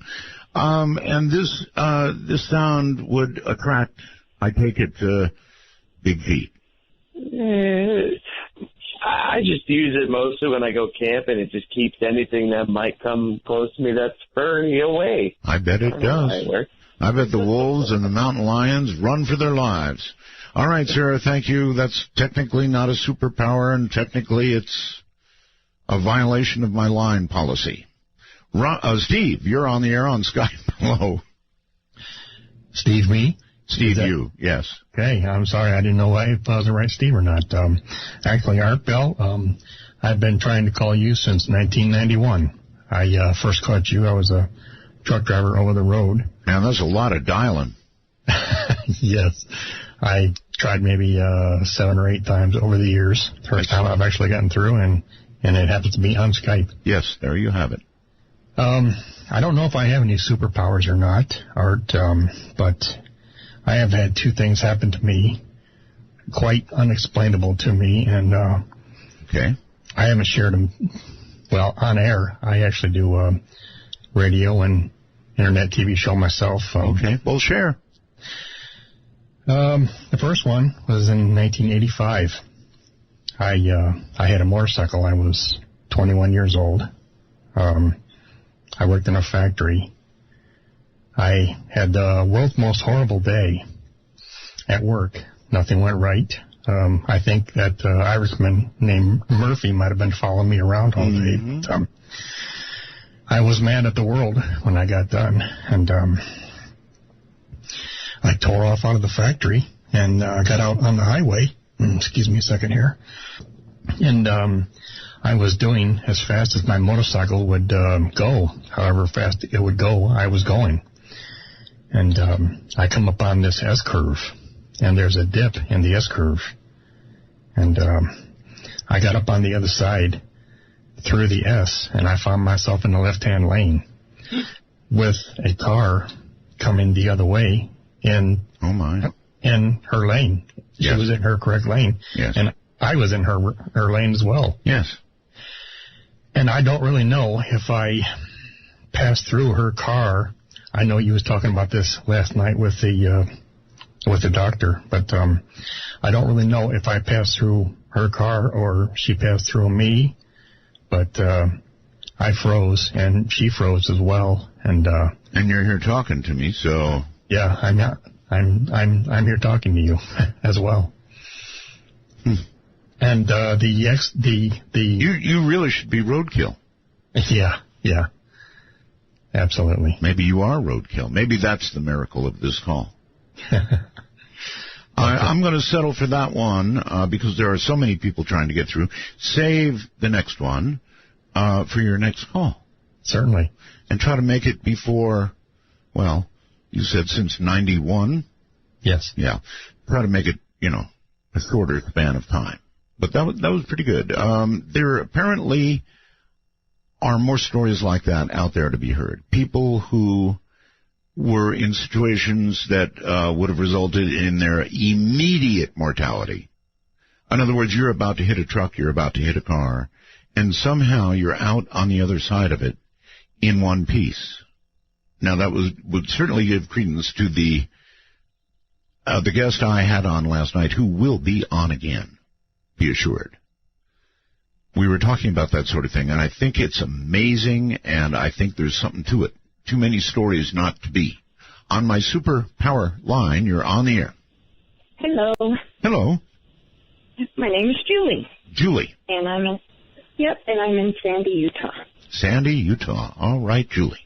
Are you listening on the internet or to radio? Well, I'm listening on the internet, but we do have, when I'm in the car, I listen on KTKK 6:30 a.m. Thank you.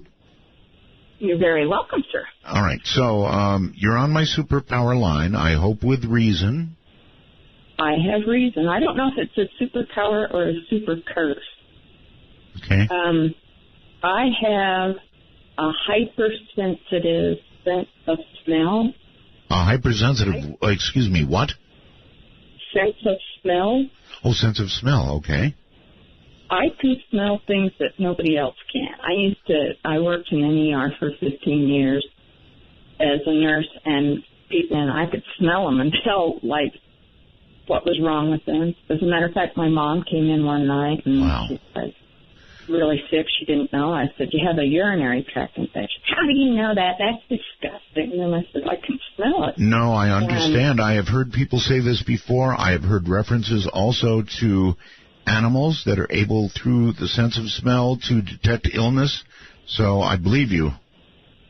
Yeah, and my sister is a homicide detective. And, really? Yeah, she'd be a really interesting guest, by the way. She's the one. Did you ever hear about the Lori Hacking case, the lady that was killed by her husband and buried in the landfill out here? And they spent like 3 months digging in the landfill to find her. By the way, what are you talking on? Just a cell phone. A cell phone, okay.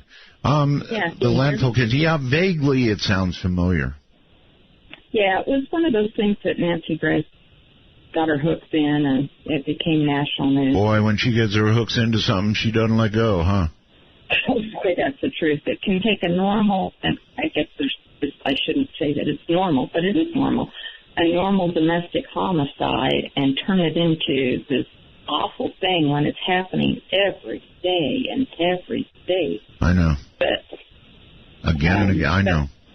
Yeah. Well, anyway, I think that's a remarkable... How do you handle this when you're in the company of others?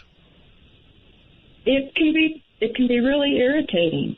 The smell of their laundry detergent bothers me. Yes. And it will actually make me nauseous. And one time, I was taking some classes at a community college, and I was talking to my sister, the homicide detective, on the phone. I said, every time I get here, they burn the coffee. I can smell the burned coffee every time. And she said, there's a crematorium across the street. And so I was smelling the crematorium. No, I don't think it takes super smell to get that one. Listen, I want to make a suggestion to some of you. I live out here in an area where... to be frank, cell phone coverage is virtually non-existent. I live sort of down a hill from the bad area anyway. AT&T, which happens to be my provider, just started something that is really cool. And this is yet another way for some of you to sound really, really good when you call. So here it is. AT&T has just rolled out what they call Wi-Fi calling. And if you're in a bad cell area, oh man, give it a try. There are other cell services that do this. But Wi-Fi calling is about 5,000% better than normal cell phone calling from a quality point of view. or even a reliability point of view, if you happen to live in a very bad area. What I would say is if you've got AT&T and an iPhone or something like that, check into it, because Wi-Fi calling can sound every bit as good as Skype. It's that much better. It's kind of worth giving a try. So I think nationwide, Wi-Fi calling has simply just been rolled out by AT&T. And you might want to give it a try and then, call a friend or something and say, how do I sound? And, oh my, you're going to sound a lot better. So, something to play with. Wi-Fi calling. T-Mobile, I think, also does it. And others are on the way. And it sounds really, really good. Damn later, have you seen my mate? Tell me when the boys they are. It's 7 o'clock and I want to rock. Don't bother asking for explanation. She'll just tell you that you can. In the year of the cat.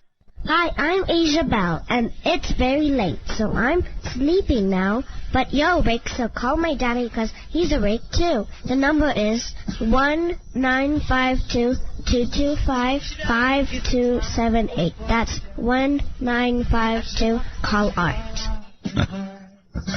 That's Asia. Good morning, everybody. It is morning for the majority of you at this time. Still just a little after 11 out here on the Pacific Coast. So we've got open lines. That means anything you want to talk about is absolutely fair game. We have a Superpowers line, which has been full the entire night. Area code 575-208-7787. And I am searching for people with real superpowers. So if that's you, call that number. If not, don't.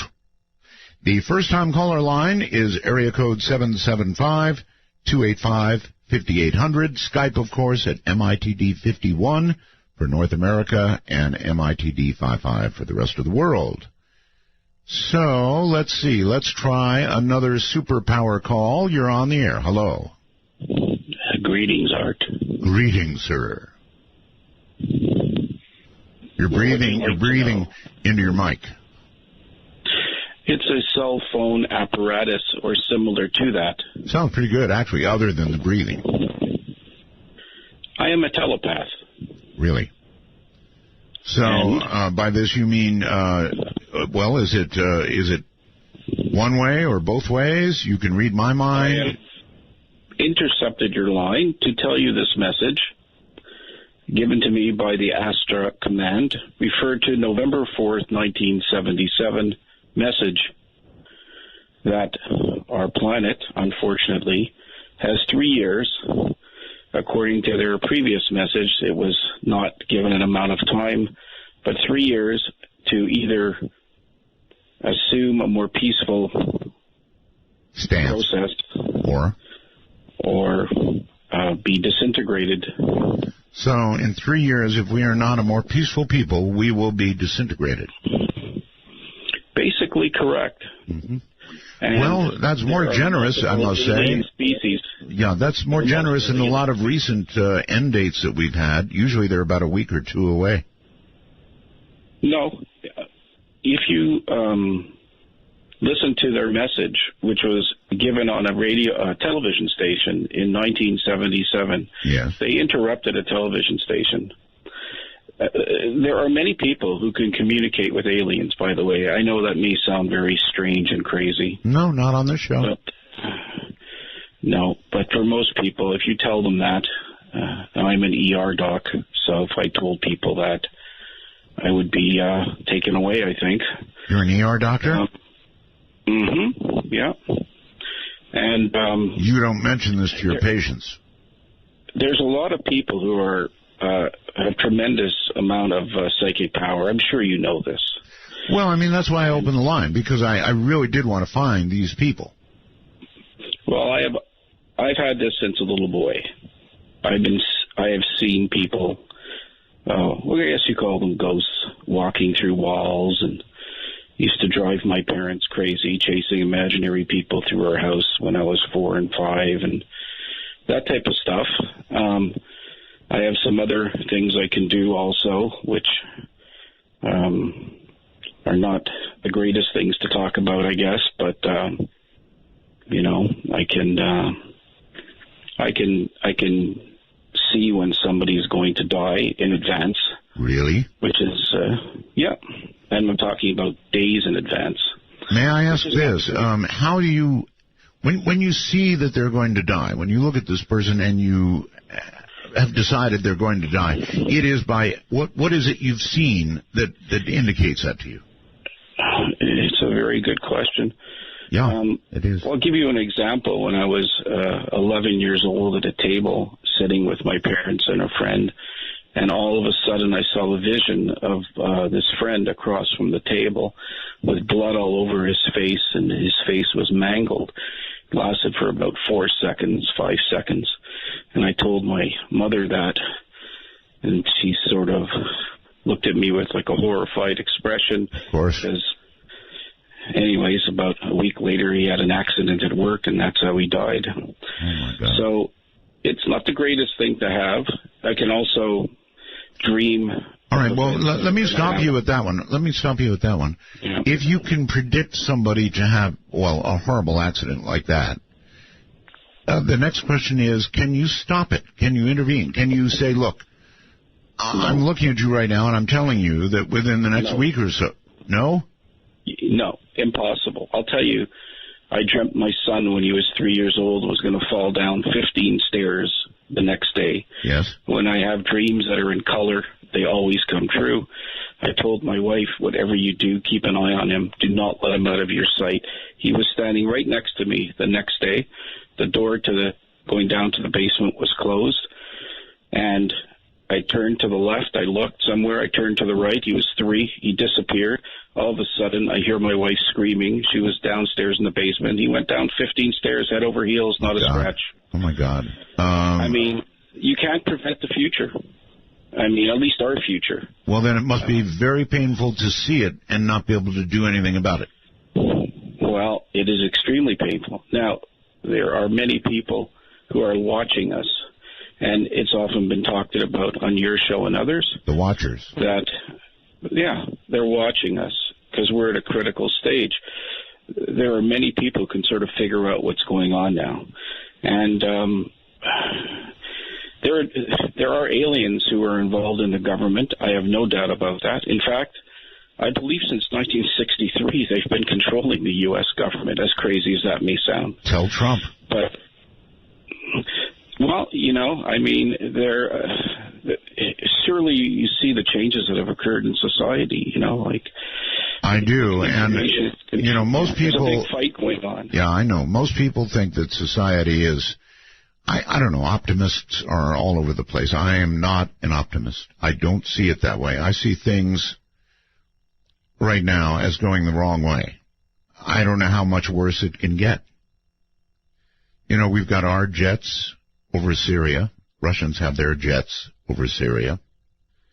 This is not going to lead to good things. The Middle East is a mess. If you're a biblical scholar, you probably already know that that's the most likely place for it all to begin. I wish I could say that I see a fuller glass of water, but right now I see big, big trouble ahead. On the first-time caller line, you're on the air. Hello. Hey, Art, how's it going? Can you hear me all right? Yes, I hear you fine. Cool. I'm in Fort Collins, Colorado. My name is Todd, and I got turned on to you by my brother out in Southern California, so I just want to say I'm really excited that you're back on the air. Well, Been thank you. listening for about 3 years or so I'm kind of new to this, but I'm totally into it. Okay, are you listening on the internet or radio? I'm listening on TuneIn Radio because I can't get to. I don't listen. I just listen to my Apple phone and stuff like that. So I understand. We don't have a radio station locally that carries you. Okay. Yeah, as far as there's one in Aurora, but I don't know the name of it. Yeah, everybody should call their local station and request the show. Oh, yeah, I'm absolutely going to do that. There's one out of Fort Collins, or actually Wellington, I believe, that has one. Okay, badger them. So. Badger them. Say, absolutely. No, don't badger them. Be kind. No, I think they need to do it. It's a local station, and it's definitely, I mean, it's the best thing to listen to. But I have a quick story, if you don't mind. Yes. Go right ahead. Okay, so I don't really consider it a superpower, but I've always had like a kind of a psychic intuition. And one of the most crazy experiences that I ever had with this was a dream. And it happened to be with the Kansas City Chiefs player that had killed himself a few years back. My girlfriend works late at night, and she came home. She woke me up. I passed out on the couch. Just crawled into bed. Had a late night. The next morning, she woke me up, and she was all concerned, and she had like listened to it on ESPN. And she was like, she woke me up. She was like, "Hey, did you see?" And I stopped her right away. Like she woke me up out of I'm in bed. Yes. And I'm like, oh yeah, I know that Kansas City Chiefs player killed himself and his girlfriend. And she just like totally looked like, couldn't even believe what I had said. And she's like, "How did you know that?" And I said, "Well, I had a dream about it last night, or I think I saw it on the ESPN, the crawler." And she's like, "No, that didn't happen until like 7 this morning." So I got up immediately. I went and sat at the kitchen table. I flipped open my iPad and immediately had the most intense deja vu I've ever experienced, where I was in that moment, in my dream, and that crawler came up on the ESPN website, and I saw the player and everything that had happened. Yeah, a lot of people don't believe that people like you. But what you're saying, I absolutely believe you, sir. We do have these powers. We can't use them frequently. We cannot use them at will. But and I think it's just random too. It's like, it is. I mean, I'm not even a Chiefs fan. I'm a Broncos fan. I'm not a Chiefs fan either. In fact, I hate the Chiefs. It's ironic. I wanted to tell you this story because you have so many Chiefs losses or whatever. But I know it's been wonderful. It's well, it was just really crazy, and I even knew the guy's name. Like I looked, they didn't announce the guy's name yet. Yep. It was like just new, and they gave his name, and I looked down the Chiefs roster, and I went down and pointed at the first name, and I looked at my girlfriend. I was like, his name's Javon Belcher. Like 30 minutes later, they came out and told us they released his name, and it was crazy. I think, honestly, I feel that this experience happened to me once my grandmother passed away. She raised us when we were kids and was very religious, very spiritual. Yeah. And ever since I lost her, I've had so many deep, like, spiritual experiences that have, basically since she passed away, I have no fear of death anymore. It's kind of crazy, but it's true, so. I believe you, and look, we have these abilities. End of story. We have these abilities. I don't know why we haven't paid attention to the fact that we have them more, why it has to be something that's, way far out there to talk about. It's not really. To me, it's kind of normal. Humans absolutely have these abilities, and I don't care what scientists have to say. I know it's true. We could take calls all day and all night on this kind of thing. And when science is finally going to realize it, I guess the problem for science is repeatability, right? But if a few scientists would listen to this show for a while, I think they'd begin to believe, and maybe they'd start some studies. Hello, Mike on Skype. Hi, Art. How are you doing? Very well, Mike. Well, it's great to talk to you again. I'm going to tell you, my girlfriend's, her mother died last night. Sorry. And anyways, the four of us around the coffin actually saw her chest rising and falling like she was breathing. And my brother-in-law came over and mentioned it. And then all of us just looked up and said, "What? Are you serious?" And we saw that too. Usually that would be followed by screams, people checking for a pulse, people calling 911. No, it was the showing. It was the funeral, right? I have my sister here, and you want to hear my sister's version of it? Sure. She's here. My sister-in-law's right here. Put her on. Put her on. Hello? Hi. Art. Hi, Art. How are you? Hi, hon. Is this, you verify this story? Yes. I seen my mom's chest moving, going up and down, up and down. But see, that's a sign of life, right? That's right. And so, didn't somebody scream and call 911 or something? No. And also, and there's another story too I want to tell you. Well, that's I see my mom's light comes on every night. over at her house. Really? Yes. I just don't know what to say about all this, but the chest rising and falling part, how could you not react to that in what I consider to be a normal way? I would back away quick. We were terrified. The four of us talked together about it and decided not say anything in front of anyone. That's right. But what about Mom? Well, she died Sunday night. I we had to pull the plug, right? And she went peacefully. She went peacefully. Good. And we just saw her chest just moving up and down for some reason. Well, it was open casket funeral. Yes. And then my brother Marcel come over to me and he said, "Did you not see her chest rising and falling like she was breathing, Michael?" And I said, "Yeah, I saw it too." And then Sandra said, "Yeah, I saw it." And then Lucy said, "Yeah, I saw it too." We all four of us saw it. We saw it. Okay. Well, that's worse, really. I mean, if four of you saw it, again, that's a sign of life. It is. Yeah. We asked her to show us. Didn't it feel like upsetting when the pallbearers come back and show us that she's still there when she passes? We asked her to show us a sign. Well, that's a sign, all right. And she did. All right. Thank you very much for the call. I don't know about that. I mean, I've got two people on the line telling me the same thing. A total of 4 people witnessing a chest rising and falling after supposed death, right? In the casket, right? That doesn't seem to me to be a reaction that computes. Whew. Wow. Gardnerville, hi. On my superpower line, you are on the air. Hi. Yeah, Art, I had a couple times, I had traveled with another person, but with our eyes were closed. One time I was at this meeting, a spiritual meeting, and they said, close your eyes, see what you see, hear what you hear. And so I did, and I saw this group of men sitting in a circle, and they said, oh, my God, where have you been? I haven't seen you in a long time. And I could see it perfectly clear. My eyes were closed. And they said, just remember, all is one, all is one. So I went home. A friend called. He said he was coming over. He had something to tell me. And when he got there, he said he was laying at home, and he saw the 6 men in the circle. He heard them say, all is one. He saw the same thing I did.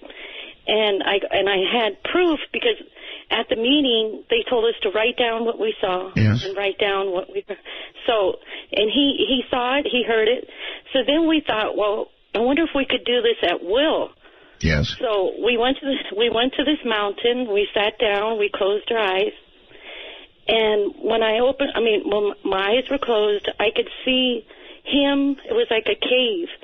And there was 2 Oriental men in there, and they were talking to him, and I was standing afar, and I was just watching them for a long time.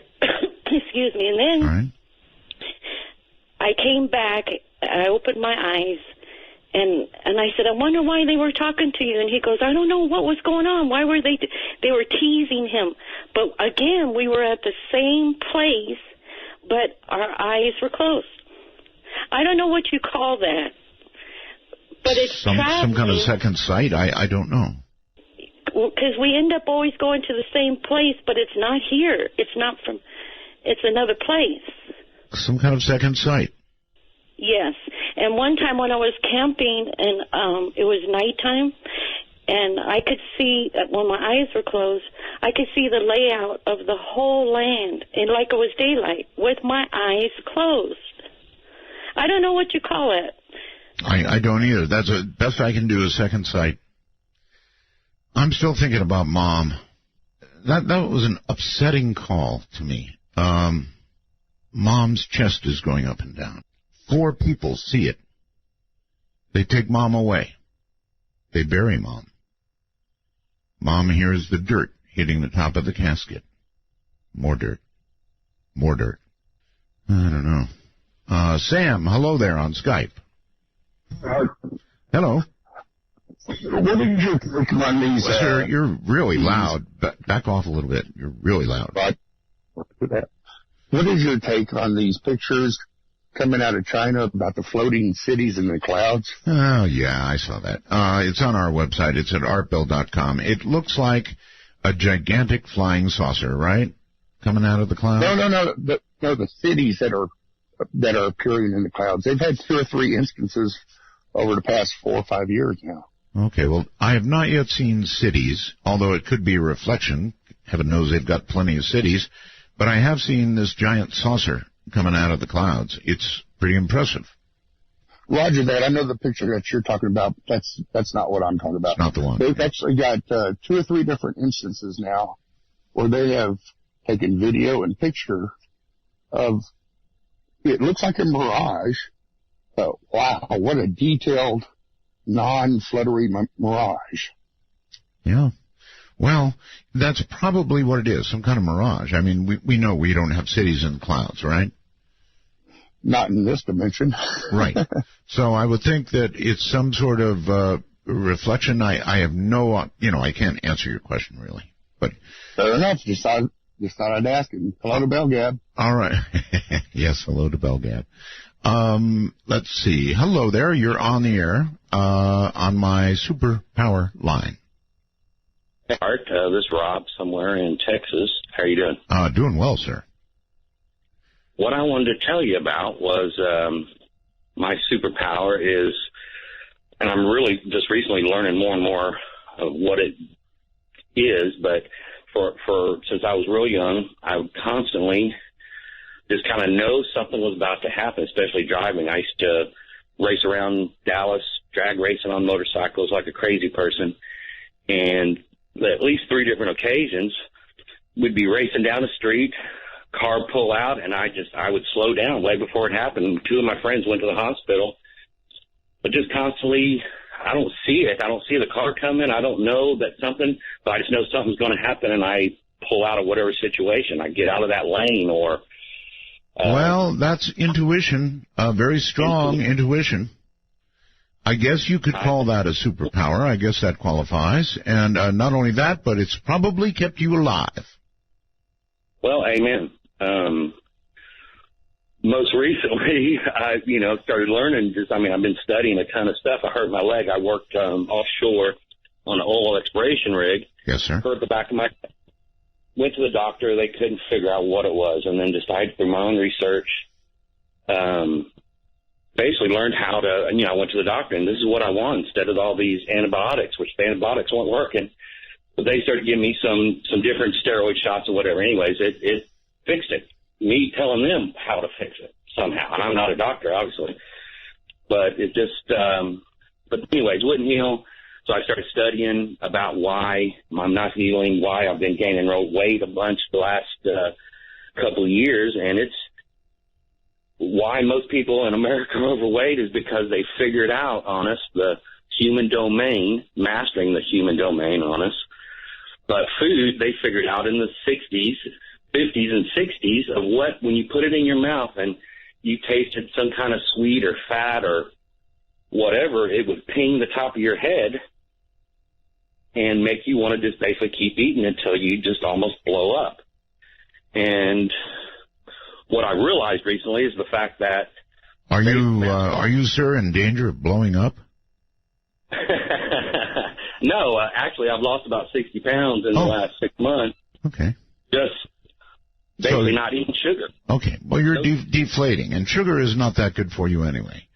Of all the things that they have determined, they have recently determined probably the worst thing for you is sugar. Coffee, on the other hand, is now in the A list. Coffee will cure most of your ills, according to the recent Science magazine I read. It's good for your kidneys. It's good for your liver. It's good all the way around. It's good for your brain. It may slow down the onset of Alzheimer's and or prevent it. Coffee is good all the way around, according to the latest scientific news. I'm not saying it's true. I'm just saying that's what science says now. Going to Bloomington, Illinois, I believe. You're on the air. Hello? Hello. Is that me? It's you. Oh, hi. Hi. Long-time listener. Love the show. You've never And, you've never called before? Nope, never called before. Okay. I couldn't find you on my radio for a really long time. Well, and then I'd rediscovered you on 92.9, same as the other lady from earlier. Okay. I thought you were her. No, it's ironic. We're both up late at night. Okay. I have an interesting story to share with you. Okay. So it was about 3 o'clock in the morning, and I'm a night owl, so I was reading, and my cats were on my bed, the kids were asleep, and I hear this noise in my kitchen. Sounds like a bunch of cans falling off the counter.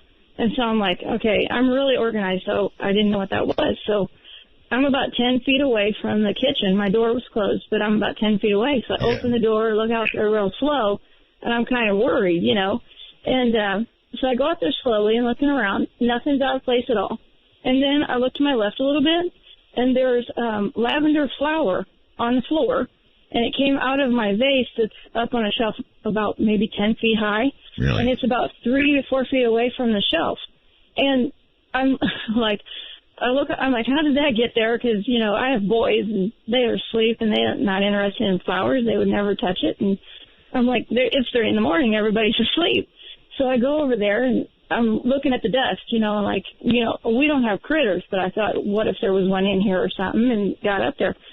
Nothing knocked it over. The vase was in place. Everything was on place. Yeah. So fast forward just a little bit. It was 3 when that happened. 8 o'clock in the morning, I'm watching the news, and I hear that the Boston Marathon had a bombing. I'm sorry. Repeat that, please. It was at 8 o'clock, a couple hours later, at 8 o'clock in the morning, I heard on the news that there was a bombing at the Boston Marathon. I see. Yes. Yeah. And I have no connection with anybody at Boston or the marathon. But years and years ago, I heard that, or I read in a dreams book that lavender flowers are the sign of death. So it was just kind of like, wow. You know, I kind of went, whoa, because the cans maybe could have sounded like a bomb, you know. So it was kind of I don't know if you want to say a premonition or someone telling me something was going to happen. Or an absolute, it might have been a coincidence. You know, you heard a noise. That doesn't necessarily automatically relate to the bombing in Boston. But on the other hand, you never know, I guess. George, on Skype, you're on the air. Hi, Art. I have a story for you about an actual death experience. Yeah, I'm actually still worried about Mom's chest going up and down. God, I don't blame you there. Yeah, really humorous. But this story, it happened to me when I was a teenager, and while sleeping one night, I had a dream, and I've come to think that this dream was a past life death. Really? And how did you die? The dream began with me standing at the end of a ship's plank, and I could see who I assume was the leader of the ship. Oh man, you were made to walk the plank? Yeah, I think so. I think I was made to walk the plank. The leader of the ship was there, and man, at the end of the plank, what a way to go! And all the rest of the pirates were on deck. And were your hands tied? I don't know. Must have been. Maybe. All right, hold on, sir. We're at a break. I don't get too many walk the plank stories, so we'll hold over for this one. What a way to die. You walk the plank. Normally, they would tie your hands behind your back and maybe a little sack of something, sand or stones or something, so you go straight down. I mean, otherwise, you swim. I'm Art Bell, and this is Midnight in the Desert. Want to take a ride? From the high desert and the great American Southwest, this is Midnight in the Desert, exclusively on the Dark Matter Digital Network. To call the show, dial 1-952-CALL-ART. That's 1-952-225-5278. You know, I really wish I hadn't had that mom call. That's going to be with me, at minimum, all the weekend long now. I don't like that call at all. Oh, my. George, you're back on the air again. Okay, hi, Bart. You were on the air, right? Yes. Yes, right. Okay. Continue. Okay, so I'm standing at the end of the plank. About to walk it, yes. And, you know what you said about hands being tied behind your back and weighted? I would think, Makes sense. I didn't realize that in the dream, but when I hit the water, I did just sink. Well, sure, because you just go straight down. And I always assumed that it was kind of like because we were in the middle of the ocean and there's no reason to tread water, just... No, I mean, if you're a swimmer, I mean, you're going to go down, but then you're going to pop back up again. Of course, not with the bag of rocks tied around your feet.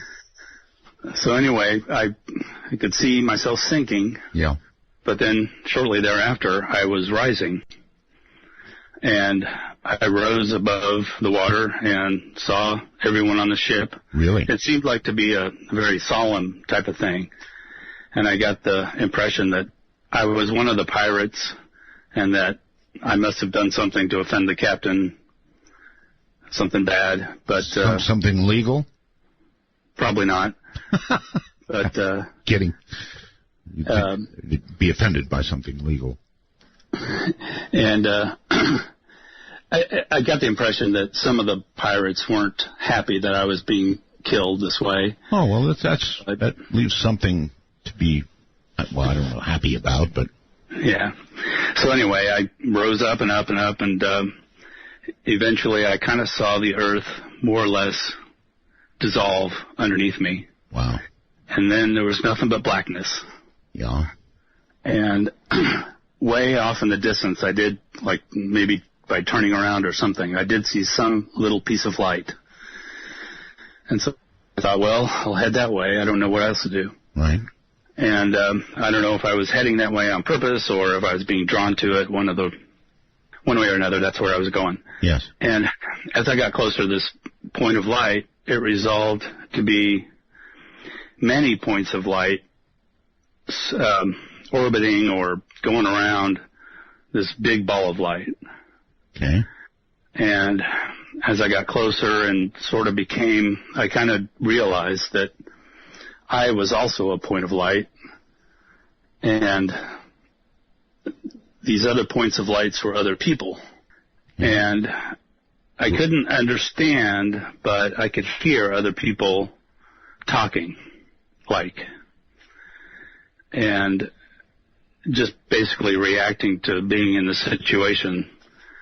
And anyway, as I was going around with all these other points of light surrounding this big ball of light, I kind of figured out that, oh, okay, these must be other dying people, and that big ball of light must be God, and I'm not ready to meet my maker.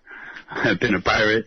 I didn't think I had led a good life, and so I, just out of fear or something, I just decided to dive downwards. Okay. And when I did that, I got stuck in like a whirlpool type thing, and it just was like a vortex. Like a womb? Well, that's what I think is going down that vortex was what brought me back into this life. And do you remember your birth? No. No. I don't remember anything. All right, after so that. maybe that's how it works. Maybe that's how reincarnation works. You walk the plank, you buzz around some lights, you're in the womb again. This time as who knows what. Let's go to our Superpowers line and say hello. You're on the air. Hello, Art. Oh, my goodness. What a pleasure to talk to you. Anyway, I've been a long-time listener and a first-time caller. I've remembered that the first time I listened to the show when a guy was flying over Area 51 and got shut down. And long time ago. Yes, so it's been a long time. Now, you're on my Superpower line. You know that, right? Yes. Yes. Yes. So since I remember, I've been able to remember things since I was about a few months old, and including memories of my thoughts. I remember how I was not even able to communicate, but I understood, and I was trying to tell some things to my mom, and I couldn't know how to say them. Anyway, well, how is this in any way different than any other baby? Well, apparently, other people, I've been talking to many people, and apparently they're not able to remember all the way, and including thoughts of a baby, of an infant, of trying to understand what mother is communicating or saying. So that's apparently it's quite unusual. Also, do you remember laying there having your diaper changed? Yes. Yes, and the feeling of the dirty diaper. Really? Yeah. Okay. And you remember drinking from a bottle? Yeah, actually, I remember that my mom breastfeeding me. So you remember breastfeeding? Well, this is pretty good, actually. Yeah, pretty good. Well, also, when I was in kindergarten, I was eating with utensils, of course, and I've been playing with one of my utensils, a fork, and I kind of noticed that the fork is bending quite easily. And I showed it to my friend of mine, and my friend, she tried it on hers, but she couldn't, and I ended up actually breaking my fork. So I tried on hers, and it was pretty easy too. Of course, other kids noticed it. And now you mentioned this is in kindergarten. Is that right? Yes, in kindergarten. And I was in kindergarten, and I ended up breaking several utensils and getting in huge trouble. And my mom had to buy utensils to this. Yeah, and then she told me never, ever, ever do that again. So I have not been able to do that since then. Well, you know what? You should give it a try as an adult. Yeah, I tried it, but somehow I don't know how I did that. I tried it, but I have not been successful since then. Also, I'm able to speak to clouds and make rain. You're able to speak to clouds? Clouds? Clouds make them rain or... Now, that's quite a talent. Now, what do you say to a cloud? It's a way of communication through my head, through my mind, and basically being part of it. And it's sort of like I'm not really asking. I'm sort of telling them, okay, this is what I like to do. This is what's going to happen. So, yes, at first, when I was a teenager, when my parents had to ask me to do some gardening and things like that outside, and I didn't want to, I would talk to the rain to have it rain, for example, and I didn't have to do it at that time or something like that. So it was kind of fun. But then later on, I kind of realized, and then also started listening to you, and I'm like, you know what? I really don't know if I want to be changing and playing with Mother Nature. So I kind of don't want to do that. So you followed my example. Yeah. So I kind of like, you know what? I'm not sure what I'm doing for sure. So let nature be what does. You haven't been screwing around with Southern California, have you? No, actually, no. That's not you. No, that's me. Sorry. All right. Thank you very much. So there's somebody who can make it rain, she says. Michael, hello on Skype. Yeah, good morning, Art. Good morning, sir. Yeah, first-time Skype user and first-time caller. Really? Yes. I sense a little echo, but you sound great. Yeah, I was saying, I don't think you need to worry about Mom a whole lot because most people, when aren't they embalmed and the blood would be gone? Well, one would think. But either way you look at this, it's very worrisome. Yeah, it is. I agree with you 100%, but there's got to be an explanation. Well, I would want it then as opposed to just contemplating it later. Oh, definitely I would. Think somebody would have tried to listen for a heartbeat or something. Thank you. It's going to stick with me. That call is going to stick with me. And there were two people saying it, too, which bothered me all the more. Yeah, and it bothers me, too, to hear it. And I've been trying to think of anything logical, but like you say, you would take it further, I would definitely want to see if there's a heartbeat, listen to see if you can sense a pulse or breathing, something. Yeah. What are you using to call? My Android phone. Boy, it sounds good. Well, thank you. Let it be a lesson to all. You can sound like this. You hear the authority in his voice? Well, that's great. Anyway, what else is on your mind, sir? Oh, not a lot. Just enjoy hearing you. I'm glad you're back. All right. Well, thank you.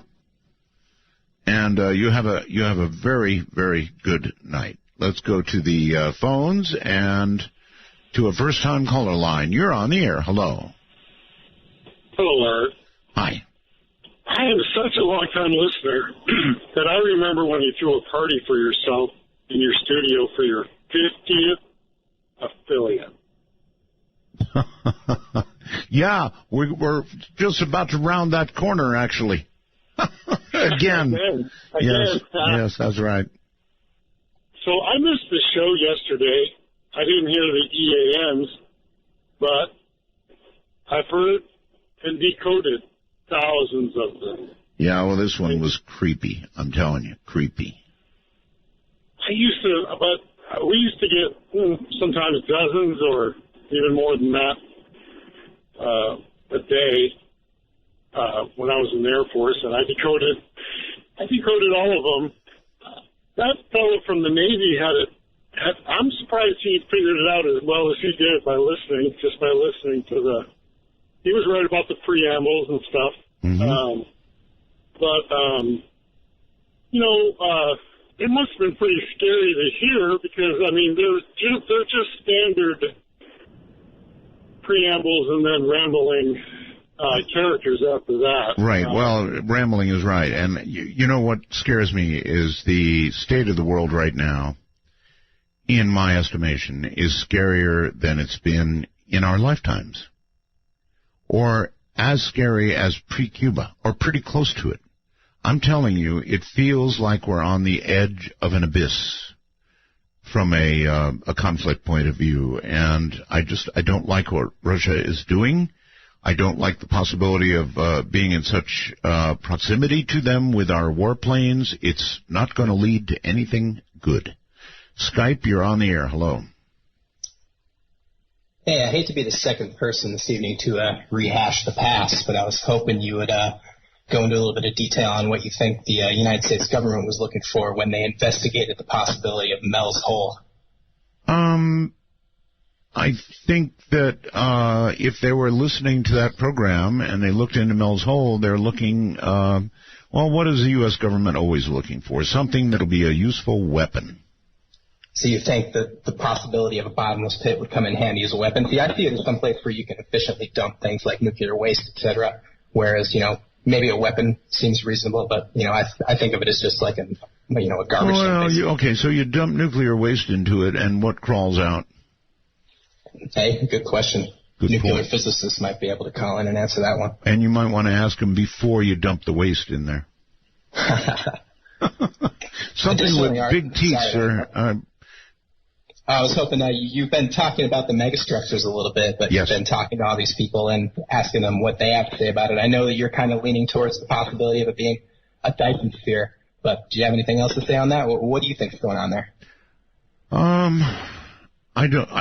Look, sometimes you just have to say, I don't know. And in this case, I don't know. But if they are megastructures, I'm pretty sure we don't want to meet the people that built them. Well, I'm curious myself, but I tend to remain as cautiously optimistic as you. Thank you. I have always hoped that in my lifetime we would discover alien life. Now, this may be it. It may be that SETI will point the telescopes in that direction, radio telescopes, and they will actually detect something. It may not be a signal per se, but it may be noise. A civilization capable of doing that kind of thing may even inadvertently be doing something from a industrial point of view, if I can loosely use that term, that would generate radio noise that could be heard 1,500 years later. Let's go to our first-time caller line. You're on the air. Oh, how you doing? I'm doing very well, sir. Where you're down in Texas?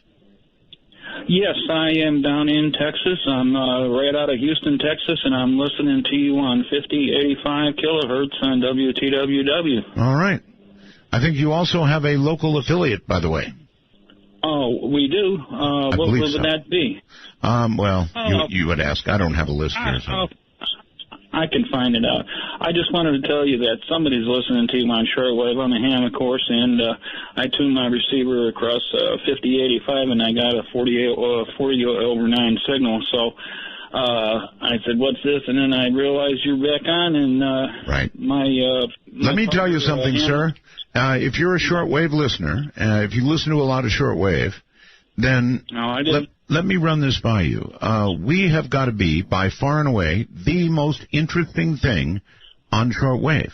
I mean, shortwave has sort of deteriorated a little bit into, well, frankly, most of the countries that we're broadcasting, many of them have signed off. There are some religious stations on, but in terms of what you find on the dial, we've got to be one of the more interesting. Absolutely. Another interesting one, I mean, absolutely for sure, and I know the genesis of the station that you took over, which is absolutely fantastic that you did that. And, Havana, Cuba is getting interesting. I used to listen to Radio Moscow. I listened to Radio Moscow when the fall of the Russia was falling, which was very interesting. But the other broadcasters that are broadcasting a philosophy, let's just put it that way. A philosophy, yes. Of religion per se. It's too mundane and it's not good. But I really enjoy listening to you. I just wanted to tell you that. Well, listen, thank you, and you know what, sir, our show is ending, so I'm going to give you the chance to tell everybody good night. Okay, well, good night, everybody, and this is excellent quality broadcasting from Art Bell and shortwave radio and the Internet. Thank you, brother. All right, I want to thank my crew, and I do have a crew. Telos, my buddy Joe Talbot here. Thank you, Joe. Keith Rowland, my webmaster. Heather Wade, my producer. If you've got a guest you want, it's producer@artbell.com. Producer@artbell.com. Stream guys, LV.net. LV.net people are great. They're about their 50th anniversary. Sales, of course, Pete Eberhardt, TuneIn Radio. A lot of you listening on TuneIn Radio. And Amy Martin, our new news gal. Thank you all. And just imagine it's not just me, but it's a whole crew that does this. I'm sorry to leave all the phone lines going, Skype going nuts. We could do hours. From the high desert, the soggy high desert, good night.